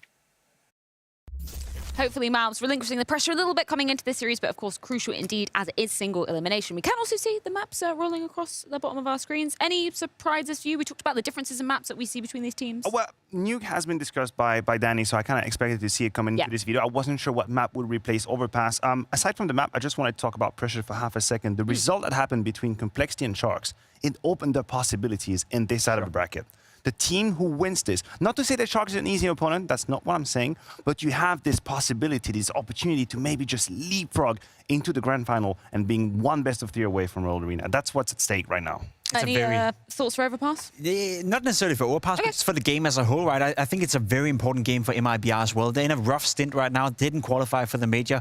Kind of the same story as with Complexity. If they lose this game, the season is over for them. And as you said, there's a pathway all the way to the final now if you can actually deliver. So I think it's very important for MIBR to go out there, make a statement, and once again beat Team 1. Well, let's dive into Overpass a little bit. We do have a few minutes spared to us by the CSGO gods. Any expectations? Obviously, it's Team 1's pick coming into things. What should we be expecting from either side of the equation coming into this? Look, I'm going to give you the easy answer, yet very accurate. I think Team 1 picks means T-start, means that MIBR is going to be on the CT side, Henny with the AWP. I think this is where we have to hone in our conversation. He joined MIBR relatively late. It was asked by James, has he already found his ground, his footing? Is he going to need a little bit more time? I think he has to be the point of focus for us. He has to be the one with whom we give our attention to, and hopefully he takes over the server right now. It's the aggressiveness that we remember him from, right? When he was playing in Freya, I remember him playing Mirage all the time in Connector. He's one of the few uppers who could play Connector every single round and still be productive with it. Same can be said for him on Overpass. He's allowed to go out there, seek the first opportunity, fall back, take a safe shot, fall back, take another safe shot, and he has so many, I guess, options of moving around on the map that a guy like Henny will have to find impact with the AWP. So I buy into that one. That would be the guy for me to look at. And then Exit as well, a clutch player. We talk about him a lot. Left in the clutches. Let's see if he can do it. Well, we are ready to get this show on the road. Team's 1 pick of Overpass coming in as the first map of this best of 3 series, and they're hoping to be able to rewrite history coming into things. MIBR taking them down time and time again. We're going to see if it's any different after this.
Welcome back, everybody. We are now jumping ship into the North American Last Fall Showdown, and I want to paint a picture between these two teams, right? These are two teams who failed to qualify for the biggest majors that we may ever see. The Rio event definitely meant the world to both MIBR and to Team One. And now that you look at the rest of the year for them, right, it really does fall down to if you can win this showdown, if you can steal away that one spot, and on this side of the bracket, it was supposed to be complexity in their way. Imagine the world that Team One and MIBR will be in, whoever could possibly qualify, if they go back home next week and over the course of the major will have every single one of the world's best teams in their country to practice against up until the point that they get to go to Copenhagen. This could be a chance for each of these teams to truly take it to the next level at the perfect moment, despite the heartbreak of not making it to the major. It's all about the recovery. And tonight, I think one of these two teams could have a very real chance at maybe being 1 or 2 BO3s away from exactly that. So let's get into it, because it's a big deal. And MIBR, well, they start this one on the defense. Exit's gonna get a kill over towards site as we get Team One pressing through. And Malbs, you know, big name, big expectations, unfortunate failure in Stockholm, and now some impact. He's trying to get deeper in graffiti. Joda's got the answer. Exit finds another. Flanks coming through, but by the time it gets here, it's down into the clutch. Pesadello to 58 health. Risky. Joda's able to cross. Pesadello in the water and waiting with TRK back behind him. It's a Glock now. He knows where his next fight is, so he's just trying to do this right. They're toying with him, and he gets one. But keeping himself in the open, it's Team One to pick up pistol. Joda's so smart, dude. Like, he didn't even consider. He knew he had one locked on the left. He didn't even consider going for that fight, knowing that he could peek that at any time, so there will be constant peeks from CT spawn. I love that confidence. I always talk about how much I like Joda. And he's the new IGL of MIBR, following Zai Wood, who has left the team as the Opper formerly. His stats were just not good enough. I think that's what it came down to, even though he started off well. And, well, as an IGL, he's been doing okay. At the RMR, they could have been better. I think some of the rounds were good. Some of the offensive rounds were not as good. So, but the players on the team, I think they have a pretty solid one. Now, MIBR have run through players. I mean, they have had so many different rosters. I think like 5 completely different rosters in the last 2 years, trying to figure out where that sweet spot is. All the new up-and-coming Brazilian talent. And this team feels like the closest, I guess, that it's been to being the most solid. You've got Henny, you have Jota, who, in my opinion, I think he will be a part of the best Brazilian team at one point in time. Okay. That's my personal thought. Not as an IGL, I think just as a player. I think he's just got it in that sense. Henny as well, of course, case for him. And so the pieces are there. I was just saying that this is the closest I think MIBR have had to a roster where it doesn't feel like they need to make another move. Okay. There's probably still 1 or 2 moves on the horizon, let's be real. Right. But super solid individuals overall. Well, even in this head-to-head, you know, we lean MIBR. They've got the map wins over top of Team One. Team One trying to lift that curse this evening. And TRK, nice couple headshots close on bathrooms. Henny's got a scout, and that's lethal. TRK continues in. Henny connects another. Yoda in with the deagle. And how many more for Joda as he falls back towards Dumpster. Henny back in action. 5 health left, 10 seconds left. Bomb hits the ground. Maluk finds the frag, and then the chase is on. 4 seconds, he can still plant, but now he's missed it, and so the time expires. Wow. Henny and Joda in the bomb sites. That's enough to rob this one away. Yes, that's a robbery. Well done. The re-aggression from Joda comes back through the CT smoke. And if he hadn't done that, that plant would have gone down. So another good one. Great shot there from Henny, man. He couldn't see anything. Ooh, that's ludicrous. The legs betray TRK. And I mean, speaking of good players, TRK is one of the good ones on Team One. They've got good ones as well. You know, lots of great players over here as well. And it's very cool to see Malbs back. Even though it seemed like there was some deep pain associated with his statements talking to James about his last year. He said going over to Europe messed with his mental. And I can totally understand why. I feel like they, 0-0 Nation, have not done a good job of bringing in new players. They've had lots of good players come in. None of them played to their potential. So, you know, if he lost a little bit of himself on that team, I'm actually not surprised.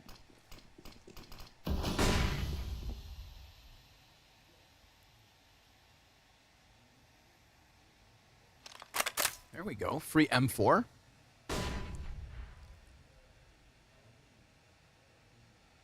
Listen, Force Wars tend to get scrappy. Getting a rifle into another set of hands. Both of those players full bars of health. We know what Malbs can do. Here's Exit holding on the truck. There's a flank coming up from Connector and Party. Ah, bad timing for IDK, unfortunately. Jumps. Oh, nice shot, Maluk. It's Maluk with the Deeg on the flank. BRN, though. Yeah, nice time. Slides by on Bathrooms. Catches the bomb plant. Malbs upgrade into the FAMAS. Turtle's trying to come through, and he does, but then he dies. And Pesadello, total advantage over the MP9. So what goes around comes around. And Team 1 rob it right back. That was well done. There was a chance to stop the plant with that MP9, but there also player behind him. You know, with the MP9, that basically makes a difference. If he had a rifle, I think he completely turns that round on its head. But instead, it's these good kind of entries with not many guns to work with, and Pesadello, most importantly, getting 3 frags, including the 1v2 to finish. Very clean. Yeah, that last one nice and easy. The real round winner, I think, is killing Turtle as he comes up from Dumpster. So let's see if Henny can manage yet again.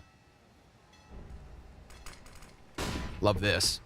Turtle with a little boost, but Pesadello catches it. That's a message. Punches his ticket. That at least puts the FAMAS into a retrievable spot. Biara Nazen grabs it and dives back. So we still got 3 flashbangs, 2 guns, and 4 players up for MIBR. But Team 1 sensing that the B site's the right target, and that is correct. But I wonder if the if the Zan Z4N, if that is supposed to be like Zin, or if it's something else, a new one that I haven't heard of.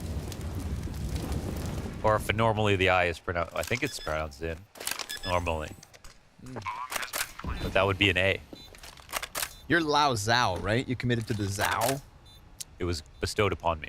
Oh, sorry. It must be earned. I didn't choose the title. Ah. I'm Big Lao. I think if I had to pick one, I would add a Zera. Yeah. Sounds better. Apparently it's not possible to translate, but it means something to the effect of being cool. Oh, well then perfect. Skronzao. I mean Zera. Damn it. I said nothing. Skronzao is almost an oxymoron. What'd you call me? An idiot. 4 players able to save here, MIBR. They know they're locked in the Force Wars, so don't push the issue. And as TRK tries to do exactly that, he's going to find nothing. So good save spots. Team 1, 3 rounds, easy on this T side so far. Winning back on a force buy gives them a good chance to sail forward. It was an awesome point to say that going back to Brazil is actually the best practice. And right? People don't really know that, you know, where people are playing, that's actually the most important place to be in the world, and it happens at like a lot of majors, and that's why EG got all of their teams to fly out to where the RMRs were, whether or not they were playing in them, because they wanted them all to be able to be in those scrims. It's an awesome move by EG. Appreciate that. Ooh. What? Well, I have never seen that before. Today's the day, my friend. Turtle, not going to find the deagle damage, so it's a nice clean push from Team 1 through Monster. Again, MIBR just going to have to transition into a save here. And this is allowing for Team 1 to really rack up money. We got cash in the coffers already, and this round will be no different by the looks of it. But yeah, it's going to be cool because obviously, you know, it's very far and few between that Brazil is the location that would offer you the best practice. Yeah. And so this, I hope, would be a great chance for everybody that plays or that comes from Brazil to just head back home. Not only a little, you know, a little TLC, some family time, but also practice CS competitively. I've also always said that the Brazilian teams are the reason that NA have won a major, where, you know, when Cloud9 won the major, because they've never been the best country overall to practice, except because even when SK Luminosity, they were in NA, not in South America. But they always had the most amount of good teams on average. And like Alish said it, when they would play in NA, they would be the only team scrimming all day long. So all they would do was play against South American teams in NA because they played the longest. Wow, off the rim, dude. In that moment, his life flashed before his eyes. Yeah. And then the fountain saved him. Water is God. So...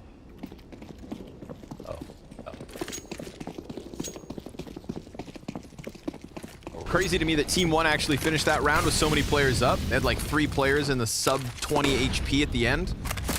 So, extra money. Oh yeah, but I wanted to just say that the practice is even good enough without all these teams coming to the major. As we saw with Imperial, they had a story where Fur wanted to leave the team, and to help him out, they stayed in Brazil to play, and they still qualified to the major without even going to Europe for practice, where everybody else was. That in itself is incredible. I don't think you could have done that in NA at the same time. Right, fair point. No chance. Close left. Malbs can't react fast enough, so back into the 4v4 we go, but smoke grenade could be the invitation to exit or enter. Does he push through this? Maluk's not watching. Flash is good. Push comes in, and there's the trade back from Maluk. Henny's a little worried about long, understandably, as it is occupied and getting closer. Yeah, there's no help for him really soon. Okay, now it's just starting to... He's running in. Let's get a sense of urgency here from exit. Cover CT in, and he can focus now, just on long. It's one of the most important positions on the site right here where Henny is. Shadow advantage, primes him nicely, holds on to 20 health with 27 seconds, and TRK is trying to push in, but we've got 2 CTs there. Oh, and they don't know about exit. And not to mention, Joda attacks it from the back, so nice 2-pronged assault there from MIBR to get themselves a second round win. And a very nice order of operations, making sure Henny's the first to peek again, and there's just no way they can know that exit had doubled up, and he had made a very smart and fast rotation back onto the truck to help out just in time.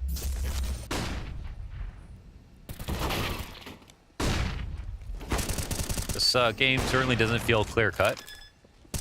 To be honest, it already feels like a stronger match than some of the European matches that we've watched so far in terms of being on even footing and the individual form that's coming. Okay, never mind. I didn't say anything about nades. That's true. Forgot about that part. Luke, just walk in and look to your right. That's what I want you to do. So I want something to compel you to do this. Okay, they're watching everything, actually. Yeah, one too many targets here. There's a lot going on here. And there's an op watching short right now. Oh, that's actually not that often you see that happen, so. Henny don't miss. Nice post from Henny. Oh, that's a good way to reaggress. Protecting the op. Extends right in, make sure it can't be grabbed back. So 3v5 here for Team 1. And they're just going to try to keep it simple. Hit this A site. Who's on the other end? We got exit by truck, beat out of Anazen on boxes, and he gets flashed. Nice flashbang there from IDK. Sets his team up for the 2K, and with it, we're right back into the even keel. TRK could even extend out. Bomb is planted on this side of boxes, so the bathroom's flank not going to have any inherent advantage. It just helps free up spots as for his teammates while they're coming up. So, stress relief. Turtle has more util than just that. Flash will hopefully get him in for the retake, but they're holding off. He clears truck. Now Malbs into the action. Henny's a little delayed. Oh, Turtle's too, or sorry. Joda's way too slow here. He has not worked on approaching the site at all. They let it slip. And at least Henny's going to be able to hold on. But maybe Joda can catch another kill. Yep, he'll find IDK down. Another one perhaps. Malbs. Nope, he's got the pocket. Safe. I feel like Joda definitely wanted to speed up there. That round was entirely winnable. And it started 5v3 in favor of MIBR. So I feel like there was some vested interest in making sure that worked. 2K entry was beautiful off the flash from IDK to set it up. But I don't think it was all over just because that happened. That's my 2 cents. Especially with his 2 teammates in CT fully committing. Get a move on. Ooh. Well, Team 1 going to take that advice. Trudging straight into the B-bomb site. Turtle's now stuck behind barrels. Can he get the op? He says, I'm a turtle. You can't see me. He's role-playing, and it's not going to work. Little did he realize he'd already been spotted, but bomb just got stopped. And TRK comes over top. Joda just gave up half of his health to the Molotov, and not to mention gives TRK the audio, so that one's easy. And now the big flank comes through. Yeah, poor Turtle, thinking he was playing it smart, but I feel like they saw the shoulder as he tucked in originally. And so it's all too easy for Team 1, a 6-2 T-side lead. So far, I like everything that Henny's done at the beginning of rounds. Has died once or twice on A. Yeah. We call that method acting. Committing all the way to the end. Sorry, you say method acting? Yeah, he was cracked out right there. Looking for the needle on the floor. Look at my shoes. Back in with the buy. Let's see it. CT side hemorrhaging rounds at the moment. Ooh, delayed smoke. Does it change much? No overextension here from MIBR. They just grab party, top con, bathrooms, and hold.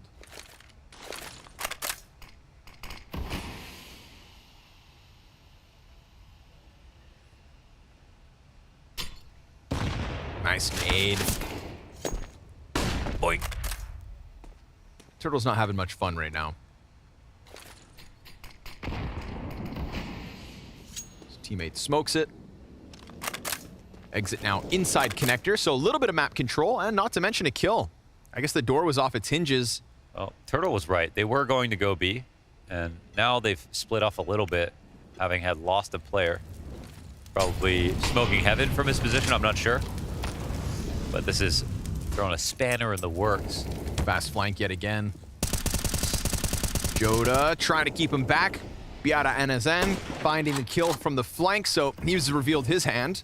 And the player in sight dies to exit. So nice, comfortable 4v2. The Heaven presence gets peeled off. We've got a couple players stuck back here on Graffiti, but they hold on. Pesadello, hands busy for a second. Oh, nice turn. But Turtle right there to recover in the open.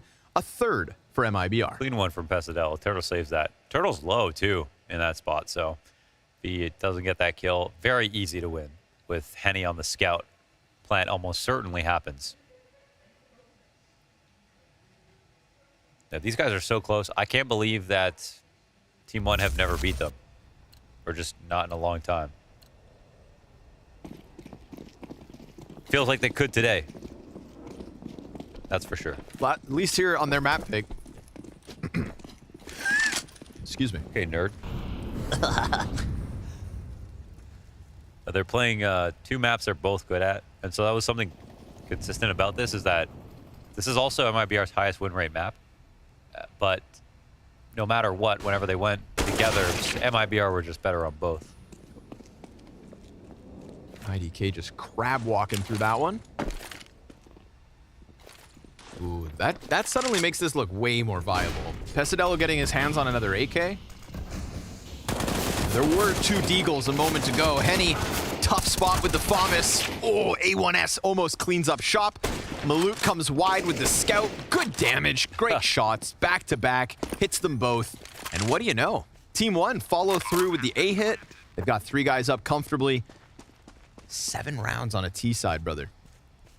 Yeah, man. That's not easy to do. Yeah, man. Yeah, man. IDK gets swept away. There wasn't much left of him. And Joda, you can see that. A sigh as he has to just let this one slip through. So, Team 1 keeping it up. Oh, but a freebie as Malbs is preoccupied with bathrooms. If I get 7 rounds T-side overpass, I give up. I'm starting to think about other things. Oh. Yeah, exactly, right? It's a feels good situation here for Team 1. Helped, of course, that we went back and forth with the forces at the start.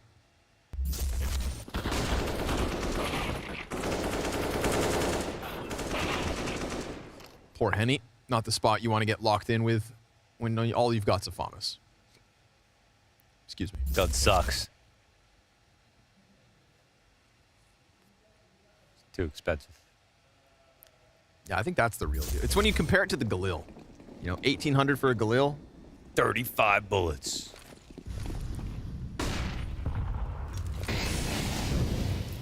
Love this. Trying to make the most of the one M4.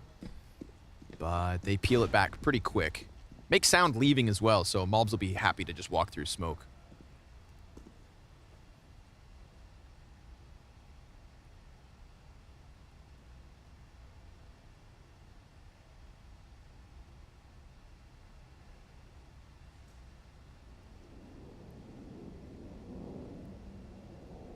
It's a big match. It's a big chance. Again, not much left to qualify for this year. Yeah, and the way you set it up, of course, no complexity now here. Yeah. There's a real chance for either of these teams to make it through on a great week. At least to the finals, where presumably they could meet either EG or 00 Nation. You know, we think those are the expected favorites. But who knows? Because honestly, we've had upsets in abundance already throughout the show. I don't think 00 Nation are like a clear favorite over them. No, I put them as number 2. Right, yeah, but yeah. That's not super clear. EG were a couple maps away from a legend spot after all. Uh-oh. Hate to break it to you, Henny. You didn't slip them. You didn't slip through. You didn't give it, you know. You ever think about what you want to be, but then you can't because you are what it is? You ever had a dream? I don't know what you were gonna say. What were you gonna say? I don't know. I was gonna say you didn't slip it past them. You couldn't slip one past them. Yeah, that's it. Okay. All right. Yeah. Ooh. 91 damage dink. There should be like a Wordle for phrases. That'd be fun for you. It would be helpful, I'll tell you that much. Might be hell.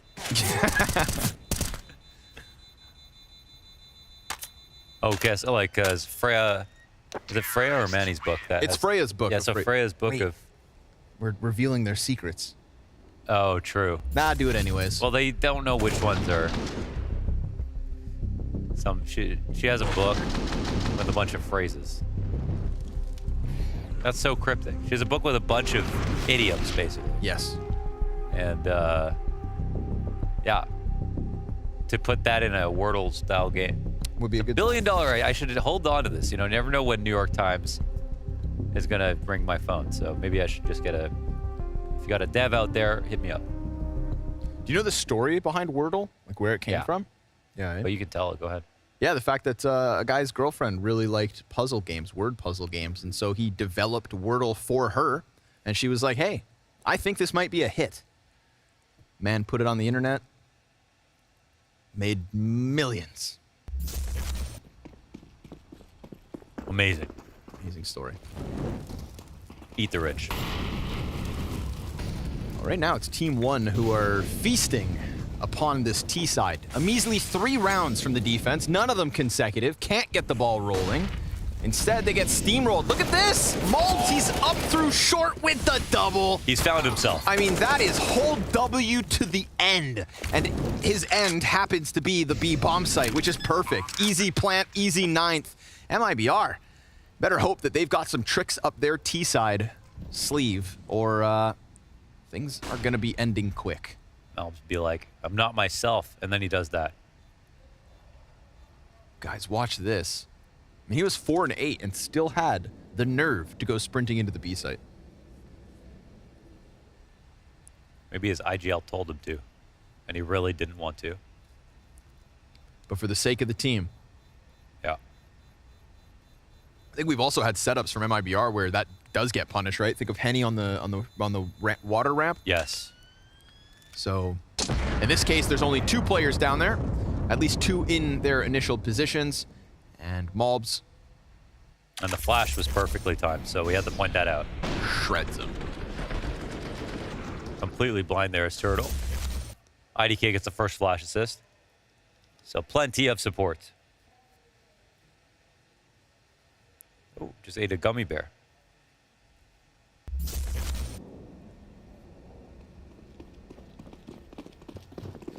What if they made gummy bears out of spinach, then they'd be healthy? I'm down. think those are called vitamins. Triple nade coming? Yes, yes. Is anybody here? Exit. He played the spot. He played a little bit farther back. Good call. Those nades had his name on them. Nice peek up close. Joda in with the kill and an assist, but it's going to fall on the graffiti player now because Sight is yet again under wraps for Team 1. Maluk's got the bomb plant. Fire keeps exit tucked. Henny wants to help from connector, but we've already got IDK behind those sandbags. Oh, what? Insta headshot. Must not have had armor or already wounded. Didn't see, but exit still trying to fight tooth and nail to try and bring it back with a 4th round win. IDK's pressed in. Nice headshot there. A 1v2 clutch to give Team 1 double digits, and I love that. Beautiful. Slides into the perfect position, keeps him guessing.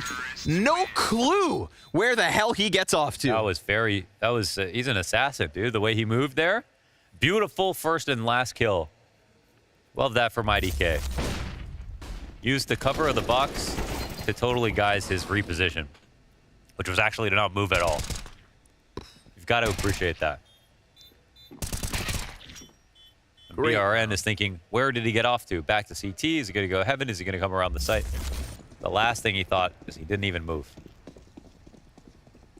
Holy hell.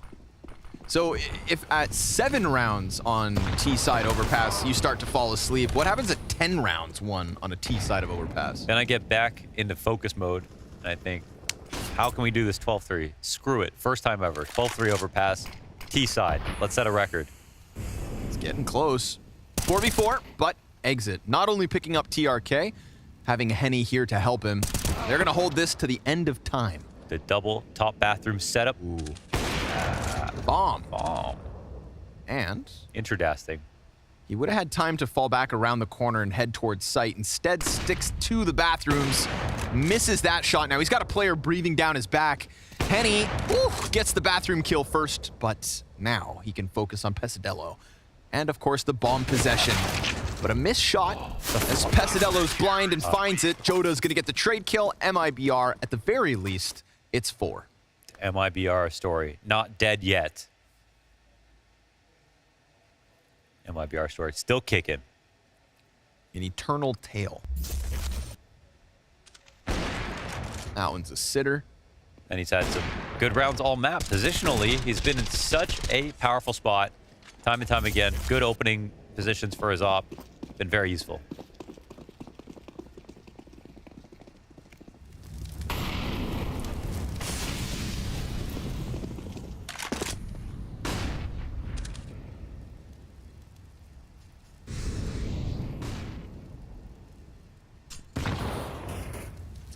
Ooh, Henny, he's got no support, man. He's just sat here. That was a bad decision. Bad decision. No, he had no stairs support. They had no stairs info. Did they even have the door blown off on stairs? I don't think so. And, I mean, nope. So, back to winning ways by the looks of things. A glorious moment of victory for Henny. Puts him in a risky spot, and IDK is going to clean up shop. That's 2 kills in sight to put the near final nail in the coffin. But Pesadello back turned. Maluk's got him covered, and Team 1 have MIBR covered. More than double, in fact. An 11-4 T-side on overpass. Never before seen scenes. As we'll swap to the CT side soon enough and see if they can close it.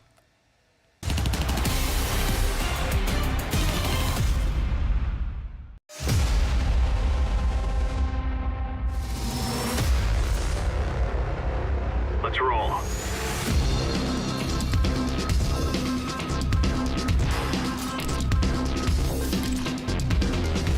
Let him fly.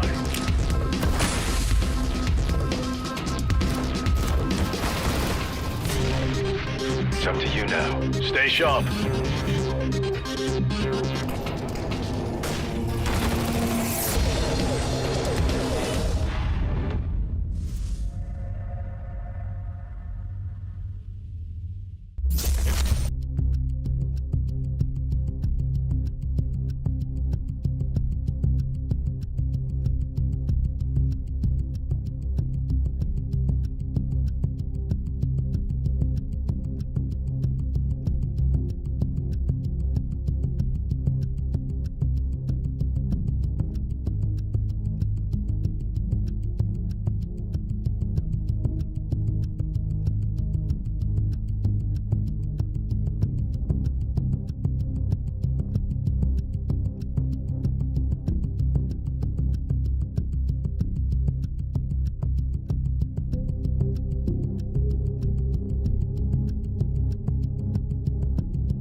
Team One absolutely justifying the map pick. 11 rounds on the offensive overpass. They'll swap over to the D and see if they can close this one easily. MIBR, it's a tall hill to climb. It is. I don't know. I think we mostly saw a really strong Team One, and I feel like we saw some good rounds out of MIBR, but just the right amount of individual level from Team One to get away with their very simple executes and some cool slower rounds as well. I mean, they were just playing extremely well, and they're looking to break this curse of always losing to MIBR on every single map. In this series, they're both going to play maps that they love, that they win versus everyone else every single time. And basically their top 3 win rates, actually, for the amount of maps they've played. But Team One are bringing a new energy today. Hell of a time to find that form as well. No kidding. Maluk. Ooh, he sees him. He senses it, and it's coming. Utility over top. He's going to play at point blank. Oh, got one. The fact he brings down Turtle, that's sharp.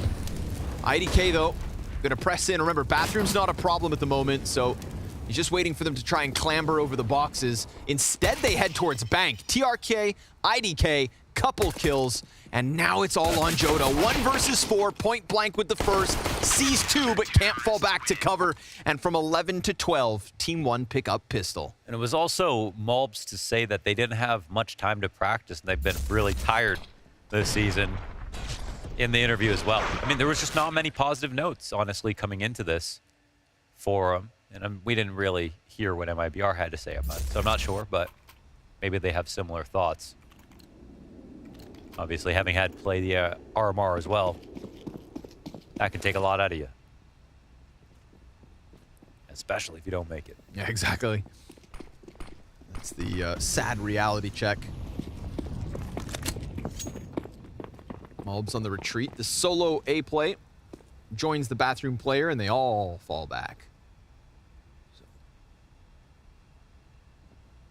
Looking to give away a good amount of real estate to MIBR. Doesn't seem like they need to run a risk.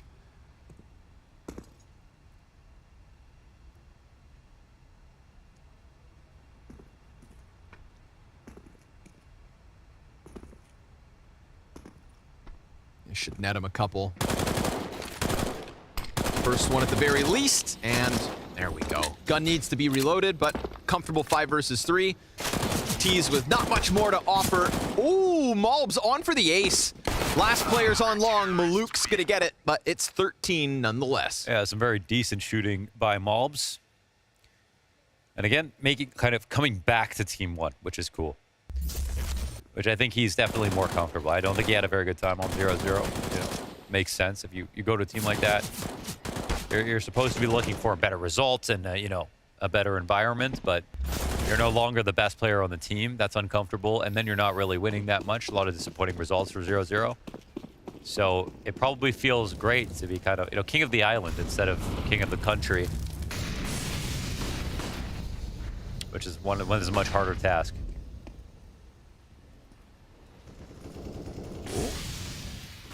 You sure? Ooh, Turtle runs a risk, pays off. Opening kill here for MIBR versus the lesser weapons of Team One, despite their winning ways. Point blank Fomus succeeds, and it's a freebie of an upgrade.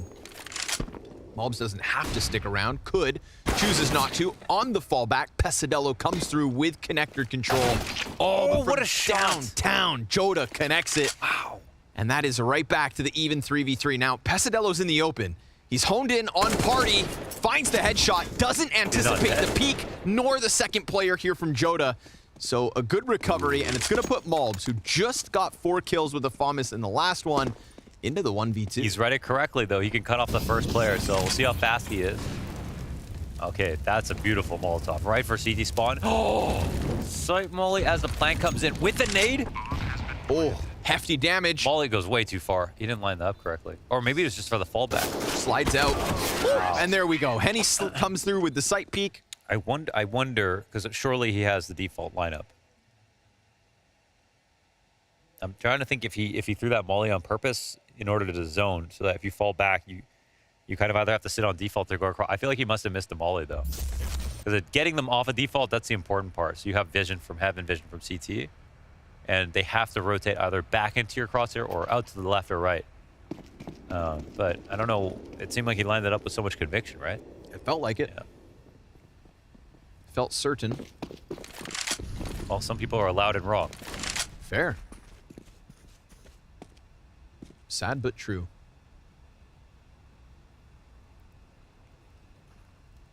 Weird one as well. Win pistol, win conversion, lose a round, and suddenly we've got P250 and a deagle on the field.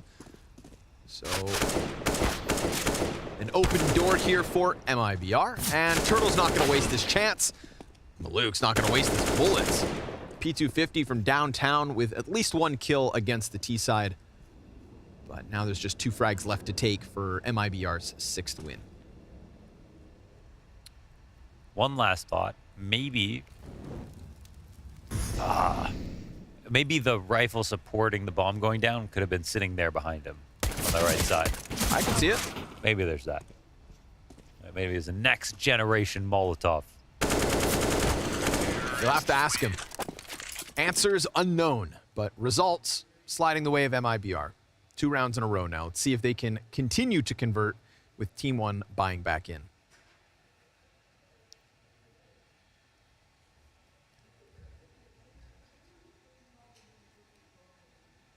Do you say caramel or caramel? I say caramel because I'm pretentious.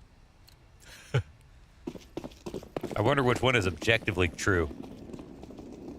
I actually say caramel. Like carousel. Carousel. Well, Luke wanted that opening pick, but he's going to have to wait a second. And then wait more. Nade though. Oof, that's damage.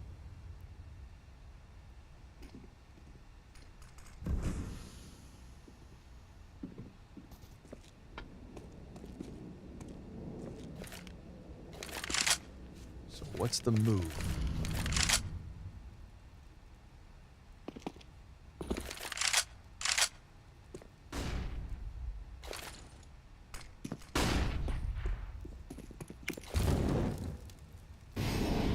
Team 1 seeming content enough to just fall it back. Sit on sights again. We saw that nice boost next to the sign on A site versus the anti-eco. But now it's Mulb just leaning in, prying eyes through bathrooms. Ooh, he's gonna get stuck here, committed. Doesn't know, of course, that everybody's heading downstairs.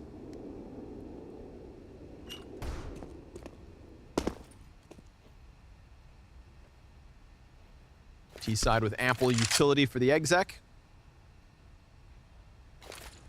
25 seconds, though. Time winding down, and I believe, yeah. They didn't draw enough utility out here. They have to kind of wait for these mollies. CT's covering it, throwing more and more, but Turtle, what a shot. Clean one. Hits PR on his end in the back of the head. Oh, but then responds in an instant. Pesadello goes down. Turtle, wow! The bomb gets dropped to him just in time. He's got the plant and all the kills he's needed. He's done everything until Exit comes in with that one. That is a shining moment from Turtle. Yeah, he stole the show here. I mean, with the amount of time left on the clock and the 3, that was like a pre-fire map, right? The amount of targets there were in all these optimal locations, and Turtle just cleaned clock after clock. No problem. First bullet and refrags in 2 of them. So without Turtle, that round is impossible. You have to give him full credit.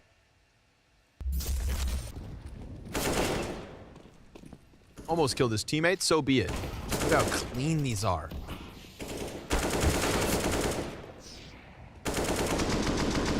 An exit comes through, alleviates the pressure. Nice moment there for MIBR. Oh, still so much dirty work to be done, though, to get back into this game. I mean, they've got him back on pistols, but cavernous lead between MIBR and Team 1 at the moment. 7-13. We'll see if hope is lost. Because there's so much history here and so many positive results for MIBR, you got to think, yeah, they believe in themselves to do it. For sure. Been here, done that. Just might be late for dinner, that's all. Across all sorts of maps as well. Pistol getting closer. cheeky corner camper. But hey, do what you got to do to make sure everybody's still standing.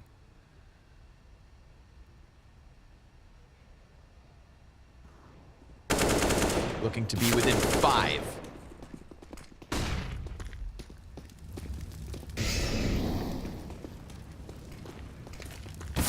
Ooh, awkward timing with the nade, but hey, still 5 up. There it is. Pillar player finally connects one. The Deagle getting a single kill as MIBR take their 8th. And they're coming at these rounds real slow and working the whole map. They've done a good job so far with it. I mean, they've been careful, so that's a good sign. We contrast to Team 1's T side, and it was a lot of fast hits. A lot of B plays that were very simple. And maybe this is the part of the matchup that MIBR feel like favors them the most, being methodical.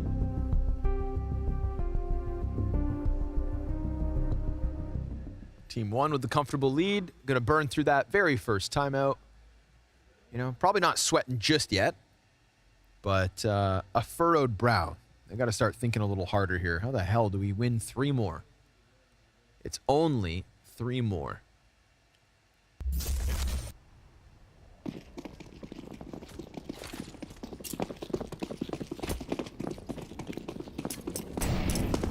So Jota and the team behind him haven't shown that they're like extremely solid, but they do have good rounds in there. And so far, no bad ones. I think this rifle round will speak volumes about where they feel they stand.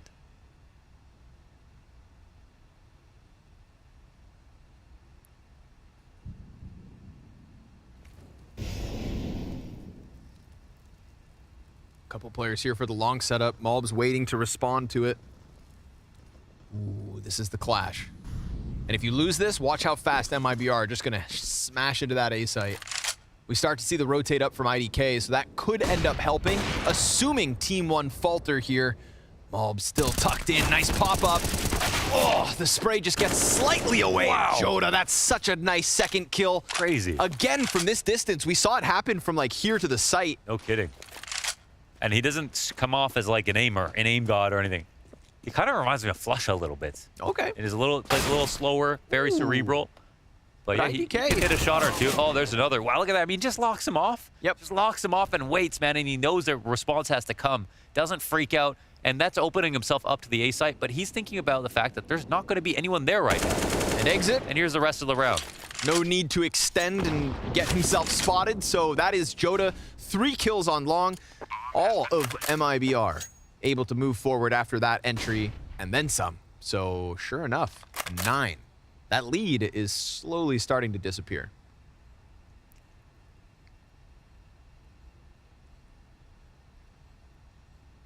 You know, if Maui likes big, I like Jota. Okay. Okay? I don't think Maui likes big anymore. He's trying to separate himself a little bit. Oh. Well. Shouldn't have attached himself so tightly. Yeah. I think you just hang on at this point. Yeah, yep, you know. Live or die. Yeah. Or ride or die. You know. Yeah. Sink or swim. You know the expression, potato, tomato. Jota, look at that, dude. Reset. Maluk didn't even give him like a full body to shoot at. He was just barely around that wall. So take a bow, Jota. Very nice 3K, round-winning 3K. MIBR on fire. 5 rounds straight. Plus, just pistols here in this one.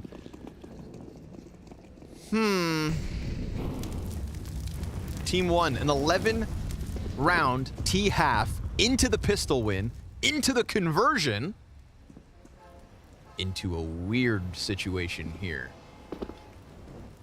It's not too late, but we're getting there. Yeah, they're thinking they're working. Well, they're not flubbing right now.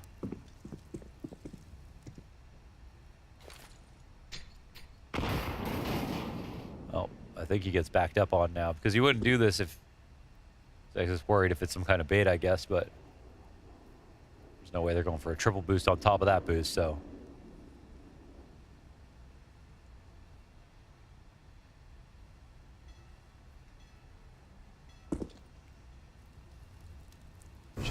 somebody to present themselves. I think he's, you know, he's hearing 2. His teammates aren't seeing anything on A. I think they're feeling good about the fact that it might be a stack. Oof. And with that kill onto Pesadello, A site's open for the taking. So Exit now can run the risk of activating. Look at this. Backs turned. Easy. IDK puts his face in the middle of that crosshair. Oh, he gave him the clip, man. That was such a bro moment. Says, here you go, my friend. Have a third. TRK grabs the AK and the trade frag, but it's MIBR double digits. Yeah, man, I thought this game was gone, but like this half has been completely flawless ever since the conversion. And I feel like MIBR look very scary right now. I mean, they're willing to play the rounds out very long, and they've already done such a hefty part of the comeback. It feels like now they're going to be more imbued with energy than ever. You know, why would they run out of stamina now? Team 1 gets swept away, so no gun saved. 3 up for MIBR. And here's a point where, you know, Team 1, it's a mental battle of also remembering that you lose to MIBR a lot. Oh no, it's happening again. Oh no. One. Bop. Giving your buddy the clip. Awesome. You know, we build each other up around here. Yeah. I said put his head in the crosshair. The crosshair is literally on his feet. Yeah. You know, he's that deep in the spray at that point. And TRK kills him like a half second after, so he gets away with it. But we got guns up in round 24.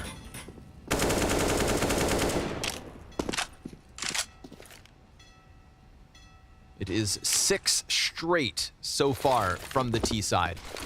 A sea of flashbangs into the B bomb site. Oh, TRK. Nice 2 kills. He's got support on short. No pressure on that end. It is MIBR coming through Monster, all 5.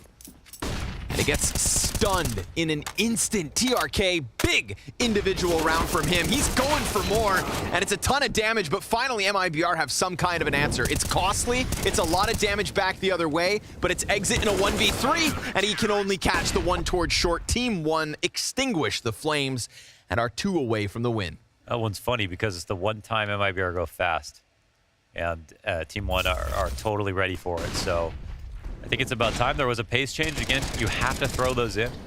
Otherwise, teams will hold nades versus you. But if it doesn't work in a game where you're trying to mount an enormous comeback and now the other team is 1 away from match point, well, then that's just a flaw in your game plan. And I think right now this allows Team 1 to actually continue to slowly hold grenades more and more because there's very little chance MIBR would try another rush like that right away, especially after it failing. So from a conditioning perspective, this works against MIBR.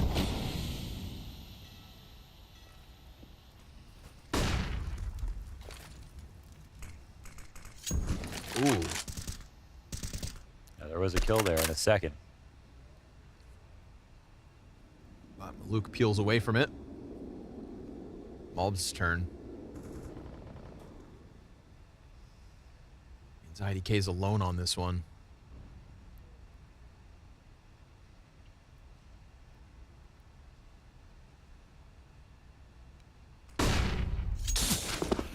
That's great. Okay, so the problem with the flash from there is it's so far away that you never get more than a full second of blindness, but they threw 2 at the exact same time. That's a great solution. I haven't actually seen people do that. Just throw 2 in the exact same spot. Double the strength, like Buckley's. I don't know if everybody knows what that is. Is that Canadian? I think so. Tastes awful. Or we're casting the America's our mark. Okay. Well, when in Rome. Mobs, he's on the fallback, and I understand why. He just lost IDK next to him. He's going to tuck into the corner nonetheless. Maluk a little further back. 20 seconds. It's crunch time, and Joda's got him inside the bathroom's corner. Maluk too low to really run a massive risk, but the incendiary, now suddenly things get uncomfortable. Exit has a smoke for it. Oh, they're waiting, though. Oh, my God. 6 seconds. Okay, they put it down finally. Ah! Oh, my God. If Henny gets stopped. Oh, my God. They waited way too long. No, Maluk hit him through the dice box with the op from Bank. Oh, I thought it was the push out that stopped him. Jesus. But they never gave themselves a chance to second plant. No, it's true. It's true. They took the one guy with the smoke. They didn't know he was the one guy with the smoke. And so the molly comes down, and I think he's around bathrooms. and then they don't smoke it until it's so late. They never gave themselves a chance to plant twice. They also could have gone for a truck plant and covered that instead, and they didn't want to.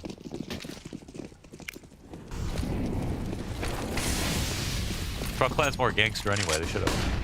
Oh.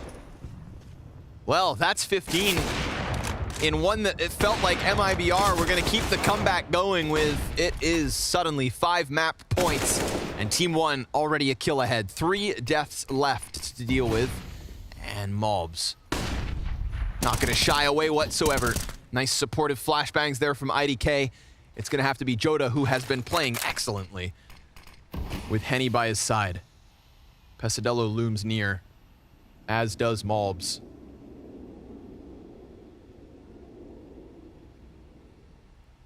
A minute to finish this. As they creep closer, Mobs with the reposition. Now, IDK's not covering him from sight.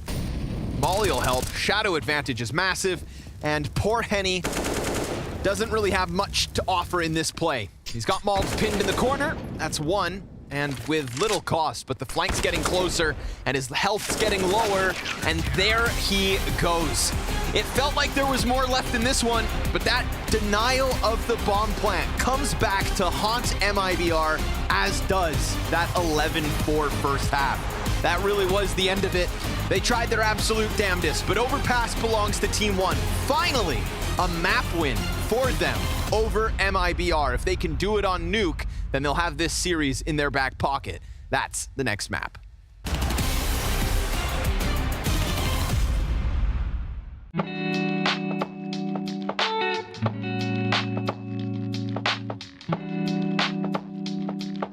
My favorite, I don't know, like maybe it was again when I clashed against FaZe.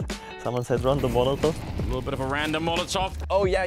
This one I remember, I don't know why. And yeah, but it was not random Molotov. It was like. As a player, do you listen to the big hype casting moments? Yeah. Yeah, you play that back? Yeah. I'll remember that next time you 1v4. I'll give you something good. Let's make a deal. Deal. I've watched it a couple of times, the clips, because I think like Scrawny always like he goes so the way he moves and stuff like that. It's so funny. Yeah. So I think it was the game if online Nip against Bad News Eagles, and I think it's around on A side where there's just like a clip of you and him like from the it was on studio. Inferno? Yeah, it was on Inferno. Yes. Where he just like he completely loses it. And, yes. like, you're going insane. On Flotro with the MP9 a second. That headshot. Through the wall. Synopsy with the wall bang pushes it on to Plopsky. He has to plan. 4 seconds. He needs the kills. He's got that first, but ice cold from Soneri. See the video after, like, that's not us. Who's that? Yeah. Since we talked about like the Monacy Anders one, yeah, because like it's so real, you know, the emotions that Anders was giving, that's super nice. So yeah, I mean like that duo is super good as well. Like overall, just the difference between their like styles. The contrast, yeah. Yeah, contrast. Yeah, I remember when the bomb went nice. down, and then Moses went, "Oh no!" Doesn't have the time for the Surely. No, he Just can't give do it it. to I him. think. Oh! Yes! How is that possible? Oh no! I think it was the last showdown for me, that I was 1v2 against, I think it was against Copenhagen Flames or Heroic, I'm not sure, but one of these two. And then I was 1v2 on Pistol and Ancient, and then I just decided to, like, he was planting, so I pushed instantly, I killed the planter, and then I had some nice shots.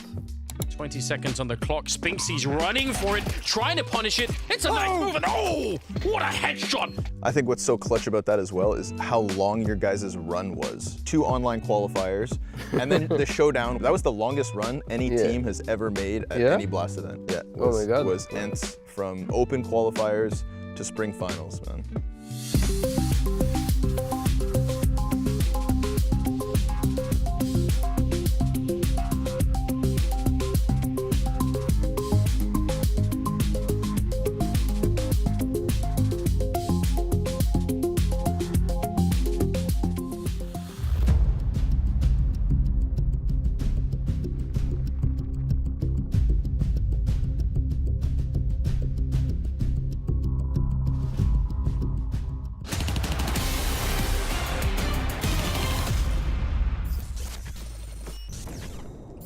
Sem saída, tomou tiro, sem saída, tomou tiro. Sem saída é meu. Tá de cimento. Tá? Sapo, sapo. Sapo, último. X1 passou pra esquerda já.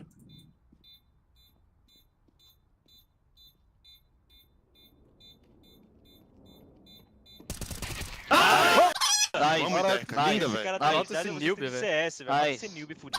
Boa. Nice.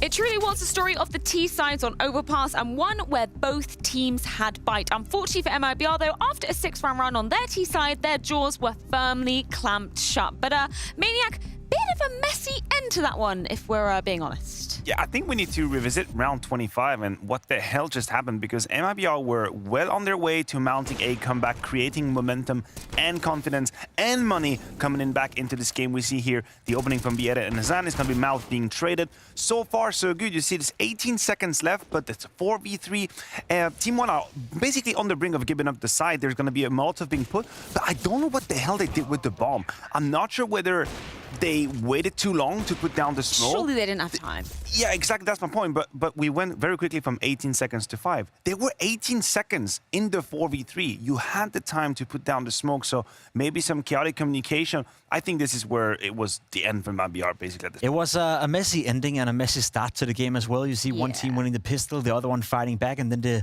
other team again fighting back in the third round, right? None of them could really find stability to begin with up until the point Team 1 got off to that good start on their T side.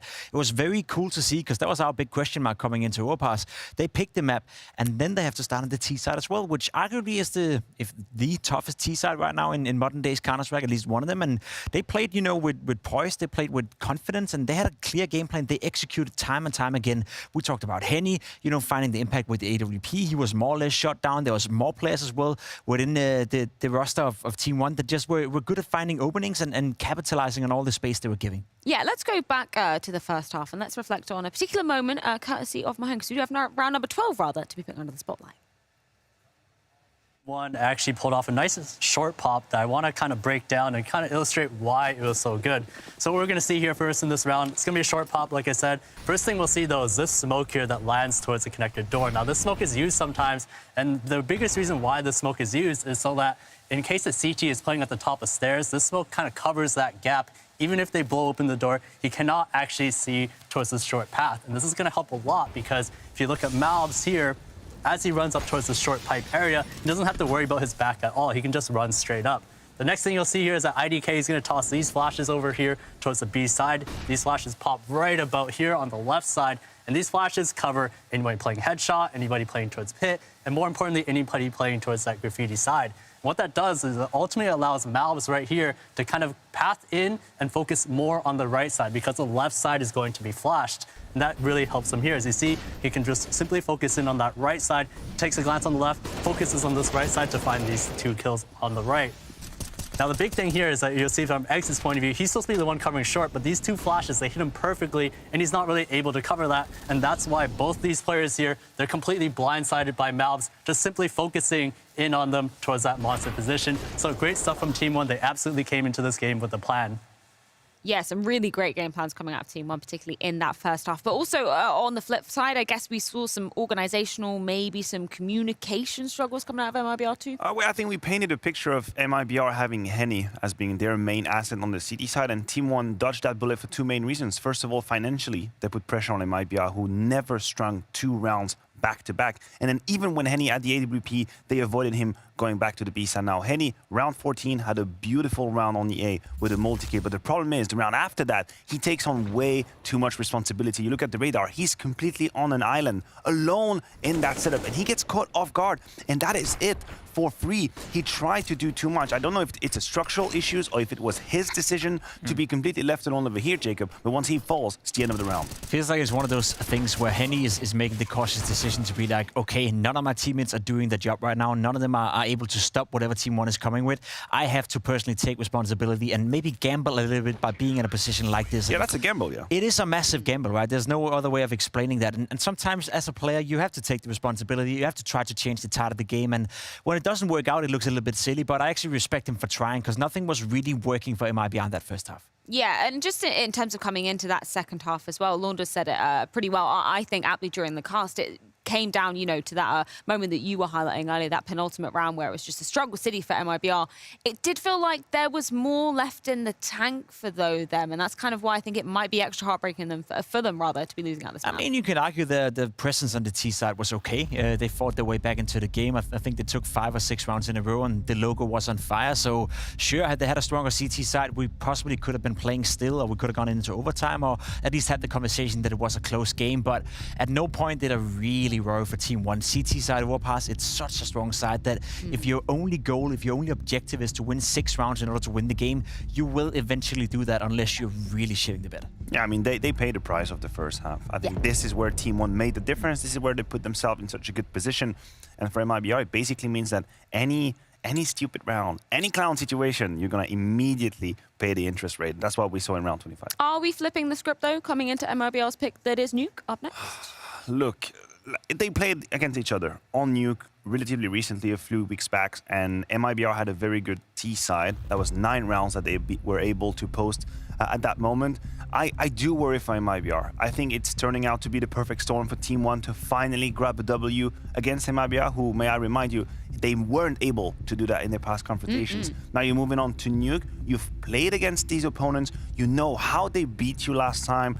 I think it's coming together for Team One. Yeah, there's a great chance, I'd say. They won it 4 times in a row. You see the win percentage right here as well. It's a map they play a lot. They played it 12 times the past 3 months. It's one of the homecoming maps, I'd say, for Team One. They've beaten EG Black, they've beaten EG White, and they've been beating some of the domestic lineups. And coming in against MIBR, I think there's a solid chance that they could take this victory right now. I will say, we've seen it with Complexity as well. After not making the major, it feels like those teams who were severely disappointed by their performance of not making the major haven't really looked like them old self in this tournament so far. And I think MIBR could be another sacrifice for that. Well, we do have one more very special announcement before we do dive into the second map of this Best of 3 series. Happy birthday to our wonderful producer, Martin. Whoop, whoop. Get some cheers out there. That's for Martin. Much love for Martin. I would ask you guys to sing happy birthday to the big 3-0 for Martin. I hear the clapping. I hear the clapping in the headset. I wish we had some mics. He's pretty good at what he does, isn't he? Yeah, I think he's pretty damn good. I think maybe he's one of the best. But yeah, happy birthday to you, Martin. Hopefully you can have a beverage whilst we potentially enjoy what might be the final ground for this Best of 3 series, as if Team One have anything to do with it. But it is going to be an uphill battle, as it is their opponent's map pick of Nuke. We've seen MIBR already take them down quite recently on this very ground. Let's see if they can do it again.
So we take this party to Nuke, folks. It looks like the Betway odds swing in the way of Team 1 as we jump into map 2. They finally did it, man. They won a map. Now, can they win a match? That's the tough question we have to ask ourselves. We saw some nice individuals from Team 1, but I think that it does really all predicate on the fact that that was an 11-4 overpass T-side. Once you've got that in your back pocket, it kind of feels like the win is inevitable. Yeah, I mean, and they had CD side to look forward to. That was an amazing half. They had 11-4 on T side versus a team that they always lose to. I think today could be the day. Again, they love Nuke as well. I mean, this whole series is maps they both like. MIBR just happen to be better than them, but right now they're not shooting as hot as Team 1. So let's go for it. Let's see if there's a little magic in the air today here for Team 1 to break the spell. Hell yeah. Let's get it on. We got 2 sets of Berettas on Team 1 and no time to talk about nades because Jota's in the A site. And whoa, TRK, 2 headshots, make it 3. Oh my God, a chance at a 4th. Falls back in, gets attacked from the back, and with the 2 guns, IDK takes pistol to Team 1's favor. It's always sick when you see like a 3K like that and the crosshair barely moves. You know, the crosshair placement was perfect. He looked extremely confident. Those were some sharp shots from TRK. So they call him in Brazil, best in pit. Best in pit. And he played for... oh, that third one. He played on one of the iterations of MIBR with Fallen, I think it was, after Stewie and Tarek left. And came through, and there was a lot of eyes on TRK. Good to see him doing well. That's true. Stewie and Tarek did play for MIBR once upon a time. It was the best version of MIBR. It was the only version of MIBR that won a trophy, actually. I hate that that's true. You shouldn't. Oh, Pesadello. You don't want any of that.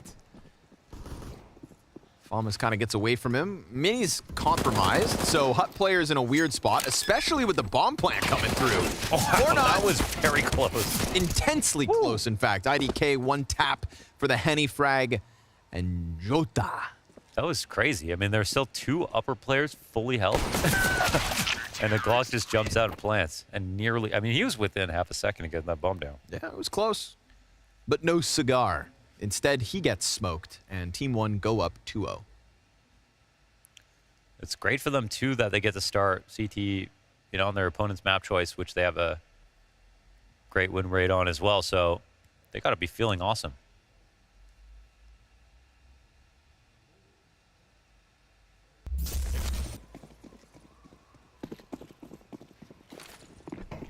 Full buy. Sir. Game gets underway now. This is genuinely a better buy than Team 1's at the moment.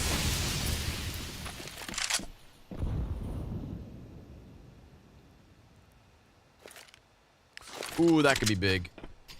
Oh, yummy. 4 players tagged. Sets up the MP9 all right, but the fire. Well, it's a 4v5, but I mean, this is a, you know, a Pyrrhic victory for MIBR. They are so low that this is going to affect the way they play and will almost certainly have an impact on the outcome of these fights.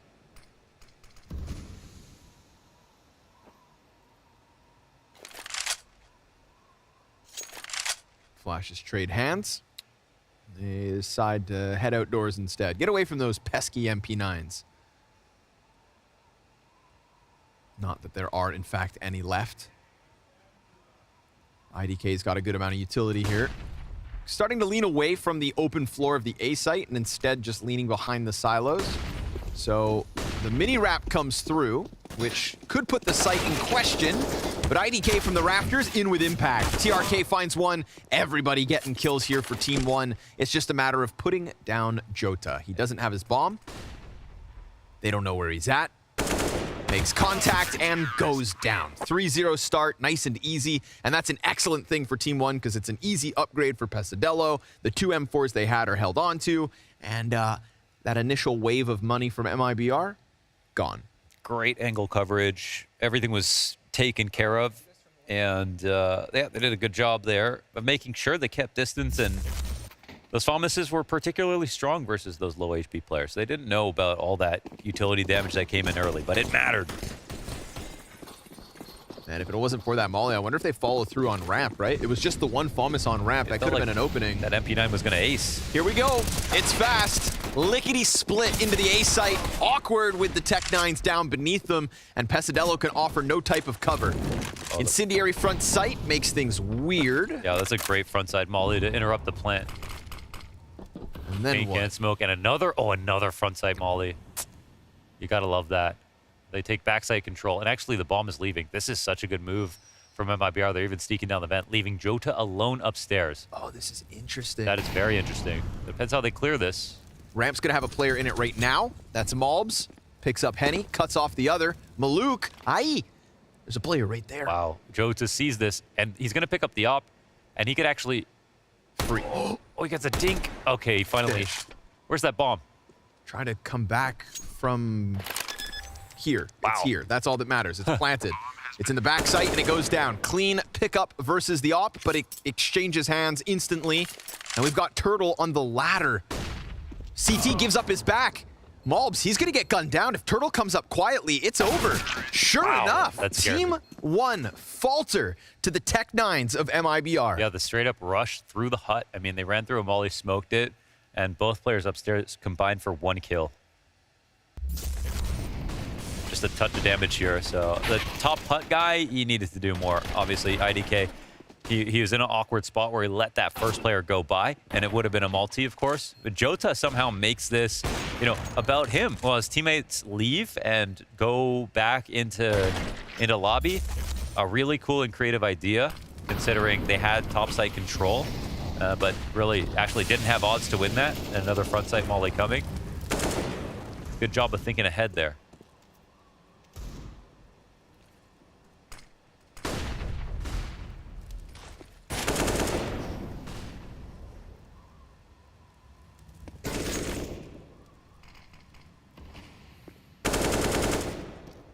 Oh, I love this, Malbs. Yep. Oh, okay, he got it. Yeah. All right. Finishes off the frag. Looked like it was getting sketchy. IDK, element of surprise there. Guns down Jota. No overcommit. All the doors get swung open. And IDK just hangs on to the decon side. He's going to get pushed. AK coming at him. Turtle nicely cleared. And it's no man advantage. 3v3. Bomb plant on B. Pesadillo's blocked off. They left control side completely, but they maintain decon, and Turtle knows how to do this. He is taking control of it, but going farther as well. Player on site as well, so even if the double doors get swung open, Turtle, it's not really his problem. Reading the third guy is going to be impossible. Coming late from Secret, and they're leaving already. Forfeiting this round. Pesadillo can save here in control room. The op wants out.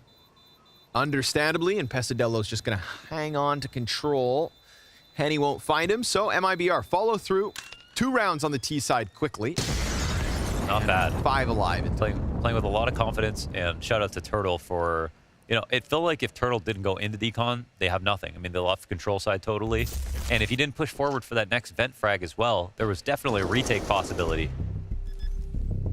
Still very close situations that Team 1 clearly could have won.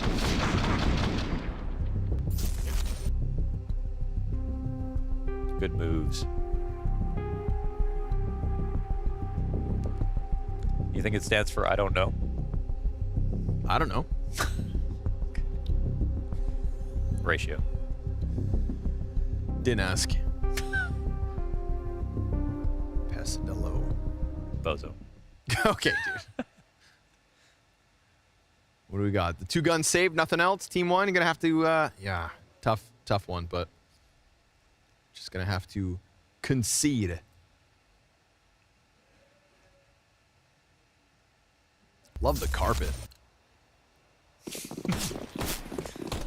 I could do on a Scrawny Out of Context Twitter account, I think, for sure. Shagadelic, baby. Nades off the door. Ooh, Maluk gets the steal. Keeps himself alive. I hear pistol damage. Well, they didn't find the vent. Oh my god! TRK, what the hell? They were both looking for the vent, running into the wall. Bot pathing. It's not what it used to be. Pesadillo comes wide with the M4. Thought maybe that would be the trick, but other than the Maluk opener, This one goes south for Team 1. Oh, there's a series of errors right there for Team 1, and everything goes wrong. I mean, it is weird to see those two guys holding hands outside the vents when they clearly were trying to get down. But I think that situation deserved a little bit more patience. Instead of jumping down in front of Squeaky like you had full control, they could have more safely cleared this out. You can see between the smoke that there's so many players still just up there. Felt like the USP player top hut kind of just panics, didn't feel like he believed he was getting anything out of it. I mean, even going down the vent in that situation where 2 dropped would have been dangerous, so a really bad move. Well, at least it's over quick. Team 1 looking to bounce back with another bye.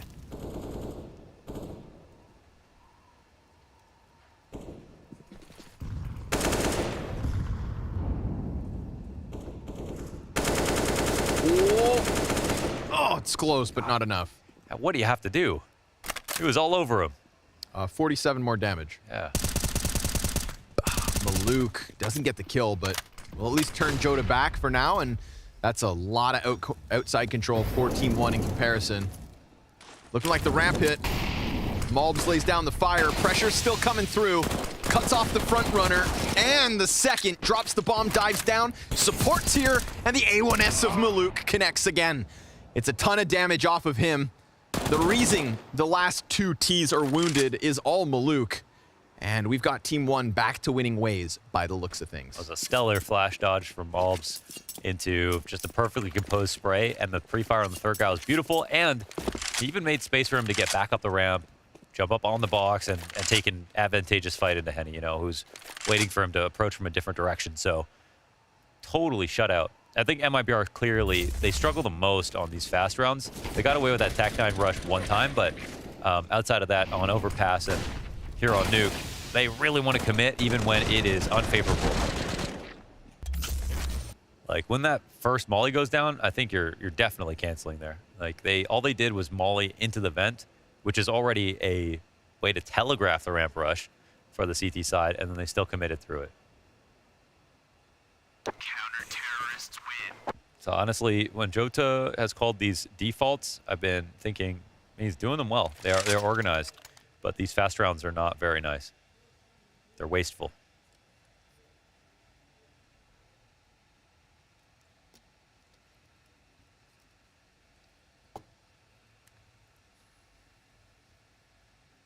Rebuy made easy. It's not dire straits just yet for MIBR, but here we go. See if they can slow things down again. Would love to see Henny maybe given some space outside. Saw that last round, right? An affinity to kind of walk up on red, go into the press, look for the kill. Punish that. But right now, they're just met by smokes all over the damn place. Jota on the rooftops. Utility pressure into the A site. They're going to commit 2 through hut. TRK, he's got a player right behind him. He's so blind. He out on his ends looking up. TRK comes through with a double kill. How the hell does he survive all that? How does he have the awareness to even turn around in that spot? He's right. Why is nobody here on the site? And I mean, luckily he does turn around. Otherwise, literally round over. And he gets 2, and then the ramp push comes through. Everything falls into place neatly in the end. My God, it didn't seem like it was going to. I can only hope that our beloved Mark and Bastion caught that one with the cinematic cam. What does that look like from the top down? We've got a player sliding off hut on top of 2 Ts. Yeah, here we go. Wow. Well done, Mark. Look Jesus. at this. How does that happen? Oh, he gets covered by Maluk. Okay, that makes more sense. Wow, what could have been? And it wasn't even like Beyond his End was completely blind, right? He was just, when he regained the little vision that he had before he died, he's just looking up in the rafters, so a dangerous game. That's a weird one. Not going to get more of those. But obviously the ramifications are real. We've got MIBR back with 2 pistols. Oh, excuse me, no. 1. Henny's, oh, maybe even 0. Sometimes I speak too soon. People are, they're very good at figuring out how to get everyone something, but... Okay, 1 pistol. 2 sets of utility here, and lots of smokes overall. They can do something outside if they want.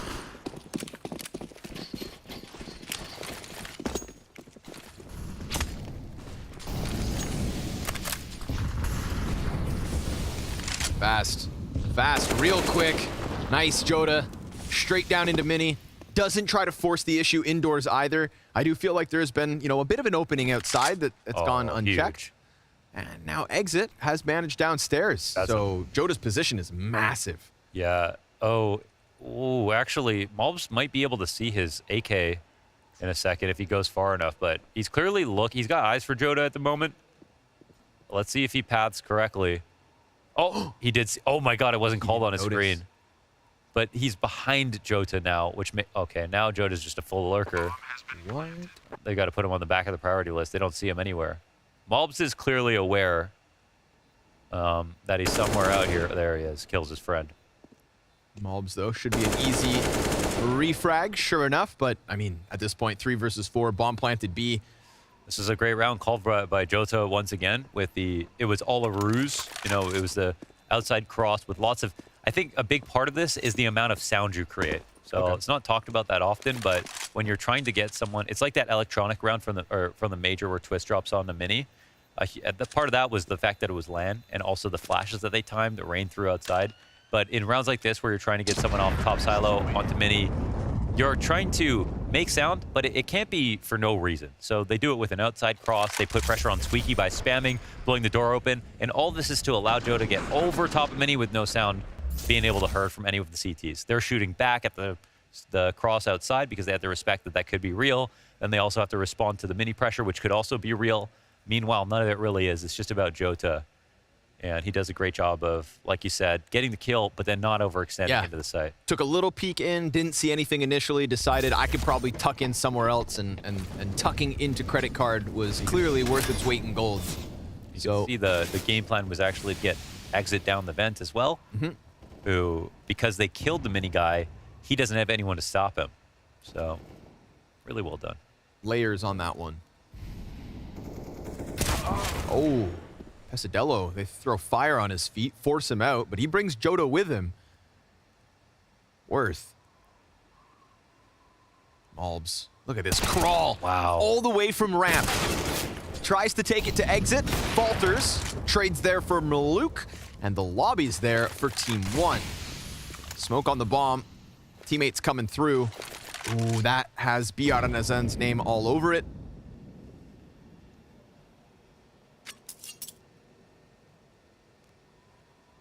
What's Turtle getting up to? I think this is a round where you keep lobby control, having had lost outside, maintain numbers, and then work on flanking Heaven or getting back to outside or back of ramp. But in this round, they do have someone just sitting upstairs, so there's a chance that he could die. Going back and forth. Can't imagine he's seen a gun just yet, so yeah, he's still looking for other things. Oh, they don't check. Easy pickup for IDK. 69 health in the 1v3, and he never even gets a damn chance. TRK times it nice, and Team 1, that's 6 over 4. Yeah, it feels like it's very calm right now. They're doing well.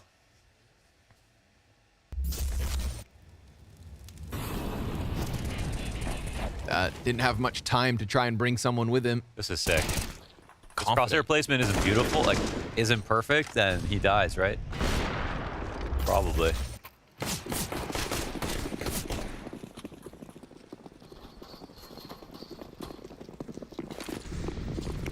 Ooh, upstairs, fast. Very quick. Oh, they made the drop. Ooh, multiple made it. Down the vents nice and easy. Malbs in the open, waiting for someone on site. Oh, yikes, the right click. Not that that was going to be easy to recover anyways, but definitely not made any easier. And Maluk's going to find the Henny frag downstairs. So that's a door somewhat open. TRK can deal with the fallback that would have been spotted from ramp. Wow, and now it's a matter of using man advantage to just get these last 3, who are very much on decon. Look how deep he is with his op. There's no one here yet. Wow. Control side fully theirs. They've already exited, though.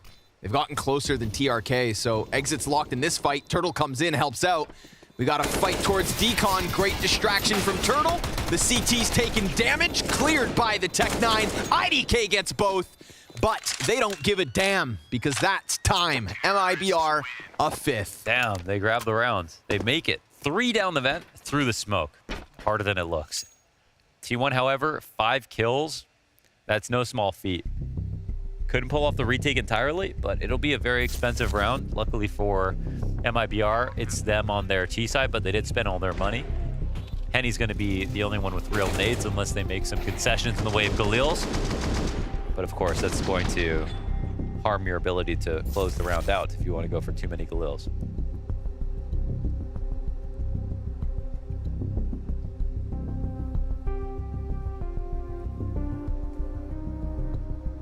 Ooh, this is a weird round, though.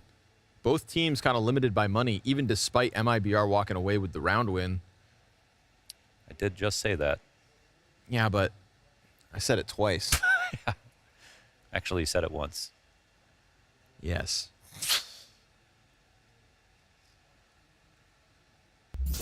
What's the limitation here? Team 1, definitely worse for wear. Dig up. Let's see it, Bulbs. Oh, I love it. I love it. The BM rush. This time, TRK. Oh, gets both. Last time, it was him that goes down empty-handed. They've got Joda to at least answer quick. 50 health left on smoke. The flank again towards ramp, but Bulbs doesn't look like he wants to overdo it. Oh, this goes perfectly for Team 1. Wow, what a round from TRK from up top. Okay, Malbs, he's been able to push ramp almost every round, and it works. Like, the amount of kills he's gotten doing this, ludicrous. Oh, IDK? Goddamn. Let's go. Now, again, I understand why MIBR want to throw it. Last time they rushed through, it went perfectly. And they have no nades, so they went for better guns. Yep. Decided to keep it low. But last time, those T's got stuck right up against Hut, and so he had to look straight down. It allowed for the third player to come through. This time, he catches them further out in the open. And Turtle CT knows he side. could have got that trade. He did look up and had a chance. Gonna keep this ball rolling.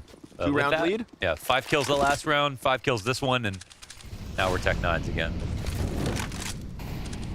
Molly to stunt them behind red.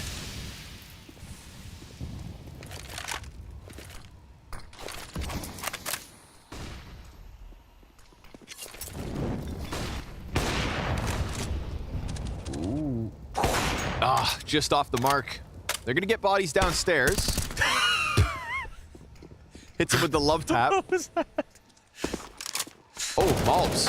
Oh my god, just electric slides through the doors.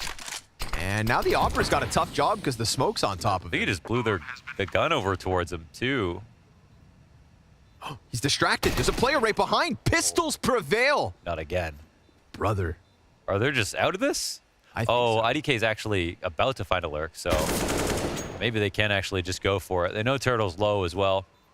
All right, but Henny's got a gun, and Turtle, low health, doesn't make a difference. IDK, he's going to have to try to find this second player. Bomb at the 3-quarter mark. Turtle in the dark corner. That's one, but Henny plays it cool as a cucumber, and IDK won't even get away. MIBR pull it off again. Damn, they do it again. Oh, that's a huge mark on the record of Team 1. They've had a great half overall, but not closing out the easy rounds means they're shutting themselves off from a 10-5 in this situation. So they've got their work cut out for them already in the second half. What? Oh, no head armor. Jeez.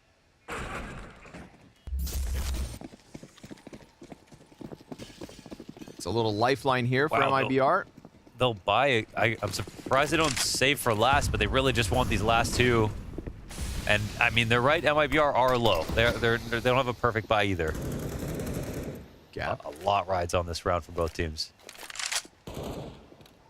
Malbs has gotten away with some shenanigans. Holding off the top of box, pushing into lobby. Oh, he's going to press into it, but the FAMAS not going to find its target. And so we've got MIBR very much sinking their teeth into the ramp room. IDK can flank all he wants, but he has to keep it quiet. So by the time he gets there, bomb plant, easy. I wonder if they're thinking about a 4-player save. They'll just they will have a good buy next round. 3-player save, maybe. Ouch, that one hurts, man. Malbs is probably really tilted. He has not gotten flashed once as the ramp anchor, and yet they've still managed to do these pops. That's the most tilting way to lose is versus a rush when you have the right amount of people and it might be coming. Oh, nice kill. Wow, that helps out. Might be a AK down there to grab. Not sure. Should be. It'll come to him. Delivered via bomb. Or not. The FedEx guy throws it on your doorstep. Yeah, right. Hey, that's a Steam Deck. It's fragile.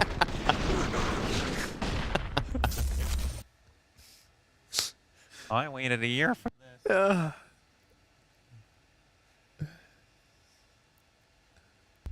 You're not Gaben.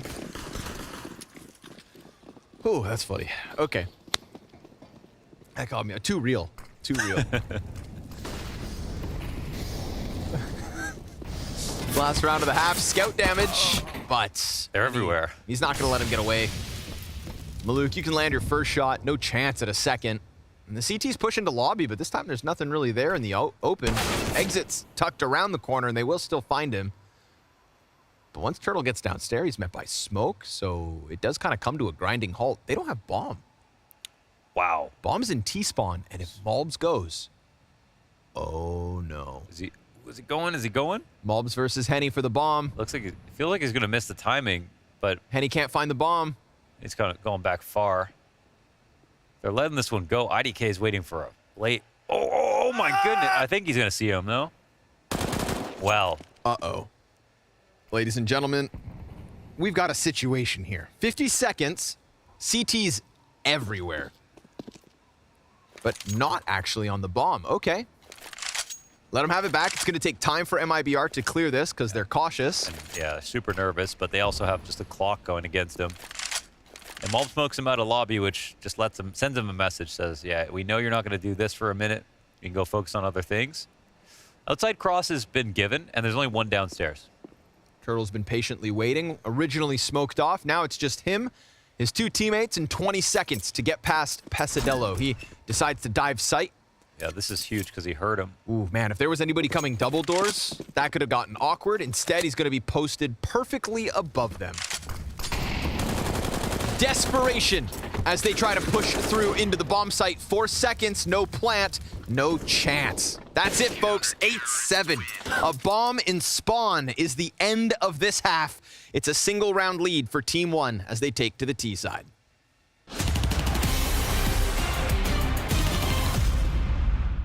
Flank, Plopsky, who has owned tonight, is looking to stop that bomb plant. First, he cuts down OC. 10 seconds, and that's going to scramble what was meant to be the post plant from Liquid. They need to run in, get these frags. Plopsky's dead, and the plant comes through. Oh, down to the wire. Wow. It's going to set up Rez for the clutch. He's got no utility, no teammates, but a kit to work with. Both T's on site, and they're not sure, but Yakinder, he's going to get blindsided. An easy pickup, both. What is happening there? I said, what are you doing? Turn around. Oh, Monacy's looking to be scoped up on that pit, though. Still times it nicely done. Dupree gets 2 players off of this. 8 seconds left, point blank, off fight. Oh, Monacy. We're on. Yes, we are. A little bit of clutch sprinkled in for an attempt at G2's first round win. No! Apex tries to jump across. Lethal mistake. You do not survive a clash versus the kid. And now Monacy gets into the pit. It's him versus Spinks. A kit on the CT side, but a white pot on Monacy. Like thunder. No way. Another clutch, and it starts with that Zywoo flick down. It's just Brokey tucked into the vent behind the smoke. Yeah, Brokey. He's wondering what's going on inside of the smoke. He's going to find one, finds a second. Absolutely not. He's already done this so many times, and now he's looking for an ace clutch instead. It should be impossible, but we've said that many, many times already. Goes straight for the bomb plant. They open the door in front. Oh, gotta be careful. He gets one more. Surely not. On the other side, Clave is ready and waiting. Brokey, he's toying with him. And oh my God, Rookie! You must be kidding me! Rain even knocks his monitor over. How much can Astralis take? Surely that's the end of him. Surely that's it. Yeah, wipe your brow. There's no... This should be impossible. How is he given this? He's ace-clutched Astralis right out of the tournament. Jumps back into market. They still think it could be A in Config, guys. No. 2 pistols left. Glaive, the only player left to stop this from happening. An absolute fumble. Astralis. You had to say something. They were supposed to have the lead, and they could still easily do it if Glaive can just clutch this 1v2. We're talking unarmored Magisk and Spinks. Glaive now making noise. They know exactly where he's at. Oh, he fumbles it all.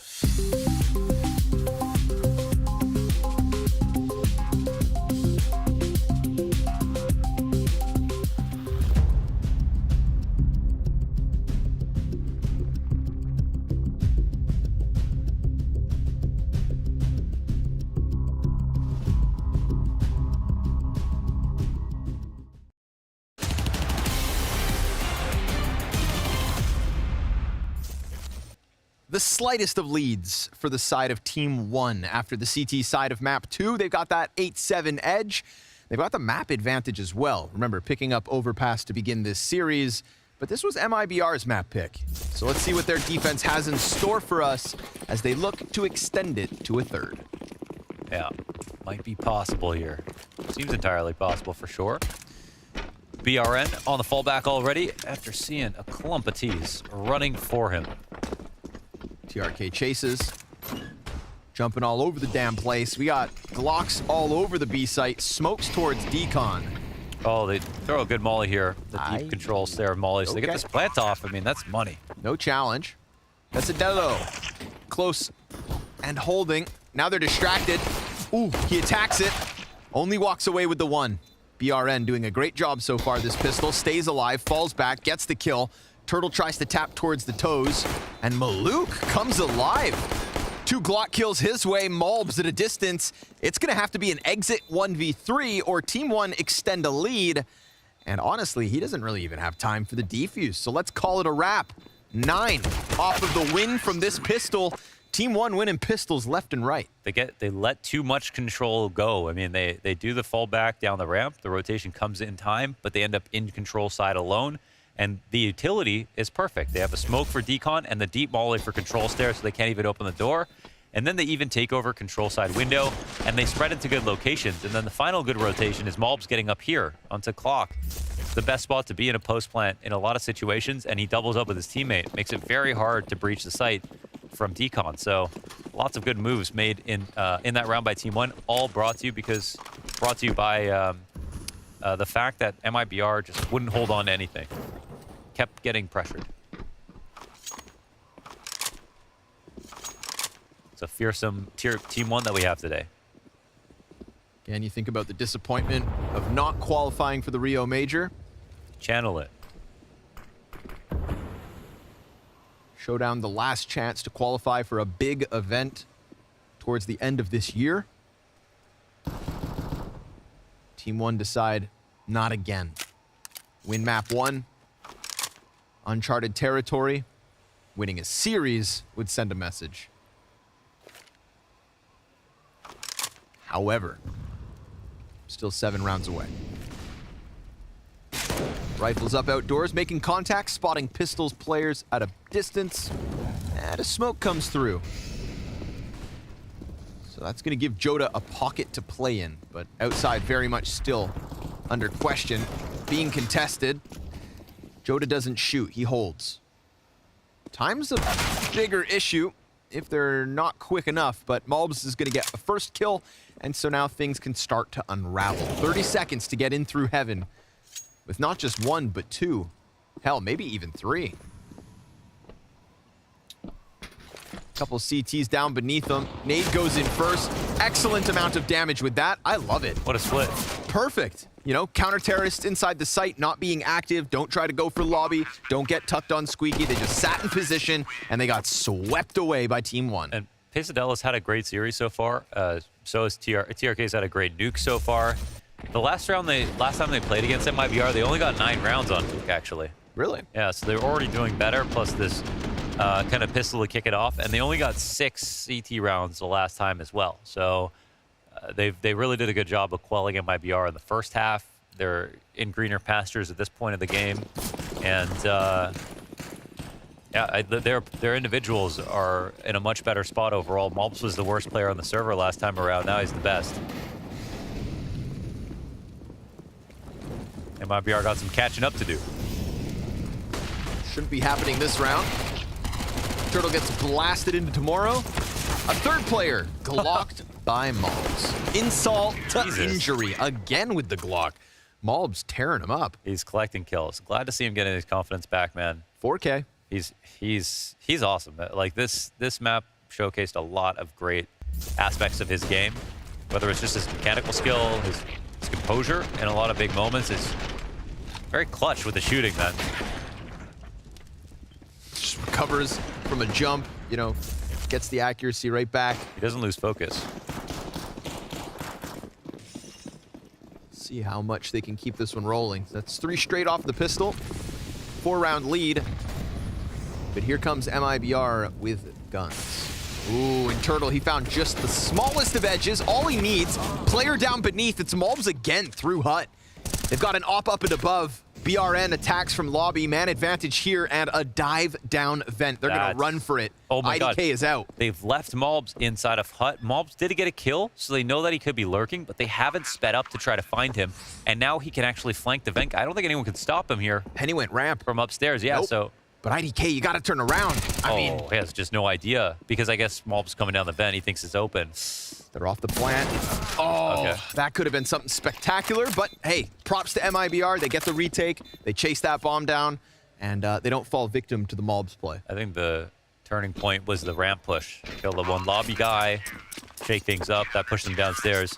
And at that point of the round, it looked like Team 1's probably lucky to get the bomb down in the first place. So overall, well handled from MIBR.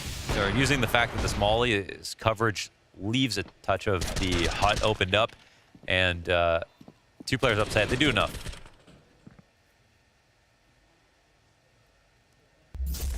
It's even numbers until that ramp push, so another buy comes in. It was a pricey one for MIBR, but not too pricey. They still have enough money for everything.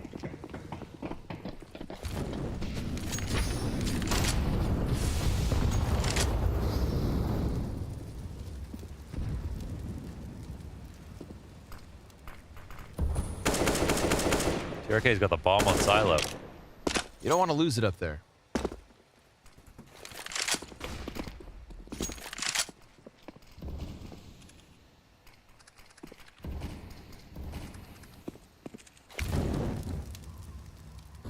No challenge here. MIBR relying on Henny instead with the op at a distance. But he's mid-transition. Kept this one really simple, and there's no resistance outside, so done a pretty smooth job here of getting the map control they're looking for. I think MIBR, honestly, need to be a little bit more active. As we can see from the minimap, Jota's the only one downstairs, and they don't know how many have crossed. They're waiting to pop as well. 45 seconds, so it's actually a little scary for them, but there's not really going to be any further stoppages, I think. It's Jota above the site. Henny will be close enough to rotate with the op, but do they make that move now? Oh, they're going quietly for a long time, actually. This is working for them. 25. Opera's still not in position. Henny's coming now. They just got to trade it. Jota holding off on the double doors. Smoke down beneath him. Could be enough for Team 1 to just squeeze out a plant, but Jota, oh, he could stop this. Oh, a little bit of damage, but the bomb goes down. And Mobs finds the kill. And a second. Mobs is shooting so hot. And Turtle's got some kind of an answer back, but it's man advantage Team 1 with plant and no attempt for MIBR. They cut their losses. That's 12-8. Gotta say it's a little lucky. I mean, Jota gets into a very good spot, and the one place that he's gonna plant, the bullets are just a millimeter off, and he nearly just nails it right on the head in that smoke. I want to see this kill. Yeah, this is ridiculous. The op is totally neutralized. I want to say, I think that's pretty unlucky. If Joda gets that kill, it is so hard to plan again. Henny can come into the picture. Man disadvantage. It's such a different round. So I really think it comes down to that one moment. And with the amount of time left on the clock, I think Team 1 definitely played it risky. The one upside for them is they kept all their players full health. Right. They got map control without dying. It wasn't actually clear that 4 players were downstairs. So there were some things working for them. I think that was, yeah, and that for that reason, MIBR have to think about that a little more. Kind of felt like, well, if they're going to let us get this close, you know, they just followed through with procedures. Yeah. Into secret for absolutely free. You know, the only movement was Henny comes from, instead of playing heaven, down towards ramp. Yeah. But it just all kind of slots in a little too late. And then again, one bullet from Joda finds the head and maybe that one slips through their fingertips, but that's not the world we're in right now. It's MIBR's second tack pause as they rebuy with ease, but still trailing by 4. This could be the big one.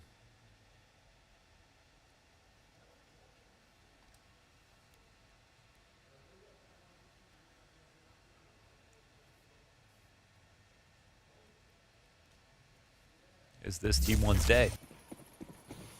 Could be. Again, hell of a time to pull it out of the hat because winner of this goes on to play Sharks. And the winner of that best of 3, then only one match away from getting a chance to play in the Royal Arena. Oh. But with guns and grenades in abundance, we get smokes off spawn, minute 30. And Malbs, he'll hold. No one impact grenades really to get any early damage, so this pop could be strong. Is Henny inside of the hut? No, he's just above it. Trying to hang on as Exit gets the first. TRK not finding a target. Again, Henny's still comfortably up above. So pressing through hut, yeah, not looking likely. They're gonna peel back and now what? Single smoke, frag, 2 flashes. Yeah. Now they messed something up. Ate that molly. They debated enough utility. Missed the nade. Sometimes better to go right away or way later, but I was kind of an in-between timing. There was still some utility left over. Smoke out. Trying to hit the A site. Turtle on the counter flash. Comes wide with a kill and a half. Exit. Excellent round. And Turtle locks it in. So MIBR 5 standing and only trailing by 3. That's an excellent example of how they're going to get this CT side going. For sure. Yeah, that does show, kind of breeds a lot of confidence into the map for them. They can pull off an upper hold like this. 2-stage upper attack gets shut down, 2 different parts of the round. And pretty much, I mean, everyone stays alive.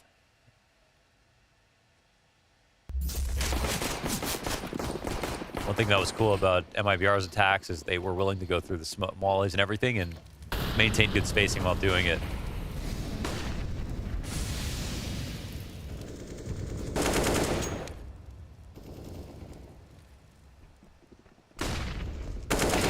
Nice flash. Wow.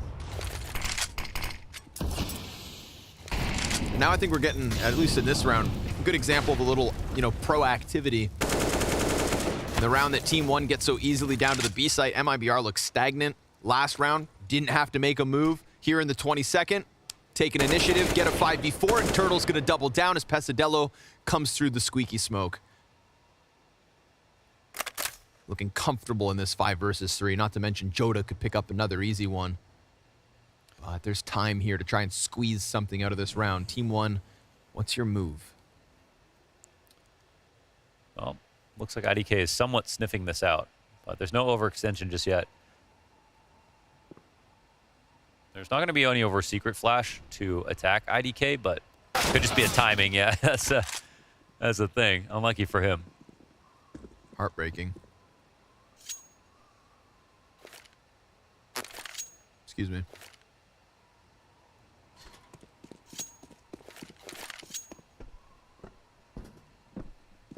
So, that's it, huh? Fizzles out. Wow, you can't even really get the bomb back, huh? Who's making a racket out there? Ouch. So good. I love that. So blind. We got lethal, lethal killers on both sides. And a flashbang just neutralizes the threat. No chance. See you next round. That's 10 for MIBR. Within touching distance of Team 1. Horchata?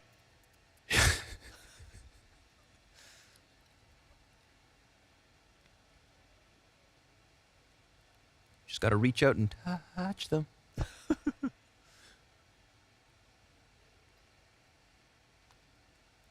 Serious business. Pistols in for Team 1. They're going to try to chance this. Ton of utility, but lackluster weapons.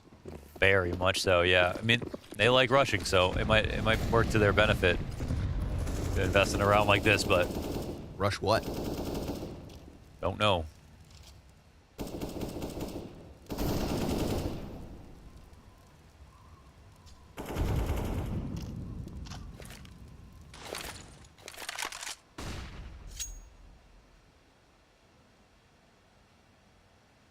I mean, they have so much utility here. So, I mean, they play dead silent, but they probably want to spend some time drawing out some utility as well.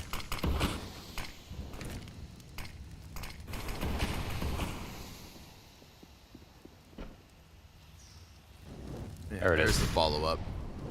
It's going to screw with all the timings. This one, 2 on ramp. They're grouping up. They want to hit this ramp room. BRN to be tested. He's got support just a couple steps off. Penny gets here in time. Flashes come out. AK in the pocket. Oh, 2 easy headshots with a bomb at his feet. And back-to-back rounds where MIBR just absolutely blast away Team 1. IDK is going to try to get cheeky, but he just slides right into Joda's crosshair. And yet again, MIBR queuing up a round win. Can he save the op? That's really the only question left. Oh my God, where did Joda come from? Just falls in from above. The bomb's inside ramp room, huh? So yeah. No chance. No chance. At least the op will get to walk away by the looks of it, but that's MIBR's CT side starting to succeed. Yeah, yeah. And Team 1 clearly not that comfortable here on T side. They do win a lot of their games, but I mean, their T side rounds win rate overall is not bad. But once the level of competition goes up, you can totally see why they start losing. Sitting at a less than comfortable 42%. But they've also played virtually only mid-tier NA teams. MIBR being the hardest and also one of the only teams that beat them.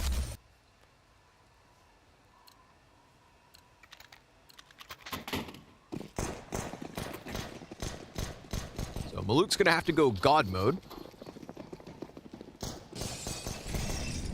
See where they try to set him up. To ramp early, maybe? But again, met by utility. The grenades here for MIBR have just kind of cooled the jets every single time. Ouch! Yep. Nice dinks. Nice reposition. A little extra height saves his life.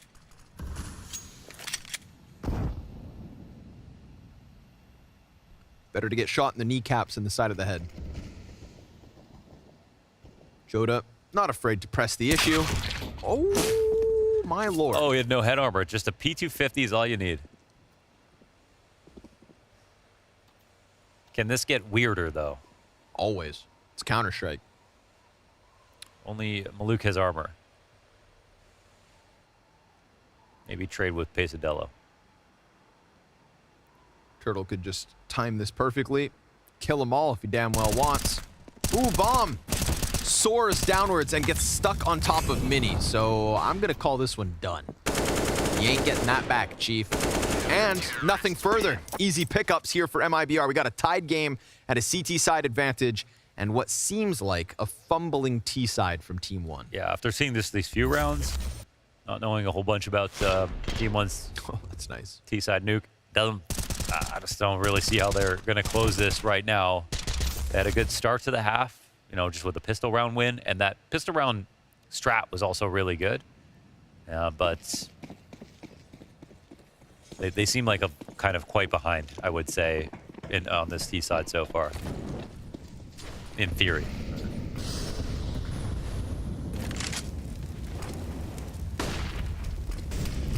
Exit's ready. Another attempt into the A site. Malbs gets the trade, but burned to a crisp. 2 players left. Not enough. They've got support up in heaven. IDK smoked off. At least they're able to exit, but again, it's those players up top that are just gonna take the soul out of this attempt. And Turtle, he can sense you. MIBR on fire as they take the lead. And CT side really just their bread and butter. Yeah, their spots are great. They're doing good on the holds. They haven't faltered to any rushes like we saw from Team 1 in the first half.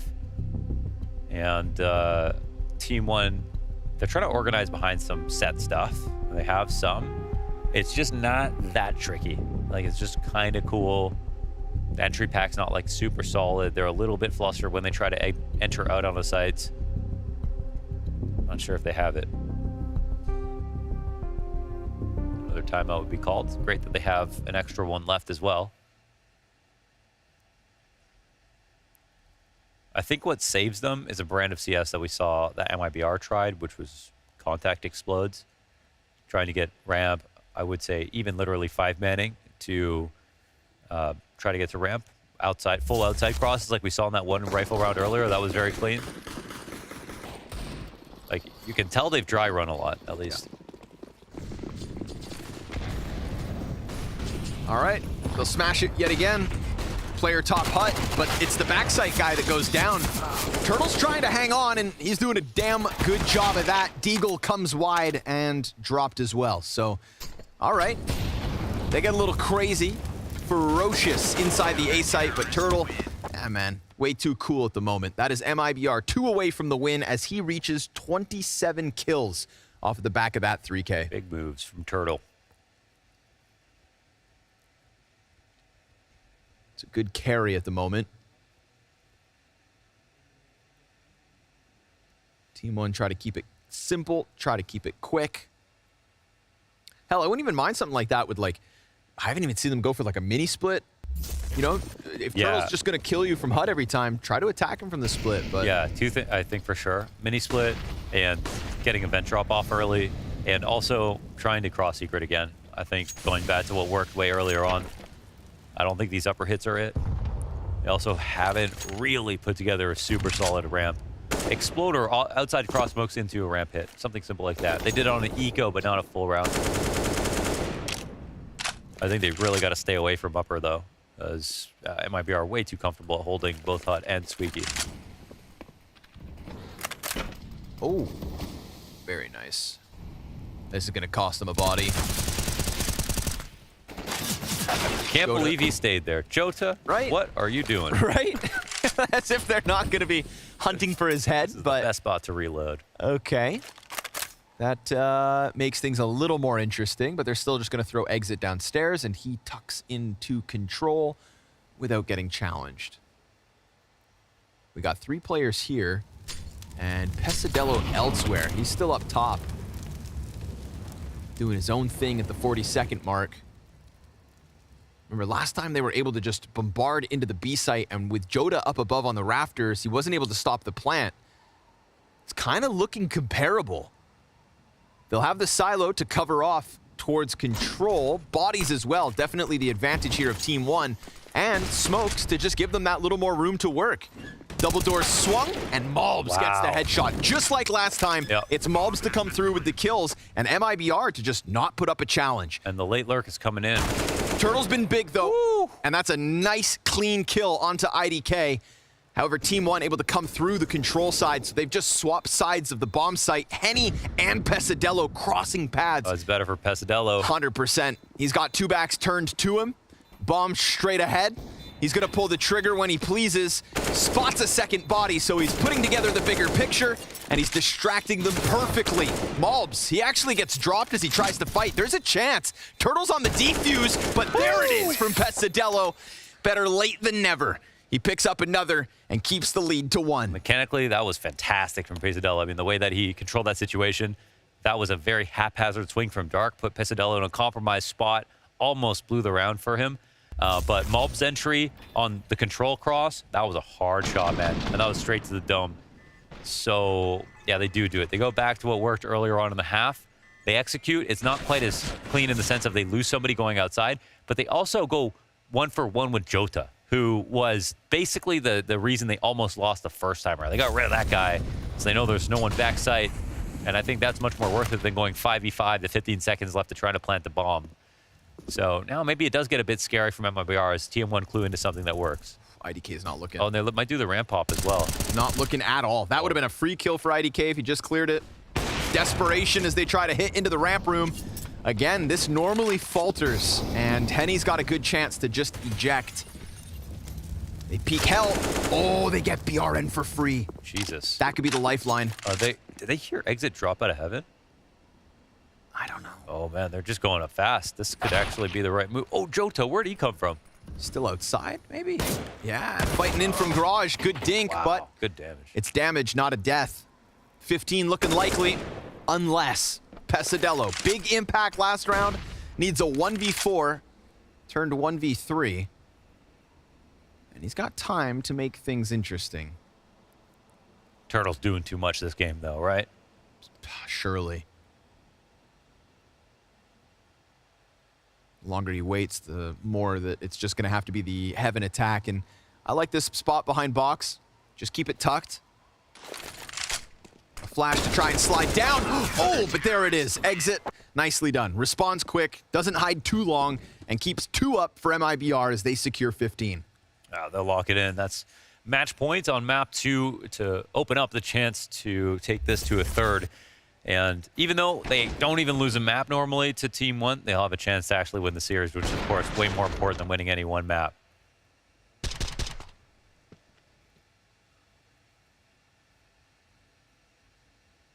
So far, I want to say the 2 real rifle rounds that have been won from Team 1 are on these outside crosses. Probably need one more strat or two. Again, straight into A. Again, it's Turtle with 2 kills off hut. They just try to keep it simple, and it's not going to be enough. Henny already starting to extend, deals with the MAC-10, and now it's just the Deagle. So we saw this time and time again trying to hit the A site. It never evolved, and it never really seemed to succeed. A stellar CT side from MIBR to claw back the second map and extend the series to Dust 2. The final map between these teams in their hopes of getting to the Blast Fall Finals. Only one can keep that dream alive. We'll find out who in a moment.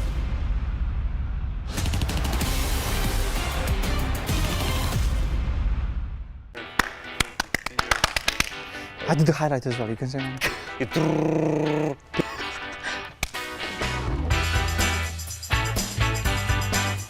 Hey guys, I'm Nico from G2 and today I'm here with Monesi, and today we'll be guessing CSGO items, players and maps.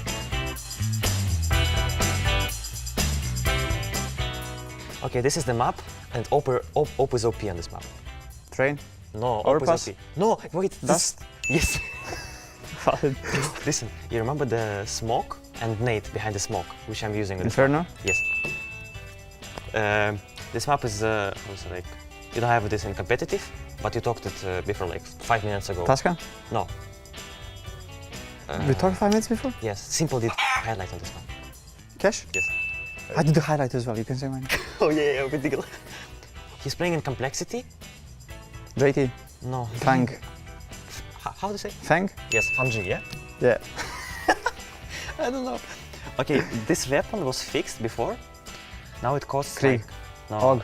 wait, M4? 1.7k. 1.7? 7k, yeah. Scout? No, 1.7k or 2.4k, I forgot. 1.7, I think. You P90? No, like... Negev? Yes, Negev. You just said his name. Really? The map, it got removed for Vertigo. For Vertigo? It was for Vertigo. It's with a lot of like trains. Train?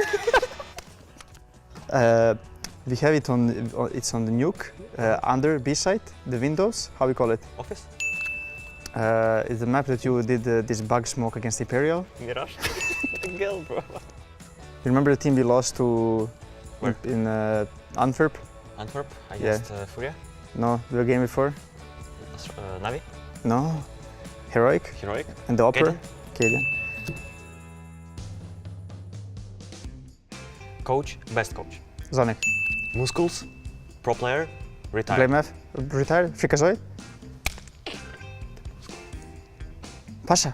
Yes. Pistol. Overpowered. Op. Like. Deagle? Pistol, overpowered, op? Op. Revolver? Yes.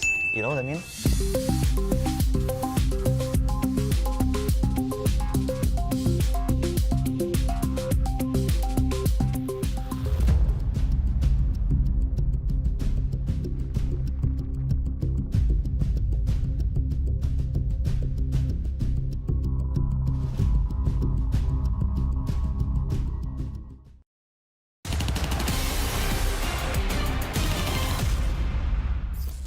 Team One tantalizingly close to changing history on Nuke, but MIBR say, not quite yet. That CT side was something to be marveled of from the side of MIBR. Really rock solid defense to be closing out that map. Yeah, they started to look solid on that CT side, starting to taking up the, I guess, the charges of the game and acting like they were the favorites, acting like they're the better team. It was a good CT side, a good way to shut out the game.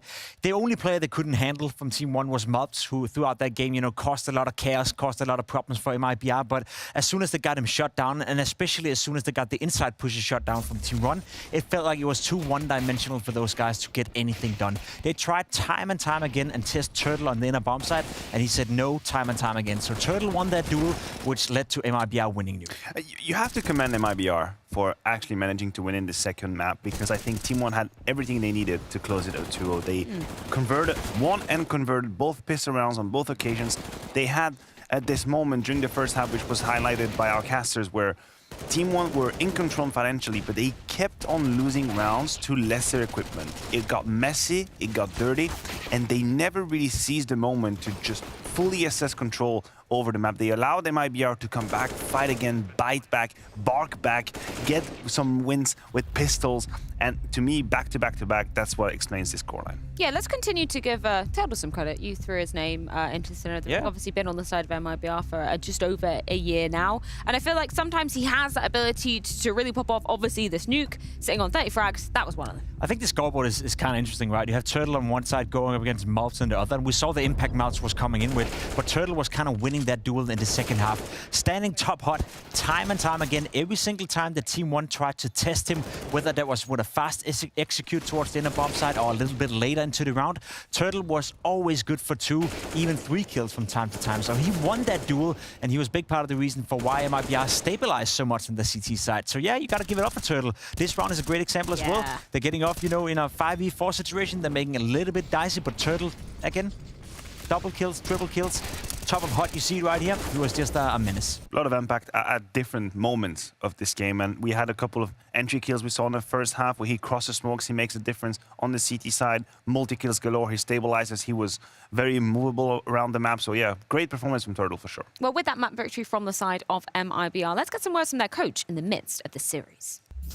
So a very close game across both maps. I want to come back to Overpass real quick though, because you had that round where you guys struggled to get the bomb down in time and it kind of killed off your momentum in it. Did you feel like you were having a good comeback on Overpass and that ruined it? Yeah, I think we had a good T side actually, but yeah, it was just not enough because yeah, our city side was just bad at all. Like we won the first buy, but then we lost the first buy again, which makes the game harder for us. We didn't have the economy for Henny to get the up a lot of rounds, so yeah, it was kind of good this side, but yeah, it was just a very bad city side, which is very hard on Overpass to come back. And on this Nuke, though, things start to look a little bit better. Team 1 certainly fighting out, but you were winning some of these crazy rounds with the forced up pistols. Were you impressed with what the team was able to show and the resilience to fight back?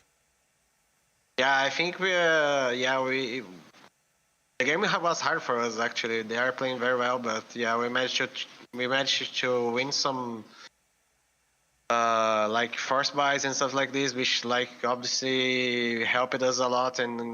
But yeah, it was still kind of hard for us because we never had like the economy in the whole half. It was always like I had to pause it like twice to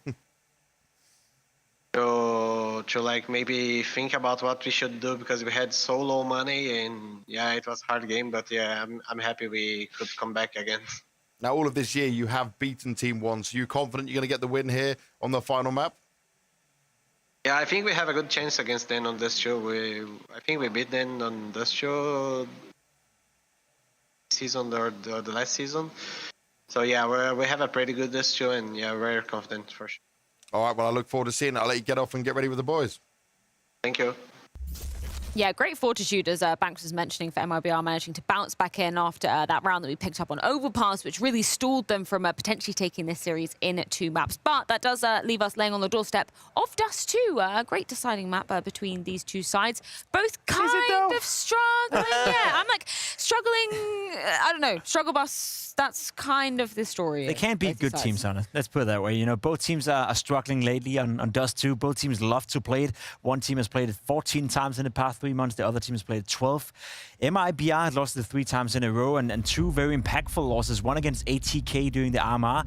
Another one was against Icarus during the RMR as well. So in terms of, you know, confidence coming into Dust 2 for MIBR, I like that Bit said that he feels comfortable beating Team 1, but in terms of winning important maps on this map, they haven't been able to. I hear your trouble when it comes to MIBR and Dust 2, but I raise you Team 1, who across the road to Rio and Rotterdam won 16 rounds on Dust 2 across 3 games. That's not pretty. Nice. That's what you need to win one map, right? They put them all together, won a map out of and 3 they maps. You play Dust reaching 2 out. 3 times at the best of 3, they win it once. It's a shame we can't do that. Imagine seeing Dust 2 3 times back to back. I've seen Copium in my days, but that one is strong. I'm really trying to build something here. Maybe we should go and talk about Launders' favourite player, Joda, coming into things from the side of MIBR. Sure. He's had some pretty good stats on Dust 2. If you look at him historically, he's kind of the one that stands out head and shoulders above in terms of rating coming into this particular group. Yeah, I'd agree. You know, you look towards Joda, you look towards Turtle, you hope for a great performance again. I know Malps as well. One of the few maps he found success on with CSGO Nation was on Dust 2. I remember, was that the Antwerp major qualifier, the RMR, where he destroyed Team Liquid in the opening game. Malps playing well for CSGO Nation. So if you look at the context of the history, you can also pull out the MIBR win against Na'Vi in the sprint groups, but it's a long time ago. It's a long time ago, so I don't really know what to expect. I'm thinking it. Well, Dust 2 definitely been a tumultuous road for both sides coming into this, but one of them will have to be taking the W here, and we're going to see if Team 1 has what it takes to be biting back into this one and changing the course of history. It's coming up with Scrawny and Launders. You don't want to miss it.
Well, this one's going the distance, folks. Dust 2 to separate MIBR and Team 1. MIBR the favorites as we jump into this. It does kind of feel like, you know, after that last half, we get the resurgence of what has always been the case. MIBR over Team 1 time and time again. Yeah, we saw that nuke map.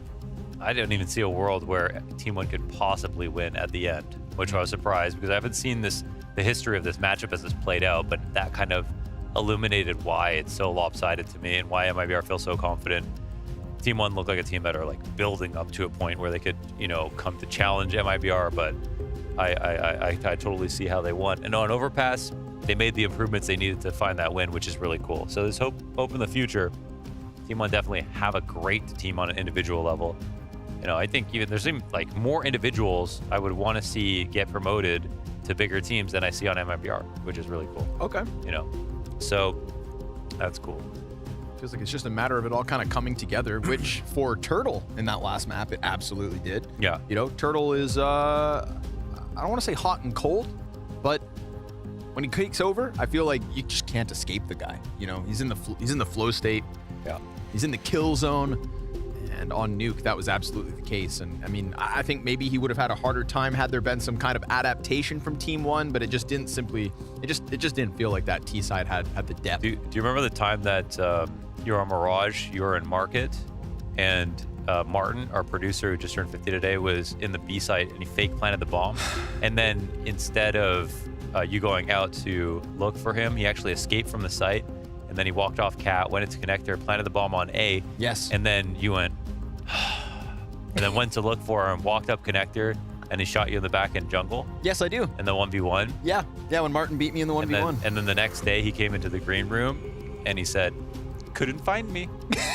Do you remember that? Yes, I do. That was kind of what it was like for Team 1 versus MIBR. Okay. Yeah. It was that bad. Are you sure it wasn't as bad as that one time the day after when we were then playing on Train and Martin came down ramp on B site and planted on the back site, and I thought to myself, oh, I remember yesterday, this guy's gonna big brain it, and just as I go to clear whatever corner, he just wide swings and blasts me. Yeah, I remember that. And then he typed in chat, 2-0. Yeah. Yeah. Yeah. It is a special day. It is Martin's birthday. Yeah. I do, you know, there's a lot of people at Blast that I think make Blast what it is. And there are wholesome moments too that are Yes. kind of win-wins for everybody in the server. Like when Martin wide swung from pit and one-tapped Pimp on his stream, sitting on the A site with an op.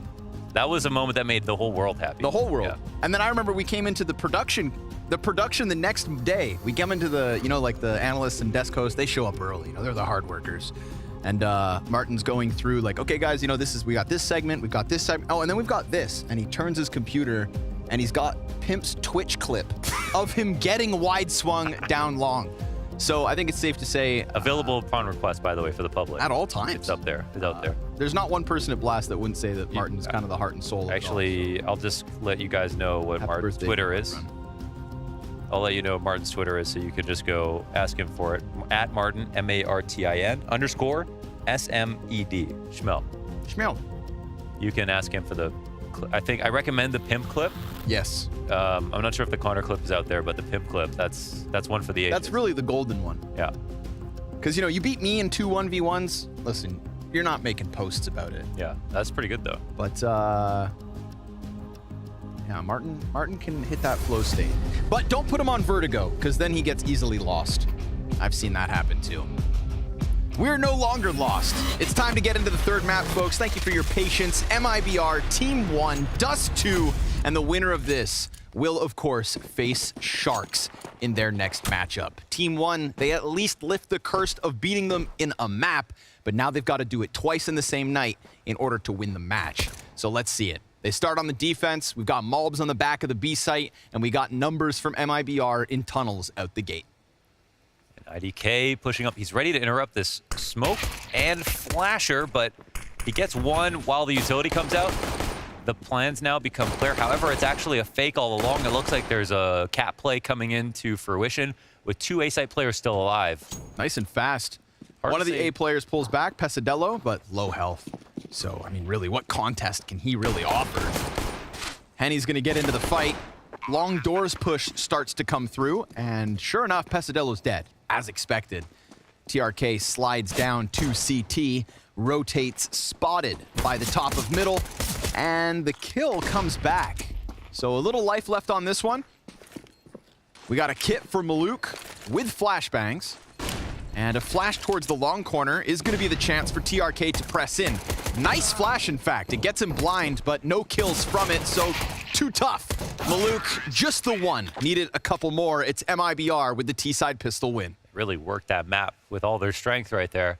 And that was an interesting one because even though that upper push and the fake got exposed inside of B, there was still no info on where the rest of the players were. And because they were attacking long and mid at the same time, it just overstressed all the CT side. So they end up rotating into kind of bad positions. Like the 2 players on long, forget about the long flank, come up to the site.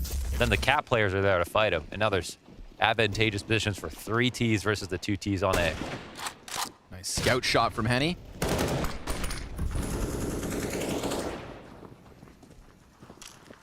IDK takes the damage. Mobs tags slightly as they all lean into the A site. So nothing they can do about stopping long nor getting it back. They're just going to have to hope to play from the pockets of the A site. We actually get IDK, yeah, pressing in again, thinking maybe he could kind of get some damage in before the pistols have to pop off. Not the case. He's dead. Turtle's at the helm of all this.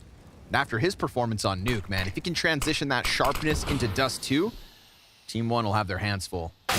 Oh, but Mobs, Deagle on the smoke. Oh, it was a bad smoke, so they pay the price. Yeah. Get what you deserve. All of a sudden, things get quiet. The cross smoke fades, and soon the one on site will as well.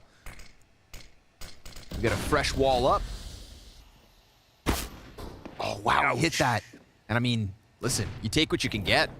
They threw another bad smoke because they offhanded it.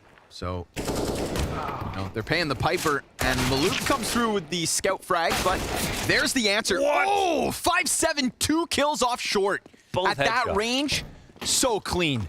But Henny, can he get the clutch? 5-7 still in position. He's got 15 seconds to spare. The worry is, if he wants to figured it clear out. straight down, it's the cat player that No, could this is peek him at perfect. any moment. Oh, he doesn't go for it. And because he doesn't, he could die to the jump shot. He knows their positions, but what's he gonna do?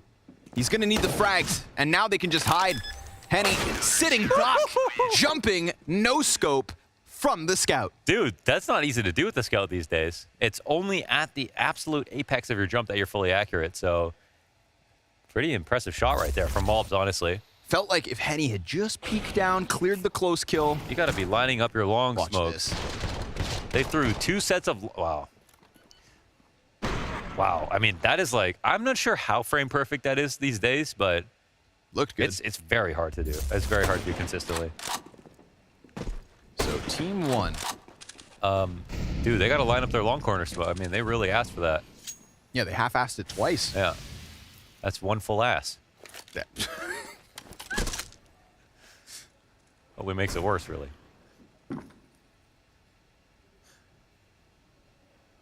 Two cheeks. And there was a crack in the throat. And now they're squeezing through middle. Joda gets the trade, so at least that's going all right. Now you're working with just the pistols. Got to get something for your efforts. It's not a retrievable weapon.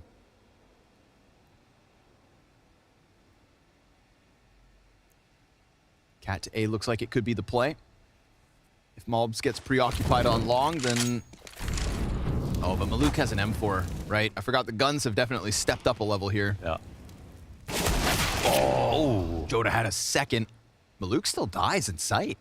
Gets deagled by Turtle. It looked like the long deagle was the one that comes through, but... They're scared of Mobs, though. Yeah. They should be. The jumping scout man. No stoppage on the bomb plant. Catwalk could be tested here by TRK. Turtle, are you good for another?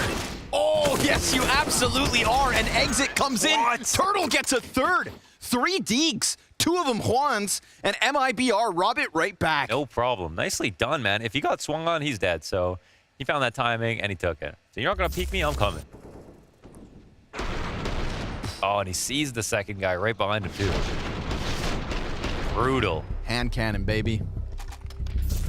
That was winnable for almost every single person. They just got 1 kill, and even a 1v2 clutch is possible based on the spots, so... Ooh, an interesting back and forth to start map 3. Yeah. That's a good... It's a very underrated third map decider is Dust 2, I think. I like that opinion. It's very... Okay. It's a hectic map. I and co-sign that. Everyone's super warmed up, and it gets really scrappy.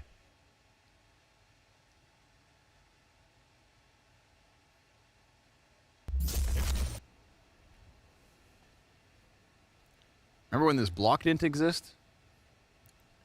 That was like years ago. Yep. I guess it happened. I don't know when it was. Remember when it kind of changed nothing? It did change things, but yeah, like in terms of people still peak mid, exactly the doing same. that. Yeah. But it made mid more dynamic, which was kind of fun. Oh, what? Wow, a Through the floor? Floor bang.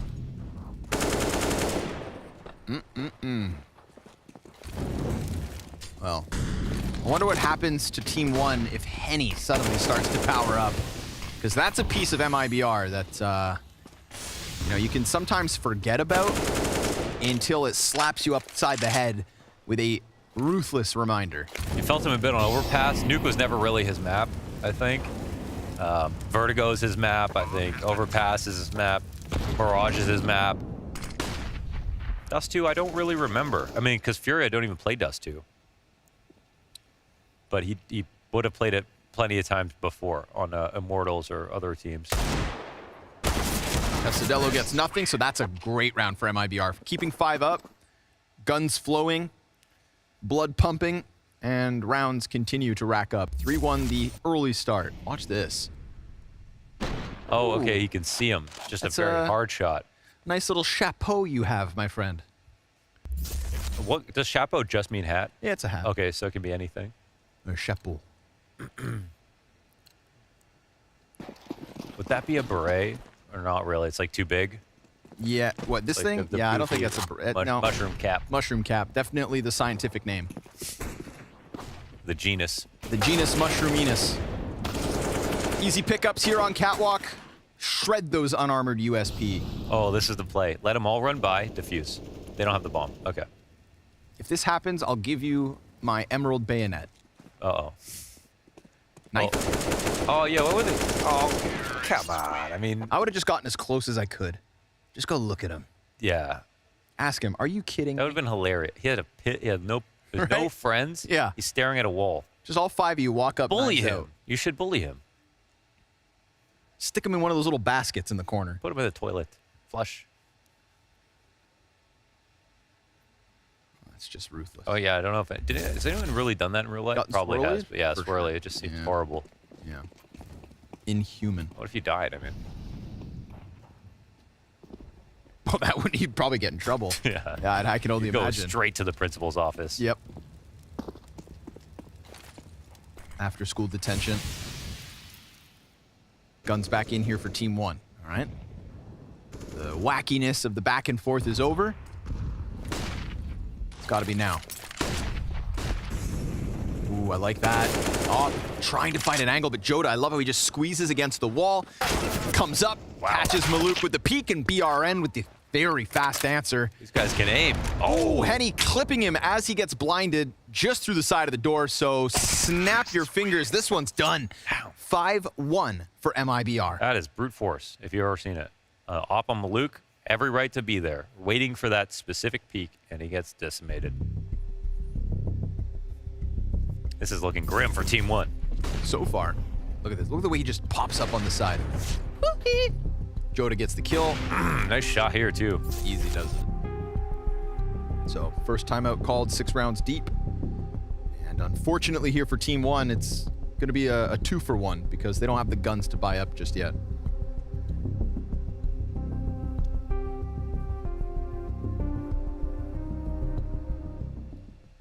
I'm usually a good fan of the run up mid on a half buy if you're the CT side, but I feel like with Henny just always having eyes on door right now, that ain't it. Yeah, he strikes me as a James style opper. Just let him control mid for the whole round. He hits like mad clutch shots. He's really patient. Has no problem working on his own. Yeah. Wow, he collided them. What? Wait, wow. I don't know. This could be the horror story, right? Henny on a tear. The Armored Pistols getting churned on the catwalk. Pesadillo falls away with 50 health, but right into the crosshair of Turtle. A site is theirs for the taking. TRK, he just wants this to be over. This one's tough for Team One. Like, let's say they lose this. That kind of like, did they have a chance in this series, even though they went overpass? They still got a lot of work to do. But, well, we don't know everything about their Dust 2. If they're like Dust 2, you know, everyone's got a chance, but MIBR look really comfortable right now. I don't think that Dust 2 has come up many times because it's always been 2-0 in their series. So, check it out. Yeah, let's see. I think, unfortunately, despite it, you know, it would be a heartbreaking loss for Team One, win map 1, and nobody would be able to talk smack about their T side on overpass, though. That's for damn sure. And that's why I kind of thought, like, damn, if you're coming in this hot, you know, just follow through with form. But get this. Yes. Their last 5 maps have all been different. Nuke, Ancient, Overpass, Dust 2, Inferno. Just pure variety. Wow. And then they played Overpass today again and Nuke, so. Huh. That trend is over. That's pretty cool. I mean, lots of MIBR just beat them on every map. Eventually, we'll find the answer. Yeah. Oh, Turtle's so close. Luke, just not ready for it. And Pesadillo's like 4 steps back, so there's no support on boxes. 5v4 again for MIBR. And they're not going to let off the pedal. Into the cat push they go. Pesadillo, 18 health. Super awkward, but he holds on. I can't believe he stayed there. He could have absolutely died if they wanted to kill him, but... Oh my god! He's still here! Why don't you fall off? BRN comes in with the 2K, so it's a miraculous frag for Pesadillo, the fact that he's able to hold that ground for as long as he does, but what's left of Team 1 is simply isolated in this B site, and soon they'll starve to death. Damn, that's brutal reality. You want to know an even more brutal reality? Yeah. Back in medieval sieges, right? You've got a bunch of people stuck inside a castle. You can't get through the walls. They're in there. They're doing their thing. You know, we used to just like launch like dead cows and stuff with catapults to just cause sickness and plague, and ain't that messed up? Well, they're already dead, right? I suppose, but... I sound pretty bad if I say it, I guess. But... You know, you try to have a nice breakfast, trying to survive the siege. Next thing you know, your old cow comes flying over the wall. We ate some retired cow the other day. That's true. It was delicious. Yeah, it wasn't off a catapult, though. I think that's... You actually don't know that. Okay, fair. Yeah, that's fair. And what you don't know can't hurt you, so... Yeah. 7-1. Team 1, unfortunately, know they're getting hurt. Yeah. 1 in the name, 1 in the game.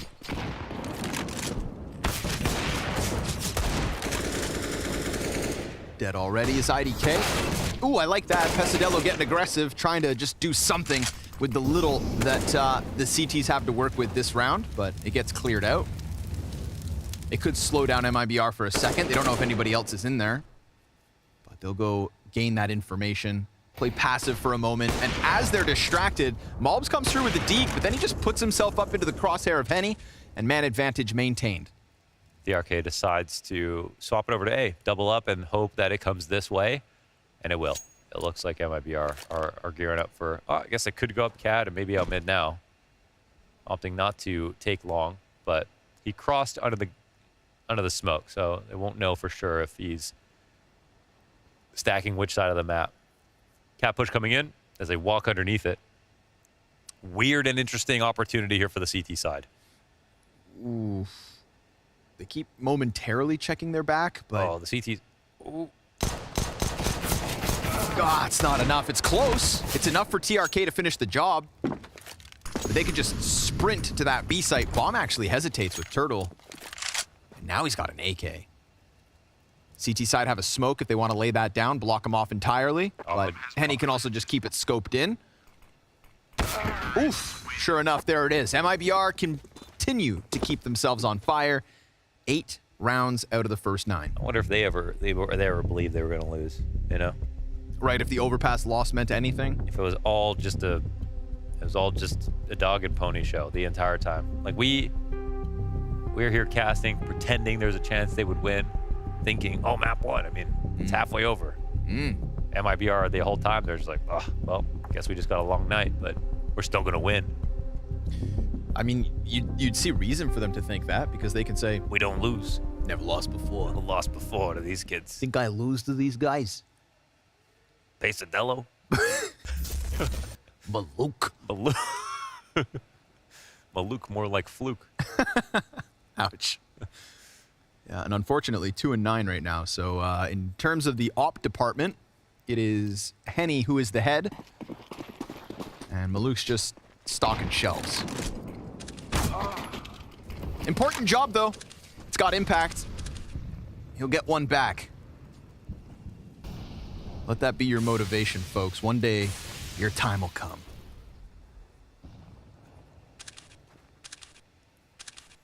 And enjoy that moment of glory, because the 5v4 could be enough to get Team 1 their second round win. Patience at the top of middle here for MIBR. They'll throw down the nades, block off that line of sight. Oh, they missed their Xbox smoke. And that could cost them. Bullets whiz by, bodies get closer. BRN's just locked in cover. Maluk wants another one. Still waiting, still hunting, but he gives up the angle, and that's when MIBR push past.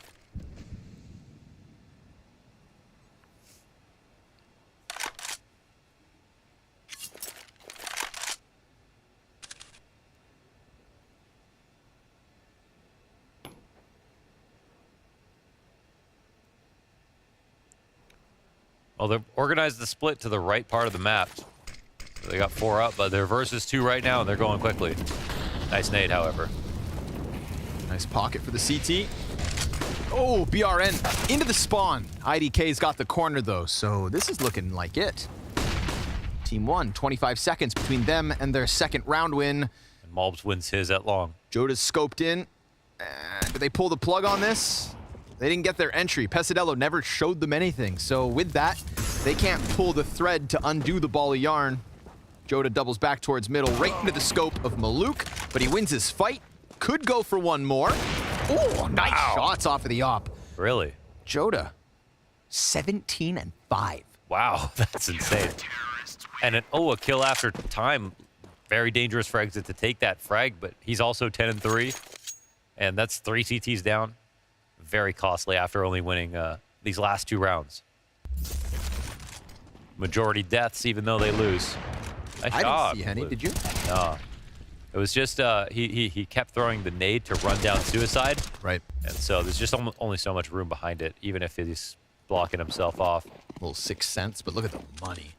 Even after the rebuy, 10K on 3 players for MIBR. Those 3 kills changed the round and maybe changed the outcome of this game, honestly. And Luke's relegated to the scout.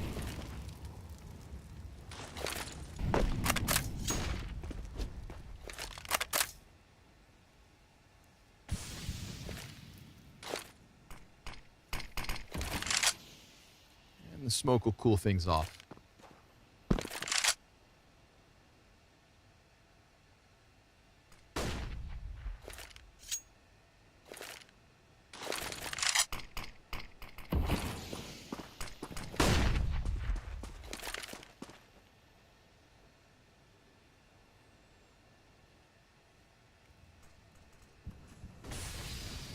It's 2 players here for Exit.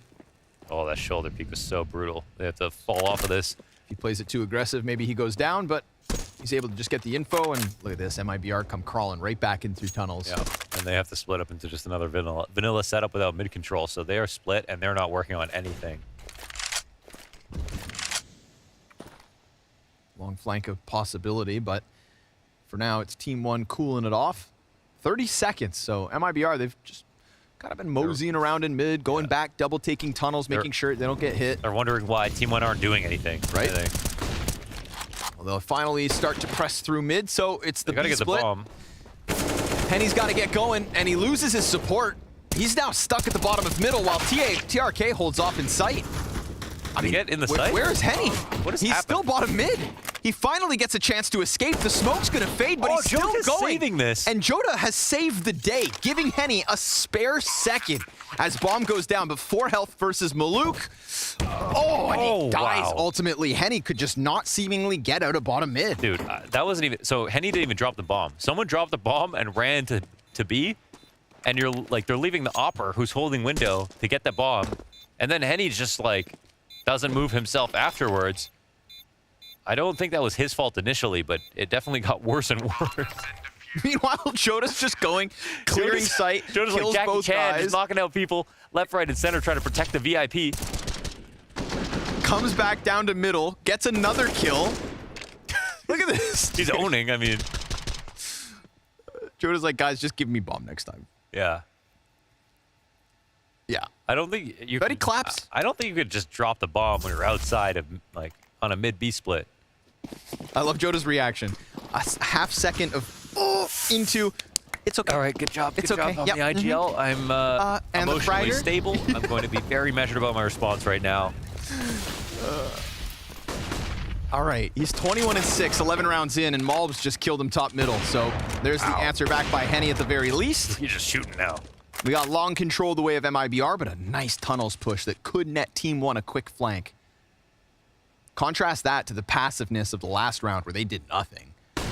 TRK, oh man, I feel like if he commits to that, could have been a pickup. They're gonna go at it again. This time they get the close kill. Pesadello, one and done, just like his teammate in TRK. 2 versus 2, health advantage the way of Team 1. Who do you reckon wins this? I'm thinking MIBR. Comes down to timing. Move forward trade. Well, uses the smoke a little early. They're still waiting for flanks. So they can show off the one way. Oh, he's coming off the corner. And he got hit. Oh, he got hit, man. Jesus. Quick swap from Henny. That's going to relegate Malbs to the box. Henny's a scary one, man. If they go early enough, honestly, IDK doesn't flank. And if they take too long, of course, he's just going to get ready. Because they have to go. Depending on a molly for the cross. And the spray is just fine here for Malbs. Clean. Now the long push, about to come around the corner. Oh, poor exit. Looked like he was holding it for just a second, and then IDK gets the last kill. So that's 4 at least for the CT side. Yeah, they're bouncing back a little bit here. I mean, it's been a bit messy for MIBR on these last few, so yeah, maybe they've loosened up a bit. It's not like they were splitting atoms on the rounds they won. They were just kind of running at them. And Joda's fragging out. Literally just running up cat that one round, for example, so suppose Team 1 actually still do have a chance.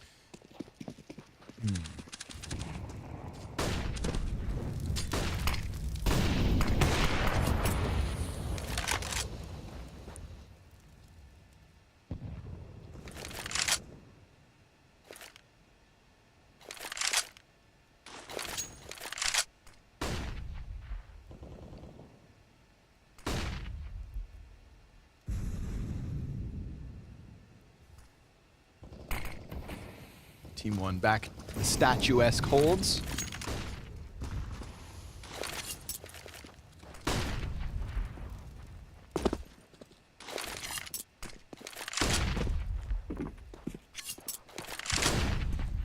We've seen players positioned on cap, but this time it's a bit of an open road.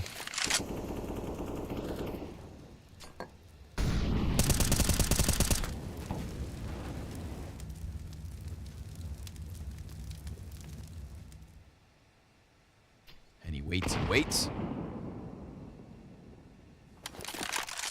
Long completely unplayed by both teams this round. We got 1 inside of the A site, 2 towards CT, so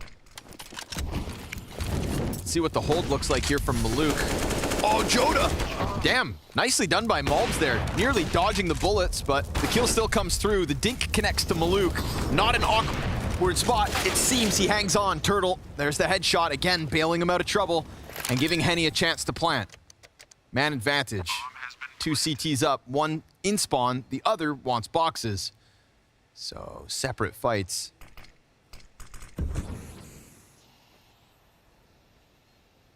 To smoke things makes things even harder. IDK is allowed to get closer to the bomb site, but once he gets in there, he's not going to find anybody. MIBR very much just locking in these post plants.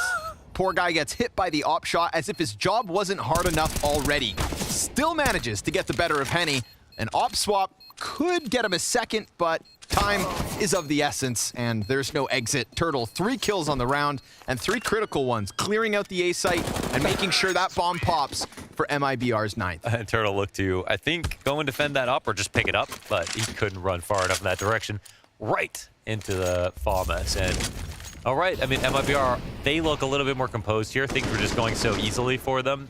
This time they group up, they hit Cat, they don't default, they don't wait until the end of the round, and it's fearsome. They get through. Lots of money lost for Team 1. They are on their final paychecks here.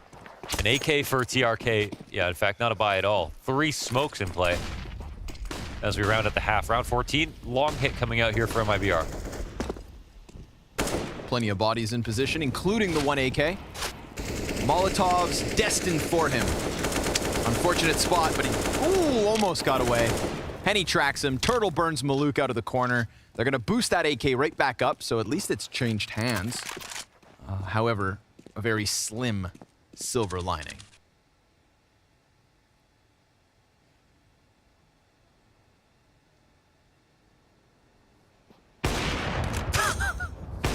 Yes, come get some.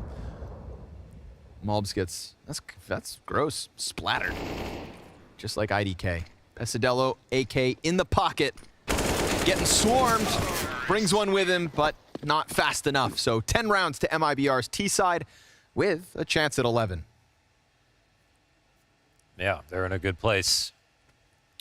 I mean, we swap over. I'm not expecting magic tricks. No, I'm not expecting anybody to cool off, man. Yeah. Joda, 22 and 9. Yeah, he's going crazy. He wants this. Put Henny on that CT side. I bet you he still keeps peeking mid. Yeah, true.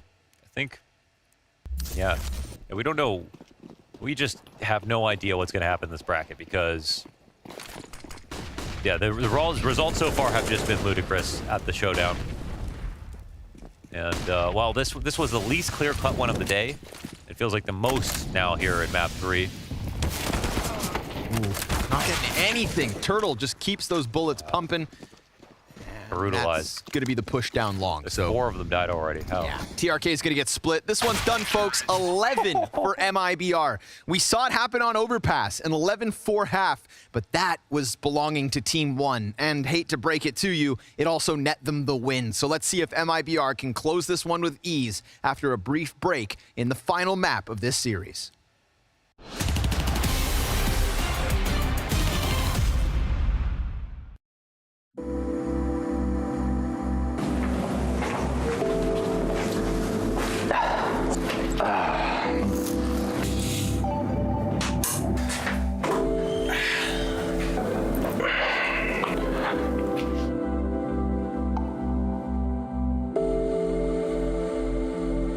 I beatbox like I do the song with my mouth. Interesting, I've never done that one before. It's gonna be pretty hard for me to make some sounds. Firearms is not very relaxing in my opinion.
Just like that.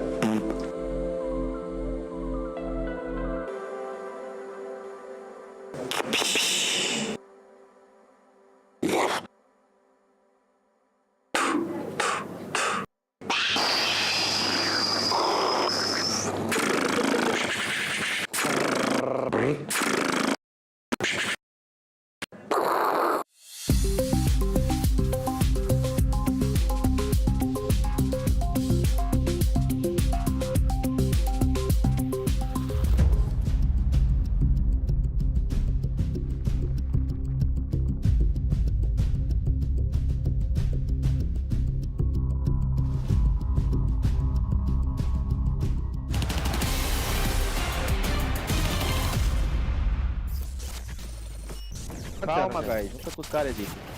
Bora, Henrique. Calma, vem logo.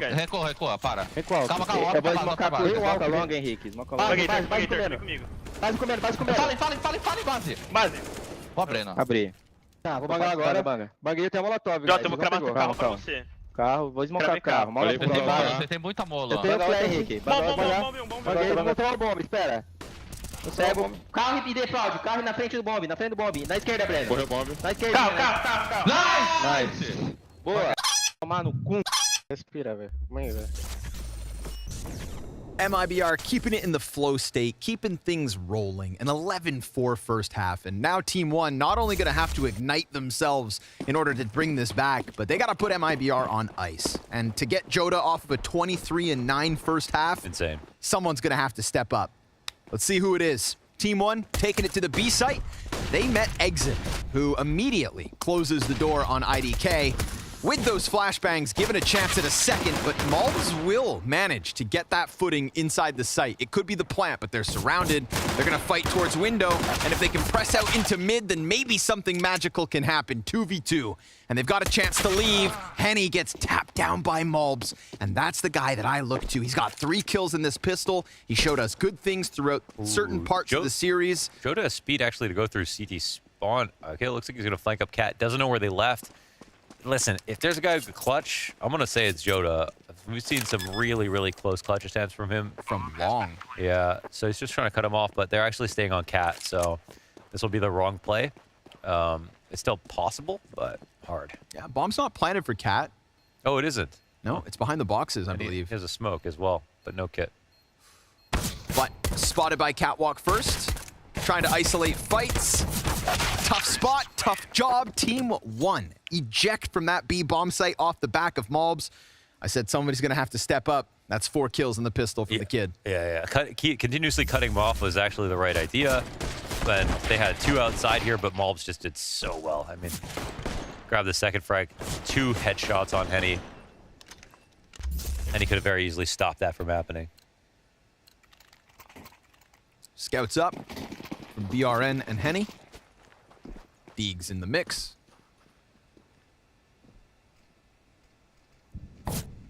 The warning shot.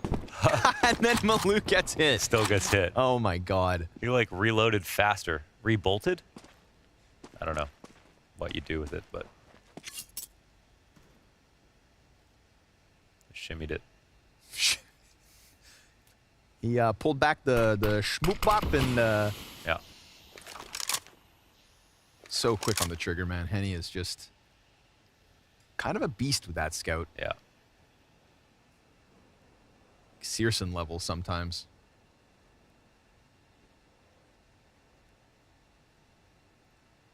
But unlike Searson, Henny's still competing in the showdown. He's got a chance. Tough stuff going down so far. So many upsets across both regions.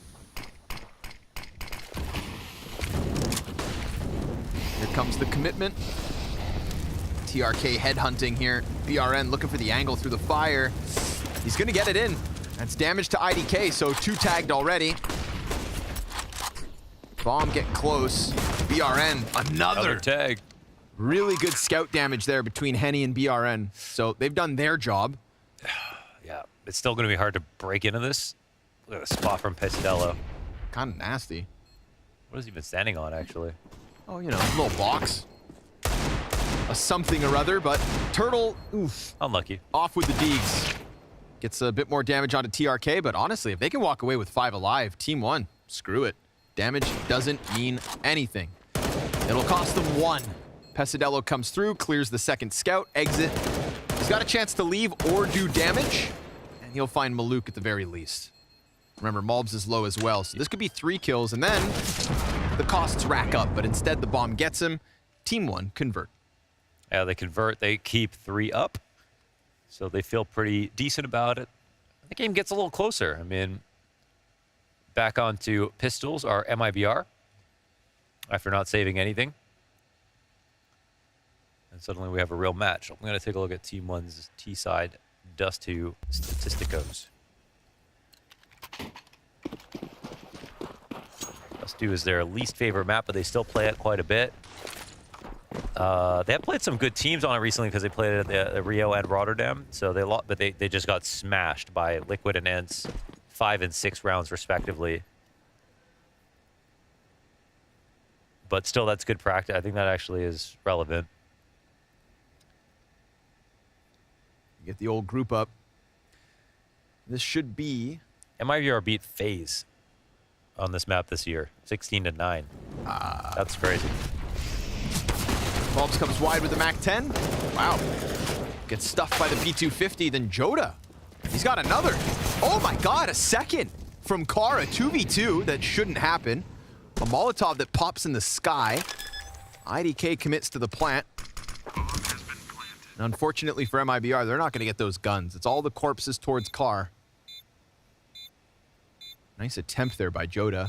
Gets up to 25 kills in a round he's not supposed to. Well, they've got him locked into these spots. Just with not the greatest guns. Should just be a nice, easy close here. Henny going to keep on trying. Oh, gets the dink off. There's the dink. Oh, he's still alive. There. Yeah, alleviates the pressure. 2 more kills go down. Team 1 within 4. Yes. Hey, I mean, we can talk about it being real when it's real. For now, we enjoy the show. I feel like this would be such a huge letdown for Joda, who has had, you know, one of the best Dust 2 games in some time here so far, with an unreal first half. And he has to call? God damn. The whole package.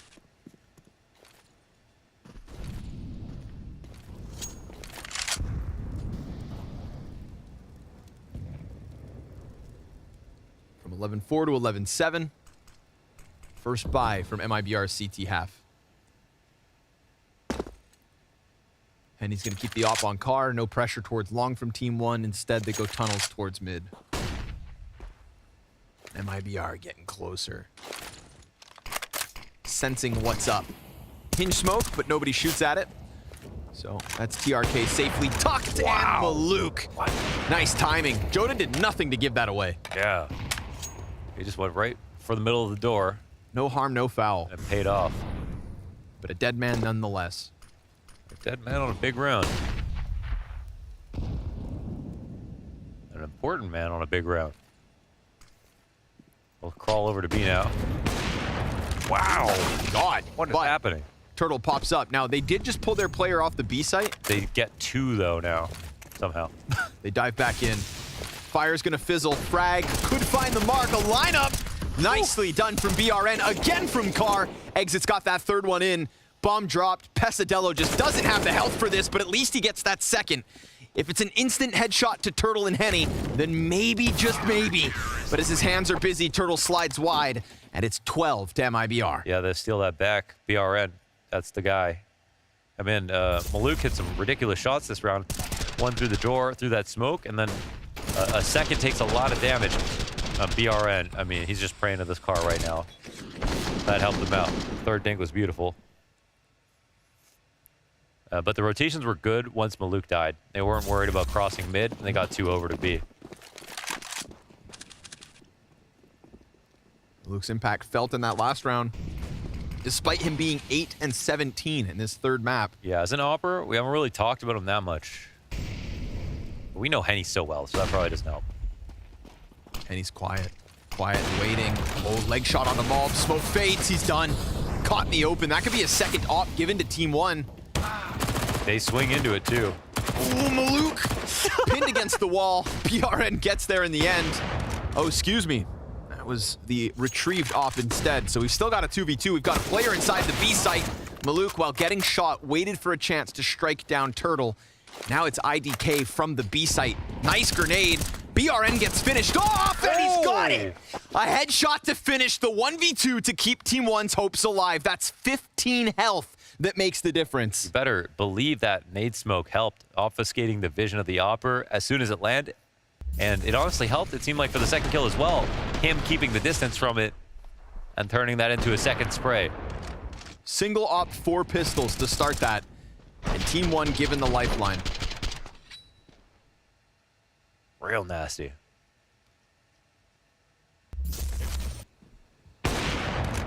And that is already worth it. Now, it is just pistols, but hell, it's a sigh of relief. Yeah, he's just controlling mid on this side now. Warming up, gaining confidence, kind of slotting into the groove of T-side Dust 2.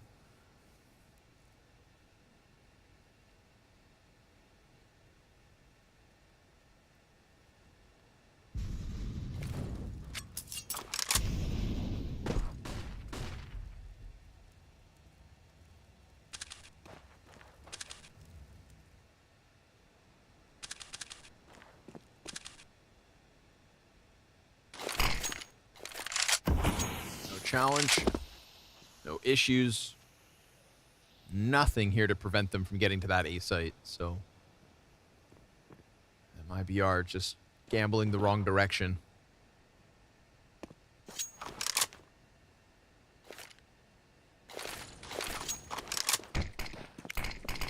Man, I mean, it's a 3-round game after this one. Yeah. But when I look at the kill differential, I mean, they still got, they only got 8, so, you know, all their scores will come back too, obviously, if they make the comeback. Even tie up at this point.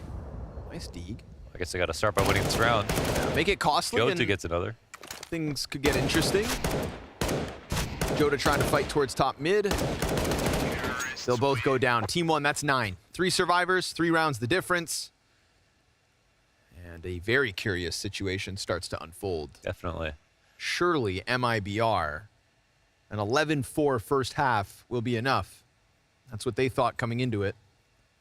Now Team 1 only trail by 3. If Jota doesn't cool off, nobody's got an excuse. He has done enough help. And obviously, their Dust 2 is just better. It is just better. But right now, Maluk's getting a lot of really important kills inside of mid. He's on like 3 rounds in a row. So, looks like they've avoided that at least this round.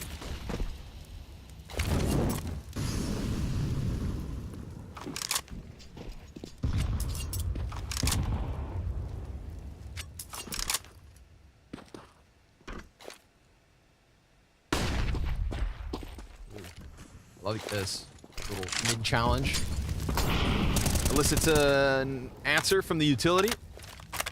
And Jota's not going to shy away from it. Comes through, wants the vision, wants the confirmation. Oh, that's such a nice call out, man.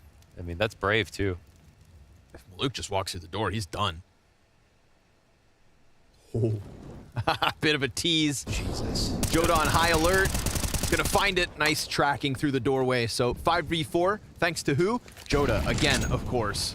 Yeah, Maluk is really unaware of his scope entirely. Okay, TRK.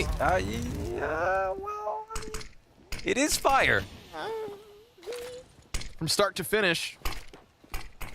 That one's a little awkward. Now it's a 3v5 attempt, and they're all just kind of pressing in through catwalk. I mean, Henny waiting on the other end of this. Sitting on 100 health. Malbs gets tagged. That should be the first victim. Oh, but Malbs comes around. He gets finished off by Turtle from a distance, but they lose both players in the site, so the B players have to come through. This is 3v5 turned into the 2v3. Yes. Is there a kit? Just quickly looking at exits, got one at least. Turtle's still way deep inside that pit. CT is kind of letting this one tick.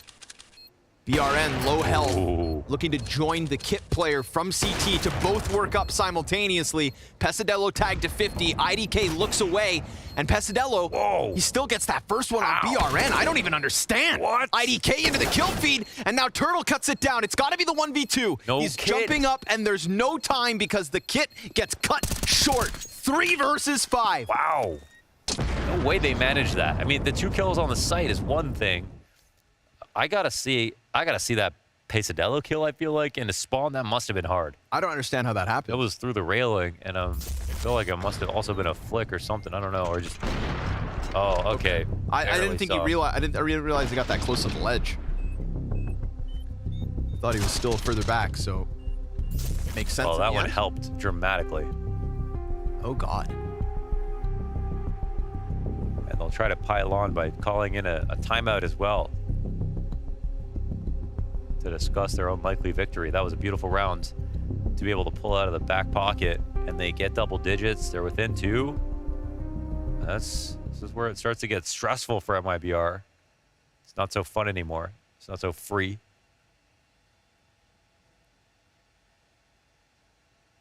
They've got quite a crummy bye coming up next.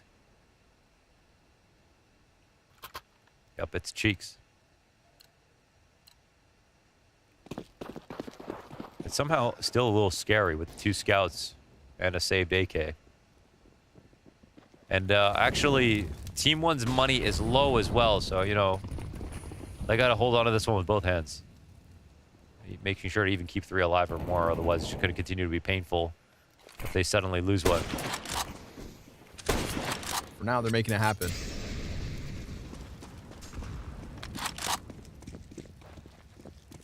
Oh, the read is correct. We're setting up a flash. Henny, he's got one. This one could be timing. Turtle set up the shine. Oh, they got it. Oh, man, the flash is late. Henny comes in with the scout at least. Tons of damage. Joda's got the assist. Henny's not missing. Shot after shot after shot. Oh, and then Joda also able to connect. So we've got a low TRK, a low Pesadello, and Maluk misses his shot. He missed. CZ attacking from the back. Bomb is planted for the cat side. Both T's within those boxes. And both T's low health. 5-7 on exit. Op does more damage, but it's a measly 3 HP. The follow-up is sick. Pesadello's turn, and it's exit on the edge. MIBR 13. You see those scouts? I saw the scouts. You saw the scouts? I saw the scouts. Dude, Jota, then Henny, it was like 4 tags in a row. Counter-terrorists win. Running through the molly with a CZ was the right play. I mean, you gotta... Say that one more time. It was the correct play. He made the objectively correct play. Oh. He constructed the play objectively correct. Of course, Maluk just missed. He was holding it, and he probably thought 30% chance someone actually runs through this, but I'm going to be a good boy, I'm going to watch this, you know? And then he still missed. And like you said, right, Team 1, they've got to hang on to this. Their money's not great either. Look what it nets broke. them. They're now down into the pistols. Like they lost to 2 scouts, 1 AK, and 2 pistols. It's half armor on everybody and no nades. Somewhat comparable situation to Overpass, where it's like that 11-4 half. Yeah, you can start running away with your own T side, but you didn't give yourself a margin of error big enough to drop around like that. And now that you have, you better bet your ass that you drop back right here, right now. 2 Deagles to do this.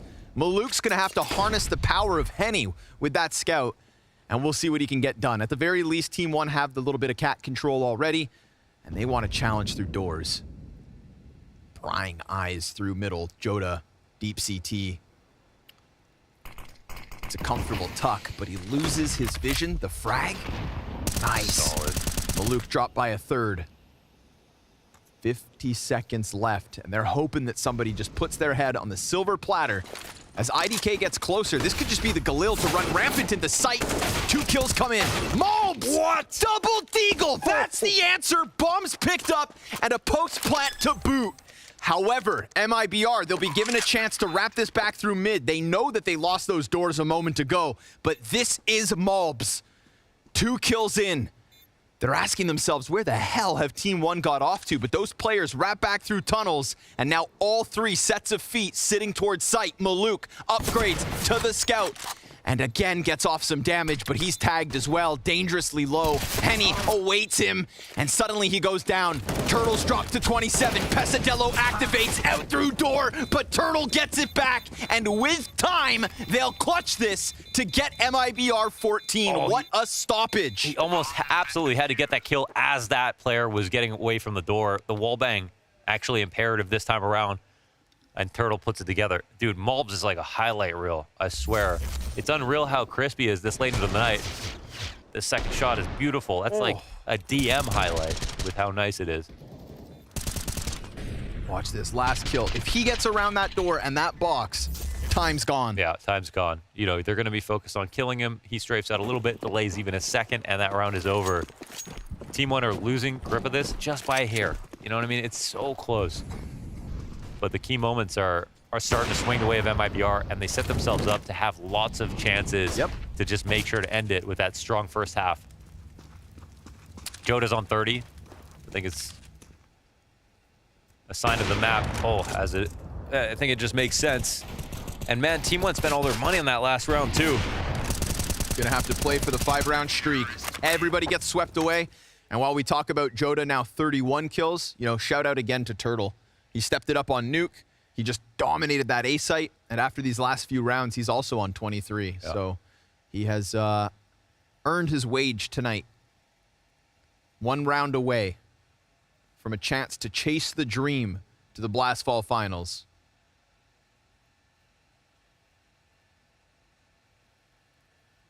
Joda keeping it cool, calm, and collected. Team 1. This is the buyback. They're going to go with TRK on long, and he drops him like a sack of potatoes. Falls back onto the car. Ooh, he won't get the second. Not yet. 2 missed shots as he loses Joda, and he just tries and tries again, but that gives away man advantage. And a push through mid doors also goes south. We've got a 4v2 for Team 1, not going down without a fight. Maluk and the bomb has been spotted. Both of the CT's positions now known. That activates the long push. So Turtle's gonna have to fight his way forward. And hell, he could even stop this bottom mid. Ooh, he's coming through with a pistol. The pistol? I think Did he switch out? I don't know. Exit gets his. 1v2 now. I think no, maybe it's not known that they're both there. He knows at least one is. There it is. Malbs finishes shop. So 11 for Team 1. A little rambunctious on that round. A little crazy. Yeah, the Henny situation. Okay. On long. They can't afford. I mean, this is that 5-round gap. You don't take fights like that if you have a 5-round gap. But he missed all of his chances. And then the push through the lower tunnels. Joda getting in their face at the top mid. It would have been a great way to end.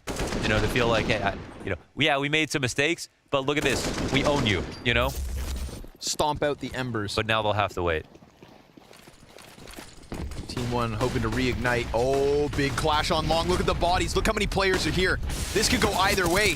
We've got entire teams dueling it out, and Joda comes out with the first one. They know they have a player locked on blue. They don't want to leave for free. Malbs regains it with the 1. Joda's still on shelf. Henny's drawing attention, but the kills start to come in, and Malbs is taken out by Joda. It has to be Maluk, the opper that kept the hope alive, but Launders, he doesn't have bomb. They went all in on long. That is where they wanted to stop this. That's where they wanted to keep the hopes alive. And MIBR, 11 rounds in that first half, sets them up to succeed. Oh, but it is still alive. Gets tagged and now bagged. It's Henny to draw it back towards ramp. MIBR, they lose that first map, but they bring it back in the series and they keep that flawless score over top of Team 1. They may have drawn blood tonight. That is something to be proud of. That, a marked improvement, but an improvement, not a win. A banger to close out the night. Congratulations to MIBR, and one of the more even matchups to some extent. And we saw Team 1 go from not being able to win this or be better than MIBR to like showing a chance of it on Dust 2. So it was fun.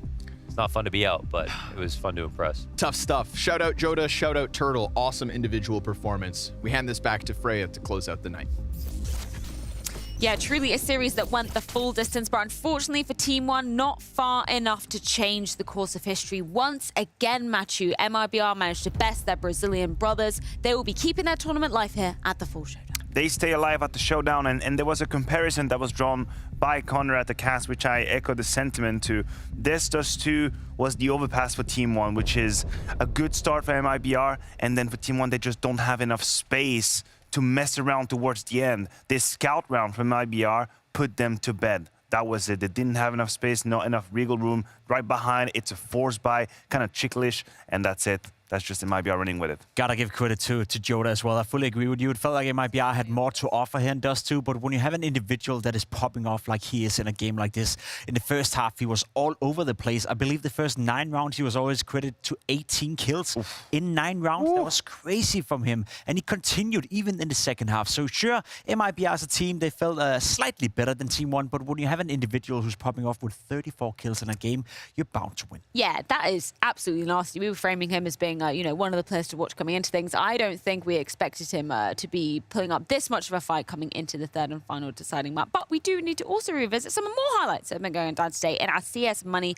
Play of the Day. As always, you guys can head on over to the Glass Premier Instagram, get those votes in, which we'll be recapping in our pre-show tomorrow. What's up first, though? We are starting with Surson and the AWP antics. A little bit of P250 action as well.